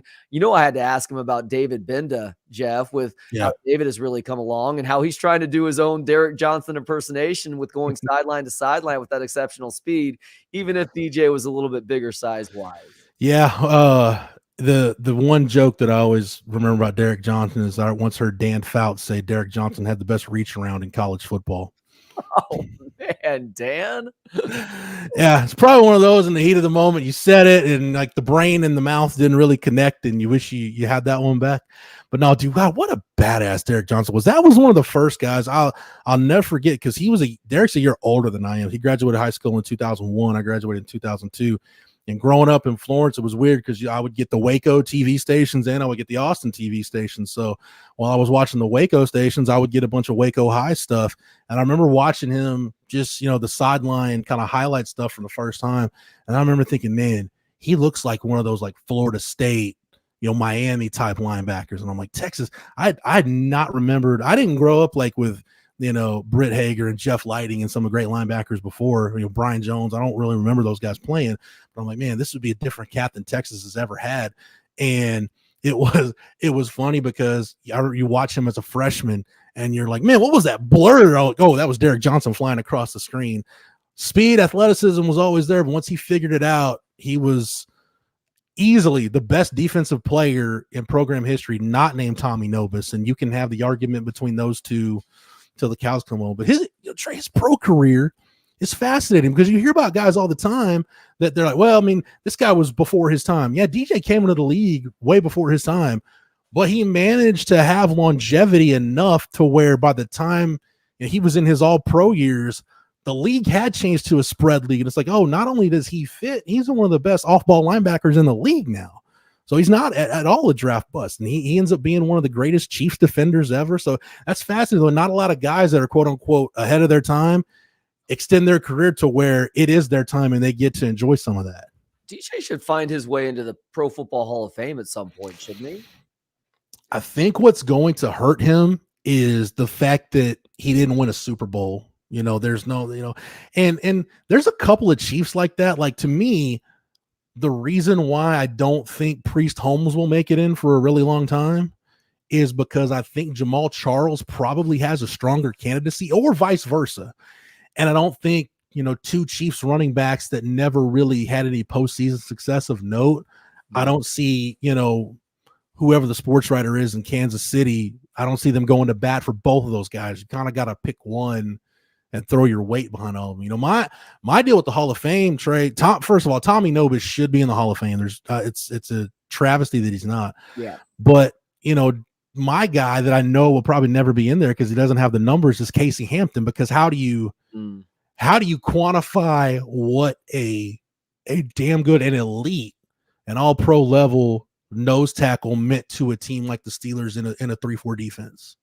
Because he doesn't have the numbers, but the Pro Bowl selections are there. He's won a couple Super Bowls. And I say this, I always bring this up with Casey Hampton.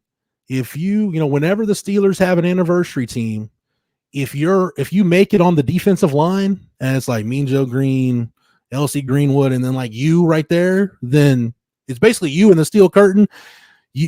That should be enough of a candidacy for you to have a position, so to say, to be in the Hall of Fame. See, that's where I don't understand the Pro Football Hall of Fame's rationale, because you're right. A guy who plays in the middle of a defense isn't going to have flashy statistics, but he was Pro Bowl and all pro enough to go along with that postseason success that Jamal and Priest and Derek lacked in Kansas City.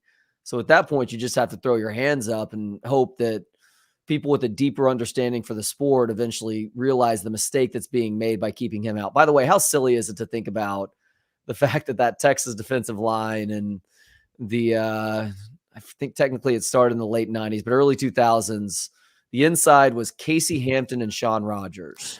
And a young Marcus Tubbs, too. Marcus Tubbs, yeah. Dude, Texas, even when it's been bad, Trey, they haven't had a problem putting out defensive tackles. There's a Hassan Ridgeway or a Malcolm Brown or a Poona Ford. There's always somebody. Chris Akins back in the day was a late round pick and was a really good player for Texas. Always managed to have a couple of those guys. I love that Poona has had staying power in the league. He was one of my favorite recruits that Charlie Strong brought in. Just a guy that was easy to root for, and so the fact that he is still getting it done with the Seahawks is a great thing. I said earlier that talking about Sam Ehlinger being built like a hockey goalie. That's what some people said about him early, and then Sark was talking about Byron Murphy being built like a pit bull. Poona's built like a fire hydrant, man. Just a little ball of hate, but with the length and the arm length, he can play like he's 6'2", 6'3". Yeah. Oh, excuse me. By the way, great call, CB. Poona's in Buffalo now. Yeah. So he got the deal with the with the Seahawks. He got a couple of contracts, and then the Bills ended up signing him. Yeah.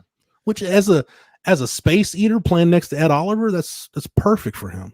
Yeah, they've got a bunch of talented pieces on that defensive line, so I think he fits perfectly there. That's the most intriguing of the NFL matchups this weekend, by the way. Miami at Buffalo. I'm not picking against Miami until I see somebody slow that offense down. But if anybody might be able to do it, it's Buffalo, who really got their act together after that embarrassing Week 1 loss to the Jets.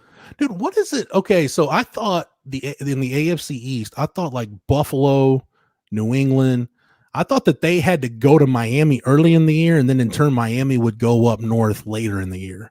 So basically, hey, if you start the season playing in the oppressive heat and humidity in South Florida, we'll go play in potentially, a blinding snowstorm later in the year. I kind of missed that because that used to be the deal with the AFC East, and I guess it's not. I guess that's not the case anymore. Yeah, I like that. Thinking deeply like that on scheduling and really forcing the opposition to deal with the home conditions, not only in terms of the hostile crowd, but also just the worst possible temperatures. I remember one of the first NFL playoff games I remember watching as a kid. It was the 90 season. It was the Bills and Dolphins. They were playing in a divisional game in Buffalo, and it's Buffalo in early January. It's, snow's coming in sideways.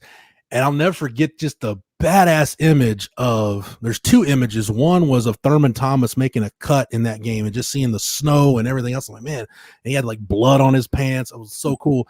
But like the image of Dan Marino with like the snowflake Ray Finkel logo on the side of his helmet in a driving snowstorm, like dropping back to throw the football. I was like, I don't know, there was something poetic about football to me at that point that I'm like, it's Dan Marino in a snowstorm.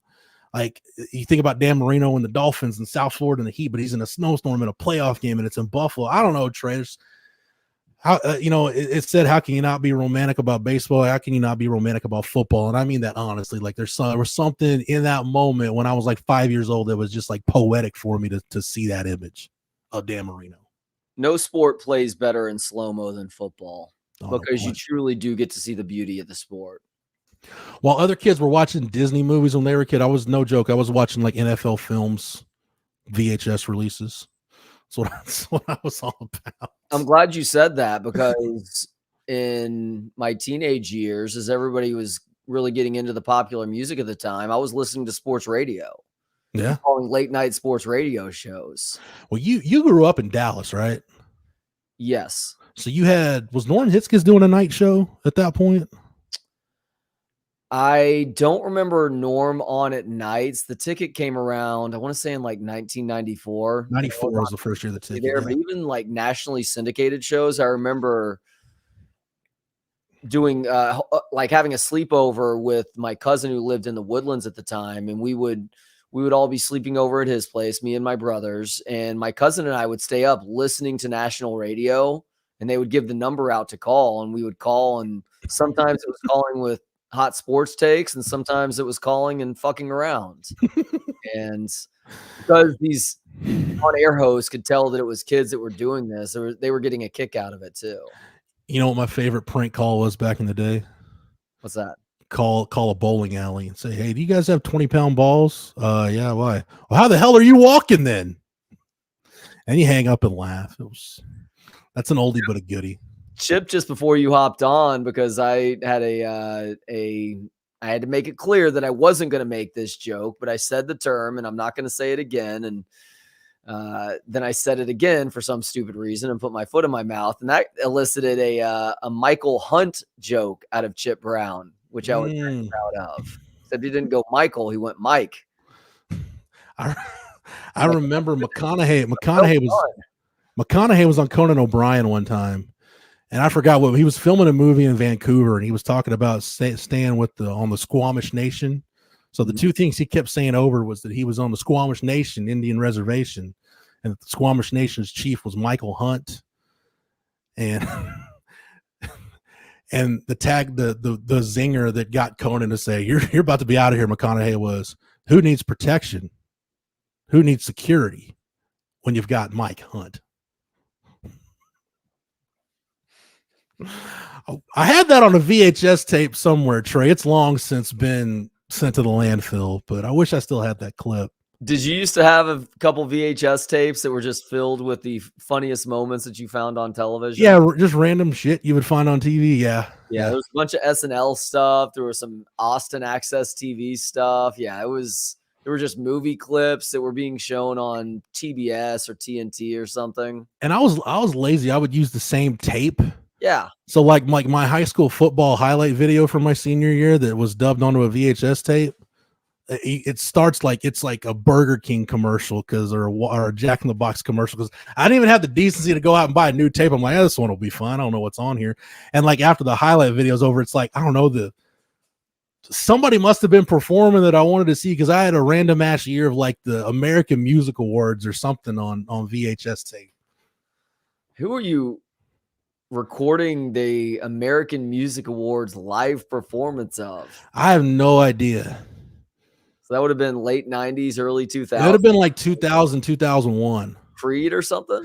It was probably Limp Bizkit or Korn. Okay. If I'm being a hunter, yeah. You still lean on to this day? So what? Is that the style of rock that you still lean on to this day? Like look, Biscuit. I'm not gonna deny it, right? It's no, Jake, it was not Michael Jackson. I'm gonna not deny anything. I still will, when Apple Music gets rolling and it lands on like Nookie, I'm not changing it. I'm I'm going to rock out just like I did in 99, 2000, even though it's the year of our Lord 2023. Yeah, my wife is a big fan of that style of music too. And I think you said you were 2002. Mm-hmm. Were you born in 84? 83. Okay, she's an 83 baby too. I think she maybe graduated in 2001, but like that doesn't connect with me necessarily. Like Korn, Limp Bizkit, Linkin Park, Deftones, Linkin Park. Yeah, that's for whatever reason that does not click with my brain. It just sounds a little bit forced to me, but I also respect those of you who do like that style of music. I had a friend too who was really into like Deftones, Static X, System of a Down, a little Chop Suey. System of a Down I liked. Yeah. Forgot there was it's funny how you can listen to a certain year of music and really like figure out what was popular at the time by listening to other bands. So I've got like the Madden 2003 soundtrack on a playlist on my phone. Mm-hmm. And it's like, man, there were so many like Linkin Park, Limp Bizkit, Korn knockoffs. Like that's pretty much all that soundtrack is. It's like Andrew WK, Head PE. Yeah. I remember this. Yes. Yeah. Let me find that. I can run the bands down for you, Trey, if you give me just a second to find that playlist. Please do, because I definitely remember Andrew WK, and I'm sure as you start rattling them off, the memories will come flooding back. All right, yeah. So you got Andrew WK, Audio Vent, Dry Cell, Epidemic, Good Charlotte. I'm not going to knock Good Charlotte. Head PE, Bon Jovi. You had Nappy Roots, but you had the rock remix of Oh No. Oh yeah, that annoyed the shit out of me. Yeah, OK Go and Seether. I remember OK Go. I remember Seether too. Yep, that's jeez. I don't know what's going on with video game music in modern times, and I know you don't play a ton of video games in 2023, but I'm getting back into them now. They only have like a couple of songs that play. No. And I've got Madden 03 and 04. The 04 one, if you're a hip hop fan, that's got like Killer Mike, Outkast, or some really good tracks on that one. That's still, and it's like Blink 182 and some other stuff mixed in. Well, they got the music good at a certain point. Like clearly they were trying to cut some corners musically. Mm-hmm. And they're like, we probably need to invest a little bit more here, because it's only going to help the overall popularity if we're actually putting a good soundtrack to it. Like they took that cue from Tony Hawk Pro Skater. Oh, what a great game. Do that, and they were the first to really do it well too. And a lot of that was just music that was naturally tied into the sports culture. I'll tell you the what would you call skateboarding? It's like extreme sports. I don't know what you would call it, like the X Games style sports. The best. Yeah. Tony Hawk Pro Skater was a really good game under that umbrella. Yeah. But the best game by far that I ever played in that style. Did you ever play Dave Mirra BMX? No. Dave Mirra BMX was legit. It was the best like extreme sports style game I ever played. Was it the same type of thing where you're just riding? Yeah, but it's Dave Mirra on a BMX bike. That sounds cool. That sounds like awesome. A lot of fun, actually. So much awesome. So much awesomeness. I tried so hard to be good at bicycle tricks when I was a kid. Just one of those things that never clicked for me. My older brother actually was a BMX racer for a while. Like he was like on the state circuit. I went to some national stuff. Then it got to the point where he was probably like 12 or 13. And it's like, okay, you're at the point now where you've won some races, you've been to nationals, and now it's like you either have to quit or family's going to have to invest pretty much every penny from here on out for you to try to be strive to be a pro BMX rider. And he decided, no, I'd rather play football and do sports in school than try to be a pro BMX rider. Good for him. He made the right decision. Because there was a couple kids in the region that like he was never going to beat those guys, and those guys had families that were like full on kid wants to be a pro BMX rider. So he's like, yeah, it's probably time to call it a BMX career. Did you ever try getting good at tricks on either a bike or a skateboard or something? No, Trey, I did really, if I can be frank with the listening audience, really dumb shit on my bike. I was not into doing tricks. I was like, hey, this culvert looks like it goes down at a really steep banking, and probably about 12 feet. I'm going to go real fast and then go down this culvert and see if I can just kind of pop up the other side. And of course, I never popped up the other side. It was it was a crash and burn, and I've still got like scars on my knees and elbows from nasty falls. Yeah, I like doing dumb shit on a bike. Yeah, that sounds like it hurts. Yeah. Well, I had the pegs on the front and the pegs on the back, so you figure that I might be able to do like a sustained either back wheelie or front wheelie, if nothing else, because of the pegs. No, those things were a waste. All they were doing is potentially getting in the way of something down near my tires. Because when you're 10 and you're on a bike, like what the hell else are you gonna do? And I didn't grow up in the city. I mean, I grew up in Andice, Texas, population like 15. So you had to like invent stuff to do. Well, that was an era where boredom was seen as a good thing for kids. Dude, and I didn't even get cable. I didn't even get direct TV till 95. So yeah. I am jealous of that. I would love to go back to that era as it pertains to raising kids. A lot of ant mounds got blown up with like M80s and whatnot around my house. Cause what else are you gonna do? Just take an M80, stick it in an ant mound and blow it to hell. Yeah. You know what? You're bored. You create things to do. Sometimes they're things that may put you at risk, like trying to ride down a steep ditch and come out the other side. But hopefully you learned your lesson after doing it a time or two, that's probably not a wise idea going forward. No, it's one of those deals. Like I didn't realize like how much I was roughing it in my childhood until later in life. Like telling people like, yeah, I grew up in a house that didn't have central air and heat. You just had box fans, and during the oppressive summers, I'm like, dude, how did I make it through? But yeah, I didn't know any better. That's just kind of what life was at that point. You talk about resilience with leadership. Kids are insanely resilient. Yeah. And that includes dealing with extreme temperature conditions.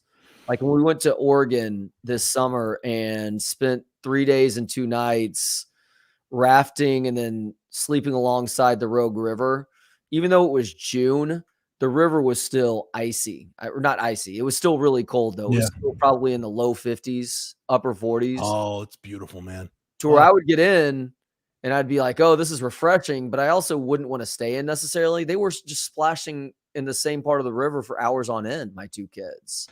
They didn't think anything of it. And afterwards, I'm like, I'm impressed with you guys. Yeah. Like, cold water, they're like, didn't really bother me. One of the best nights of sleep I've ever had in my life. My wife and I were dating at the time, and we were at her aunt's house in Arkansas, like up in the mountains.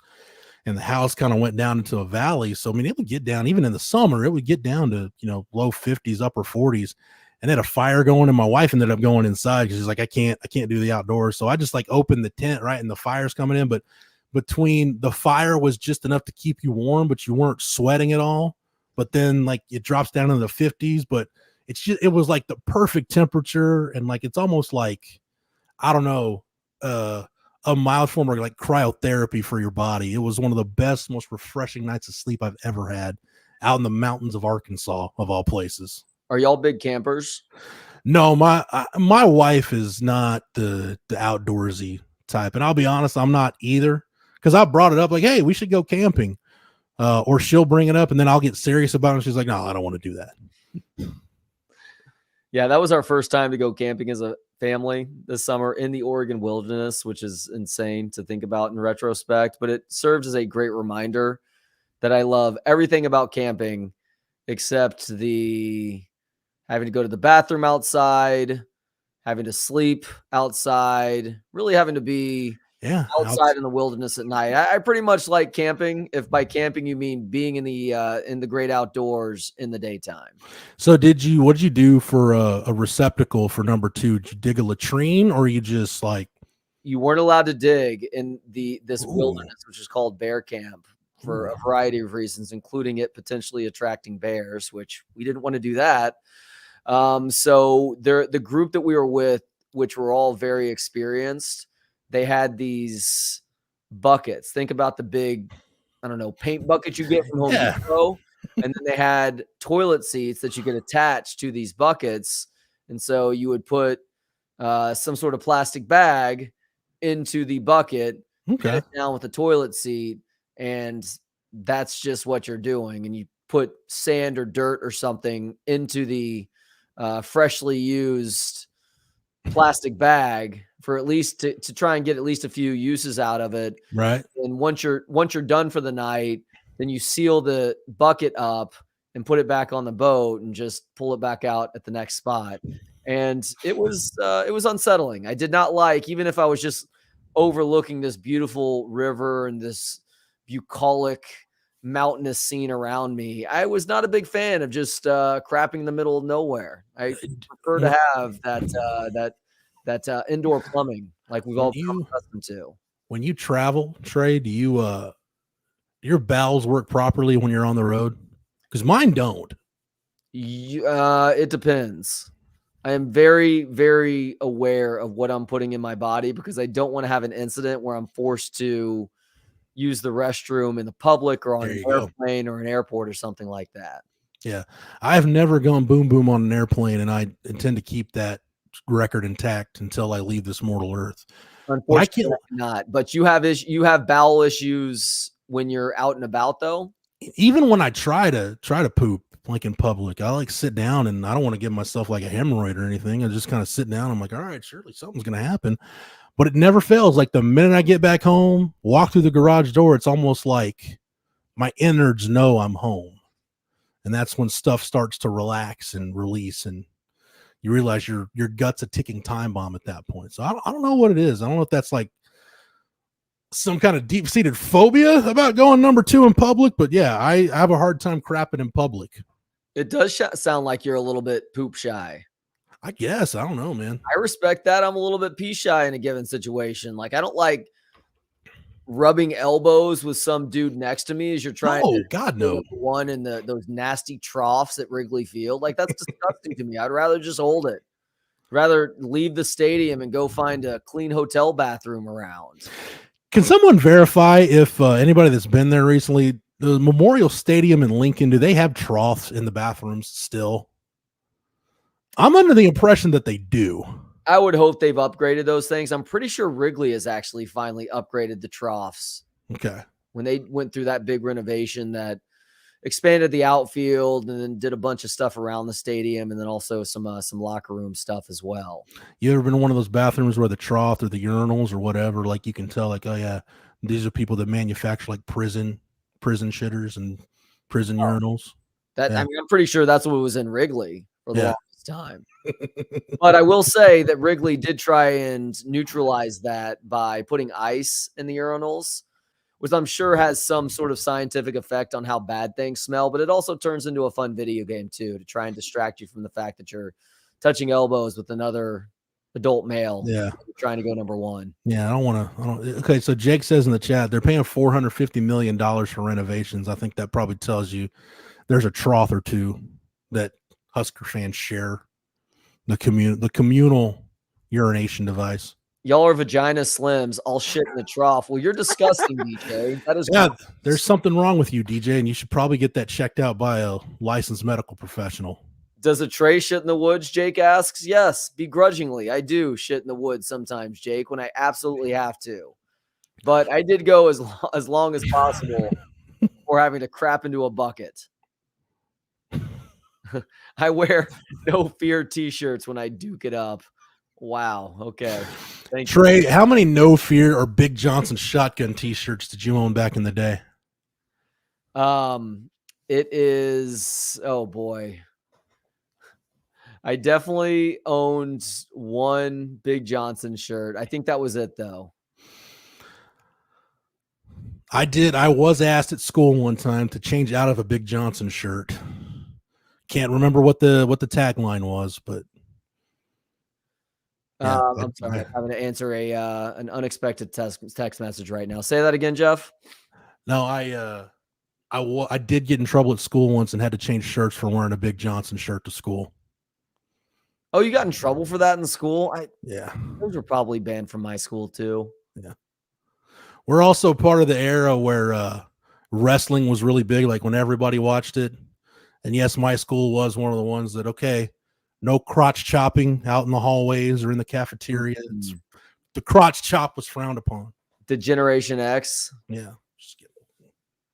So the no fear thing, that was big in the baseball world, wasn't it? I believe so. Yeah. Yeah. That's maybe why I wasn't bigger into that one. I had some No Fear shirts and some Big Johnson shirts. So What do you think the determining factor other than depth is going to be for Texas, Kansas tomorrow? Turnovers. Because that's the only way KU is going to be able to stay in this thing is if Texas turns the ball over. Like those turnovers last week in the return game. And I'll say this, special teams, KU, that's really an area where KU's improved a lot. Like you talk to people close to that program, you watch them a little bit, like they're much better. And that's just by way of recruiting, right? Like there's a reason why Texas has some of the best coverage and return units in the country. It's because you look at the size and the speed ratio guys, especially like your bigger skill guys, right? Like running backs, linebackers, safeties, those guys with tight ends to an extent that you would qualify as big skill guys. Those guys are going to make up your core kicking game. And Texas has a surplus of those guys. Like you got to find, you want to find room for Derek Williams or Jelani McDonald or Jaden Blue to get on the field. Well, coverage teams, return teams is a good way to do it. But Kansas really getting the kicking game. If those turnovers last week, Trey, those muff punts, it's not Sawyer Robertson and that putrid Baylor offense getting the ball deep in plus territory. It's an offense that can actually get in the red zone and score. So if you're Texas and you mess around and you start turning the ball over, muffing punts and getting yourself flipping the field and letting them keep drives going, it's going to hurt you a heck of a lot more this week than it did last week. I do wonder, like I think Sark will keep Xavier Worthy on punt returns because I think he trusts him. But I think this will be a week that's going to tell you a lot about Xavier Worthy, because what do we hear about him all offseason, right? Just the mental health stuff he was dealing with last year and playing with the injury and having everybody dog him and call him every name under the sun on social media when it was assumed he might be going into the portal, whatever it was. I think this will tell you a lot about just watch how he handles things on punt returns tomorrow. Because if he's still confident enough to, catch the ball in traffic or play it on the hop, then that'll tell you he's kind of put that behind him and he's moved on. It's not going to stick with him. But the minute he puts one on the ground, you wonder, okay, did it carry over? And now is it going to continue to where he starts dropping balls on offense or whatever? So of the list of Texas guys I'm watching tomorrow, X is probably at the top of the list because I want to see what that confidence looks like when he goes back to return a punt for the first time. Boy, that is a great point. Weird. I'm looking for the stats for the Kansas punter this year, and I'm looking specifically at Big 12 player punting stats. I have 1 through 12 of the top 12 punters in the Big 12 based on average. Mm-hmm. And I guess the Kansas punter is not that good because he is not 1 through 12. So if that average is a little bit less, then I think that speaks to Xavier Worthy getting to showcase his strength as a punt returner, Jeff, and that is catching a low liner before the coverage team has had a chance to get down there and making the most of the space that's in front of him. I'm looking. He pointed out earlier, he is a top 10 punt returner right now in terms of average, but he only does part of that job well. You and I were talking about this a couple weeks ago, and I expressed my concern that it's going to be a problem at some point when they face a good punter. Xavier Worthy only likes doing part of that job. We saw him against Wyoming. He had to hit his chest to say, my bad, because he let a ball bounce that he should have just run up and caught in traffic, but there was some apprehension there. Yeah. And I don't fault him for making a business decision as a guy who doesn't need to show that he can return punts to potentially be a first-round pick. But if you're not willing to do the totality of the job, then they do need to find somebody else who can. You got to be a good punt returner. Obviously, you got to have a weird combination, right? Yeah. The athleticism has to be there for you to be able to break one, but you got to have the right combination of like football IQ, hand-eye coordination, and quite frankly, like testicular fortitude. Those things like all kind of have to be there for you to be a great punt returner. You got to be a little off your rocker a little bit to be a good punt returner, I think. Yeah, you are right about that. Something else that I'm really going to be watching tomorrow, Jeff, is how each team is able to run the football. We have a ton more confidence in this Texas rushing attack, one with Jonathan Brooks back there, but also with Sark seemingly more committed to establishing a run early on.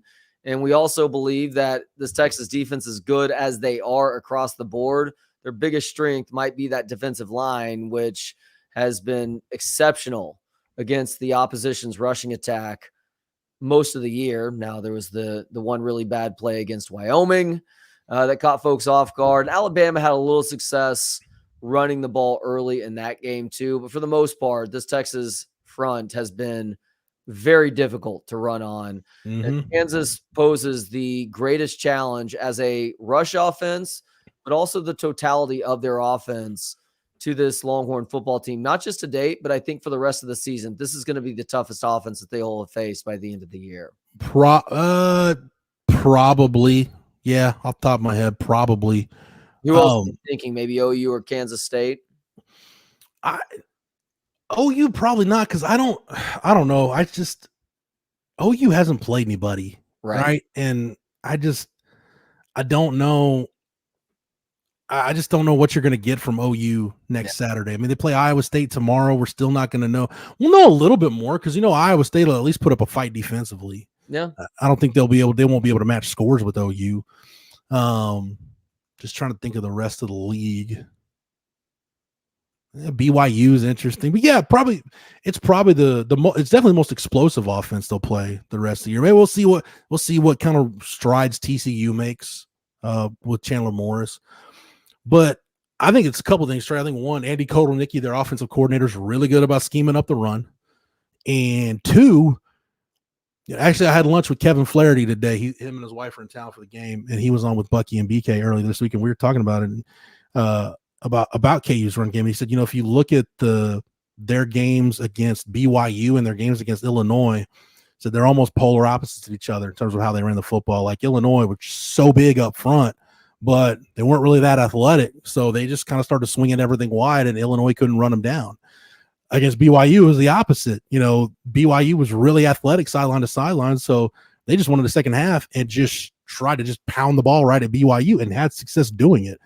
So I think the thing, though, I go back to this with this Texas defensive front, like the fact that they are big, but they're really athletic.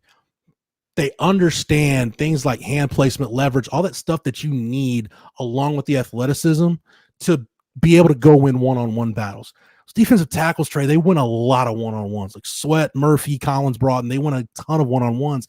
And the thing you're seeing now is those guys have to draw so much attention. Okay, now Barron Sorrell has one-on-one opportunities. Ethan Burke, Justice Finkley, whoever's on the edge, they've got one-on-one opportunities to win. So the interior defensive line, even if they're not making the play, they're making life easier for everybody around them. And then, especially like if Anthony Hill's out there with Jalen Ford, and even what we've seen from David Benda, man, it's really hard to get past the second level because this linebacker group is so fast. So you combine all that stuff together. I would try to, if I were playing Texas, I would try to find a path of least resistance that doesn't require me to try to line up from the word go and get my run game established. So they ran more between the tackles against BYU. I did not watch a ton of that game. That's interesting to hear because it has been all about them getting to the outside. I think that is asking to get shut down by Texas, though, because they've done a much better job of setting the edge this year. But if you actually do get to the outside, Texas defensive backs are willing hitters, and they've come up and done a great job at or behind the line of scrimmage of stopping teams that are trying to attack them on the perimeter this year, and even going back to last season too. Jalen Catalon might be the closest thing I've seen to Michael Griffin since then in terms of a safety who just understands how to fill the alley and run support and can do it and can thump somebody when they get to the ball. Michael Griffin and Huff were probably the two best I saw do it while they were at Texas. And Catalon, it's just you see the football IQ, the athleticism, the speed, everything he brings to the table. But man, when he comes to balance and gets ready to make a tackle in the open field, dude, it is explosive. And it's kind of when you almost feel it. You feel it when it happens. So yeah, Janae Barron's physical and run support. I mean, this Texas safety group, these DBs they're physical guys. Where I think, you remember last week, Trey, when I was talking about I thought the only success Baylor could have moving the football was if they just took some shots and hoping, hey, maybe our guy makes a play or we get a DPI or whatever. That was pretty much all Baylor's offense consisted of. That was the only thing they were able to do remotely well. I think KU's got to do the same thing, because I think Texas is going to have to, with a mobile quarterback, not just a mobile quarterback, but like a dual threat quarterback, somebody you can design a run game around. You can do that with Daniels. I think they'll have to commit so many resources to stopping the run that, and Kansas's wide receiver group, it's okay. It's not great. I mean, Lawrence Arnold's he's a nice player, but they don't have like a first round type guy, just a day one, day two draft pick type guy outside. I think you're just gonna have to trust the secondary to just go win a lot of one-on-ones. And when you're playing match quarters, it breaks down to being man-to-man coverage anyway. So I think you're and with the way the safety group's been burned at times this year, if I'm KU, that's probably the path I take. Yeah, I think what works for Texas' advantage, if Kansas is really trying to do that, is that they don't necessarily have that obvious number one wide receiver. They have a bunch of guys who are familiar with one another, and that Daniels is familiar with them, that are really good at getting open on quick reads, but also when Daniels is keeping plays alive by scrambling away from pressure, but still keeping his eyes downfield, they are really in touch with one another on that scramble drill. Mm-hmm. And that's where I get a little bit worried. Kansas actually hasn't been great throwing the football deep this year so far. Now that is bound to change at some point. They were really good at it last season. Mm-hmm. You hope that doesn't show up this week, but I think that if that is what Kansas is trying to do, then that is going to lead to Texas winning by more than the 17 points than Vegas predicted at the start of the week. I think that they will try to establish the run. We'll get a lot of pre-snap movements, a lot of eye candy early on, a lot of misdirections. Texas defense is going to have to trust their training, trust that discipline. But if and when linebackers end up sucked into the wash, end up sucked into that line of scrimmage, and it gives Neal some room to run, he is going to make them pay. So Kansas is already looking to grind drives out to wear the defense down and also to keep their defense as fresh as possible. So it would shock me if they were taking too many, if they were going a little Steve Sarkisian from the early in the season and taking too many deep shots versus what the defense was giving them. Which brings me to what I think is the deciding factor in this game. Which one of these teams is going to be better on early downs? Let's look at the Kansas offense. And I'm getting this from Parker Fleming at Stats of War on Twitter. Some really good analytic stuff. Yeah. Kansas right now, Trey, offensively, 23rd in the country coming into this week in terms of with 37.7% of their first downs coming on first or second down. Texas offense was one of the best in the country at that last year, and they're, again, one of the best in the country this year. Texas 11th nationally, 39.1% of their first downs have come on first or second down. So bottom line with that is, who cares how good you are converting on third down? Screw it. Don't even worry about getting the third down. If you don't get the third down, it doesn't matter. The flip side of that is if you're in third down a lot, and if you're Kansas, if you're in, that 3rd and 7+ territory, you take a lot of the playbook away from Jalen Daniels. He becomes much easier to defend in what you would consider predictable passing downs. And maybe at that point you have Anthony Hill on the field, not necessarily as a rusher, but as a spy, only devoting one guy to Daniels, and then just kind of hoping, your guys can win on the back end. That's a really good spot for Texas to be in. If Texas defensively can win the day on first and second down, they'll win this game potentially going away. I agree with you on that one. Now, unfortunately, as good as things looked for Texas last Saturday against Baylor, those third down woes were still a thing. Now, only 9 third downs, speaking to your point about them having success earlier on first and second, but they were 3 for 9. Things a little bit better in the red zone, where the Longhorns have been lacking versus the rest of the country. They scored on 3 of 4 red zone opportunities, I believe touchdowns on 2 of those 3 scores. The non-score, by the way, was a chippy that Bert Auburn missed. So that's not really – it's on the offense not getting into the end zone, but that's on Bert Auburn for missing a chippy like that. I don't think we have any reason to be concerned about Bert Auburn, just one of those random moments that happens in sports. Well, I'll tell you this, Trey, it wasn't a random moment if you took the under on the 17.5.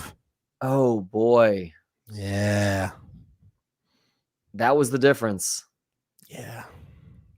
Well, I'm sorry for anybody who took the under. Jeff's cousin, somebody ended up pissed off that night.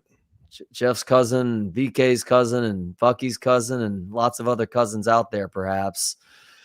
But the Texas offense has a chance to continue improving that red zone percentage this weekend because Kansas, as improved as they are defensively, they are not very good if the opposition gets inside the red zone.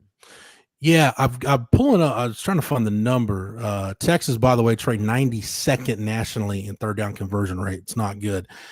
You look at the red zone, and this is, again, why raw numbers on their own can be deceiving. Like, you look at Texas, okay, 87.5% scoring rate in the red zone. You're like, oh, man, that's pretty good. But you dig a little deeper, man. Texas only has 8 red zone touchdowns this year on 16 possessions.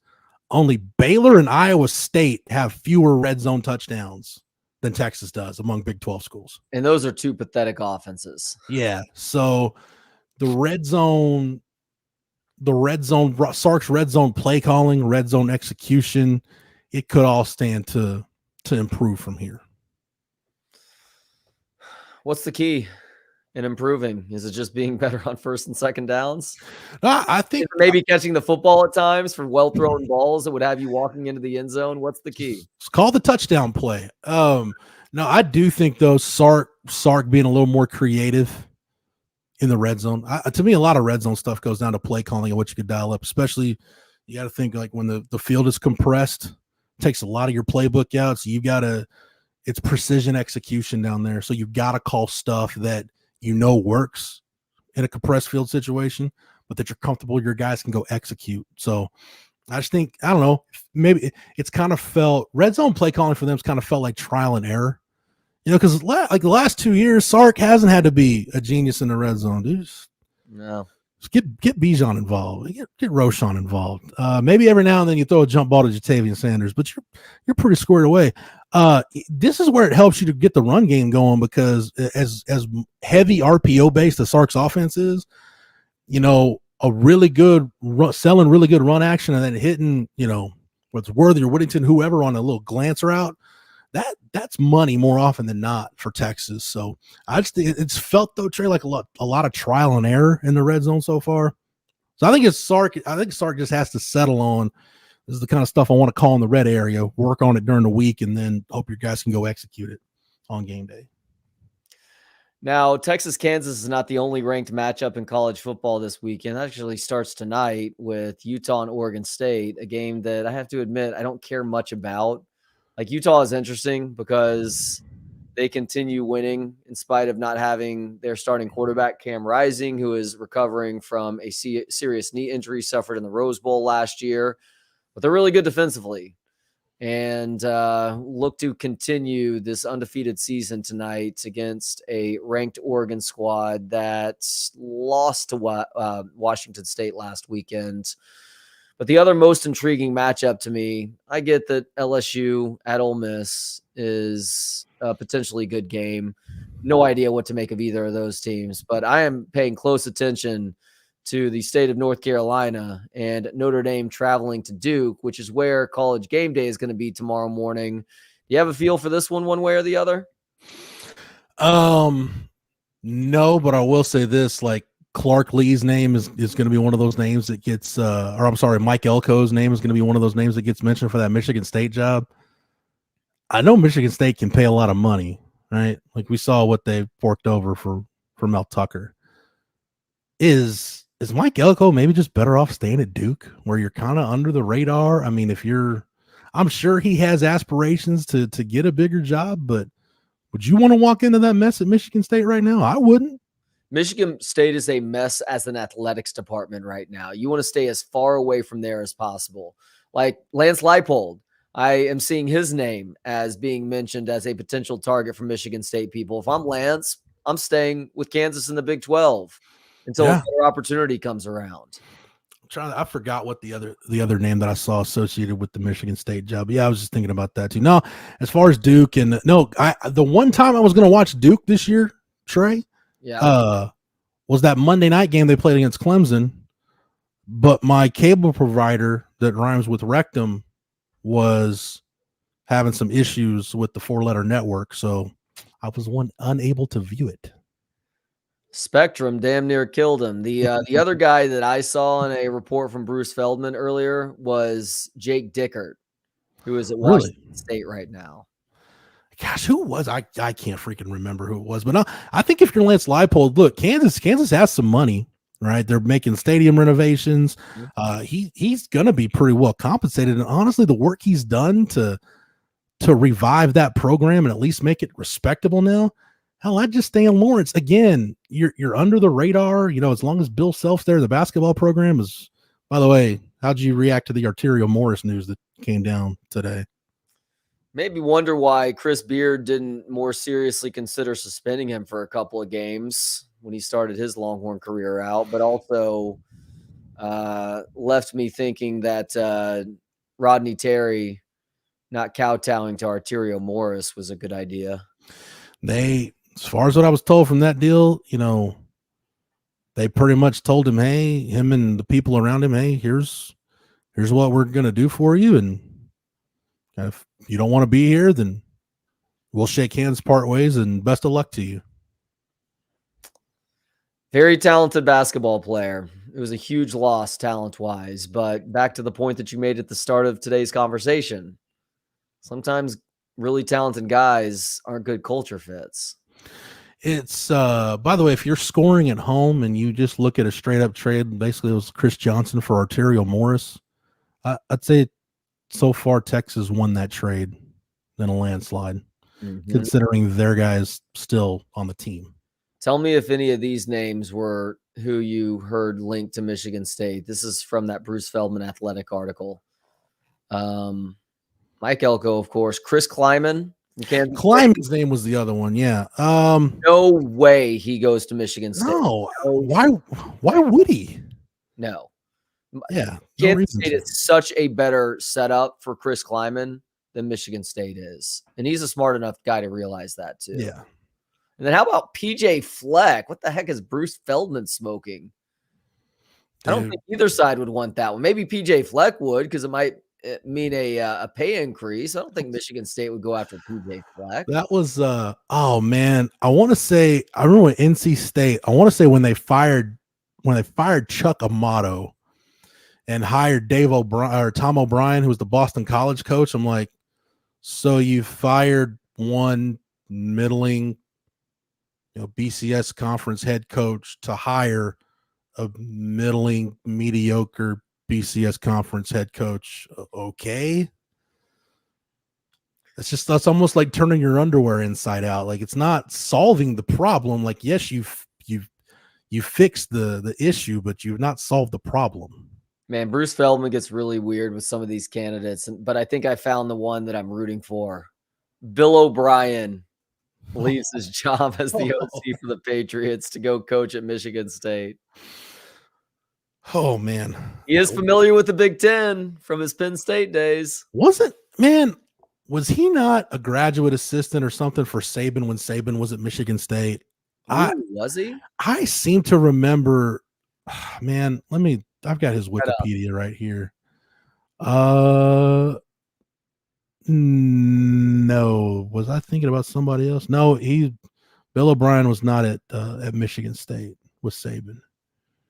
At Georgia Tech. He was a Browns tight end coach in 1993. Was Saban still with Cleveland then? That'd be Brown University. Oh, Trey. Yeah. I don't think Nick Saban and the Ivy League are very good fits for each other. Oh my God. What a stupid blonde moment for me. Jake Scott Frost, probably not an option either. Scott Frost. What is Scott Frost doing this year? Counting his money. And I guess probably not going to get another head coaching opportunity for a while. He may have to reconsider joining the offensive coordinator ranks. Go to Nick Saban, the Nick Saban car wash. Yeah. Which team do you have more faith in right now, Ole Miss or LSU? It's a tough one. It's like saying somebody's going to hit me with a crowbar. Don't want it to be across the bridge of the nose or right in the balls. They're both gonna suck. It's gonna hurt. Give me LSU just because I don't completely trust Lane Kiffin to not do something stupid throughout the course of a game to ruin my chances. Yeah, it's a battle of two coaches that have had a hard time in big games. But, LSU, I mean, yeah, I guess give me LSU, but it's not by much. I can't get that Florida State ass kicking out of my head Labor Day weekend with LSU. Yeah, that's a problem. See, the issue for me, because I would be inclined if Ole Miss even looked decent against Alabama last week, or their offense looked decent, I'd be like, oh yeah, no problem. Ole Miss, Jackson Dart. I think I have more faith in him as a quarterback than I do Daniels, but they were awful. Yeah. They were the biggest reason why Ole Miss lost that game last weekend. And I get it. Alabama's defense is still strong, even though their offense is extremely erratic right now. Although they do have the right guy back in at quarterback with Jalen Milroe. The fact that Ole Miss couldn't do anything in that game does not bode well for their hopes of jumping up in a down year in the SEC, right, and making it to that conference championship game against Georgia. And I think we can all agree, like, this is not a great Alabama defense. I'm not taking anything away from what Texas did, but let's not pretend this is one of the top, 3, top 5 defenses Nick Saban's had there. It's a good defense. They got plenty of talent, but it's not like you're facing a bunch of world beaters. It's just, I don't know, man. I love college football. I really do. But you start looking around at some of these conferences, there's a lot of mediocrity in college football this year.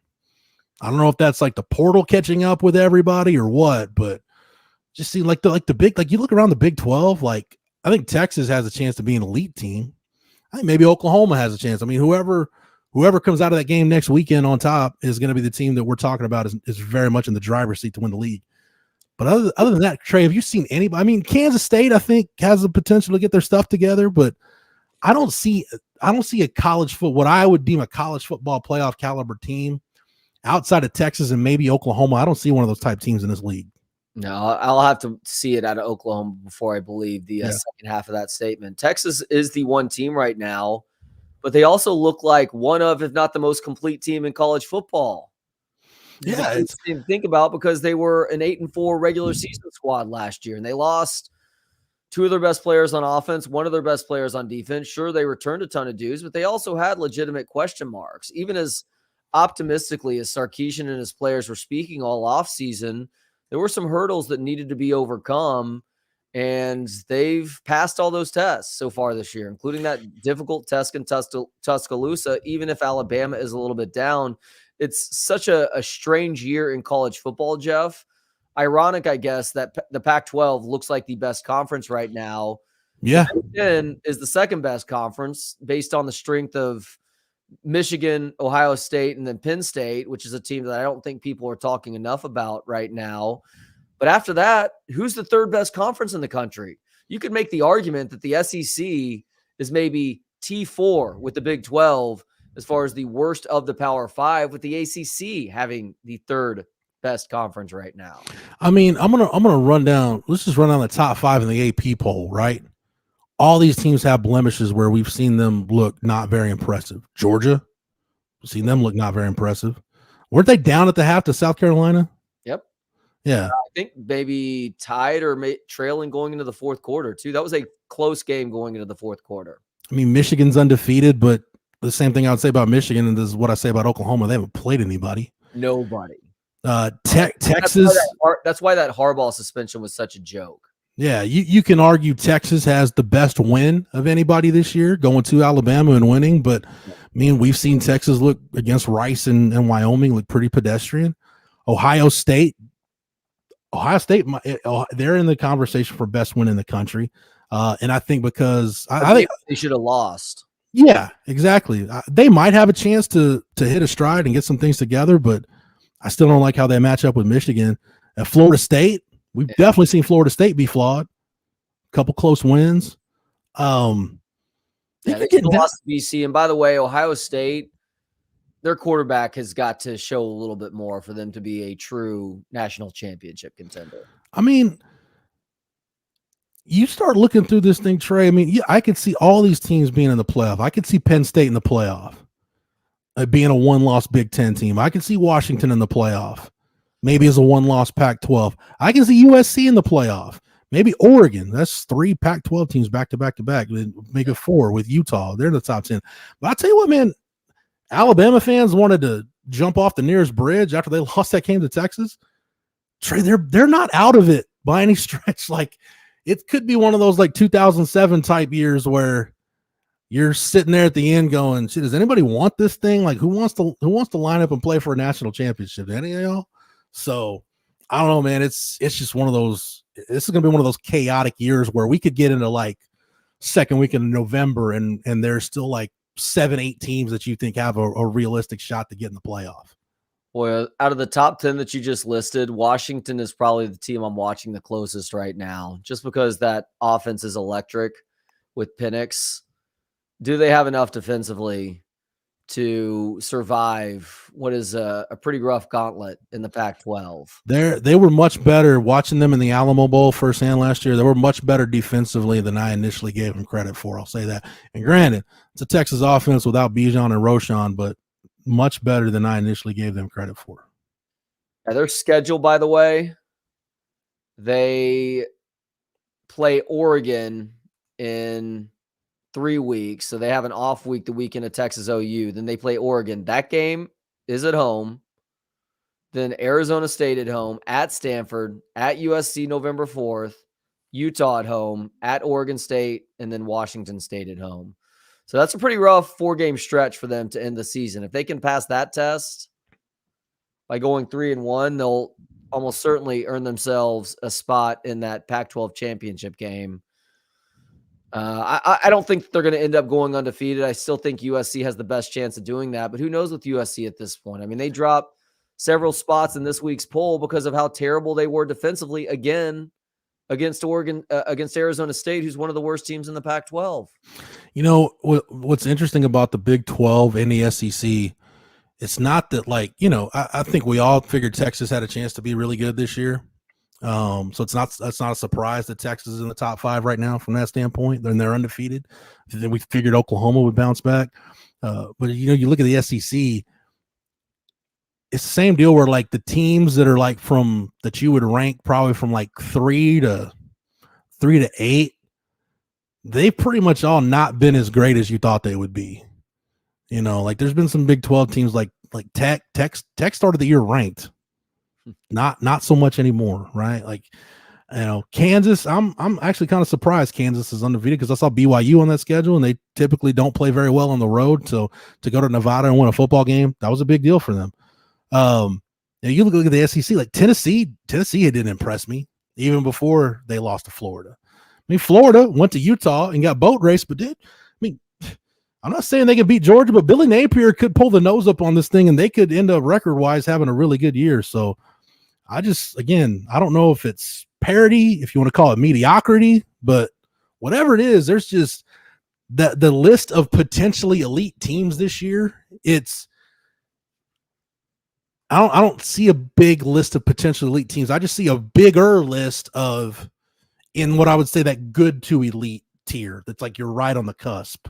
That's why there's an opportunity there for the Longhorns to not only accomplish something which they have not since 2009, which is win a Big 12 championship. They have a true on shot to win a national championship this year. You have to throw them in there right now. I said that after Bama, and I realize Bama is not your daddy's Alabama, but that was because we saw a really good performance on defense and a good enough performance on offense, coupled with the fact that they're in a conference that isn't very good this year. And then also looking around college football and seeing that even the best teams have serious holes. By the way, speaking of Texas Tech, I get it that they lost Tyler Shuck to a very unfortunate injury against West Virginia. You cannot lose that game. No. Even if it's at West Virginia. You and I have been having fun with Neil Brown and how checked out he is on that job. Going back to us watching him operate at Big 12 Media Days. Joey McGuire is squarely on the hot seat right now. If they don't get this shit together soon, he's going to end up fired at the end of the season, if not before the end of the season. Dude, Neil Brown he's Tom Green and Freddie Got Fingered at the cheese sandwich factory. at the cheese sandwich shop. I could lose my job. I could lose all of this. Yeah, it's weird to think where Tech is right now. Like, it feels like if you're Tech, Baylor, Oklahoma State, three teams not having great years, this is kind of your year to, in a post-Texas, Oklahoma Big 12, kind of plant your flag in the ground and say, guess what? We're going to swing the biggest Johnson around this conference. Like, we're going to be the school in the state of Texas that can recruit and we can develop talent, and we're going to be some bad mofos for the foreseeable future. And I know Oklahoma State's out of state, but whatever. But like, all three of those programs have done a really good job of, peeing down their leg so far. Like, it has not been pretty. Tech has a chance to turn it around tomorrow against Houston. It is at Jones Stadium in Lubbock, and it is also them putting both Cliff Kingsbury and Mike Leach into the school's Hall of Honor, which is cool because Dana Holgerson is going to be there, and he had a very close relationship with Mike Leach and was a part of the staff on some of Mike's early years in Lubbock. But for anybody who gets sentimental about it, Texas Tech has still not paid Mike Leach's family for the money that they owe him based on wrongful termination. Pay that man. It's Pay family. the man. After that, Texas Tech is at Baylor, and then they face Kansas State at home at BYU before their bye week, October 28th. Yeah, this Texas Tech team at 1-3, having lost to a West Virginia team that you have to beat, they're probably not qualifying for a bowl game this year. So we'll see what they do with Joey McGuire. There were Tech fans that were very down on that hire when it happened. I tried to assure them that he would be a good hire, but he also did a lot of talking this offseason and telling anybody who would listen that the bar for success or failure this year is winning a Big 12 championship, and they're not going to get anywhere close to that. If you lose a game at West Virginia, it's a double punch to the gut. One, because you lost a game on the road, and two, you got to listen to that damn John Denver song on your way back up the tunnel. Country Road. Yeah. I heard a reggae cover of that song the other day that is so much better than the John Denver version. And maybe that's because I will always associate the John Denver version with West Virginia football going forward, and fuck those guys. But the reggae version was real cool. My daughter was listening to, I don't know what she was listening to on her Alexa gimmick the other day. Actually, this was yesterday. And she's in the bathtub, got her Alexa deal going. And I'm in the kitchen doing something. And all of a sudden I hear, no joke, I hear Country Road Take Me Home. I'm like, why is my 5-year-old listening to John Denver right now? It's just, I don't know. Did she ask for it? No, she didn't ask for it. If she'd asked for it, then we'd be having an entirely different conversation right now. And her and I would have had an entirely different conversation last night. Did she say, hey, Alexa, play music that is danced to by moonshined up hillbillies? Have you ever been to Morgantown, Trey? No. I think I'll say this, knowing that I can get some blowback. Hot take coming in. Morgantown gets a lot of gruff, and it's actually not a bad place. There are much worse places in the Big 12. Ooh, let's power rank the shitty small towns that house the schools in this conference. All right. I'm excluding start at the bottom. What is the worst town? I'm going to exclude the noobs because, I've never been to Salt Lake. I've been to Orlando. We know about Houston, and who am I forgetting? Orlando sucks, by the way. So you're lucky, Orlando. Cincinnati. So yeah, I'm just going to exclude those metro areas. Man, I'm sorry, K-State fans, but I gotta say Manhattan, just because it is a giant pain in the ass to get to. Okay. I don't want to fly. Worse. See, the problem with Ames is so close to Des Moines. Exactly. So Ames isn't getting judged based just on Ames, because if so, that's probably the worst. Right. Right. But you also get to include Des Moines there. Once you're in Manhattan, it's not terrible. Like, it's tolerable, very much so. But that 3-hour drive from Kansas City, when you're driving through like BFE, Kansas, dude, it's no, not doing that. So I would put Iowa State next.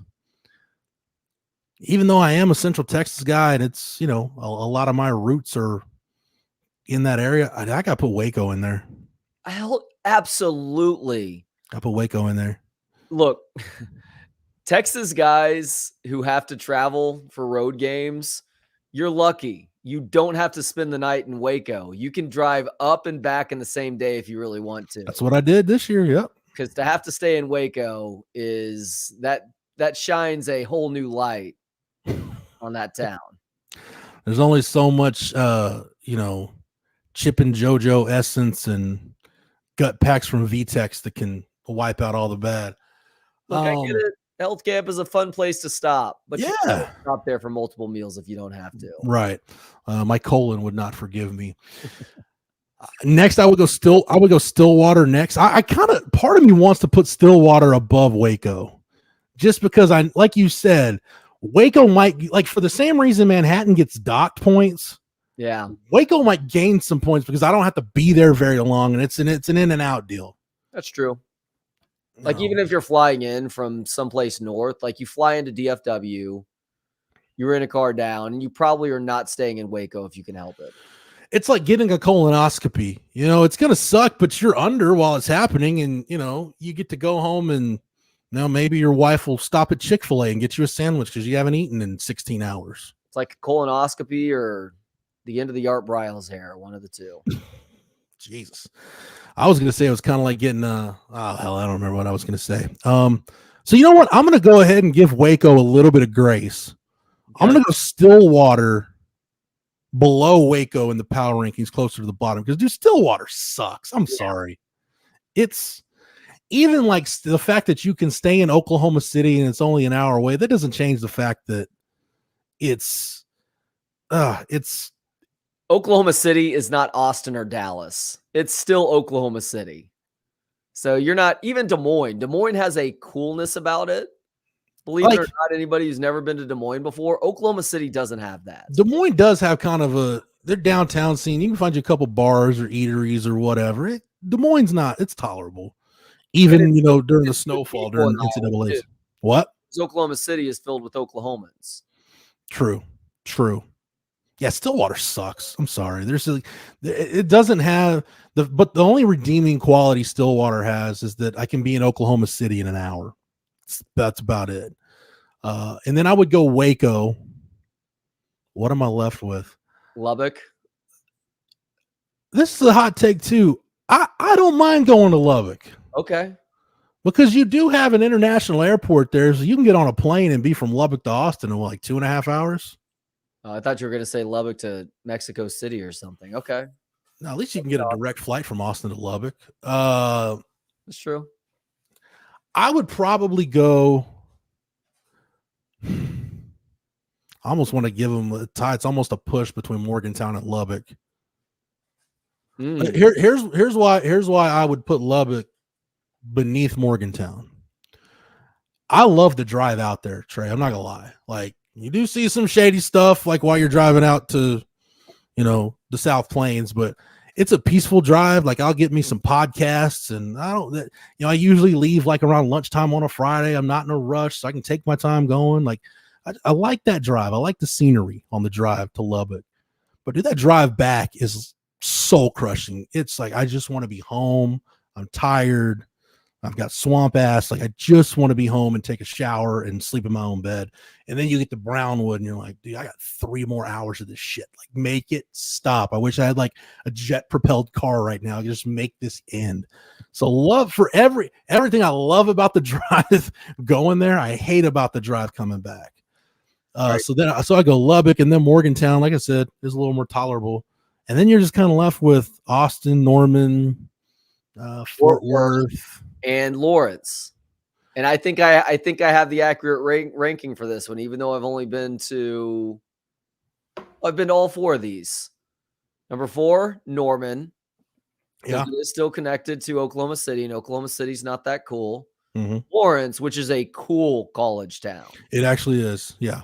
And it's not a pain in the ass to get to, even though you do have to drive a little bit from Kansas City. It's not a pain in the ass like Manhattan is. Oh, it's like 30 minutes, 45 minutes. Oh, I thought it was a little bit further than that. So that's even it's like 30, 45, depending on where you are in Kansas City.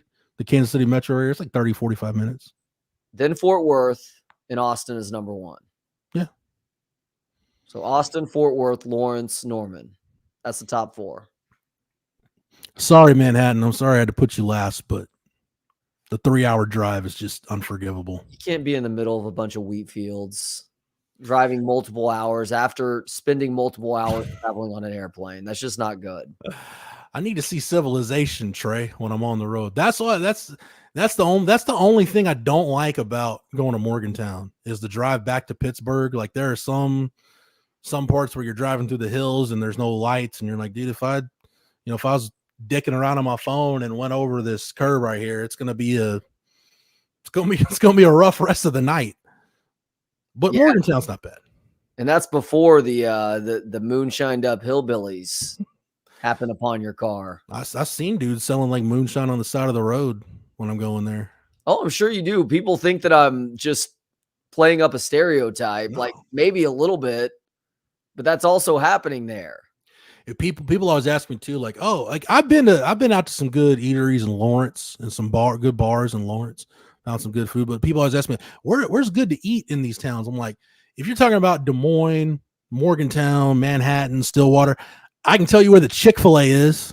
That's about it. Because I'm usually give me a grilled chicken sandwich and I'm on down the road. I don't want to spend any more time in your Fairburgs than I have to. Yeah, that's something I would probably take advantage of a little bit more if I had to travel to some of these glamorous and not so glamorous destinations.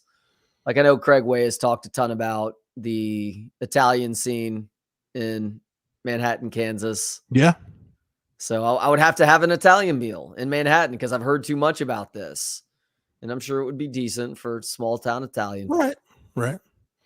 And then do the internet sleuthing to find the good options elsewhere too. See, like Des Moines, I found some pretty good, kind of off the beaten path place. I found a taco place in Des Moines one time that wasn't too bad. You just have to like wrap your head around. I'm eating tacos in Des Moines, so yeah, I'm probably gonna try and find something else. I don't know. Yeah, we have good enough tacos down here. I don't need to try the tacos or the barbecue in Des Moines, Iowa. Yeah, it's it's not bad. But yeah, that's pretty much it for Big 12 travels. Rank the SEC towns right quick. Which one can't wait to visit? We're not going to rank all the Big 12 or the SEC towns rather, but a town that I want to visit when Texas takes a trip there, which they may get the return trip in 2025. I want to go to Athens, Georgia. Athens, Knoxville are the two that I want to go to. I really had not a ton of interest in going to Tuscaloosa. I'll be honest. Like it just never, I didn't grow up being like, oh man, Alabama football is the greatest thing ever. It was just Alabama to me was just another program. Well, I didn't realize this, but very few people are actually staying in Tuscaloosa. Oh yeah. You stay in Birmingham and drive. Yeah. Yeah. Everybody's staying in Birmingham. Some people stretch it out and stay in Atlanta. You could stretch it out a little bit further and stay in Nashville if you wanted to. But Meridian, Mississippi, also a popular stay over place when you're traveling to Tuscaloosa. Where is Meridian, Mississippi? Baton Rouge is going to be a fun time. I know New Orleans gets a bad rap and Bourbon Street just smells like somebody pissed all over everything. Because they have. Yeah. There's just, if you sat down on a curb on Bourbon Street, you're leaving there with something you don't want. But I like New Orleans, man. New Orleans gets a bad rap sometimes, and sometimes it's justified, but there's no better food city in America, Trey, than New Orleans. Okay. I disagree with that, but I love that that's your take. They do have good food. Yeah, it's just for whatever your palate likes. Like I used to not like spicy stuff and still kind of don't, but there's something about the way the Cajuns prepare their stuff, man. It's just, oh, dude, it's good. Etouffees and gumbos and po' boys, muffaletta sandwiches. Like, dude, it's all good. Love a good muffaletta. Jake says his brother can't wait to get to Gainesville.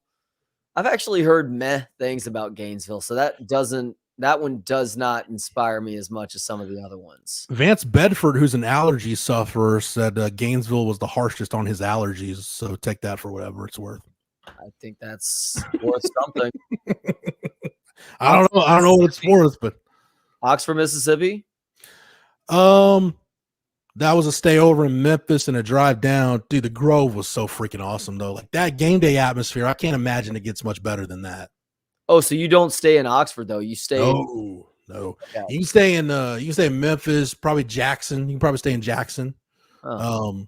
But yeah, you don't stay in Oxford, because in Oxford a lot of Ole Miss alums like keep condos and stuff down there just for football season to go for the purposes of going to and fro. Yeah, the Grove was awesome. Arkansas wasn't bad. I've been to worse. I've been to better. I've been to worse. I'm guessing Starkville is not a place that you're going to want to spend too much time in either. I don't get that feeling. I mean, the College Station, is what it is. Yeah, you don't get to DQ Nashville, by the way, Jake. Nashville is an SEC city, and Nashville is probably the winner of the best SEC town. Like doing Austin from best Big 12 cities this year. Yeah, Jake says South Carolina might be the most underrated. Where SEC is South town. Carolina? Columbia? Yeah. Okay.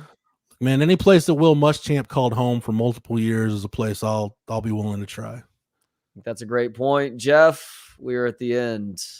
Isn't it weird how like Texas fans and people who cover the team and follow the team, like Will Muschamp slander is not allowed because of, granted, the exit was what it was, but he did great work while he was here. But like you talk to Florida fans about Will Muschamp or South Carolina fans, and it's not the same kind of warm fuzzies about Will Muschamp as a football coach.